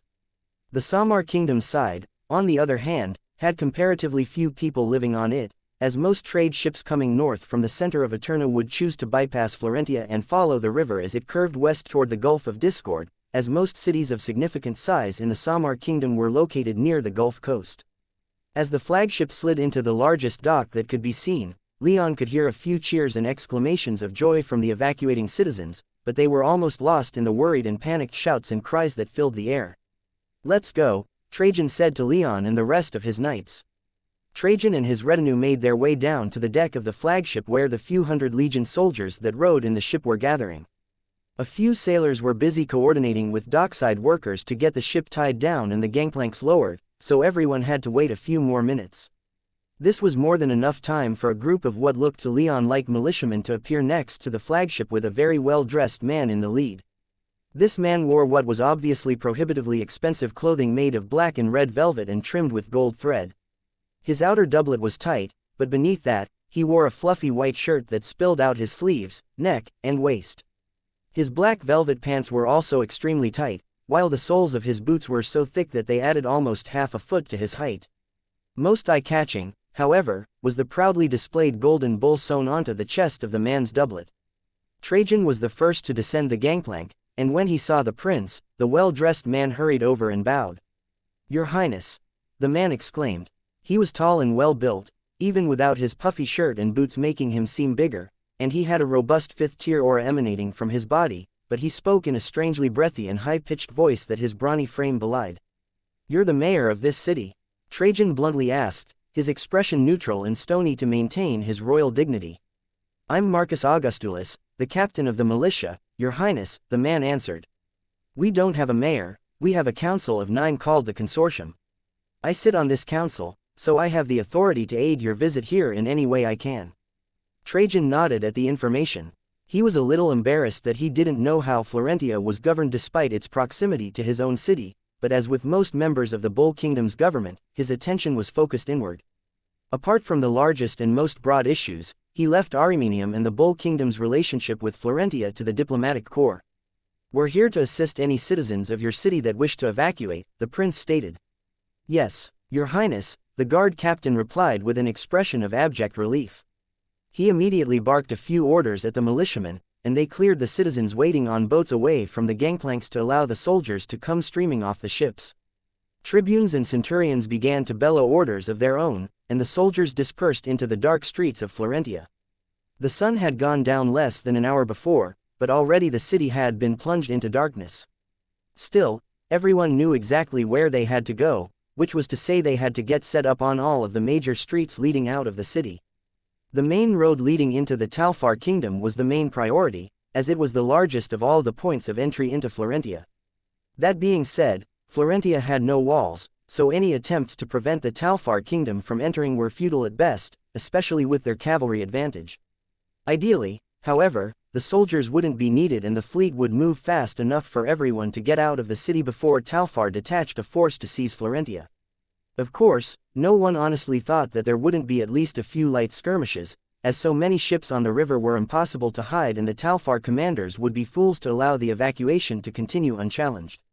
Leaving the militia behind to coordinate the departure with the sailors, Trajan and Leon moved further into the city. Their destination was the closest thing that Florentia had to a central forum, and from there Trajan would command his soldiers as needed. The forum had been built at the top of a wide, shallow hill. It didn't offer commanding views of the countryside, but it was enough that Trajan could see the Talfar camp from certain angles that weren't obstructed by Florentine villas. From there, he could see the long line of lanterns leading back into Talfar territory that showed that despite most of the day having passed, the entire Talfar army hadn't even arrived at their camp yet. The soldiers on the main road had a much better view of the camp, despite being slightly lower in elevation. 1,000 soldiers, the largest group of soldiers strewn about Florentia, were busy forming shield walls almost 30 men wide and making sure the surrounding buildings were devoid of people. There were more than half a dozen other easily accessible roads leading into the city around them, and even though they weren't as large as the main road, those had to be blocked by a shield wall as well. The tribune in charge quickly split off about a quarter of his battalion to make sure they couldn't be flanked by these routes. The centurions that led these companies were disciplined, and they had trained hard for just such situations like these. They moved quickly and in an orderly fashion, and in less than 10 minutes, the entire battalion was formed up exactly where they needed to be. And none too soon, as the tribune saw when he climbed onto the roof of the tallest building around, a nearby 3-story house. He saw in the distance a great cloud of dust and the glittering of armor in the moonlight. "They're coming!" he shouted in alarm. The horn blower next to him did his job, and instantly all of Florentia knew that the armies of the Talfar kingdom were about to crash down upon them. Chapter 228, Battle for Florentia. Your lordship sees them, don't you? A middle-aged warrior chief asked Marshal Arthwin. Arthwin smiled as he glanced at the 6th-tier officer. The man had been his subordinate for more than 20 years, and they trusted each other greatly. Arthwin never would have tolerated such a patronizing question, otherwise. "Of course I fucking see them," Arthwin whispered. He didn't want any of his other subordinates or the lower-ranked warriors around them to hear him breaking the air of dignity he carefully surrounded himself with by swearing, and neither did he want to undermine his or his subordinates' authority by joking around so openly. Unfortunately, someone he very much did not want listening in was standing close to the door flap of the command tent he and his subordinate were standing in front of and overheard his whisperings. "What are you two talking about so sneakily?" asked a tall and inhumanly pale man as he pushed open the flap of the tent and sauntered outside. Everything about this man rubbed Arthwin the wrong way. His hungry pitch-black eyes lingered unblinkingly far too long on everyone he looked at, his skin was so pale as to be nearly translucent, and whenever he smiled, he never showed his teeth. Even when he spoke, He did so with the minimum of lip movements needed to clearly speak. What was more concerning, however, was that he plainly refused to use the same blue war paint as every other soldier in the Talfar Kingdom's army, symbolically separating himself from the hundreds of thousands of soldiers that now camped just beyond the veil that the Bull Kingdom had seized in the last war between their two kingdoms. This was Marshal Bran, and it was something of an open secret among the highest levels of the Talfar Kingdom's ruling class that he was a vampire. Normally, it would be Arthwin's duty to destroy the creature before him, and the Marshal would be only too happy to do so if only to see the arrogant smirk omnipresent on Bran's gaunt face wiped away. But Bran was a 7th-tier mage, one of the strongest mages within all of Talfar. What's more, he had pledged himself both to Queen Andraste and to her father, the previous monarch, before her. So long as he moderated himself when it came to making the occasional peasant disappear and remained a loyal supporter of the crown, the queen and the previous king seemed to be content to let him live. Arthwin didn't want to answer his fellow marshal, but his subordinate didn't pick up on this. As the 6th-tier warrior chief said, "The Bull's legions are garrisoning Florentia." "Well, we're not just going to let them have that place, are we?" Bran said, his ashen face twisting in a provocative smirk as his gaze landed upon Arthwin. "Of course not," Arthwin replied with a dismissive tone, as if the question never needed asking. "If we let the Bull have Florentia, then we can't remove his horns without being struck from behind by those in the city." "And yet you aren't moving against them," observed Bran. "Not yet," Arthwin testily responded. "I'm waiting for my scouts to return with a more detailed report of what the Bull is doing." "And in doing so, you're allowing them to dig in deeper," Bran said, his smirk growing into a full-fledged closed-mouth smile. "What are you getting at?" Arthwin demanded. Bran stared at Arthwin with his smile on his face for several long moments before stating, "If you will not go and dislodge the Bull from Florentia, then I will." Arthwin had to fight not to snort in disdain at Bran's recklessness, but he didn't say anything to stop the marshal. If that monster wants to throw himself upon the Bull, then let him be gored upon its horns, Arthwin thought to himself with a smile. Florentia almost vibrated with the sound of the horn from the city's main road. The horn itself wasn't particularly deep or intimidating, but everyone knew what it meant. The warriors of the Talfar Kingdom were on the move. From his spot at one of the highest points in the city, Trajan could see the dust kicked up by thousands of horsemen charging across the plain. He could even see quite a few of them, though they were still several miles away. Trajan hadn't deployed the 6th-tier knights that he'd brought with him. He only had a small handful, and he wanted them where they could help the most. So, the prince stared at the oncoming Talfar cavalry and quickly estimated their number to be around 20 or 25,000. Then, just as quickly, he made a few guesses as to what parts of Florentia they were going to attack based on how they were spreading out, and deployed his legates accordingly. Of course, his force of 5,000 soldiers wasn't going to keep out so many Talfar warriors, but he didn't need to. He wanted to draw the Talfar response force into the cramped streets of Florentia, where their mobility was limited and their numbers meant much less than out in the open. It was a battlefield that greatly favored the heavy infantry that the Bull Kingdom focused so much on, giving his quarter legion a huge advantage.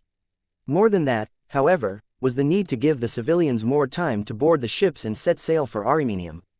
Talfar hadn't the ability to damage the ships on the river, especially not since they had no experience at all with naval warfare, so all Trajan and his soldiers needed to do was to hold out for a few hours.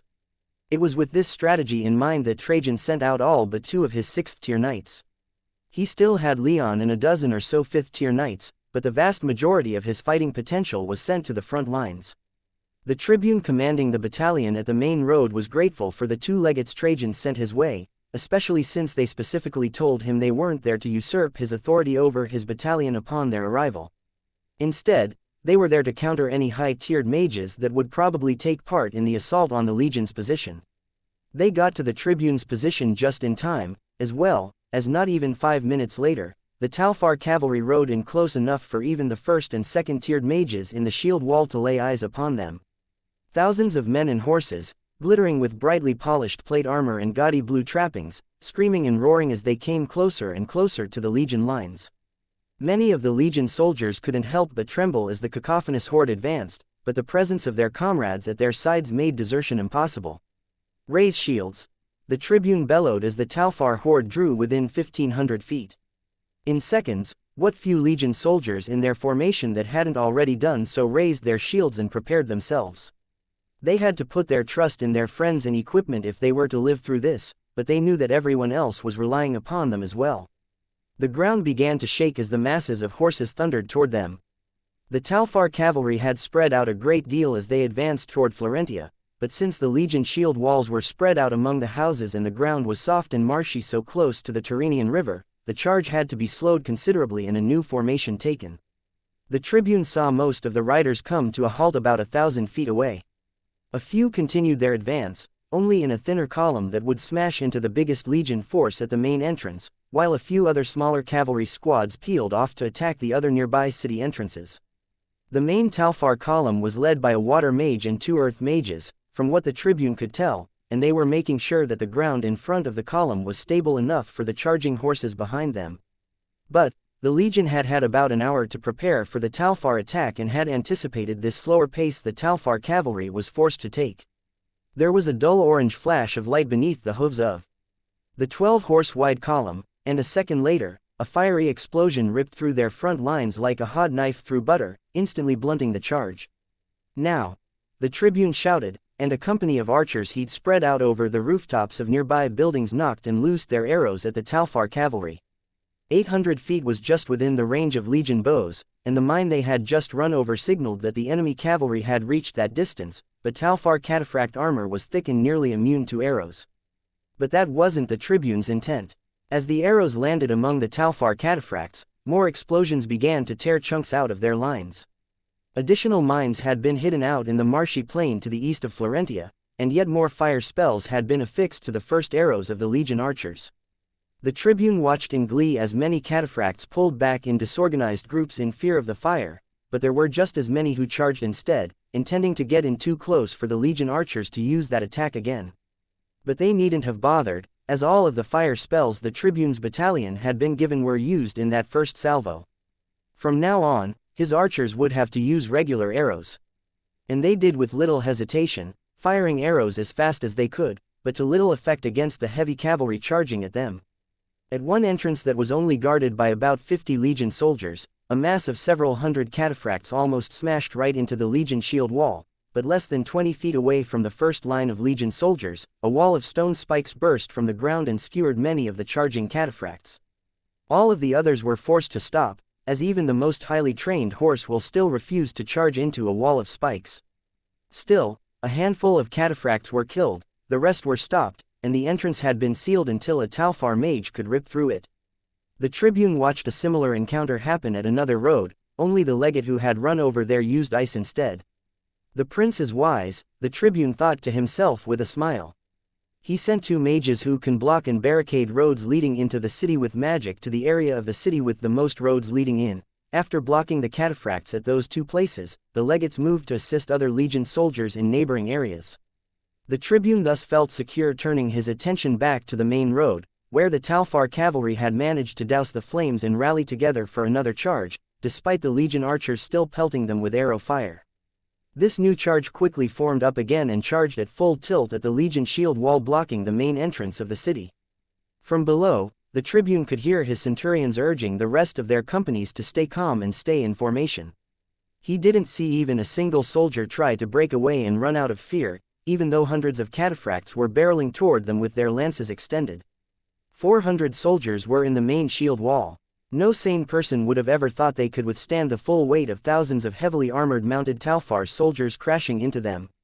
But they did. The Talfar cataphracts crashed into the front line of the shield wall lance first, and the wall held. There were a few ripples here and there, but the enchanted shields that the legion took so much pride in did their jobs and turned the shield wall into an almost impregnable fortress. The cataphracts crushed themselves against the shield wall, and those behind them couldn't stop in time to prevent themselves from running over their comrades and smashing into each other. They'd thought the shield wall would break, but it held firm. In the confusion and disorder, the front rank of the shield wall shimmered as the soldiers pulled their shields back just enough to stab forward into the cataphracts as they fell or were thrown off their mounts by the crushing weight of so many behind them. In an instant, dozens of cataphracts were killed or severely injured, with the legion soldiers rapidly stabbing into the gaps of the vulnerable cataphracts' armor. Before the Talfar cataphracts could exploit this momentary lowering of the shield wall, the front rank snapped back into formation with their shields up. With nowhere else to go, the cataphracts in the back were forced to pull back to relieve the pressure on those in the front. The first charge was an abject failure, leaving around 500 cataphracts dead. But this was an insignificant number compared to the thousands of cavalrymen that remained, and they didn't run away. Instead, they rallied again to prepare another charge, while other units spread out to surround the city. Still, the tribune couldn't help but smile. Casualties on his side were light, though not non-existent, but such a victory created numerous more roadblocks that the cataphracts would have to find a way past if they wanted to penetrate into the city, from the mound of corpses that they had left behind in front of the shield wall to the spikes that both legates had created to block the other roads leading in and out of the city. What the tribune didn't know was that the real assault had already slipped past him while he was distracted with the battle. A reasonable distance behind the shield wall, the gray-skinned Bran literally stepped out of the shadows, with inky black darkness rising out of him like smoke. He glanced back at the shield wall blocking his cavalry from entering the city, but he didn't once entertain the thought of fighting them. No, that wasn't where his interest lay. He'd leave the leading of his soldiers to his immediate subordinates. He never considered himself particularly skilled or talented at tactics, anyway. Instead, his interest was the brief glimpse he got of a figure standing atop a hill hundreds of feet back from the front line. Trajan, the vampire thought, his fanged mouth opening in a vicious smile that he never showed anyone. "I'm coming for you, Prince." Chapter 229, Battle for Florentia. 2. Bran practically had the run of Florentia. The vast majority of citizens were down at the docks waiting to evacuate, while most of the Bull Kingdom's soldiers were defending the roads leading into the city. The city had no walls, so the latter wasn't going to work forever, but for the moment the forces of the Talfar Kingdom were being stymied in their attempts to dislodge the Legion. But Bran had little interest in any of that. He could easily use his powers to flank the battalion that he had just bypassed, but instead, he started calmly walking through the city as if it were just another average day. He knew that the Legion wasn't going anywhere in the next few hours and that he had plenty of time to reach his destination, the small hill that Trajan had taken for his command post. "Your Highness, the ships are away with the first group of civilians," a tribune informed Trajan. The prince nodded in acknowledgement. "How many did we get on our first trip?" he asked. "About 6,000, Your Highness," the tribune answered. "Good," Trajan almost whispered before turning his black eyes back toward the battle raging around the city, or at least, what little he could see past the buildings in the way. He had a good view of the main road leading in, at least. "We're holding out well against the first attack," he thought to himself as he tried to plan out how the timeline would go now that he had a reasonable idea of how long it would take to load and unload the ships. Many of the civilian boats were being used as well, but it was still the Legion ships doing most of the heavy carrying. He couldn't help but regret that most of the foreign merchants in the city with boats of their own had apparently left as soon as the Talfar army appeared that afternoon. If their ships were still there, they probably could have helped to evacuate the city in one go, but the prince also couldn't fault them for their decision to save themselves and their livelihoods while they could. But that still left the Legion with about 1 or 2 hours before the ships would return with reinforcements, and then another 2 hours or so before they could start to evacuate themselves. Trajan sighed as he watched the Talfar cataphracts fall back to regroup for another assault after suffering hundreds of casualties at the main road. The Legion had chosen their positions well, and the Talfar cavalry had taken casualties at every point they attacked and had failed to break in anywhere. But that wouldn't last forever. There were plenty of ways into the city that weren't guarded but were too narrow and restrictive for a large number of people to get through. Talfar would eventually use these streets to flank the Legion, and the soldiers would have to fall back before that happened. It's only a matter of time. But when reinforcements arrive, we can do a better job of locking this city down. Suddenly, interrupting Trajan's thoughts, he felt the slightest hint of killing intent. He had no idea why, but it sent a chill running down his spine. He didn't think, he just called upon his magic power as fast as he could and sent it into his skin, instantly hardening it into another layer of armor beneath his suit of steel plates and leather padding. He wasn't a moment too soon, as a black blade shot up from the ground behind him and struck him in the center of his back with enormous force, enough to knock him down. But fortunately, though the long thin blade pierced through his conventional armor, it lost most of its force doing so and barely scratched his stone skin. "Damn, I thought I might get you with that, too," said a smooth and slightly nasally voice as a figure began to emerge from the shadows between the stone bricks of the forum. The tall and ashen figure of Bran stepped out of this shadow without the slightest sign of duress or anxiety, as if where he was and what he had just done were the most natural things in the world. Trajan launched himself to his feet while he drew his war hammer from his soul realm. All of the soldiers around him similarly went on alert, and Bran found himself immediately surrounded by the 2 remaining legates, Leon, and the other dozen tribunes that remained with the prince. Their squires and the other lower-tiered mages present in the forum, meanwhile, took cover to give the higher-tiered mages room to use their power, as was standard practice. Alex seemed exceptionally reluctant to leave Leon's side, but she knew that there was nothing she could do against this enemy that all of the knights already moving couldn't. She scooped up Anzu, who was so terrified of Bran's aura and towering killing intent that he could barely move let alone resist, and joined the rest of the squires at the edges of the forum. And yet, Bran didn't seem even the slightest bit concerned about either his encirclement or the rapid escape of the lower-tiered legion mages. He stood there in the center of the forum as if he owned the place. "Identify yourself," Trajan demanded. Instead of speaking, Bran brought the tip of his rapier closer to his face and inspected it. He'd scratched Trajan's stone skin, which had been just enough to draw a few drops of blood. With an almost orgasmic expression, Bran brought the tip of his weapon to his lips and licked the blood off of it. The marshal exclaimed, his face lighting up in abject and unapologetic joy. "This flavor, just what I expected of a prince of the Bull Kingdom. Your blood is delicious." If it weren't otherwise obvious to the knights from Bran's gaunt and pale appearance, this demonstration of his vampirism made it abundantly so. Trajan almost ordered his knights to attack, but he could tell that Bran was stronger than he was.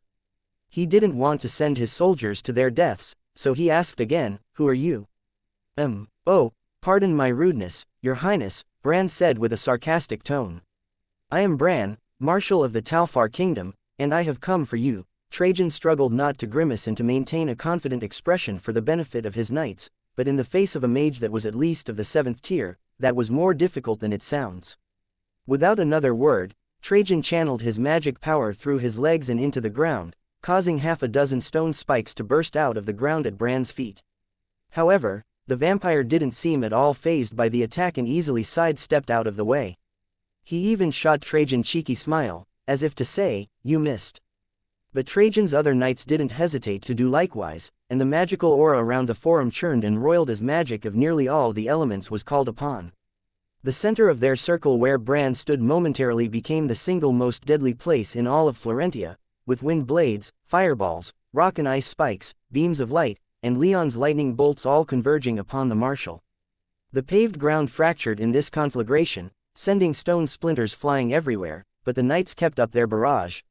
After about 30 seconds, they stopped to let the dust and smoke settle so they could survey the results of their assault. Their faces fell as Bran stepped out from the crater that had just been formed without a hair out of place, and his dull gray armor completely unblemished. "You're going to need to do much better than that," Bran taunted. "You bastard!" shouted one of the legates as he coated his spear with golden light.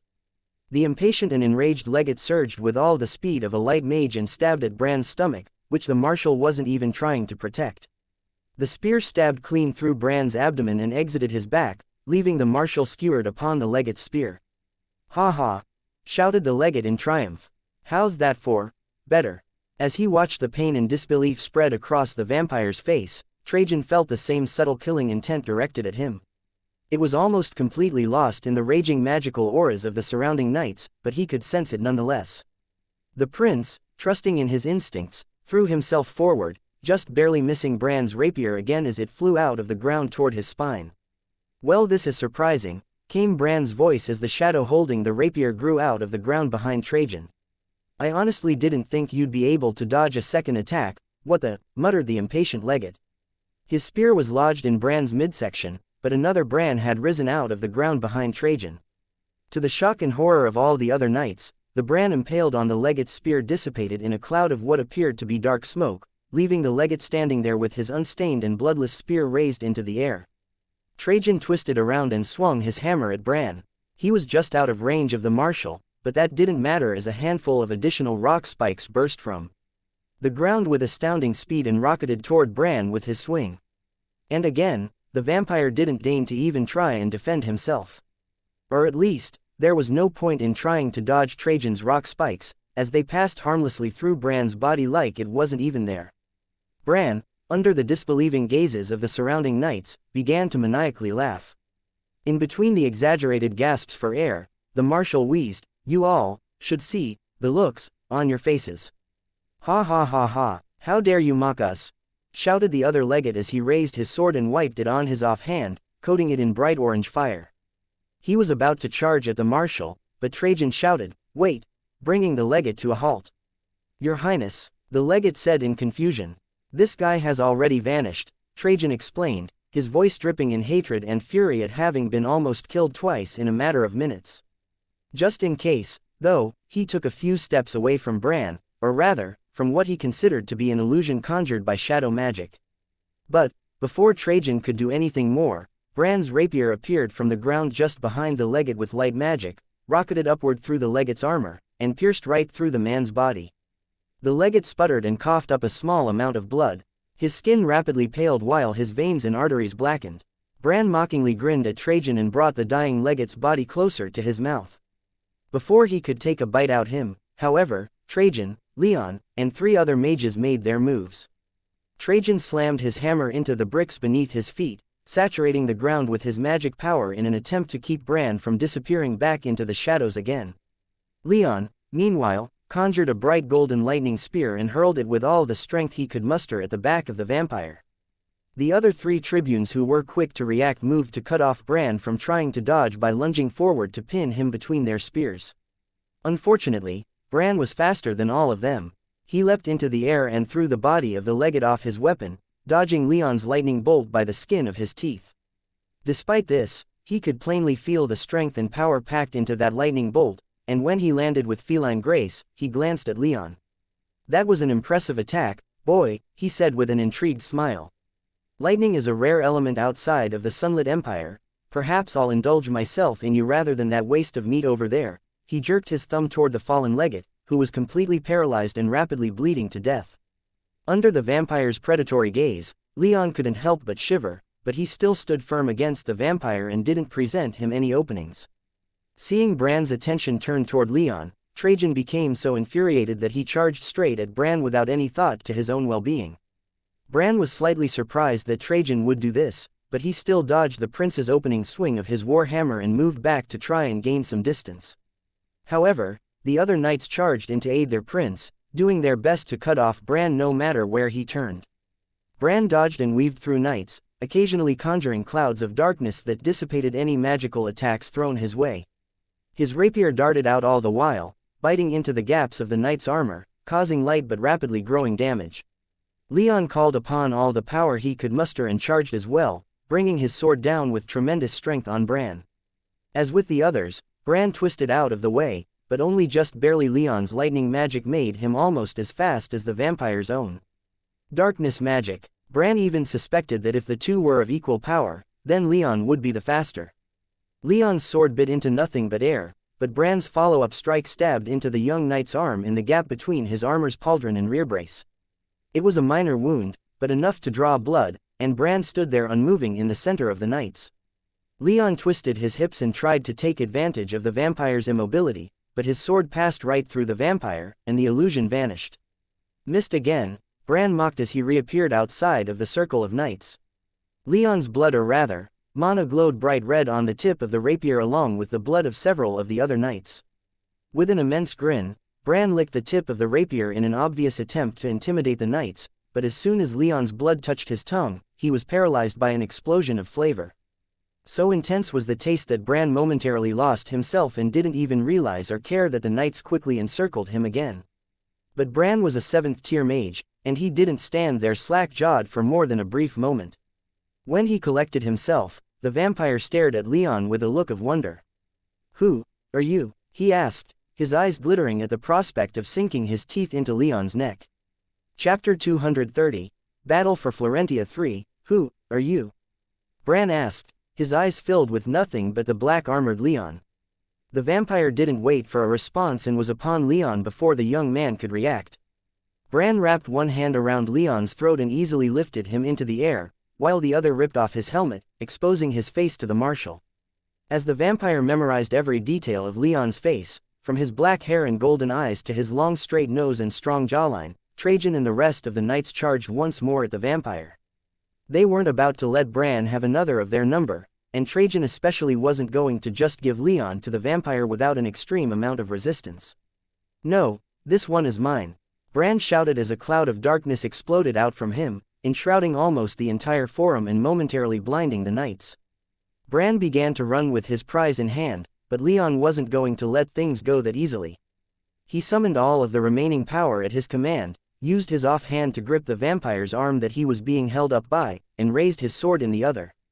After a brief moment, Leon's body almost exploded with lightning, driving back the dark cloud around him and partially illuminating the entire forum.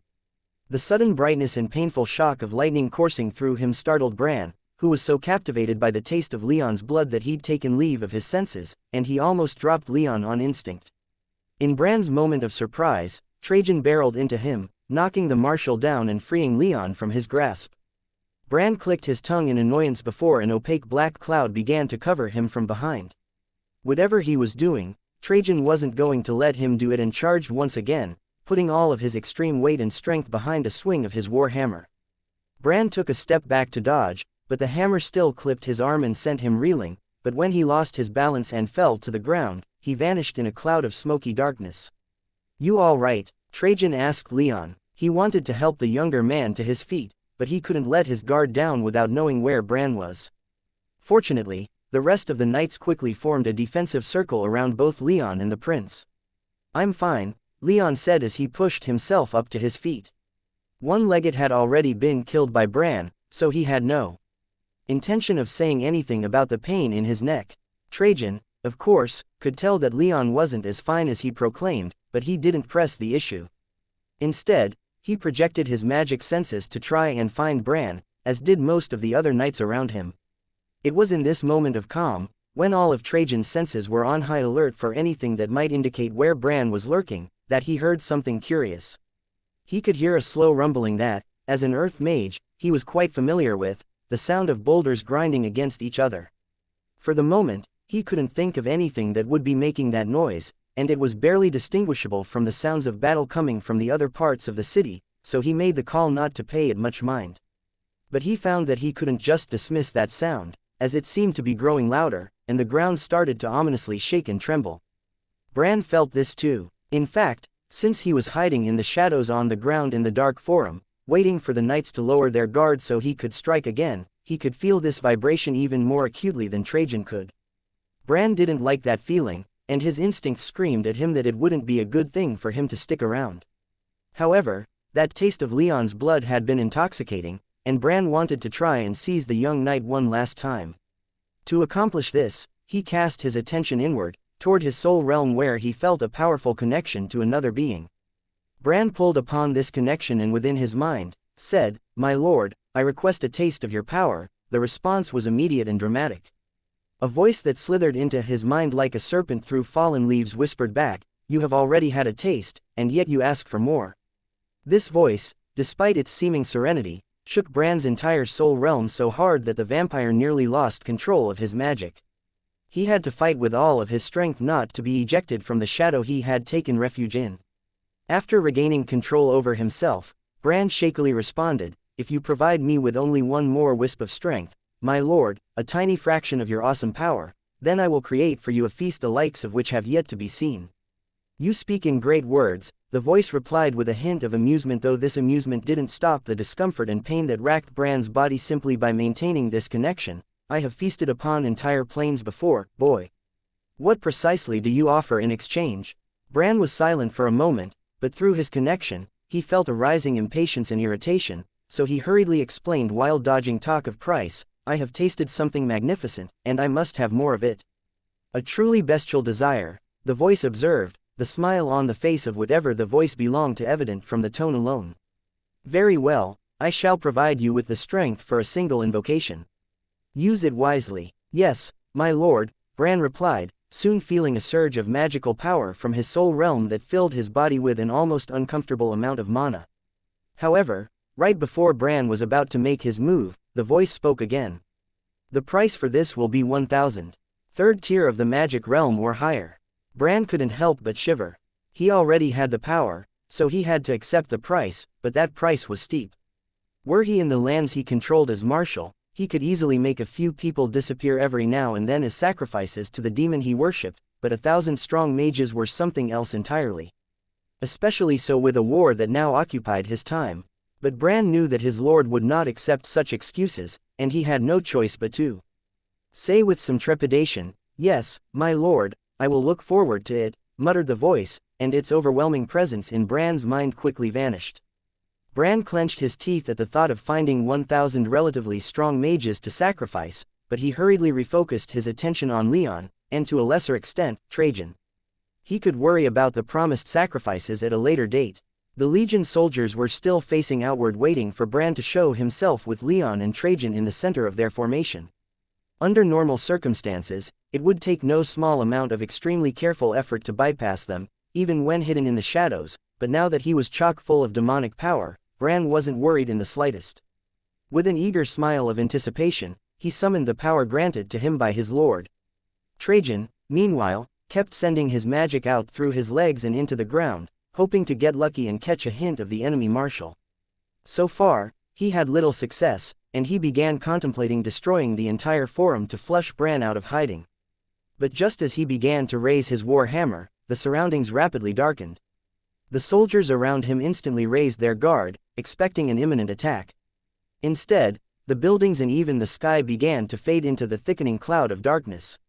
This cloud slowly closed in on the group and their anxiety grew. Leon, in particular, began to channel all of his remaining power in anticipation of fighting off this cloud. The cloud didn't stop rolling in until even the closest of friendly soldiers disappeared from sight.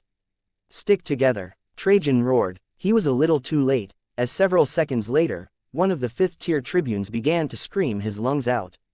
Before any of the others could start to frantically search for the location of their comrade, another tribune on the opposite side of the circle added his voice to the first, as he started screaming as well. "What's going on?" Trajan demanded of his soldiers.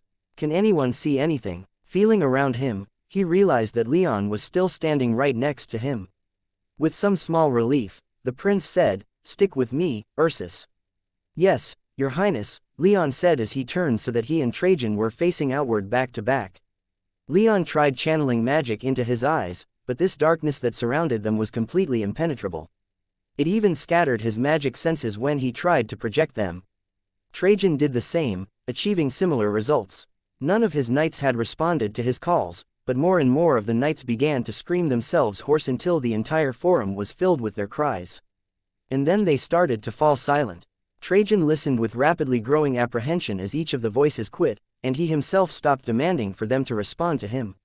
He tapped the stone bricks beneath him with his hammer, probing the area around him with his earth magic, but much like his magic senses, his power vanished into the dark barely a few feet away from him. The prince could do nothing but grit his teeth and wait for Bran's inevitable attack. Leon's own unease grew more than it had even when Hakon's raiders had put his tower to siege at Fort 127. He waited with his sword outstretched and lightning magic coursing through it for the vampire to show himself. His eyes darted to and fro, but the darkness was completely opaque, and he couldn't even see Trajan standing directly behind him. He leaned back a little, just to see if the prince was still there. Leon hadn't heard anything that would lead him to believe he was alone, but when he felt nothing behind him, that fear began to grow within him.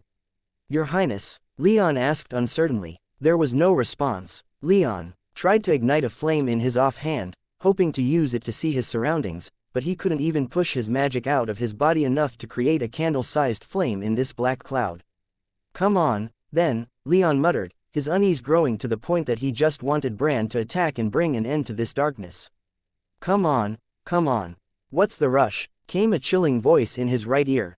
"We have all the time we need to savor these circumstances, no need to go too fast, is there?" Leon twisted and slashed in the direction the voice had come from. He had felt breath on his ear as if those words had been whispered directly into it, but his blade tasted neither flesh nor bone. "Ha ha ha ha!" The vampire mockingly laughed, this time from Leon's left side. Leon pivoted to face his enemy, but in the darkness, he still couldn't see hide nor hair of the vampire. But then, he saw a tiny pinprick of light in the distance. Leon quickly focused on it, ready for a fight. The light grew and expanded until it completely encompassed everything he could see, and it stopped being an indistinct light. Leon could see trees within it, some with blue leaves and pale white bark, and others with black bark and leaves like glittering emeralds. Recognizing these surroundings, Leon glanced down and saw that he was standing in a field of purple grass, and to his right was a short palisade. A pit had been dug in front of the palisade and lined with gray stone bricks where an enchanted door blocked the tunnel leading into the compound that the palisade protected. Leon's eyes widened as he recognized his and Artoria's home in the northern vales. Something was in there that he had to see. He didn't know how he knew this, but he knew that he had to go inside. Without any thought, he took a few hesitant steps toward the door, slowly making his way back toward the pavilion where he had grown up. A feeling of dread began to fill his chest, and his face became coated in sweat. The light at the end of the tunnel that outlined the inner door was all he could see. He didn't even notice as the sword in his hand disappeared and the door behind him slammed shut. When he reached the door at the opposite end of the tunnel, he found it unlocked. Leon pushed it open and stepped out into the courtyard of the only real home he had ever known, and immediately froze. Both houses and all 3 storehouses were intact, untouched by the fire that Leon started as he left and without any sign of the battle that had raged there. The obelisk that warded away the ice wraiths and their pet banshees was standing proudly in the center of the pavilion. What truly grabbed his attention, however, was the sight of Artorias standing over a dead stag as he expertly butchered it on the stone slab outside of his house. Hearing the door open, Artorias turned around and smiled at Leon. "Well, don't just stand there, little lion, come help out," he said with a light laugh, waving Leon over. Leon's mind had clouded, making it hard to think, so he followed Artorias' directions without thought. However, as he drew closer, the vision before him changed. The houses burst into flame, the obelisk fractured and collapsed, and the palisade around him crumbled and splintered apart as ice wraiths forced their way inside. Leon immediately tried to summon his power, but when he glanced back at his father, he froze once more. Artoria's skin was pale and his black veins visible. There was a hole in his chest where a gnarled black tree had sprouted, and Artorias whispered, "You did this to me." When he tried to respond, Leon found that his mouth had been sealed. Try as he might, he couldn't get out even a single word. He frantically looked around him, searching for anything that could help in this situation, but then he saw a small group of mages follow him out of the tunnel. He recognized all 5 of the men wearing black as the assassins that had killed his father, but accompanying them were 2 female figures. As their faces came into focus, Leon's heart sank. The first was someone he had sparred with many times at the Knight Academy, a young woman that he felt was his martial equal in every way, Valeria Isanos. The other was a woman he knew even better, with her radiant flame-colored hair, sparkling green eyes, and sensual body that she proudly showed off with a skin-tight black dress. "That's him," Elise said with scorn dripping from her voice. "That's Leon Rame." "I see," muttered Valeria as she raised her glaive and lunged toward Leon, an expression of such utter hatred on her face that, had Leon's voice not already been taken from him, would have shocked him speechless. Leon could do nothing as the glaive slashed across his chest and he fell to his knees in pain. When he looked up at Elise, she lowered herself to whisper into his ear, "You're a weak little boy, with nothing to his name except the cold glories of a long-dead clan. I am the daughter of the exalted Tower Lord that runs every Heaven's Eye operation in the Bull Kingdom. You are nothing to me." Bran stepped out of his shadow with the utmost care. To use magic so far beyond him had taken its toll, and blood poured out his eyes, mouth, ears, and who knows where else. He could feel his organs within him break and dissolve when he summoned his lord's power, which only stopped once he ended his attack, and what little magic he had left was drained away into his soul realm and absorbed by his demonic connection. But as he staggered to his feet, Bran proudly saw that all 15 of the knights that had been arrayed against him were indisposed. Those least affected by his dark cloud were simply unconscious, while those more profoundly affected were either curled up and sobbing to themselves or kneeling with their mouths slack and their eyes staring unfocused at things Bran couldn't see. Bran didn't pay any attention to the knights that had been scattered around the forum. He only had eyes for Leon, who had crumpled to the ground where he had stood, just as Trajan had done beside him. The vampire licked his lips and hurried as fast as his extraordinarily injured body could manage toward the collapsed Leon. He had shed a lot of blood, expended a great deal of magical power, and incurred a massive debt with his lord, but it will all be worth it when I sink my fangs into his flesh. Bran kneeled over the fallen Leon and gently took the younger man's head in his hands. Leon's helmet had already been ripped off earlier in the fight, so the vampire ripped at the skyflax padding that covered the young knight's neck until Leon's left carotid artery had been exposed. However, just as Bran bent down to feed upon Leon, his reverie was harshly shattered with the thunderous sound of boulders shattering against each other, and he looked up just in time to see an enormous stone giant across the forum from him. It saw Bran above Leon, and it roared in anger. It barreled across the forum with terrifying speed, and Bran barely had the time to throw himself back when the giant swung its titanic stone fist toward his head. Despite the giant missing, the vampire had no time to recover as stone spikes burst out of the ground and impaled his legs, eliciting a blood-curdling cry of pain from the marshal. Lapis, for indeed that was the identity of the giant that now towered over Bran, raised its massive rocky arms into the air and brought them down with as much force as it could onto the vampire. The force of Lapis' strike fractured the remnants of the forum as, once more, cracks spread out across the entirety of the stone bricks it had been paved with. The giant expected to feel the crunch of bones and the squishy sensation of crushed flesh, but it felt neither. When it raised its arms to get a look at Bran, the Lapis found nothing more than a few small splashes of blood from the marshal's legs. Lapis roared again in its harsh avalanche-like voice, its rage echoing throughout all of Florentia. Bran, when faced with death, managed to make the split-second decision to cut his losses and escape, fading away into the darkness of the night just before Lapis' arms fell upon him. He, too, howled in rage at being denied the prize he was now obligated to sacrifice so much for, though none could hear him within the shadows. Lapis stood watch over Leon for a little while longer, waiting for the young man to wake up and watching for the vampire's return. Bran could tell that he wasn't getting past the watchful giant, at least, not in his severely injured condition, and after one last baleful look at Lapis, he sped away to lick his wounds. Chapter 231, Response. Leon's dreams were terrible. The hateful and betrayed looks Artorias, Elise, and Valeria had given him when he had been affected by Bran's demonic illusions stuck with him, refusing to let him go despite Bran's retreat. Artorias stared accusingly at him with cloudy dead eyes as an ugly, gnarled, and withered tree burst out of his chest, his burial worthy of a god turned into a hellish nightmare. Elise barely glanced at him, and when she did her eyes were filled with scorn and derision for the young boy that was so far beneath her in wealth and status. Valeria glared at him like a hunter whose prey had evaded her for far too long. Every line and crease in her frown spoke volumes of her hatred, and her eyes communicated nothing but death. Leon couldn't move, he couldn't explain himself or try to talk to any of them.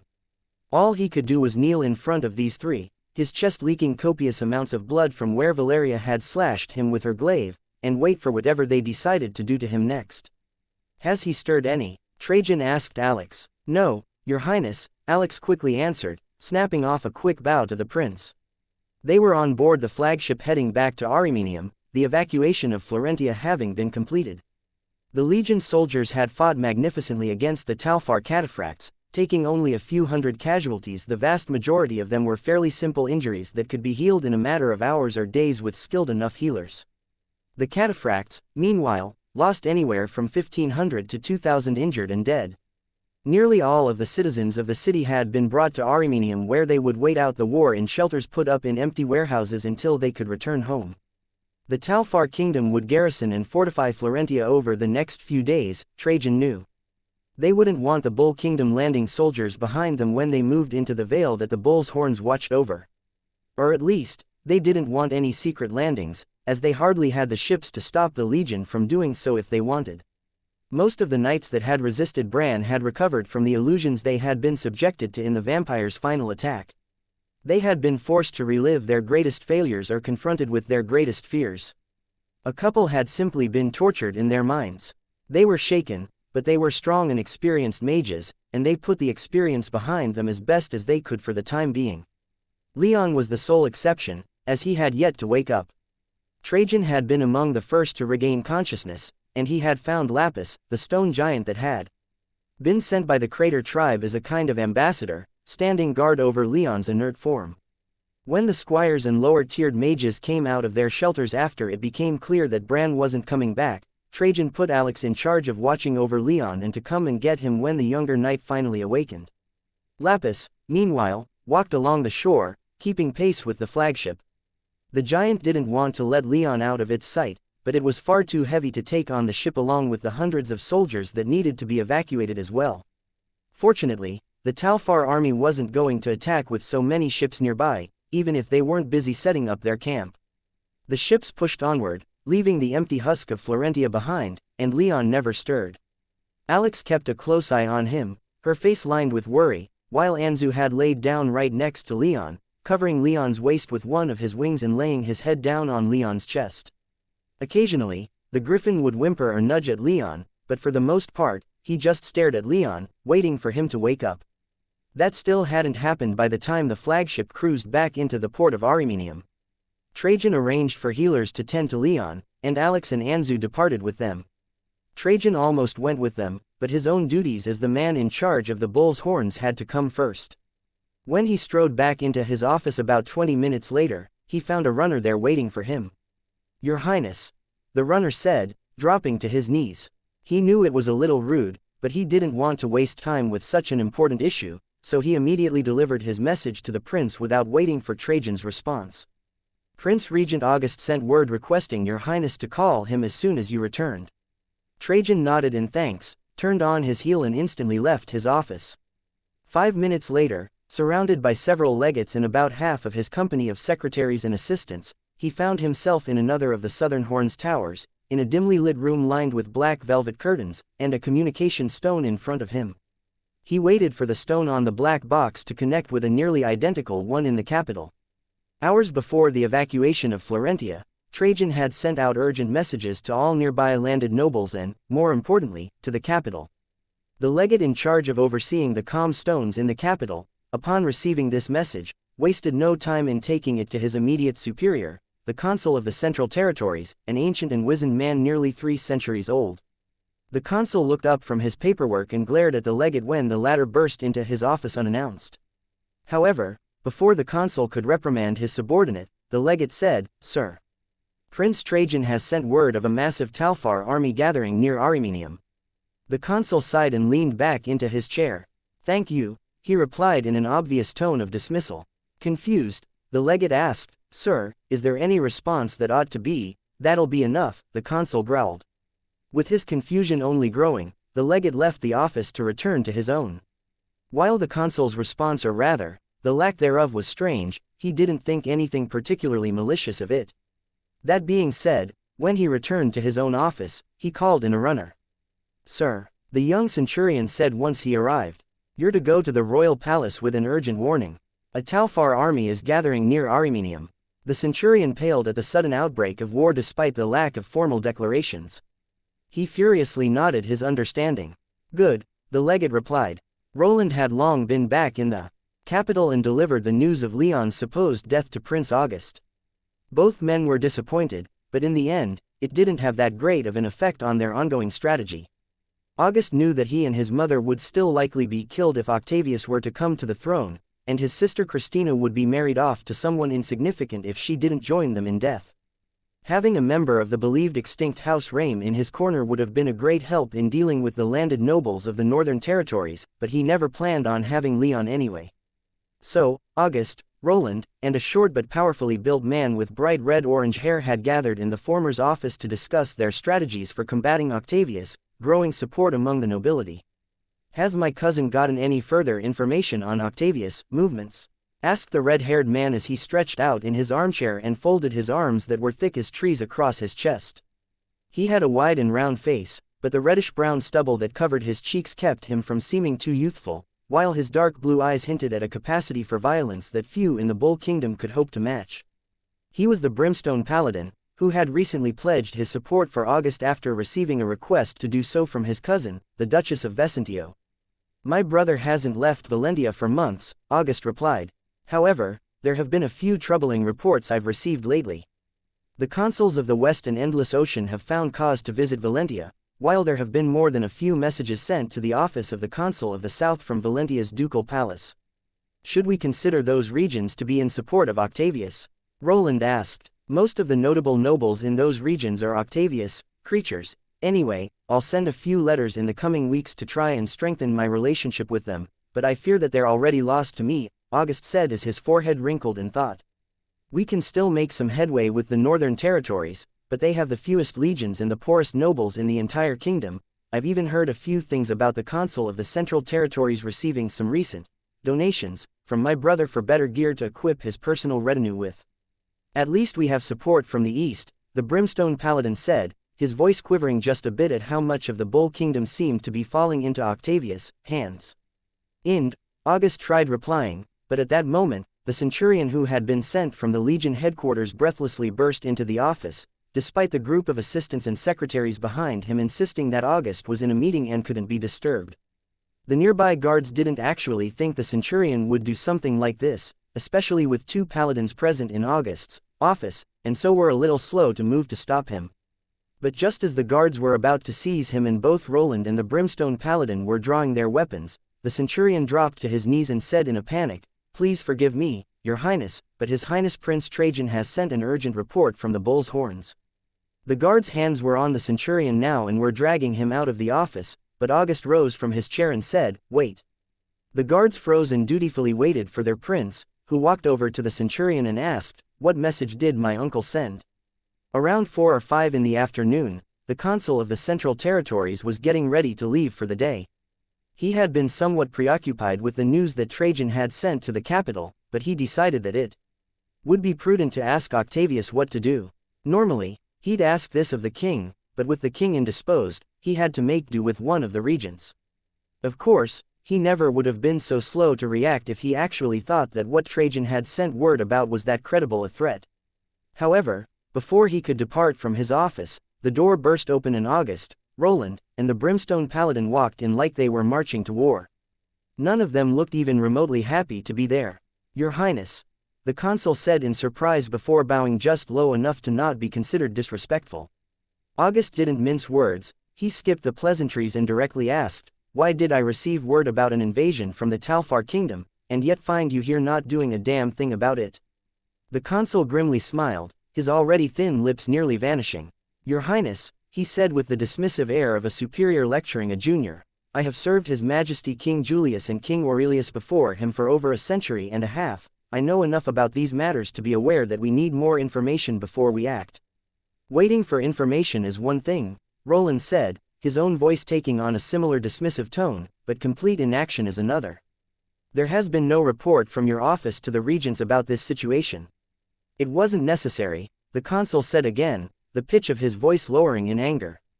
"Perhaps you'd know that if you weren't such a, it was necessary," the Brimstone Paladin interjected, preventing the old and old-fashioned consul from saying anything in front of the prince that would get him into trouble. August stepped forward, placing himself between the paladins and the consul. He leaned in to look into the consul's beady eyes and said, "My uncle has sent word back about an army on our borders. And he has plenty of options with regards to dealing with that rabble," the consul retorted. "Not the least of which are the 12 legions assigned to the eastern territories. With an enemy at the gates, you wish to do nothing?" August challenged. "There is nothing that needs to be done," the consul replied. "What's more, I don't answer to you, boy. I am a consul, I answer to no one but the king." August glared at the consul, but what the man said wasn't wrong in any practical sense. He would face immense pushback if he tried to censure the consul, and it could destroy his ability to win over other military officers to his cause. August was already losing the recruitment game if what his contacts told him were true, making him reluctant to openly oppose the consul. Without another word, August turned and left the office, with a furious Roland and slightly more subdued but still angry Brimstone Paladin right behind him. The consul of the Central Territories was left alone, his weasel-like face twisting into a smile of triumph. His confidence in choosing Octavius rose dramatically. Once they left the Legion headquarters and were safely inside the prince's carriage that had been warded against eavesdroppers, among other things, Roland asked, "What are we going to do now, Your Highness? We can't let an invading force threaten this kingdom. Not to mention that dealing with them in any way will raise Your Highness' prestige by a great deal, and might even win over other supporters in the capital and elsewhere," the Brimstone Paladin remarked. August sat in silence for a long moment before saying, "I think it's time I visited my royal father." Chapter 232. Response 2. Avidius always was overcautious and indecisive, Trajan mused. "I have no idea why my brother made him into a consul." Before him was a hovering light projection of August. The younger prince had arranged for a call with his uncle to discuss the situation with Talfar, but it had been delayed both by August's difficulties with the legions in the central territories and by Trajan's evacuation of Florentia. "Is there nothing you can do to help, uncle?" August asked. "I'm doing my best to wrangle some support to bring to the horns, but I haven't gotten very far. I can send a message to Avidius personally, but he's under no obligation to assist me without a royal decree. This would be a very different thing if I were in the capital, but I can't leave my post with an enemy army in the field." "I understand," August said. "By the way, how is my royal brother?" Trajan asked, doing an expert job at keeping the concern he felt from leaking into his voice while he was surrounded by many of his subordinates. "His Majesty is," August began before hesitating for a long moment as he chose the right words to say, knowing that others could hear their conversation. "His Majesty is doing about as well as can be expected. King Julius's personal palace wasn't nearly as grand as his station might imply. With only 5 rooms built around a small courtyard, it was barely even as large as the most modest of noble villas out in the city. But what the king loved most about this place was its isolation, as rather than being surrounded by luxurious gardens and other wings of the royal palace, it had been built within the small forest that had been cultivated for the pleasure of the royal family. The purpose of this was to fulfill the need for isolation and privacy that the Bull King might otherwise be denied in the main palace complex. Despite this isolation, the small royal villa had a battalion of guards stationed around it at all times, though most of these were, admittedly, made to patrol around the perimeter of the forest. August, Roland, and the Brimstone Paladin were stopped several times by the guards as they hurried toward the villa. The forest wasn't that large, as they could easily walk there from the main palace complex, but it was more than enough space for them to run into no less than 3 guard patrols who weren't pleased with their unannounced visit. Still, a prince regent accompanied by 2 paladins wasn't going to be stopped for long, and August arrived at the gates of the villa before the sun set. The villa wasn't nearly as ostentatious as the rest of the royal palace. It had the same white stone walls and red ceramic roof tiles as the rest of the palace and had a huge marble statue of the sacred bull outside of it, but it lacked the intricate murals and tapestries that covered the walls in the main palace. Much of the floor was covered either in smooth white marble tiles with long black streaks or thick red carpet, but otherwise, there wasn't much in the way of decoration. Even the columns within the courtyard were fairly simple, lacking the paint that covered most of the other decorative columns in Bull Kingdom architecture. The 3 visitors entered the villa after passing by one last guard detail on the main doors and made their way to the back of the villa, just off the courtyard. Standing guard outside of this room was a truly enormous man covered from head to toe in gleaming armor of interlocking bronze plates, large boxy pauldrons that emphasized his broad shoulders, and a full-face helmet that had been shaped to have a vague resemblance to a short bird's beak tucked under his left arm. Along the joints and the seams between the bronze plates, August could see runes glowing a gentle gold. "Sir Praecilius," August said in greeting. The bronze paladin barely lifted his gaze to the prince, and August noticed his hands drifting toward the gigantic bronze battle-axe strapped prominently on his back. "Your Highness," Praecilius replied in a tone of both greeting and warning, as if the paladin wasn't sure which to use, his bright brown eyes tracking every movement August made. "I'm here to see my royal father," August said. He brokered no room for bargaining, as he walked right past the paladin to push open the door. Fortunately, he was both a prince and was followed by a pair of paladins himself, as otherwise, the bronze paladin would have cut August down before his hand had even touched the door. As it was, the bronze paladin warmly smiled to the brimstone paladin as he passed, while he gave Roland little more than a curt nod. The king's bedchamber was exceptionally dimly lit. Even with his 5th-tier senses, August had to take a moment to adjust to the lack of light. The bedroom was lavishly furnished, though the pieces of furniture themselves weren't particularly ornate.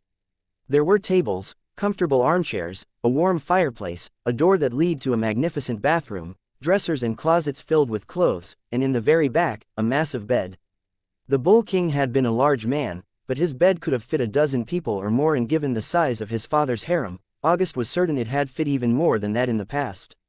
Unfortunately, the king had tried to force his soul realm to grow in a bid to reach the 8th tier and wound up severely injuring himself. He'd been in a coma for more than 6 years as a result, and his formerly robust and heavily built body had wasted away to the point that August was barely able to still see his father in the dangerously thin and pale man that lay unmoving in the bed.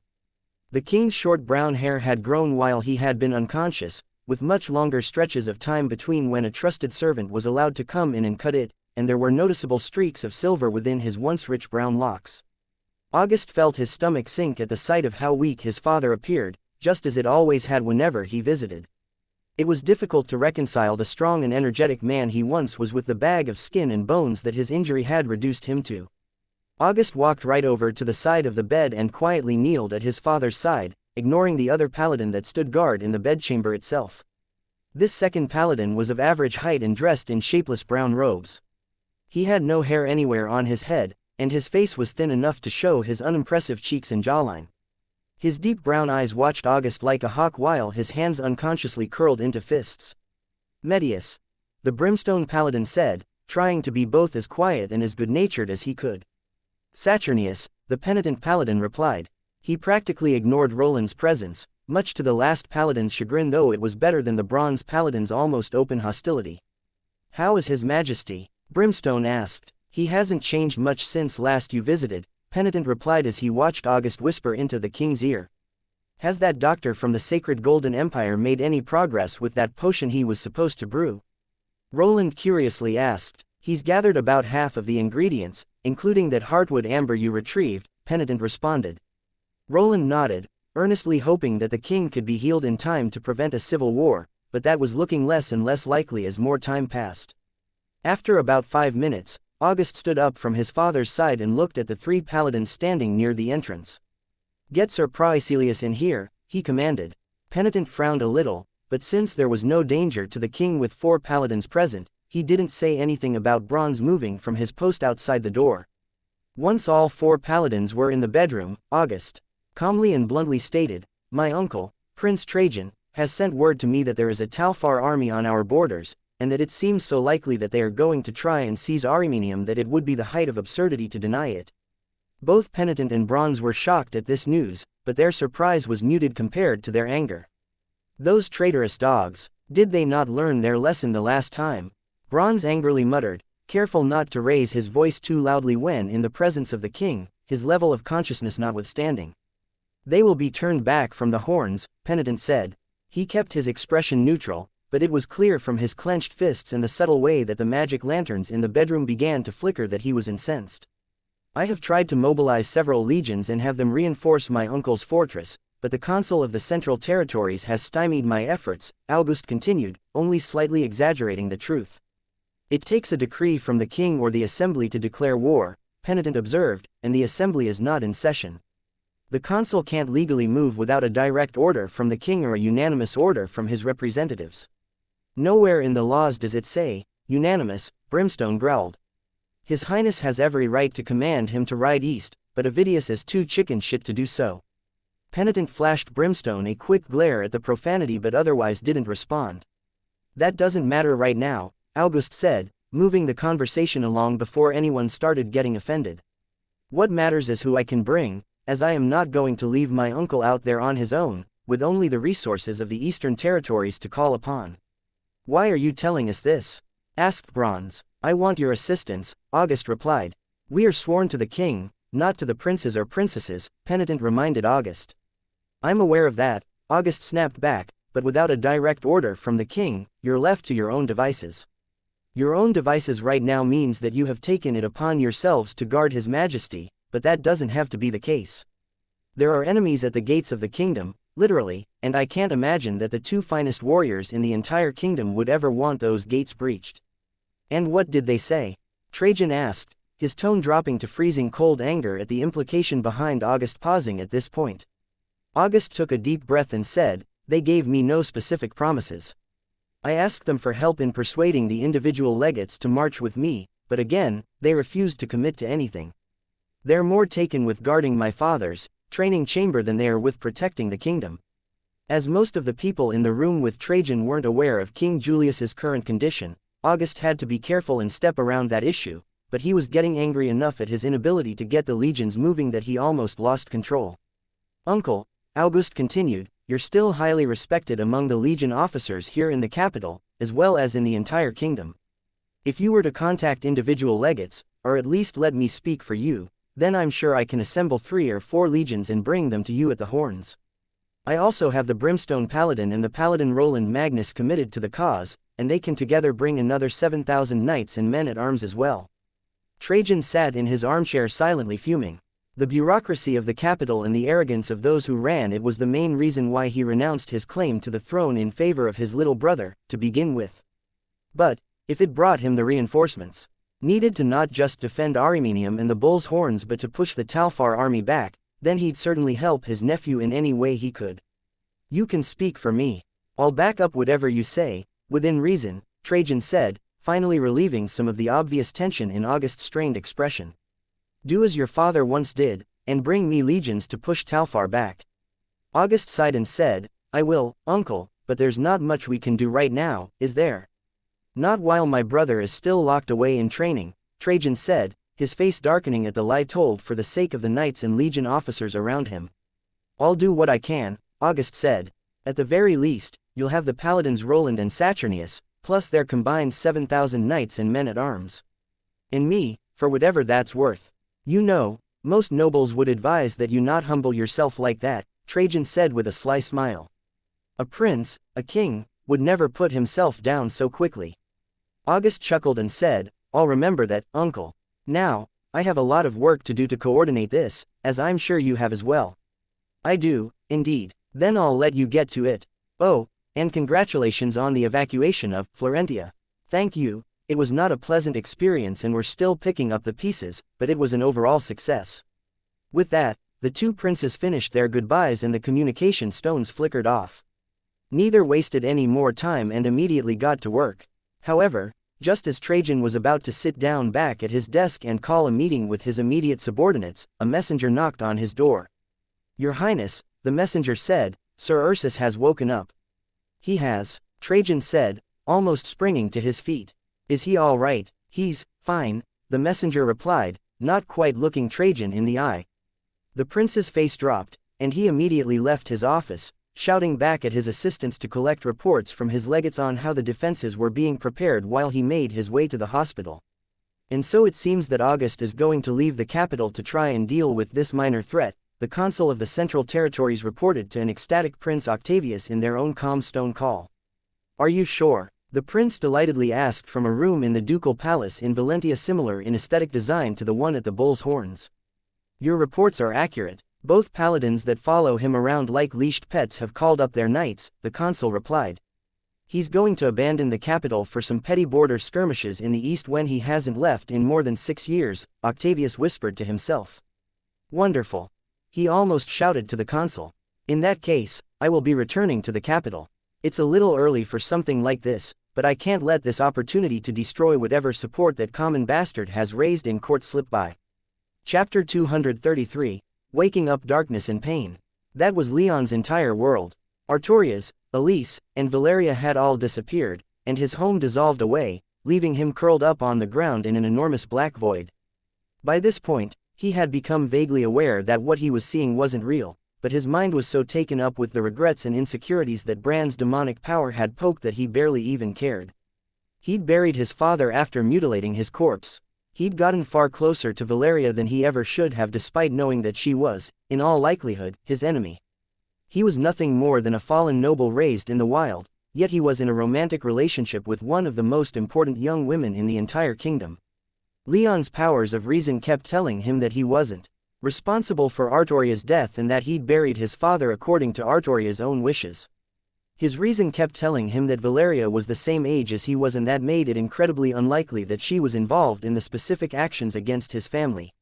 His reason kept telling him that Elise had made it quite clear that she was just as into him as he was into her. But reason and emotion are typically regarded as complete opposites, and not without cause.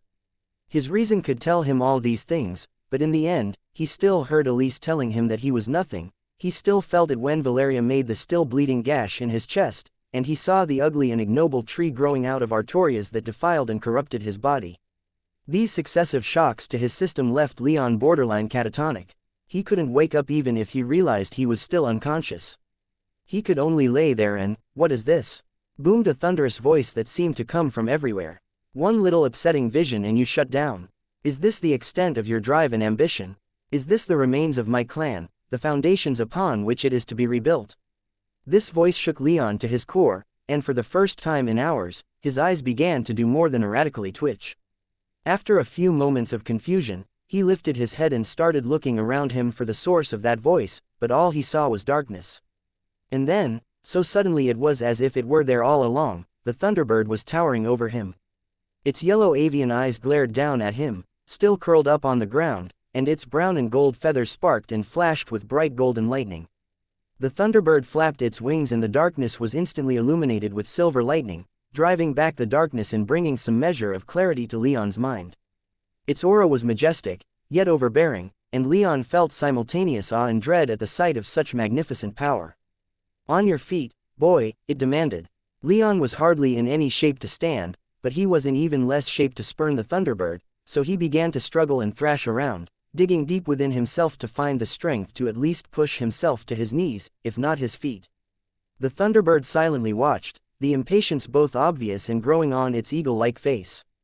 But it didn't provide Leon any assistance, it just watched him as he slowly got his feet under him and, with an almost comically embarrassing amount of wobbling and unsteady rocking, managed to rise. "You are of my blood," the Thunderbird reminded Leon, "and I have come to expect things of you. Strive to finish your magic body, come and meet me here in your soul realm, and learn what it means to be the king of the heavens." For a moment, Leon's face flushed red at the memory of the creation of his mana glyph. He identified himself, then irrevocably declared that he was the future king of the heavens. It was meant only as a statement of commitment to gaining strength, as a way to keep himself growing in power until he could take revenge, but it seemed that the Thunderbird took that declaration a hell of a lot more seriously. Leon tried to open his mouth to speak, to ask the Thunderbird questions, to say anything at all, but the words wouldn't come. It felt like his vocal cords were completely paralyzed. "You must seek strength," the Thunderbird continued, "you must seek me. But first, you must wake up." The reality of what had happened suddenly and painfully crashed back down into Leon's mind. The battle, Bran, the prince, I was enveloped in a cloud of darkness. Seeing the young man's mind begin to finally turn and piece together his situation, the Thunderbird couldn't help feeling some small amount of satisfaction. The illusions inflicted by a darkness demon weren't easy to shake off. The other knights woke so early because they weren't the real intended targets of the attack, and so were only shown visions of fear and terror. Leon, however, was made to confront old regrets while insecurities were forcibly driven into his mind, both far more powerful than something so simple and primal as fear. After all, fear is destroyed with familiarity, and the longer a vision of fear continues, the less power it has. Not to mention, the knights affected by Bran's demonic power were all combat soldiers, men and women who regularly trained to kill and had great experience in dealing and surviving death. Fear could be a potent weapon, but it was blunted against people such as them. What do I do? Leon wondered. How do I wake up? How do I get out of here? There is no force that can affect the mind of one that bears my blood for long. You have the power to leave, you need only to use it. The Thunderbird roared, and more silver lightning flashed throughout the abyss, but this time, there was a hint of blue at the edges of the bolts. Instantly understanding, Leon called upon his power. Lightning began to surge through his body, and within the abyss, Leon began to glow with a radiant silver-blue aura, and the darkness around him began to melt and dissolve away. Beneath his feet appeared floor tiles arranged in a checkerboard pattern, and as the darkness was pushed back even further, he saw an orange glow in the distance, which he quickly realized to be Zaffin the more the darkness receded. Leon knew exactly where he was now, his soul realm. The Thunderbird had essentially said as much before, but it was something else entirely to see it materialize out of the nightmarish shadows that Bran had afflicted him with. The darkness continued to be forced backward, inch by inch, until finally, light returned to Leon's soul realm. It was just as he'd left it, a tiny island floating in a sea of mist, a mist that seemed to emit soft light.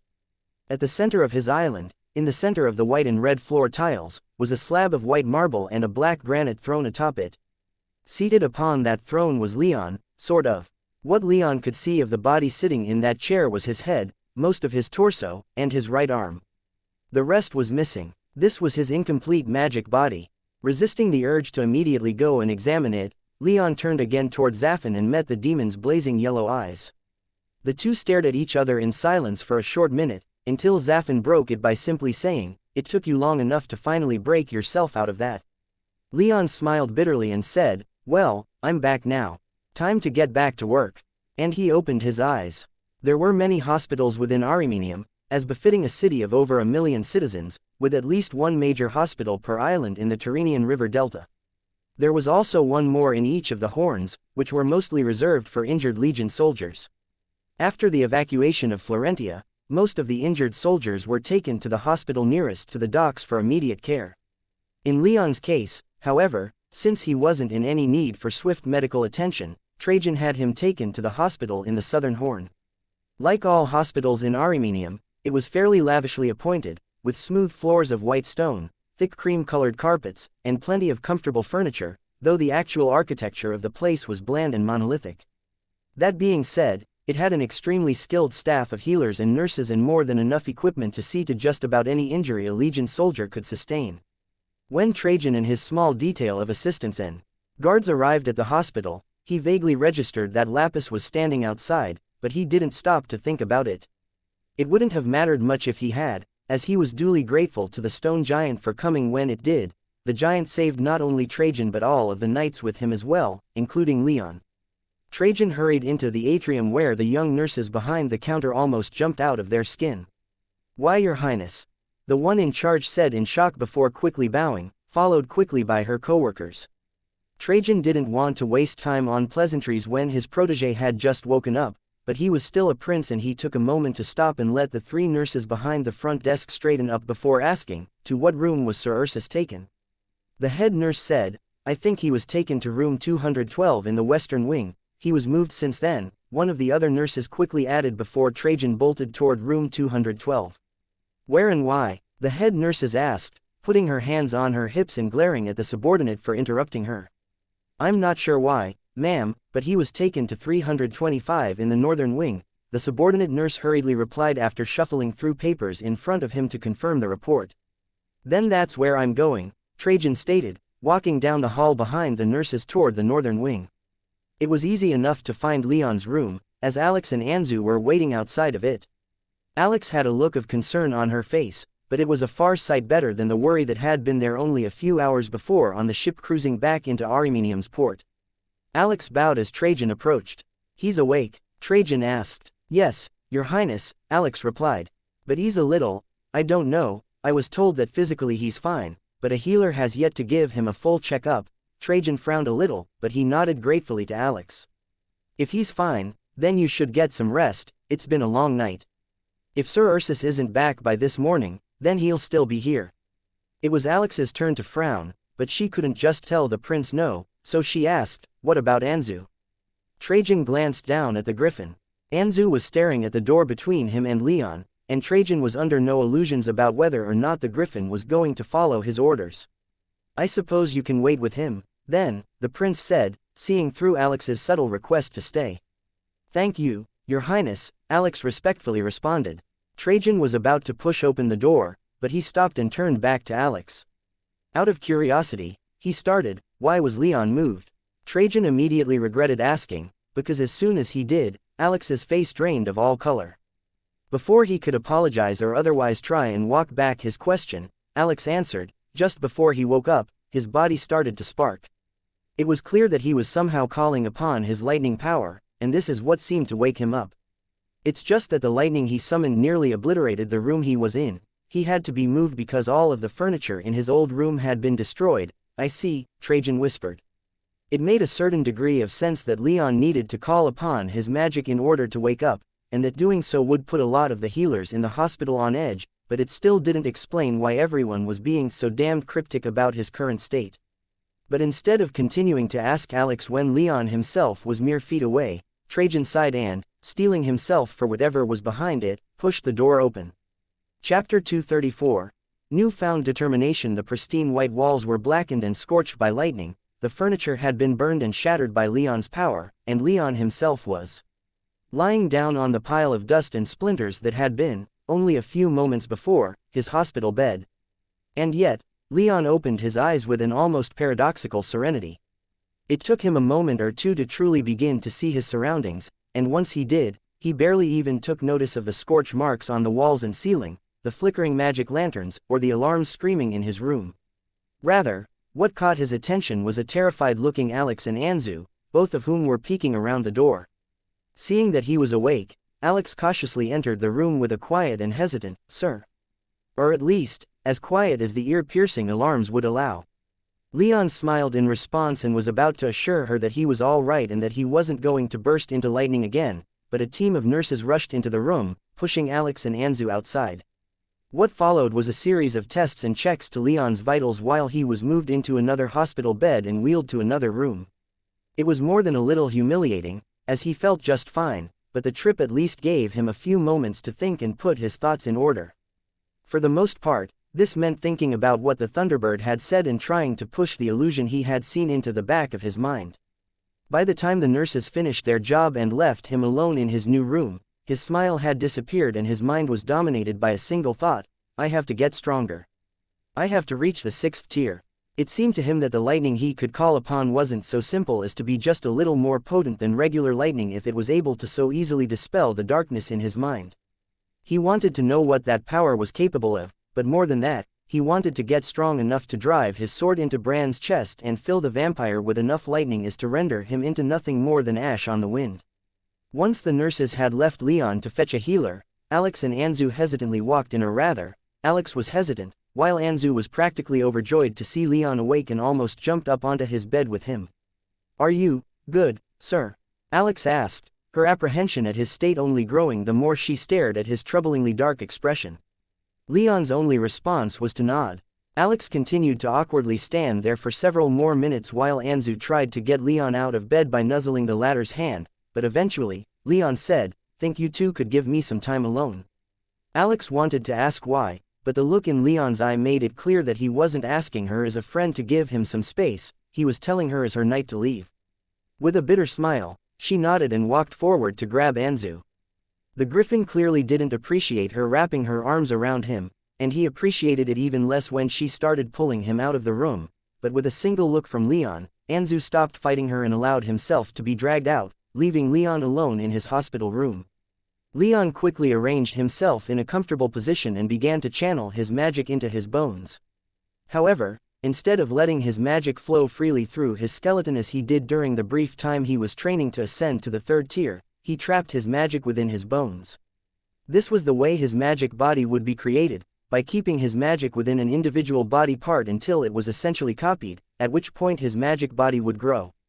He was somewhere close to halfway at this point if the glimpse of his magic body in his soul realm was anything to go by. He could see a long road of training ahead of him, and with the Talfar army assembling near the horns, he didn't think he'd get much time to devote to it in the near future. To that end, he wanted to get as much training in as he could while everyone was still leaving him alone in the hospital. Unknown to him, though, was that the hospital had already sent a runner to Trajan informing him that Leon had just woken up. Trajan pushed open the door to Leon's hospital room with a look of great apprehension at what he was about to see. He half expected Leon to be strapped into his bed and raving like a lunatic given the way that everyone had been dancing around the issue of his current state, but instead, he found Leon sitting up in bed with his legs crossed in a meditative pose. He appeared to be completely in control of himself. His meditation clearly wasn't that profound, though, as Leon's eyes opened as soon as the door opened. Trajan waved him down when it appeared that he was going to rise and bow, and said, "Please, Leon, stay where you are." The two stared at each for a long moment, and Trajan came to understand what the others had seemingly failed to articulate, probably because their senses weren't quite sharp enough to consciously pick up on the clues. Leon's aura was heavy and carried with it a sense of deep killing intent that was subdued enough that even Trajan had a hard time identifying it. Leon was obviously enraged, but that wasn't all that Trajan could see. If the younger knight were only angry at what he had been subjected to, then the prince would have expected him to show restless energy, a powerful desire to find Bran and make him pay. Instead, Trajan found Leon diligently training. The prince slowly crossed the room and quietly sat down in one of the chairs next to the bed. "How are you doing?" he softly asked. Leon didn't respond immediately. He turned his golden eyes from Trajan to the wall, though it seemed to the prince that he was staring at something thousands of miles away. Finally, after the silence had become excruciating, Leon answered with, "I'm doing well." "You don't seem yourself," Trajan observed. In the year and change that they'd been acquainted, Trajan had never seen the young 18-year-old as anything but calm in temperament, diligent when assigned tasks, and not prone to any sort of outburst or attention-seeking stunt, in stark contrast to the picture of the reckless child that had fallen into a great deal of power that he'd initially feared Leon would be after receiving the report of what had happened at the cradle. Leon sighed and said with that same 1,000-yard stare, "I'm as well as I can be, right now." "Feel free to elaborate on that," Trajan said, staring at his young subordinate. Again, Leon was silent for a long time as he thought about what he should and shouldn't say. Did you see anything in that cloud?" he suddenly asked, his voice dropping so low that the old prince had to strain a little bit to hear it. Trajan slowly nodded. "I saw my father and brother dead, all of my brother's children dead, and Armenium burning," he said. "It was a little over the top, really." "What did you see, if you don't mind me asking?" Leon frowned a little. The ease with which Trajan spoke made it clear that he wasn't nearly so affected by Bran's attack as Leon had been. But still, that illusion was only part of the reason for Leon's current behavior. "Are there any lightning fields nearby?" Leon asked, changing the subject again. Trajan raised an eyebrow in mild displeasure, but he answered anyway. "There are a few lightning rods in the southern horn. I wouldn't recommend them, though. Only your ancestors ever really knew how to make those things. Lightning mages in these parts don't have much equipment to use to train with." "That doesn't matter," Leon quickly said. "I just need to be able to use one or two. It isn't good to rely on outside help." "For training, Leon," Trajan responded, trying to explain what he meant. "It's always best to do what you can without the use of equipment or potions or anything else of that sort. Your own body can regulate how fast you gain power, but if you push yourself too far, then you'll get hurt." Trajan's words clearly didn't have much of an effect on Leon, who simply said, "I need to reach the 6th tier, is that all?" Trajan sarcastically asked, leaning back in his chair and running his hand through his salt and pepper hair. Ascension to the 6th tier marked that person as one of the strongest mages in the Bull Kingdom, and to hear Leon speak of it so casually was something that Trajan found both frustrating and amusing. "No," Leon calmly replied. "I also want to make that vampire shorter by a head. The way you're acting, you're not going anywhere near the front lines," Trajan replied. "You need to get your head on straight. Whatever you saw is your own business, but I can't have you putting yourself and others in danger." Leon's face widened in a thin and bitter smile. "I'm not planning on doing anything reckless," he said. "I just have reasons to ascend to the 6th tier." Trajan stared at Leon without saying a word for more than a minute. Leon even started to feel a bit of pressure coming from the prince as he thought about what to do, and that tightness in his chest seemed to bring him back a little. He made eye contact with Trajan again and lost that 1,000-yard stare. "You're fine, physically," Trajan observed, "so I'm sending you home for now. You're to stay there until you're summoned, got it?" "Yes, Your Highness," Leon swiftly answered. "Good. You take some time to get your head right. That Talfar army is going to still be trickling in over the next few days, anyway, so I doubt there's going to be much going on here other than preparations for a siege." Trajan rose from his seat and left without another word. He had to make sure the defense of the horns was being properly coordinated, and he couldn't do that and worry about Leon's current mental state at the same time. He could only hope that a little bit of time off would help Leon recover. A few minutes after Trajan departed, Leon rose to his own feet and, with only a small amount of unsteadiness, grabbed the bag with his sword and armor that had been left in the corner and walked to the door where Alex and Anzu were waiting. The two were overjoyed to see Leon on his feet, and Anzu almost knocked Leon over by eagerly rubbing himself against Leon's legs. The griffin was still growing quickly, and his expression of affection for Leon was starting to become excessive. "You good now?" Alex asked. "Yeah," Leon said with as reassuring a smile as he could plaster onto his face. "Let's go home." Alex smiled brightly and nodded, falling in beside Leon as he made his way toward the hospital entrance. "Fortunately, I didn't see anything about her," Leon thought. The looks of accusation, hatred, and derision on Artoria's, Valerius, and Elisa's faces weren't something he believed he'd forget anytime soon. If he had seen her or Trajan in the illusion as well, he actively pushed that thought of his mind and kept walking. When Leon emerged from the hospital, the morning sun was just starting to break over the horizon, but before Leon's eyes could adjust, a huge shadow covered it up. Leon's adrenaline briefly spiked and his hand went for where his sword was supposed to be, but when he glanced up, he relaxed. The shadow was only Lapis. "It's good to see the Divine One on his feet," the giant rumbled, its blue streaks that covered its body sparkling in the morning light. Leon could almost feel the stone bricks beneath his feet shake in time with its voice. "And I'm told I have you too." Thank for that, Leon replied. Thank you. Alex thanked Lapis as well, but since she didn't speak the language of the stone giants, that was about as much as she could participate in the conversation, much to her consternation.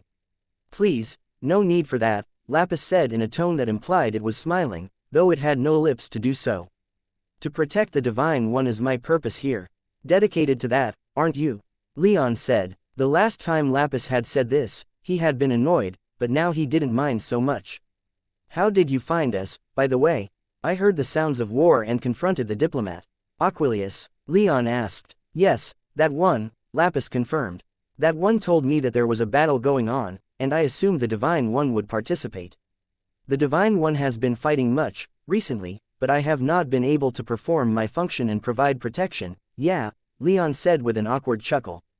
We don't like to involve others in things that we consider our business. It would feel like we were imposing. Lapis was silent for a moment, then said, I think I understand, but please, to protect the Divine One is no imposition, it is my purpose. If there is ever any need for me, then I will be there. Thank you, again, Leon said, a genuine smile breaking out over his face. I mean it, if there is a need, don't hesitate. I will. I'll call on you if the need arises. Leon responded, and he actually meant it a little. He couldn't help but smile the entire way back to his and Alex's barracks. He'd never forget that illusion, but it helped greatly that she, Trajan, and Lapis were there. There weren't many people that he trusted, but he felt comfortable placing his limited trust in them. Once he got home, however, his smile disappeared. Alex washed up and went to bed, but for Leon, his day was only getting started. He needed to speak with the Thunderbird, and to do that, he needed his magic body. It was time to train. Chapter 235. Weapons to fight a shadow. First things first, Leon thought as he stared at his sword and armor. When he'd been taken to the hospital, most of it had been taken off, and he'd had to carry all of it home. Now, Leon had to decide what to do with all of it, which is to say whether to pull it into his soul realm or not. In the end, he decided on only pulling his sword into his soul realm, and to just wear his armor in case Trajan sent word that he was needed. He didn't actually think he would be needed, but it was always better to be prepared. Leon quickly got to work cleaning his armor so that he could wear it without feeling utterly disgusting. Normally, this would be the job for a knight's squire, but Leon actually enjoyed doing it himself, as it gave his hands something to do while he sat and thought about something else. And so, with a clear to-do list, Leon got to work. The skyflax padding he tossed into an enchanted wash bin in the bathroom which would clean it, and he got to work on wiping down the magmic steel parts of his armor before the dirt and grime could get too solidified on it. As he did so, he let his mind wander, but not long after finally putting his focus on something, he felt Zaffin's attention. Need something, demon? Leon asked, his tone neutral and dispassionate, giving off the feeling that he wasn't in the mood for much talking. I just felt like checking in on my partner, Zaffin replied. That attack from that dark mage was quite interesting, wasn't it? It even invaded your soul realm and knocked me out of my meditations. Leon was about as in the mood for playing around as he was for conversation, so he bluntly asked, know something about it? It had a familiar aura to it, Zaffin answered. That mage was a vampire, wasn't he? Yes, I believe I may have an idea of who he's contracted with, Zaffin said mysteriously, clearly angling for Leon to perk up and eagerly ask about what he knew. Instead, Leon remained stoically silent as he waited for Zaffin to continue. Hurriedly covering up his disappointment in Leon's muted reaction, Zaffin explained, I'm not overly familiar with darkness demons, but this one I think may have been held in that place where I had been imprisoned for so long. Leon's hand paused as he wiped down his cuirass, his helmet already cleaned and polished to a near mirror shine. You think this guy stayed in Eterna after the fall of my clan? He asked. Hard to say, really, Zaffin replied. That place held 5 demons. I and 2 others refused the contracts offered by your clan. The last 2, however, agreed to the proposed contracts, leaving that place before I was summoned, though not before their auras had fully dissipated. I recognized that power. It was from one of the demons that had been subordinated to your clan. Leon frowned quite deeply. That seems like an odd coincidence, he said. Maybe, maybe not, Zaffin replied. He was summoned here once before, and like all powerful organizations, your clan had a strong and efficient bureaucracy, from what I could tell. I wouldn't be surprised if records from this darkness demon's summoning survived, and he has been summoned again or at least contacted. Zafin's tone was confident and didactic, like the demon was explaining something obvious to an ignorant child. This sort of thing happen often? Leon asked. There are 2 ways to summon a demon, Zafin gleefully explained. The first and most common way is to try and contact the void without direction, a feat which requires no small amount of blood, in the hopes that a demon is paying attention. The more blood used, the greater the chance of attracting a powerful demon. Ugh, Leon groaned. The depths some would sink to for a quick boost in power, was something he felt that he couldn't really judge, given his own demonic pact. The second method is a bit more involved. It requires knowledge of the demon's name, and not the name we give to outsiders, but the one that we pick for ourselves, much like the human monoglyph. A demon can always hear you when you invoke their name. You were summoned because my clan knew your name, right? Leon asked. Indeed, Zafin answered, his tone a curious mix of pride, shame, and anger. To be a lord always has its perks and drawbacks, and the fame it brings sits in both camps. A clan as powerful as yours 80,000 years ago would have had no trouble finding the names of demonic lords to try and tempt into slavery. About this shadow demon, Leon said with a look of absolute death on his face, do you have any tips for how to deal with it? Looking for vengeance, huh? Zafin observed, noting the killing intent that had been slowly seeping into Leon's aura since he had woken up and the look on Leon's face when he asked the question. That thing in the rotten leech that bears its power poked at things they shouldn't have, Leon said. He only had to remember the illusion within the darkness and his heart rate would spike. He put so much strength into his hands that it was as if the rag he was using to wipe down his armor were Bran's throat, and the pressure that created made his cuirass slide right out of his grip. Leon took a deep breath to calm himself, then said, I would very much like to be the end of them, or the vampire, at least. I suppose that depends, said Zafin. How are you doing on finding that diamond and those sapphires? I received a reply from Elise a week or so ago, Leon explained. She's going to arrange for the documents to be sent to me from Tira authorizing Ajax to enter my vault and retrieve the gems. He'll then send them to me. And, how long will that take? A matter of weeks, Leon informed.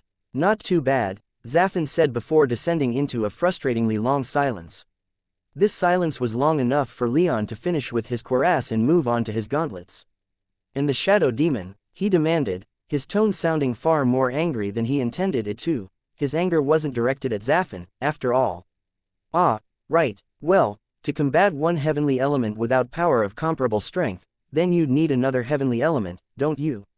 Zafin said, of course, my fire would be all you need, but I suppose I can understand your reluctance to use it when amidst your comrades wouldn't want them struck blind at the sight of the magnificent power I've bestowed upon you, after all. Lightning is a heavenly element, Leon said, picking up on Zafin's obvious lead. Indeed it is, Zafin replied. Sounds like you have all you need, then. I was hoping for something a little more specific than, just use your magic. Leon said, putting on his best slow-witted dunce voice for his Zafin impression. There isn't a hell of a lot else to it, Zafin insisted. You have to use the power you possess to resist the power that is used against you. With the strength of the Thunderbird, there shouldn't be any power that can ensnare your mind for long. Leon sighed in exasperation. No enchantments you can give me. Defensive wards, not even the tiniest little spell that might help. Zafin went silent for a long moment, and Leon could almost hear the demon's mouth turning down into a profound frown. I guess not, Leon said provocatively. I guess shadow demons are the be-all and end-all power, greater even than fire. If an exalted lord of flame can't even figure out a way to counter their magic, oh, don't even start with me, boy, Zafin said through gritted teeth. I have left beings of such power that you would worship the ground they spat on lying dead at my feet. This shadow demon is nothing to me. You sure about that, demon? From the way you've just been talking, it seems like you can't think of anything that could harm this thing. Your damned clan tried for years to break me. Zafin furiously roared. Through all the tortures, indignities, and other such persuasions they subjected me to, they never broke me. But that creature whose pawn you now face prostrated himself before the Storm King and swore himself to your clan. Such a petty and low creature isn't even worthy of comparison to me. Leon smiled and whispered, then prove it. There came a sound from his soul realm, a deep and guttural rumbling, almost as if Zafin were growling at him like an animal. Leon could feel the demon's rage and knew that he'd at least succeeded in that goal. Several seconds later, he felt a familiar pain between his eyes as knowledge of 3 different enchantments and 1 spell were forcibly implanted into his mind. It took a few moments for the pain to recede, and once it did, Xianxia snarled, "These will break the dark power of that vampire, assuming, of course, that you don't fuck them up when copying them down," and with that, the demon fell back into silent meditation. But Leon wasn't concerned about that. He gleefully closed his eyes and began to examine the enormous glyphs that were now fixed into his mind, setting aside the few pieces of armor that he had yet to completely clean for the time being. Alex woke up not long after noon, and when she left her room, she found Leon hunched over the table in the living area with hundreds of sheets of spell paper all around, some of which practically buried Anzu, who was asleep next to Leon on the couch. So transfixed was he in his work that Leon didn't even notice Alex exit her room. The squire walked over to her knight, not making any attempt to keep quiet in the process, and looked over Leon's shoulder to see what he was doing. Upon every sheet of spell paper, like the ramblings of a madman, were drawings of the same runic glyphs over and over again. Alex might have thought this odd had she not seen this sort of thing when Leon practiced his enchanting skills and worked on growing his supply of fire spells. What she did find odd, however, was the look of utter concentration on Leon's face.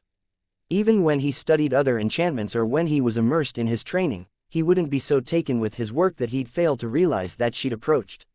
So, looking to make sure Leon was all right, Alex bent over the couch, resting her hands on the back cushions to make a depression that she didn't think Leon would be capable of missing, and asked, "How's it going?" Leon just about leapt out of his skin, he was so startled. He didn't cry out, at least, but he did turn and glare at Alex and said, "Would it kill you to make some noise?" Alex smiled cheekily back at him and said, "It might, best not to take the chance." Leon sat back into the couch to calm his racing heart and to comfort Anzu, who had bolted upright when Leon jumped and thrown sheets of spell paper everywhere. "So, everything good?" Alex asked again. "Everything is fine," Leon said. "Been doing this since we got back?" Alex curiously inquired. The sheets of enchantments and spells were dense with runes, and she couldn't make heads or tails of any of them. "I have," Leon affirmed. "These are going to be my weapons, should that vampire come back." From his tone, Alex felt like Leon fully expected and even anticipated Bran attacking again. "He's a 7th-tier mage," she said in a flat tone. "He almost took you, His Highness, and over a dozen other knights apart the last time you all fought." "Next time will be different," Leon said with a dark look. "Next time, I'll be ready." Alex shivered when Leon said that, as a wave of killing intent washed over her. She knew that it wasn't directed at her, but it still felt like she had been dunked into a barrel of ice, and her hair stood on end. "Do you think you could take your mind off of it for a while?" she asked, quickly composing herself. "This is important," Leon said, turning back to the sheet of spell paper that was in front of him. "So is food and rest," Alex shot back. "You need time for recuperation." "That vampire won't wait," Leon responded. "And you'll be killed in an instant should you be dead on your feet when he comes back," Alex responded.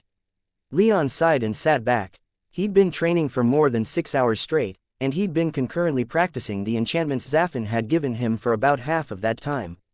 Besides, Alex mentioned, "You should give your hand a bit of a rest, let your muscles relax, and come back ready to write more."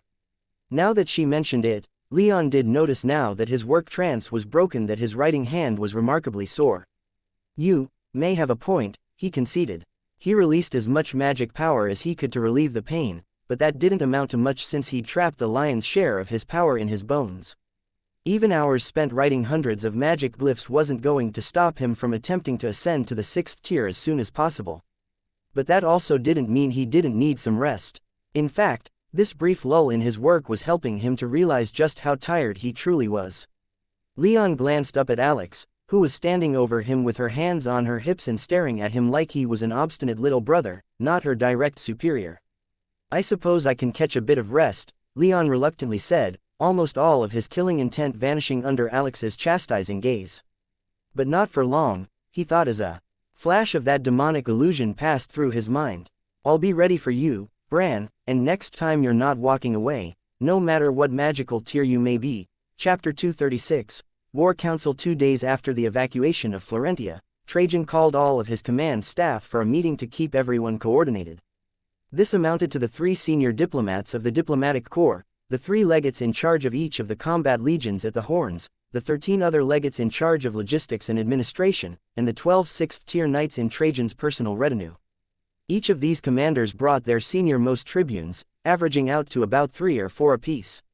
The legates sat in the chairs in the dark hall, while their tribunes stood behind them. Above them all, Trajan sat cross-legged on the floor of his raised dais, just out of the spotlight that illuminated the entire thing. To his side were a half-dozen of his own senior tribunes, along with Leon, who had been in the midst of training when the order to assemble for this meeting was given. In fact, the only high-ranking knights that were missing were those who represented the local fleet. The legate in charge was still extremely upset at Trajan's handling of his refusal to leave without express permission from the Consul of the Gulf, and he declined to attend this meeting out of spite. Trajan needed those ships, though, and he intended to pay another visit to that particular legate when this meeting was over. "All of our trebuchets have been fully checked and stocked," one of the legates reported. "The supply of spells and other munitions have also been inventoried, and we have enough to fire continuously for hours if need be." "And the construction?" Trajan asked, turning his eyes to another legate. The bull's horns were almost always in a state of maintenance and construction, and one of the biggest reasons it had taken more than 2 days to get the fortress prepared for the siege was taking down all of the scaffolding and setting up temporary fortifications where needed. "All civilian equipment has been dismantled and removed," the legate quickly responded. "All 3 walls are intact and ready. The moat, on the other hand, it wasn't completed." Trajan inquired. "No, Your Highness," the legate replied. "In fact, we've barely gone deep enough to qualify as a ditch on the northern third." "Unfortunate," Trajan whispered. "But no matter. The horns have stood in various forms for centuries without a moat, it'll survive this war without one, too." "How about deployments?" His eyes now fell upon Minerva, who was sitting closest to him. "The 19th Legion has taken over watch duties on the walls," Minerva informed the prince, while the legate that led the 19th nodded in confirmation. "In addition, each shift has been doubled, and the local garrison forces have moved to defend Armenium." "Good," Trajan all but whispered. There weren't many concerns that the landlocked Talfar army would come at them from the river, but there was always the possibility, so the thousands of less skilled garrison soldiers that were normally stationed between the horns were sent to bolster their comrades defending on the southern side of Armenium. "The 21st Legion has assembled in the northern horn, while the 23rd is in the southern," Minerva continued. "Should there be any attack, we can have the entire wall reinforced in minutes, while also assembling a force that can sally out if needed." "How about food and water?" Trajan asked of yet another legate. "Not a problem, Your Highness," the legate said with a smile.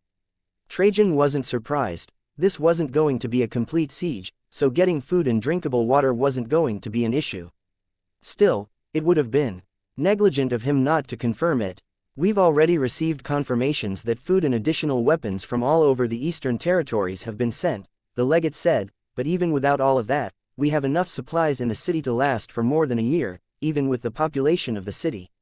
"There are still thousands who have begun to flee," Minerva mentioned.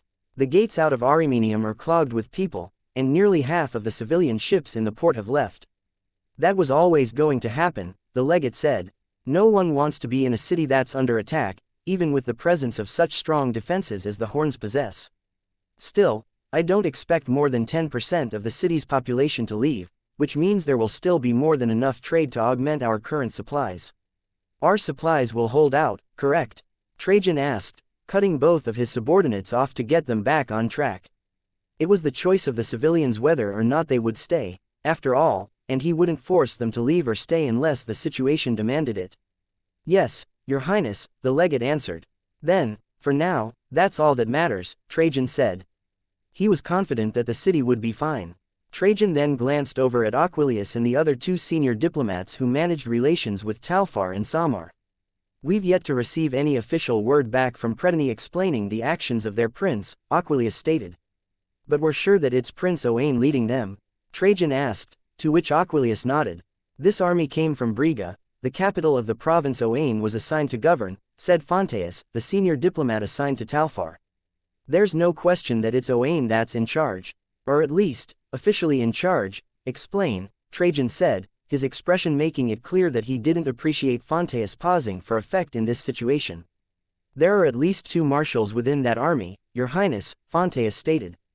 "Bran, with whom Your Highness has been acquainted," and a man named Arthwin, a 6th-tier mage assigned to Briga a few decades ago. By all accounts, it seems that these men are the two who are actually giving out the orders within that army. Trajan nodded in acknowledgement, then backtracked to an earlier point that had caught his attention. You said there has been no official word from Predony, he said to Aquilius. What about unofficial word? Instead of answering, Aquilius turned to Fonteius and silently indicated for him to speak.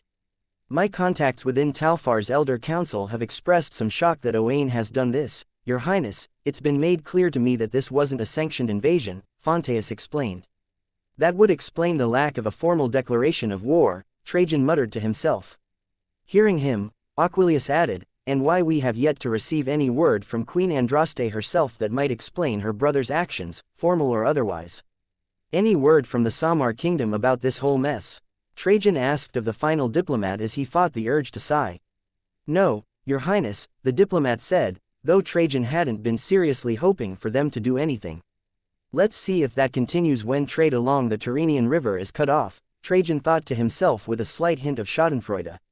With Florentia occupied by the Talfar army and the main trade route to the center of Eterna cut off, Trajan fully expected the Samar kingdom's economy to suffer, and for them to start putting diplomatic pressure on the Talfar kingdom to at least pull back from Florentia. Trajan then turned his attention to Constantine, the 6th-tier knight he placed in charge of the forts and barricades. Between the walls and the Talfar camp, has their army finished amassing? The prince solemnly asked. If it had, then they would have little time left to prepare, but if the enemy army was still in the process of marching from Briga to their camp, then they still had options to be proactive in their defense. There are still large units trickling in, Constantine said, but for the most part, their barracks outside of Briga seem emptied. Has your initial estimation of their size changed any? No, Your Highness, it remains around 200,000, though it appears that at least 20 or 30% of that is still slowly making its way toward their camp. Then we still have time, Trajan said with a smile. Are we going to attack them, Your Highness? Minerva asked, a smile of anticipation briefly flashing across her lips. Not an all-out assault, Trajan said. I don't want to attack a numerically superior enemy while they hold that hill they're encamped on, especially not when they have a 7th-tier mage at the ready who can tear apart our infantry formations with abandon. No, before we even think of assaulting their camp, we need to deal with that bloodsucker first. The meeting was over, and the legates had departed to see to Trajan's commands. He trusted them to be ready at sundown for his plan. While he was waiting for them to finish, he had invited Leon back into one of his living rooms to talk. How are you doing? He asked seriously as he gazed out of the window at the Talfar army camp in the distance, as he had done countless times over the past few days. I'm fine, Leon said. Looking forward to my part in the plan, he said, relishing the thought of facing Bran again. You're not worried about being paraded before a 7th-tier vampire? Trajan asked, fighting back a smile. It's hardly like I'm going to be alone, Leon said, cocking his eyebrow knowingly. Besides, I've been studying up on some things that should help in this regard. What sort of things can a 5th-tier boy barely out of childhood do against a 7th-tier vampire? Trajan asked with an amused tone. A few spells, Leon answered as he waved his hand and caused a sheet of spell paper to appear on the table in front of him. Trajan walked over to examine it. He wasn't much of an enchanter, but even he had to admire Leon's work.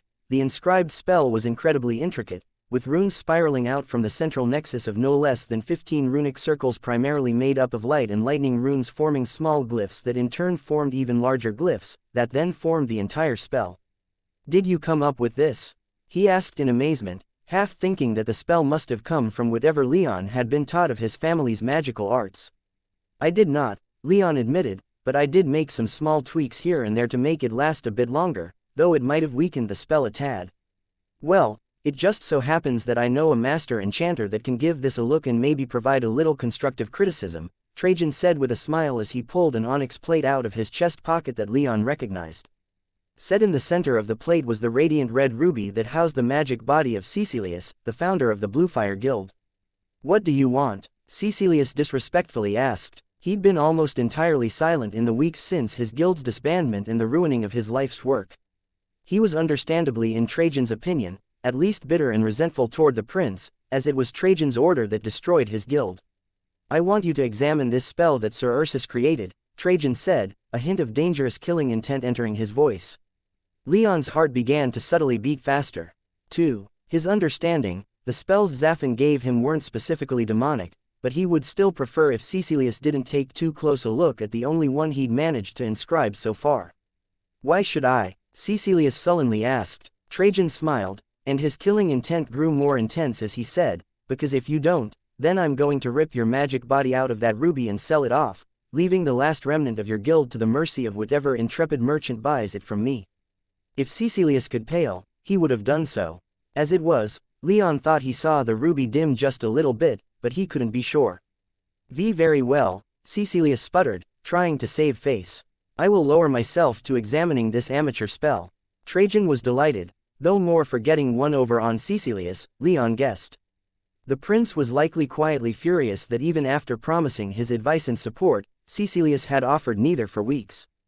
The ruby didn't need to be held over the spell or anything, as even when he existed merely as a magic body, Caecilius still had access to his magic senses.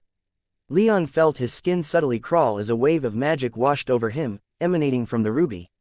Caecilius did as he said he would and took a look at Leon's work. And yet, he was quiet for a long time. Trajan understood that the dead man would need some time to examine the spell, but he quickly ran out of patience.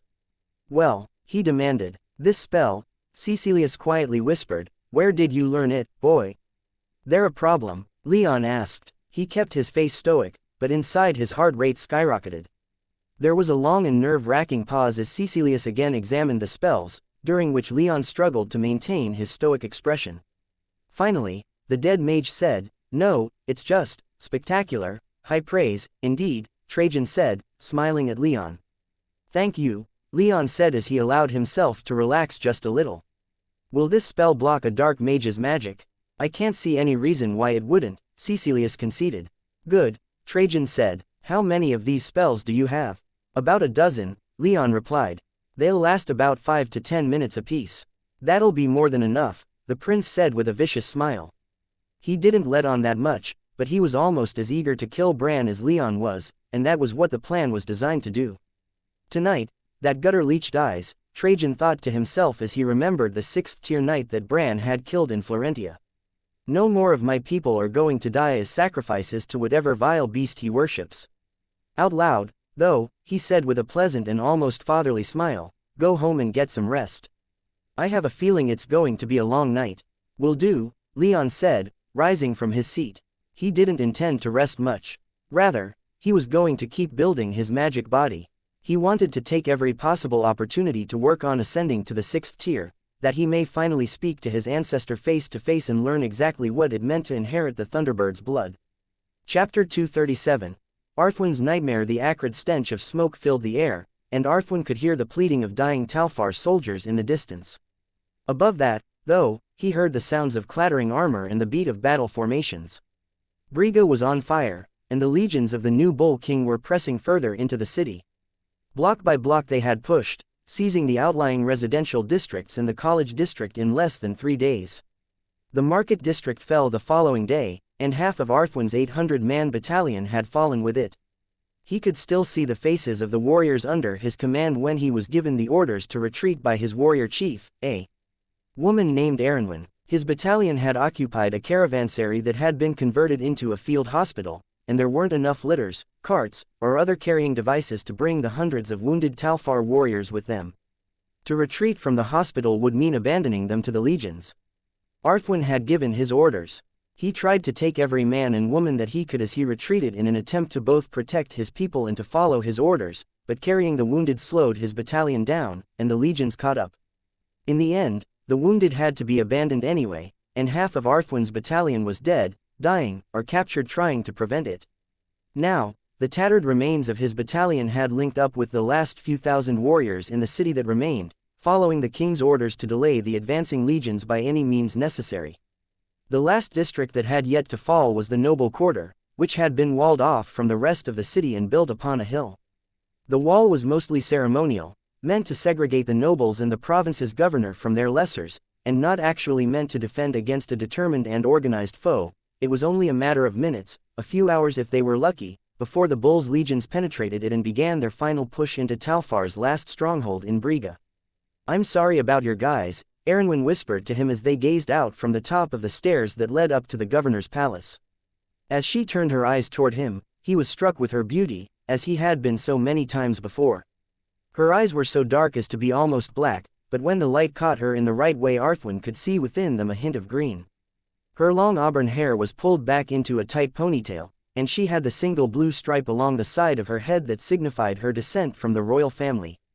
She was of the highest noble class, not a princess. She was too far removed from the main royal line for that title, but she was still a distant cousin of the reigning king. And Arthwin couldn't help but love her. She was captivating, able to speak with confidence about almost anything, and she was intelligent, with her tactical acumen being the only reason why it had taken the Bull's legions so long to seize the city in the first place. But right now, with all the death they'd seen and their enemy almost upon them, Arthwin couldn't even bother to be as nervous around her as he usually was. "It's my fault," he quietly replied. "You ordered us to go, and if I had followed that order from the beginning, we're going to lose this city," she stated matter-of-factly, and Arthwin felt his heart sink into his knees. "There's no way around this," she continued. "Any army near enough to come to our aid has been obliterated, and we're down to 6 mauled battalions. The enemy is at the gates, and those gates are weak. We'll make them pay for every inch with their blood," Arthwin vowed. Erenwyn smiled at that. Arthwin was only of the 4th tier, and the enemies that were arrayed against them not only numbered in the hundreds of thousands, but they even possessed several 7th tier mages. Even she was only of the 6th tier, and she wasn't feeling so bold. Still, she chuckled and said, "I think we can do that if all of the rest of our people are as determined as you are." Again, she turned her beautiful eyes toward Arthwin and her almost perfectly heart-shaped face broke into an unabashed smile. "Now or never," Arthwin thought to himself. "My lady," he said, the nervousness in his voice finally breaking through his anger, fear, and frustration. Is there any chance that we—" She cut him off by placing her finger across his lips. "Shush," she cooed, "let's save that conversation for later. This isn't really the most idyllic of circumstances for such talk, is it?" Her eyes locked onto Arthwin's, and he hardly even realized that she had taken a step forward and was almost pressing herself against him, practically shouting at him with her body language that his feelings were reciprocated. There were a few other Talfar officers around keeping an eye on the assembled warriors formed up around the noble estates, but there was so much going on that few were paying any attention at all to Erenwyn and Arthwin's display. Just before Arthwin was going to respond, a tremendous crash resounded from the central gate and their moment was over. Erenwyn instantly switched into commander mode, shouting orders to form up before the main gate several hundred feet in front of the governor's palace. The exhausted Talfar soldiers had been resting in formation, so all they had to do was to rise and raise their weapons. They had no cavalry to speak of and were relying almost entirely on a few thousand pikemen and a handful of archers. Still, Erenwyn hadn't the intention to surrender. Arthwin, as one of the last surviving commanders, ran forward to take his position at the front of the tattered remnants of the Talfar army. Just a few months before, they counted in the hundreds of thousands, and now, after the failed invasion of the Bull Kingdom, the last few battalions that could be spared were escorting the king back to Predny while Arthwin and his own were expected to die to buy time. Erenwyn took a position next to Arthwin. "We're going to survive this," she whispered. Arthwin was about to say that he hoped she was right, but he held himself back from saying something so cynical. Instead, he answered her with, "Yes, we are." The gate in front of them shook and trembled with repeated blows. The wall had no towers, no ramparts, and little else in the way of practical defense, leaving the iron gate the only real obstacle the bull had to overcome. The gate only took a few more hits to finally rip free of its struggling hinges and collapse backward. "Archers!" Erenwyn shouted, and the couple hundred archers they had left loosed their prepared arrows into the hole the gate had made. However, what was on the other side was a wall of crimson shields, each emblazoned with the eponymous golden bull of the Bull Kingdom. The arrows bounced off these shields without leaving so much as a single scratch on any of them, and the legions advanced. The ground shook beneath their footfalls, and the soldiers behind Arthwin and Erenwyn began to shake with it. "Steady, we can do this," Erenwyn shouted, trying to strengthen their nerve. "No, you can't," came a deep and rumbling voice from behind the first company of Legion soldiers. The Legion soldiers halted barely more than 50 feet from the front ranks of the Talfar army, and 2 men jumped from behind them to land right in front of their shield wall.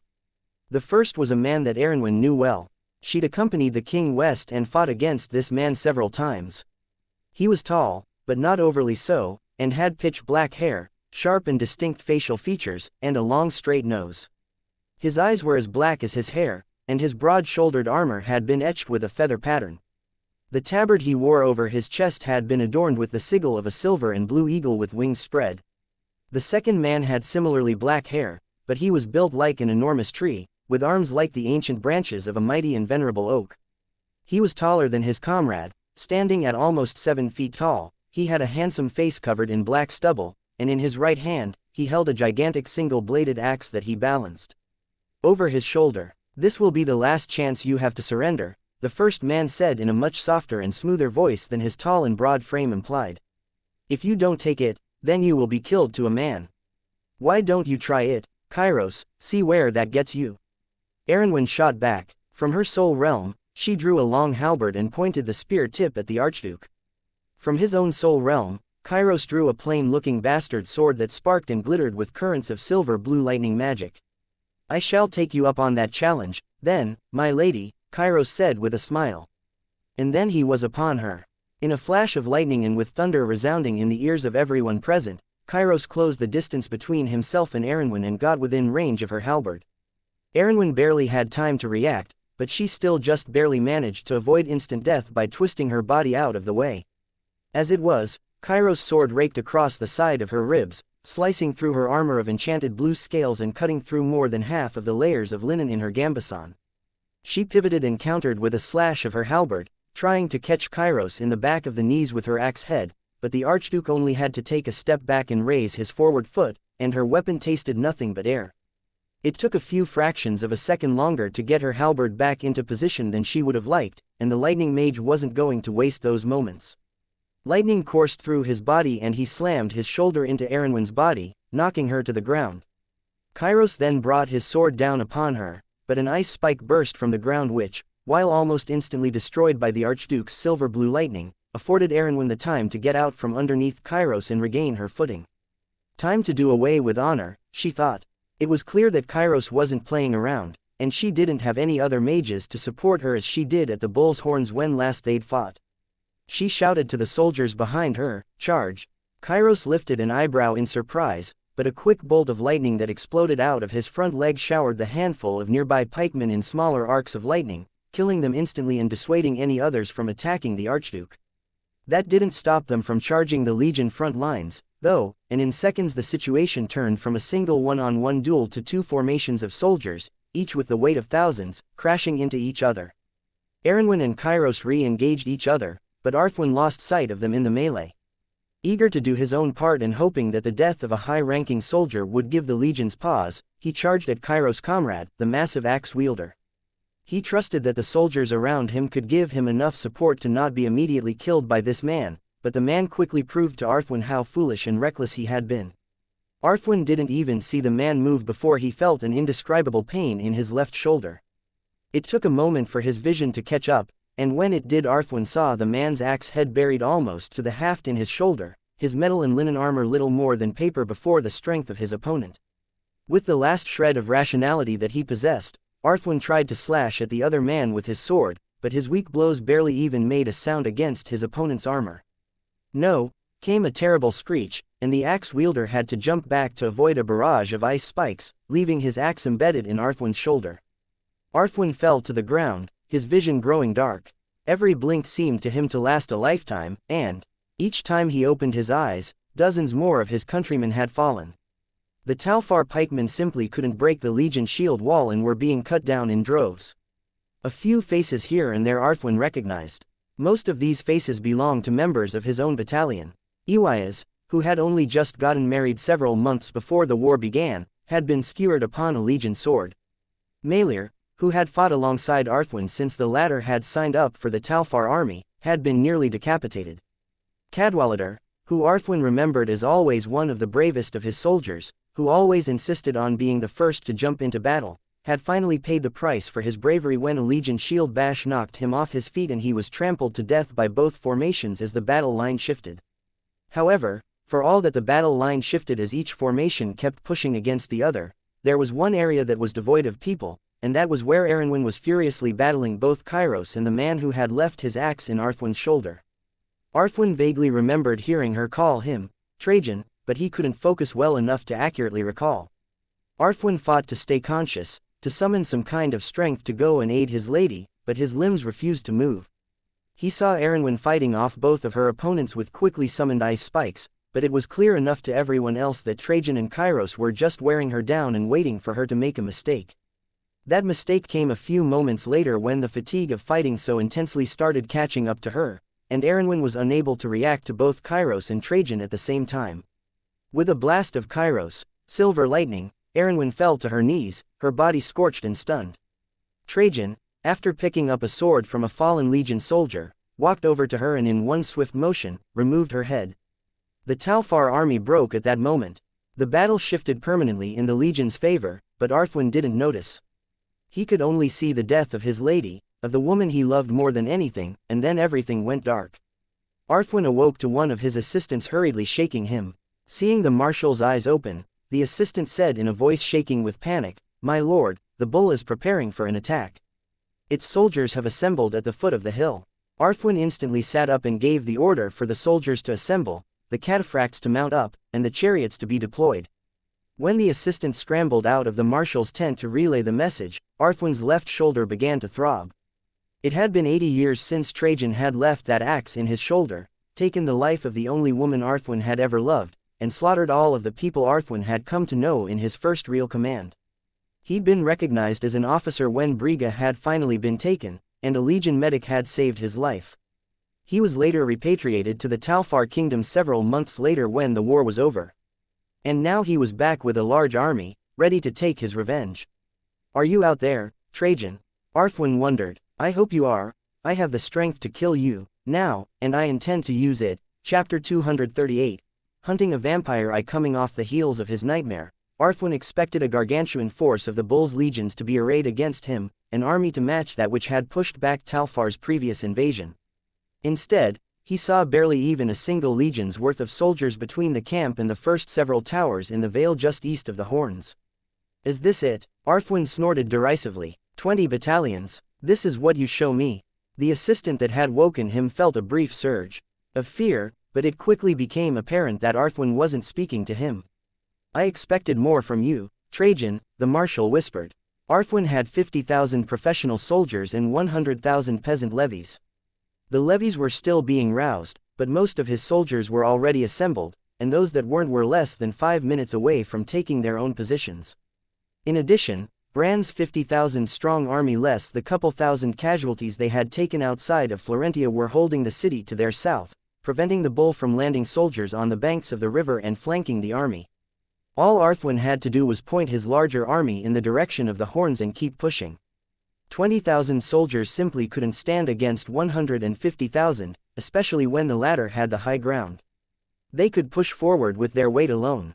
Arthwin almost gave the order to attack, but he paused for a moment as his 6th-tier eyes swept over the Legion positions, searching for Trajan's standard. The Legion had been split into its 20 battalions, each 25 soldiers deep and 40 across, arranged into 2 lines and spaced out into a checkboard pattern. And in none of these battalions did Arthwin see the prince's banner. The marshal couldn't help but be disappointed, but he was sure Trajan was out there somewhere. Even if he wasn't, then he was watching from the walls, and Arthwin felt that slaughtering one of the prince's legions in front of the prince himself would be a good start to his revenge. "What's going on here?" came a voice from behind Arthwin.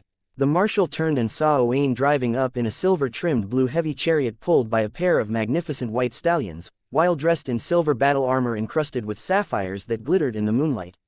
The prince was accompanied by 4 other warriors in his chariot, and half a dozen other heavy chariots similarly staffed. After spending an almost titanic amount of effort to not roll his eyes, Arthwin said, "Nothing too concerning, Your Highness. Just a few ants that have to be crushed before we move on to exterminating the rest of the hive." "That doesn't look like a few ants to me," Owain replied. "Where's Bran? Why isn't his army here to reinforce yours?" "Marshal Bran is currently maintaining the garrison in Florentia," Arthwin replied, forcing himself not to speak through gritted teeth. "He's there to keep our flanks secure. Besides, we have no need of his forces to deal with this." Owain glared at Arthwin, as the prince clearly heard the derision in the marshal's voice. He glanced back at the Legion soldiers standing in the gap between the river and the mountains. They were supported by several 4-story towers that were nearby, and he was all but certain that there were mind spells laced throughout the tall grass that his army would have to walk through to challenge them. What's more, their cavalry wouldn't be able to carry out any flanking maneuvers in the narrow pass. Their only choice was to attack head-on and break the Legion shield wall. "We shouldn't attack," Owain said. "Wait until morning, keep a strong watch going, but ensure that before we attack their position, we get a good amount of rest and a hearty meal." Arthwin smiled at Owain in the condescending way an adult would to a toddler and said, "That's not necessary, Your Highness. This situation is completely in hand." Under normal circumstances, Arthwin might have agreed with Owain to wait and attack on his own terms, rather than taking Trajan's provocation. This one legion was hardly a threat to the camp as a whole, and they couldn't slip past the Talfar army, either, but with 20,000 legion soldiers in front of him waiting to be smashed, he couldn't help himself. For his part, Owain debated with himself whether or not it was worth it to argue with the marshal. He was familiar enough with Arthwin's military record to know that he had fought against the legions before, though not enough to know the depths of the man's hatred and need for revenge. He had no way to know if Arthwin's judgment was being clouded by his personal feelings. This is his job, Owain thought to himself. This strategy thing really isn't my forte. I should just trust that Arthwin has this in hand. Besides, if he fucks this up, I can always take actions later. And so, with a prominent frown and a great deal of hesitation, Owain decided to let Arthwin handle the situation while he drove up and down the lines of the army, letting the Talfar soldiers know that their prince was with them. Following his battle with Trajan and his knights, Bran was far more injured than he would ever admit to, so much so that he had to ambush and feed on several of his own cataphracts as they spread throughout the city in the wake of the evacuation. He had to gain the strength to heal enough so that his soldiers wouldn't see him so vulnerable and undermine his authority. The marshal didn't appreciate depleting his own forces in this way as it made him politically weaker, but the city had been almost completely deserted barring his cataphracts after the Bull's legions pulled out, leaving him with little choice if he wanted to keep from lowering himself to ask for assistance. He'd spent the next couple of days in a daze, the taste of Leon's blood lingering on his tongue. Every time he consciously thought about the sweet nectar running through Leon's veins, Bran would shiver in wanton anticipation, taking an almost perverse glee in the thought of ripping Leon apart and gorging himself on the young man's blood. Bran delegated most of his responsibilities to his immediate subordinates and withdrew into the largest villa in Florentia. Not that he had ever played much of a role in the organization of his forces before this, though he'd never completely shut himself away before. Messages from Arthwin asking for an update to the occupation of Florentia were ignored. Any questions his adjutants and unit leaders had regarding what they should be doing were paid no mind. He simply holed up in the luxurious villa of a local merchant to finish healing and to fantasize about Leon's blood. What makes it so delicious? Bran wondered for the 1000th time. Even Trajan's blood wasn't so sweet. That boy must be descended from something, or have ingested something that changed him on a fundamental level. I should try and take him alive if possible and ask him about it, if it can be replicated in other people, to give them the delicious qualities. Unfortunately, Bran knew that if he got so much as a taste of Leon's blood, even just a drop of blood on his tongue, then he wouldn't be able to hold back. He'd drain Leon of everything as quickly as he could, like the unabashed glutton that he was. So taken was he by his fantasies that Bran didn't even notice the extremely loud and slightly panicked knocking at his door. He only noticed that he had visitors when one of his 6th-tier warrior chiefs kicked in his door and stormed through the villa looking for the marshal. "My lord," the warrior chief said with the intensity of someone trying with all of their might not to shout in anger and frustration. "What?" Bran asked coolly, the killing intent he emitted at being so rudely interrupted dropping the temperature in the villa almost to freezing. At the sight of a quietly enraged 7th-tier mage, the warrior chief paled and forced himself to calm down.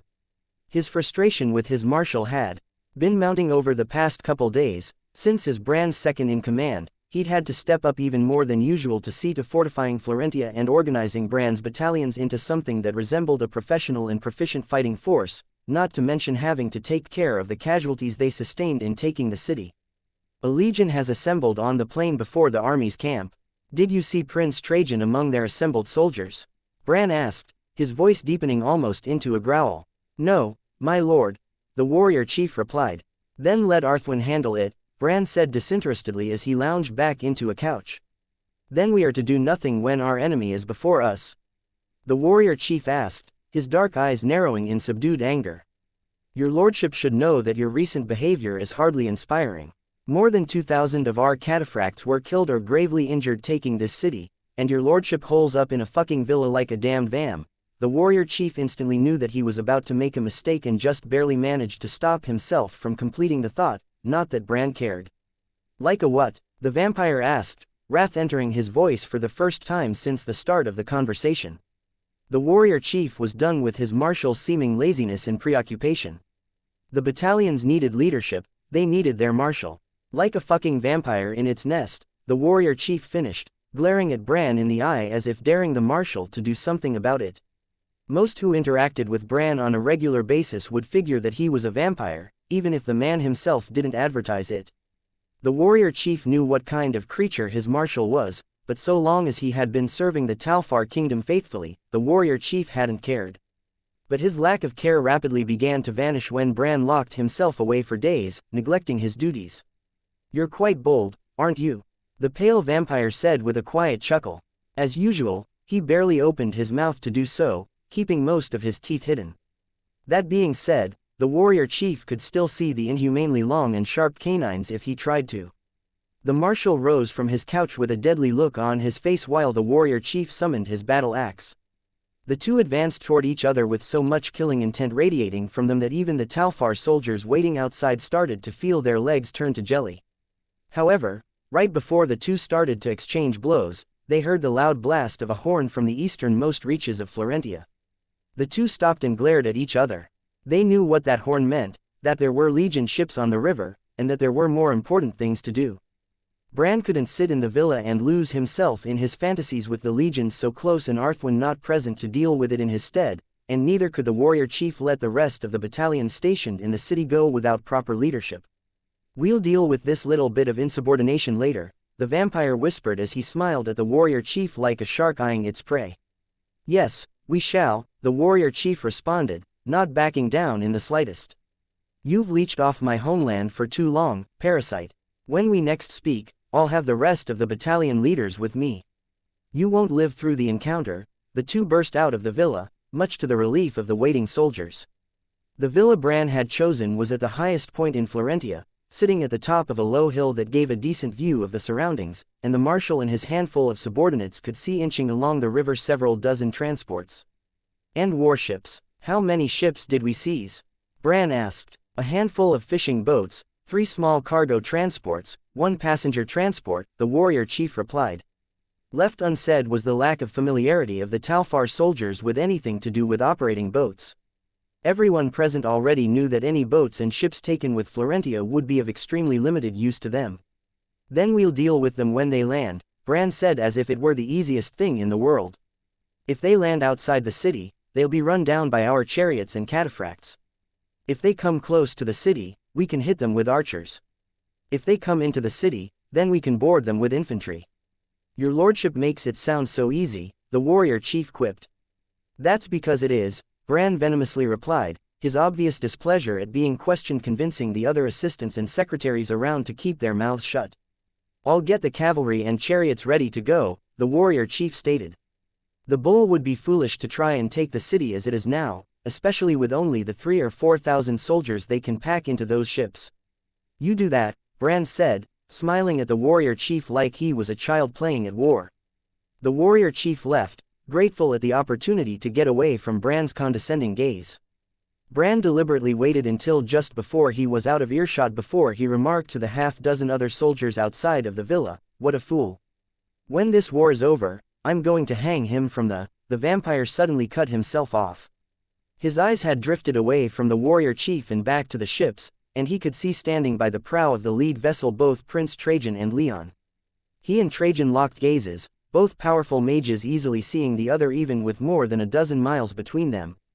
But after only a moment, Bran broke that little staring contest to glance at Leon. The small taste he'd gotten of Trajan's blood had been delicious, but it was nothing compared to Leon's. After a minute or so of silent staring which none of the nearby administrative assistants wanted to break, Bran's reason quickly faded away. He saw nothing but Leon, and the vampire unconsciously licked his lips. His shadow elongated and darkened, and he sank down into it as if he were falling into the stone and earth. His injuries hadn't completely healed in only 2 days, but what was left was only superficial, and the few cuts and bruises he retained weren't going to stop him from trying to sink his fangs into Leon's neck. All videos have ads disabled. YouTube doesn't pay me enough to cover electricity costs. If you are well off, please consider donating via PayPal or becoming a member of this YouTube channel. Thank you.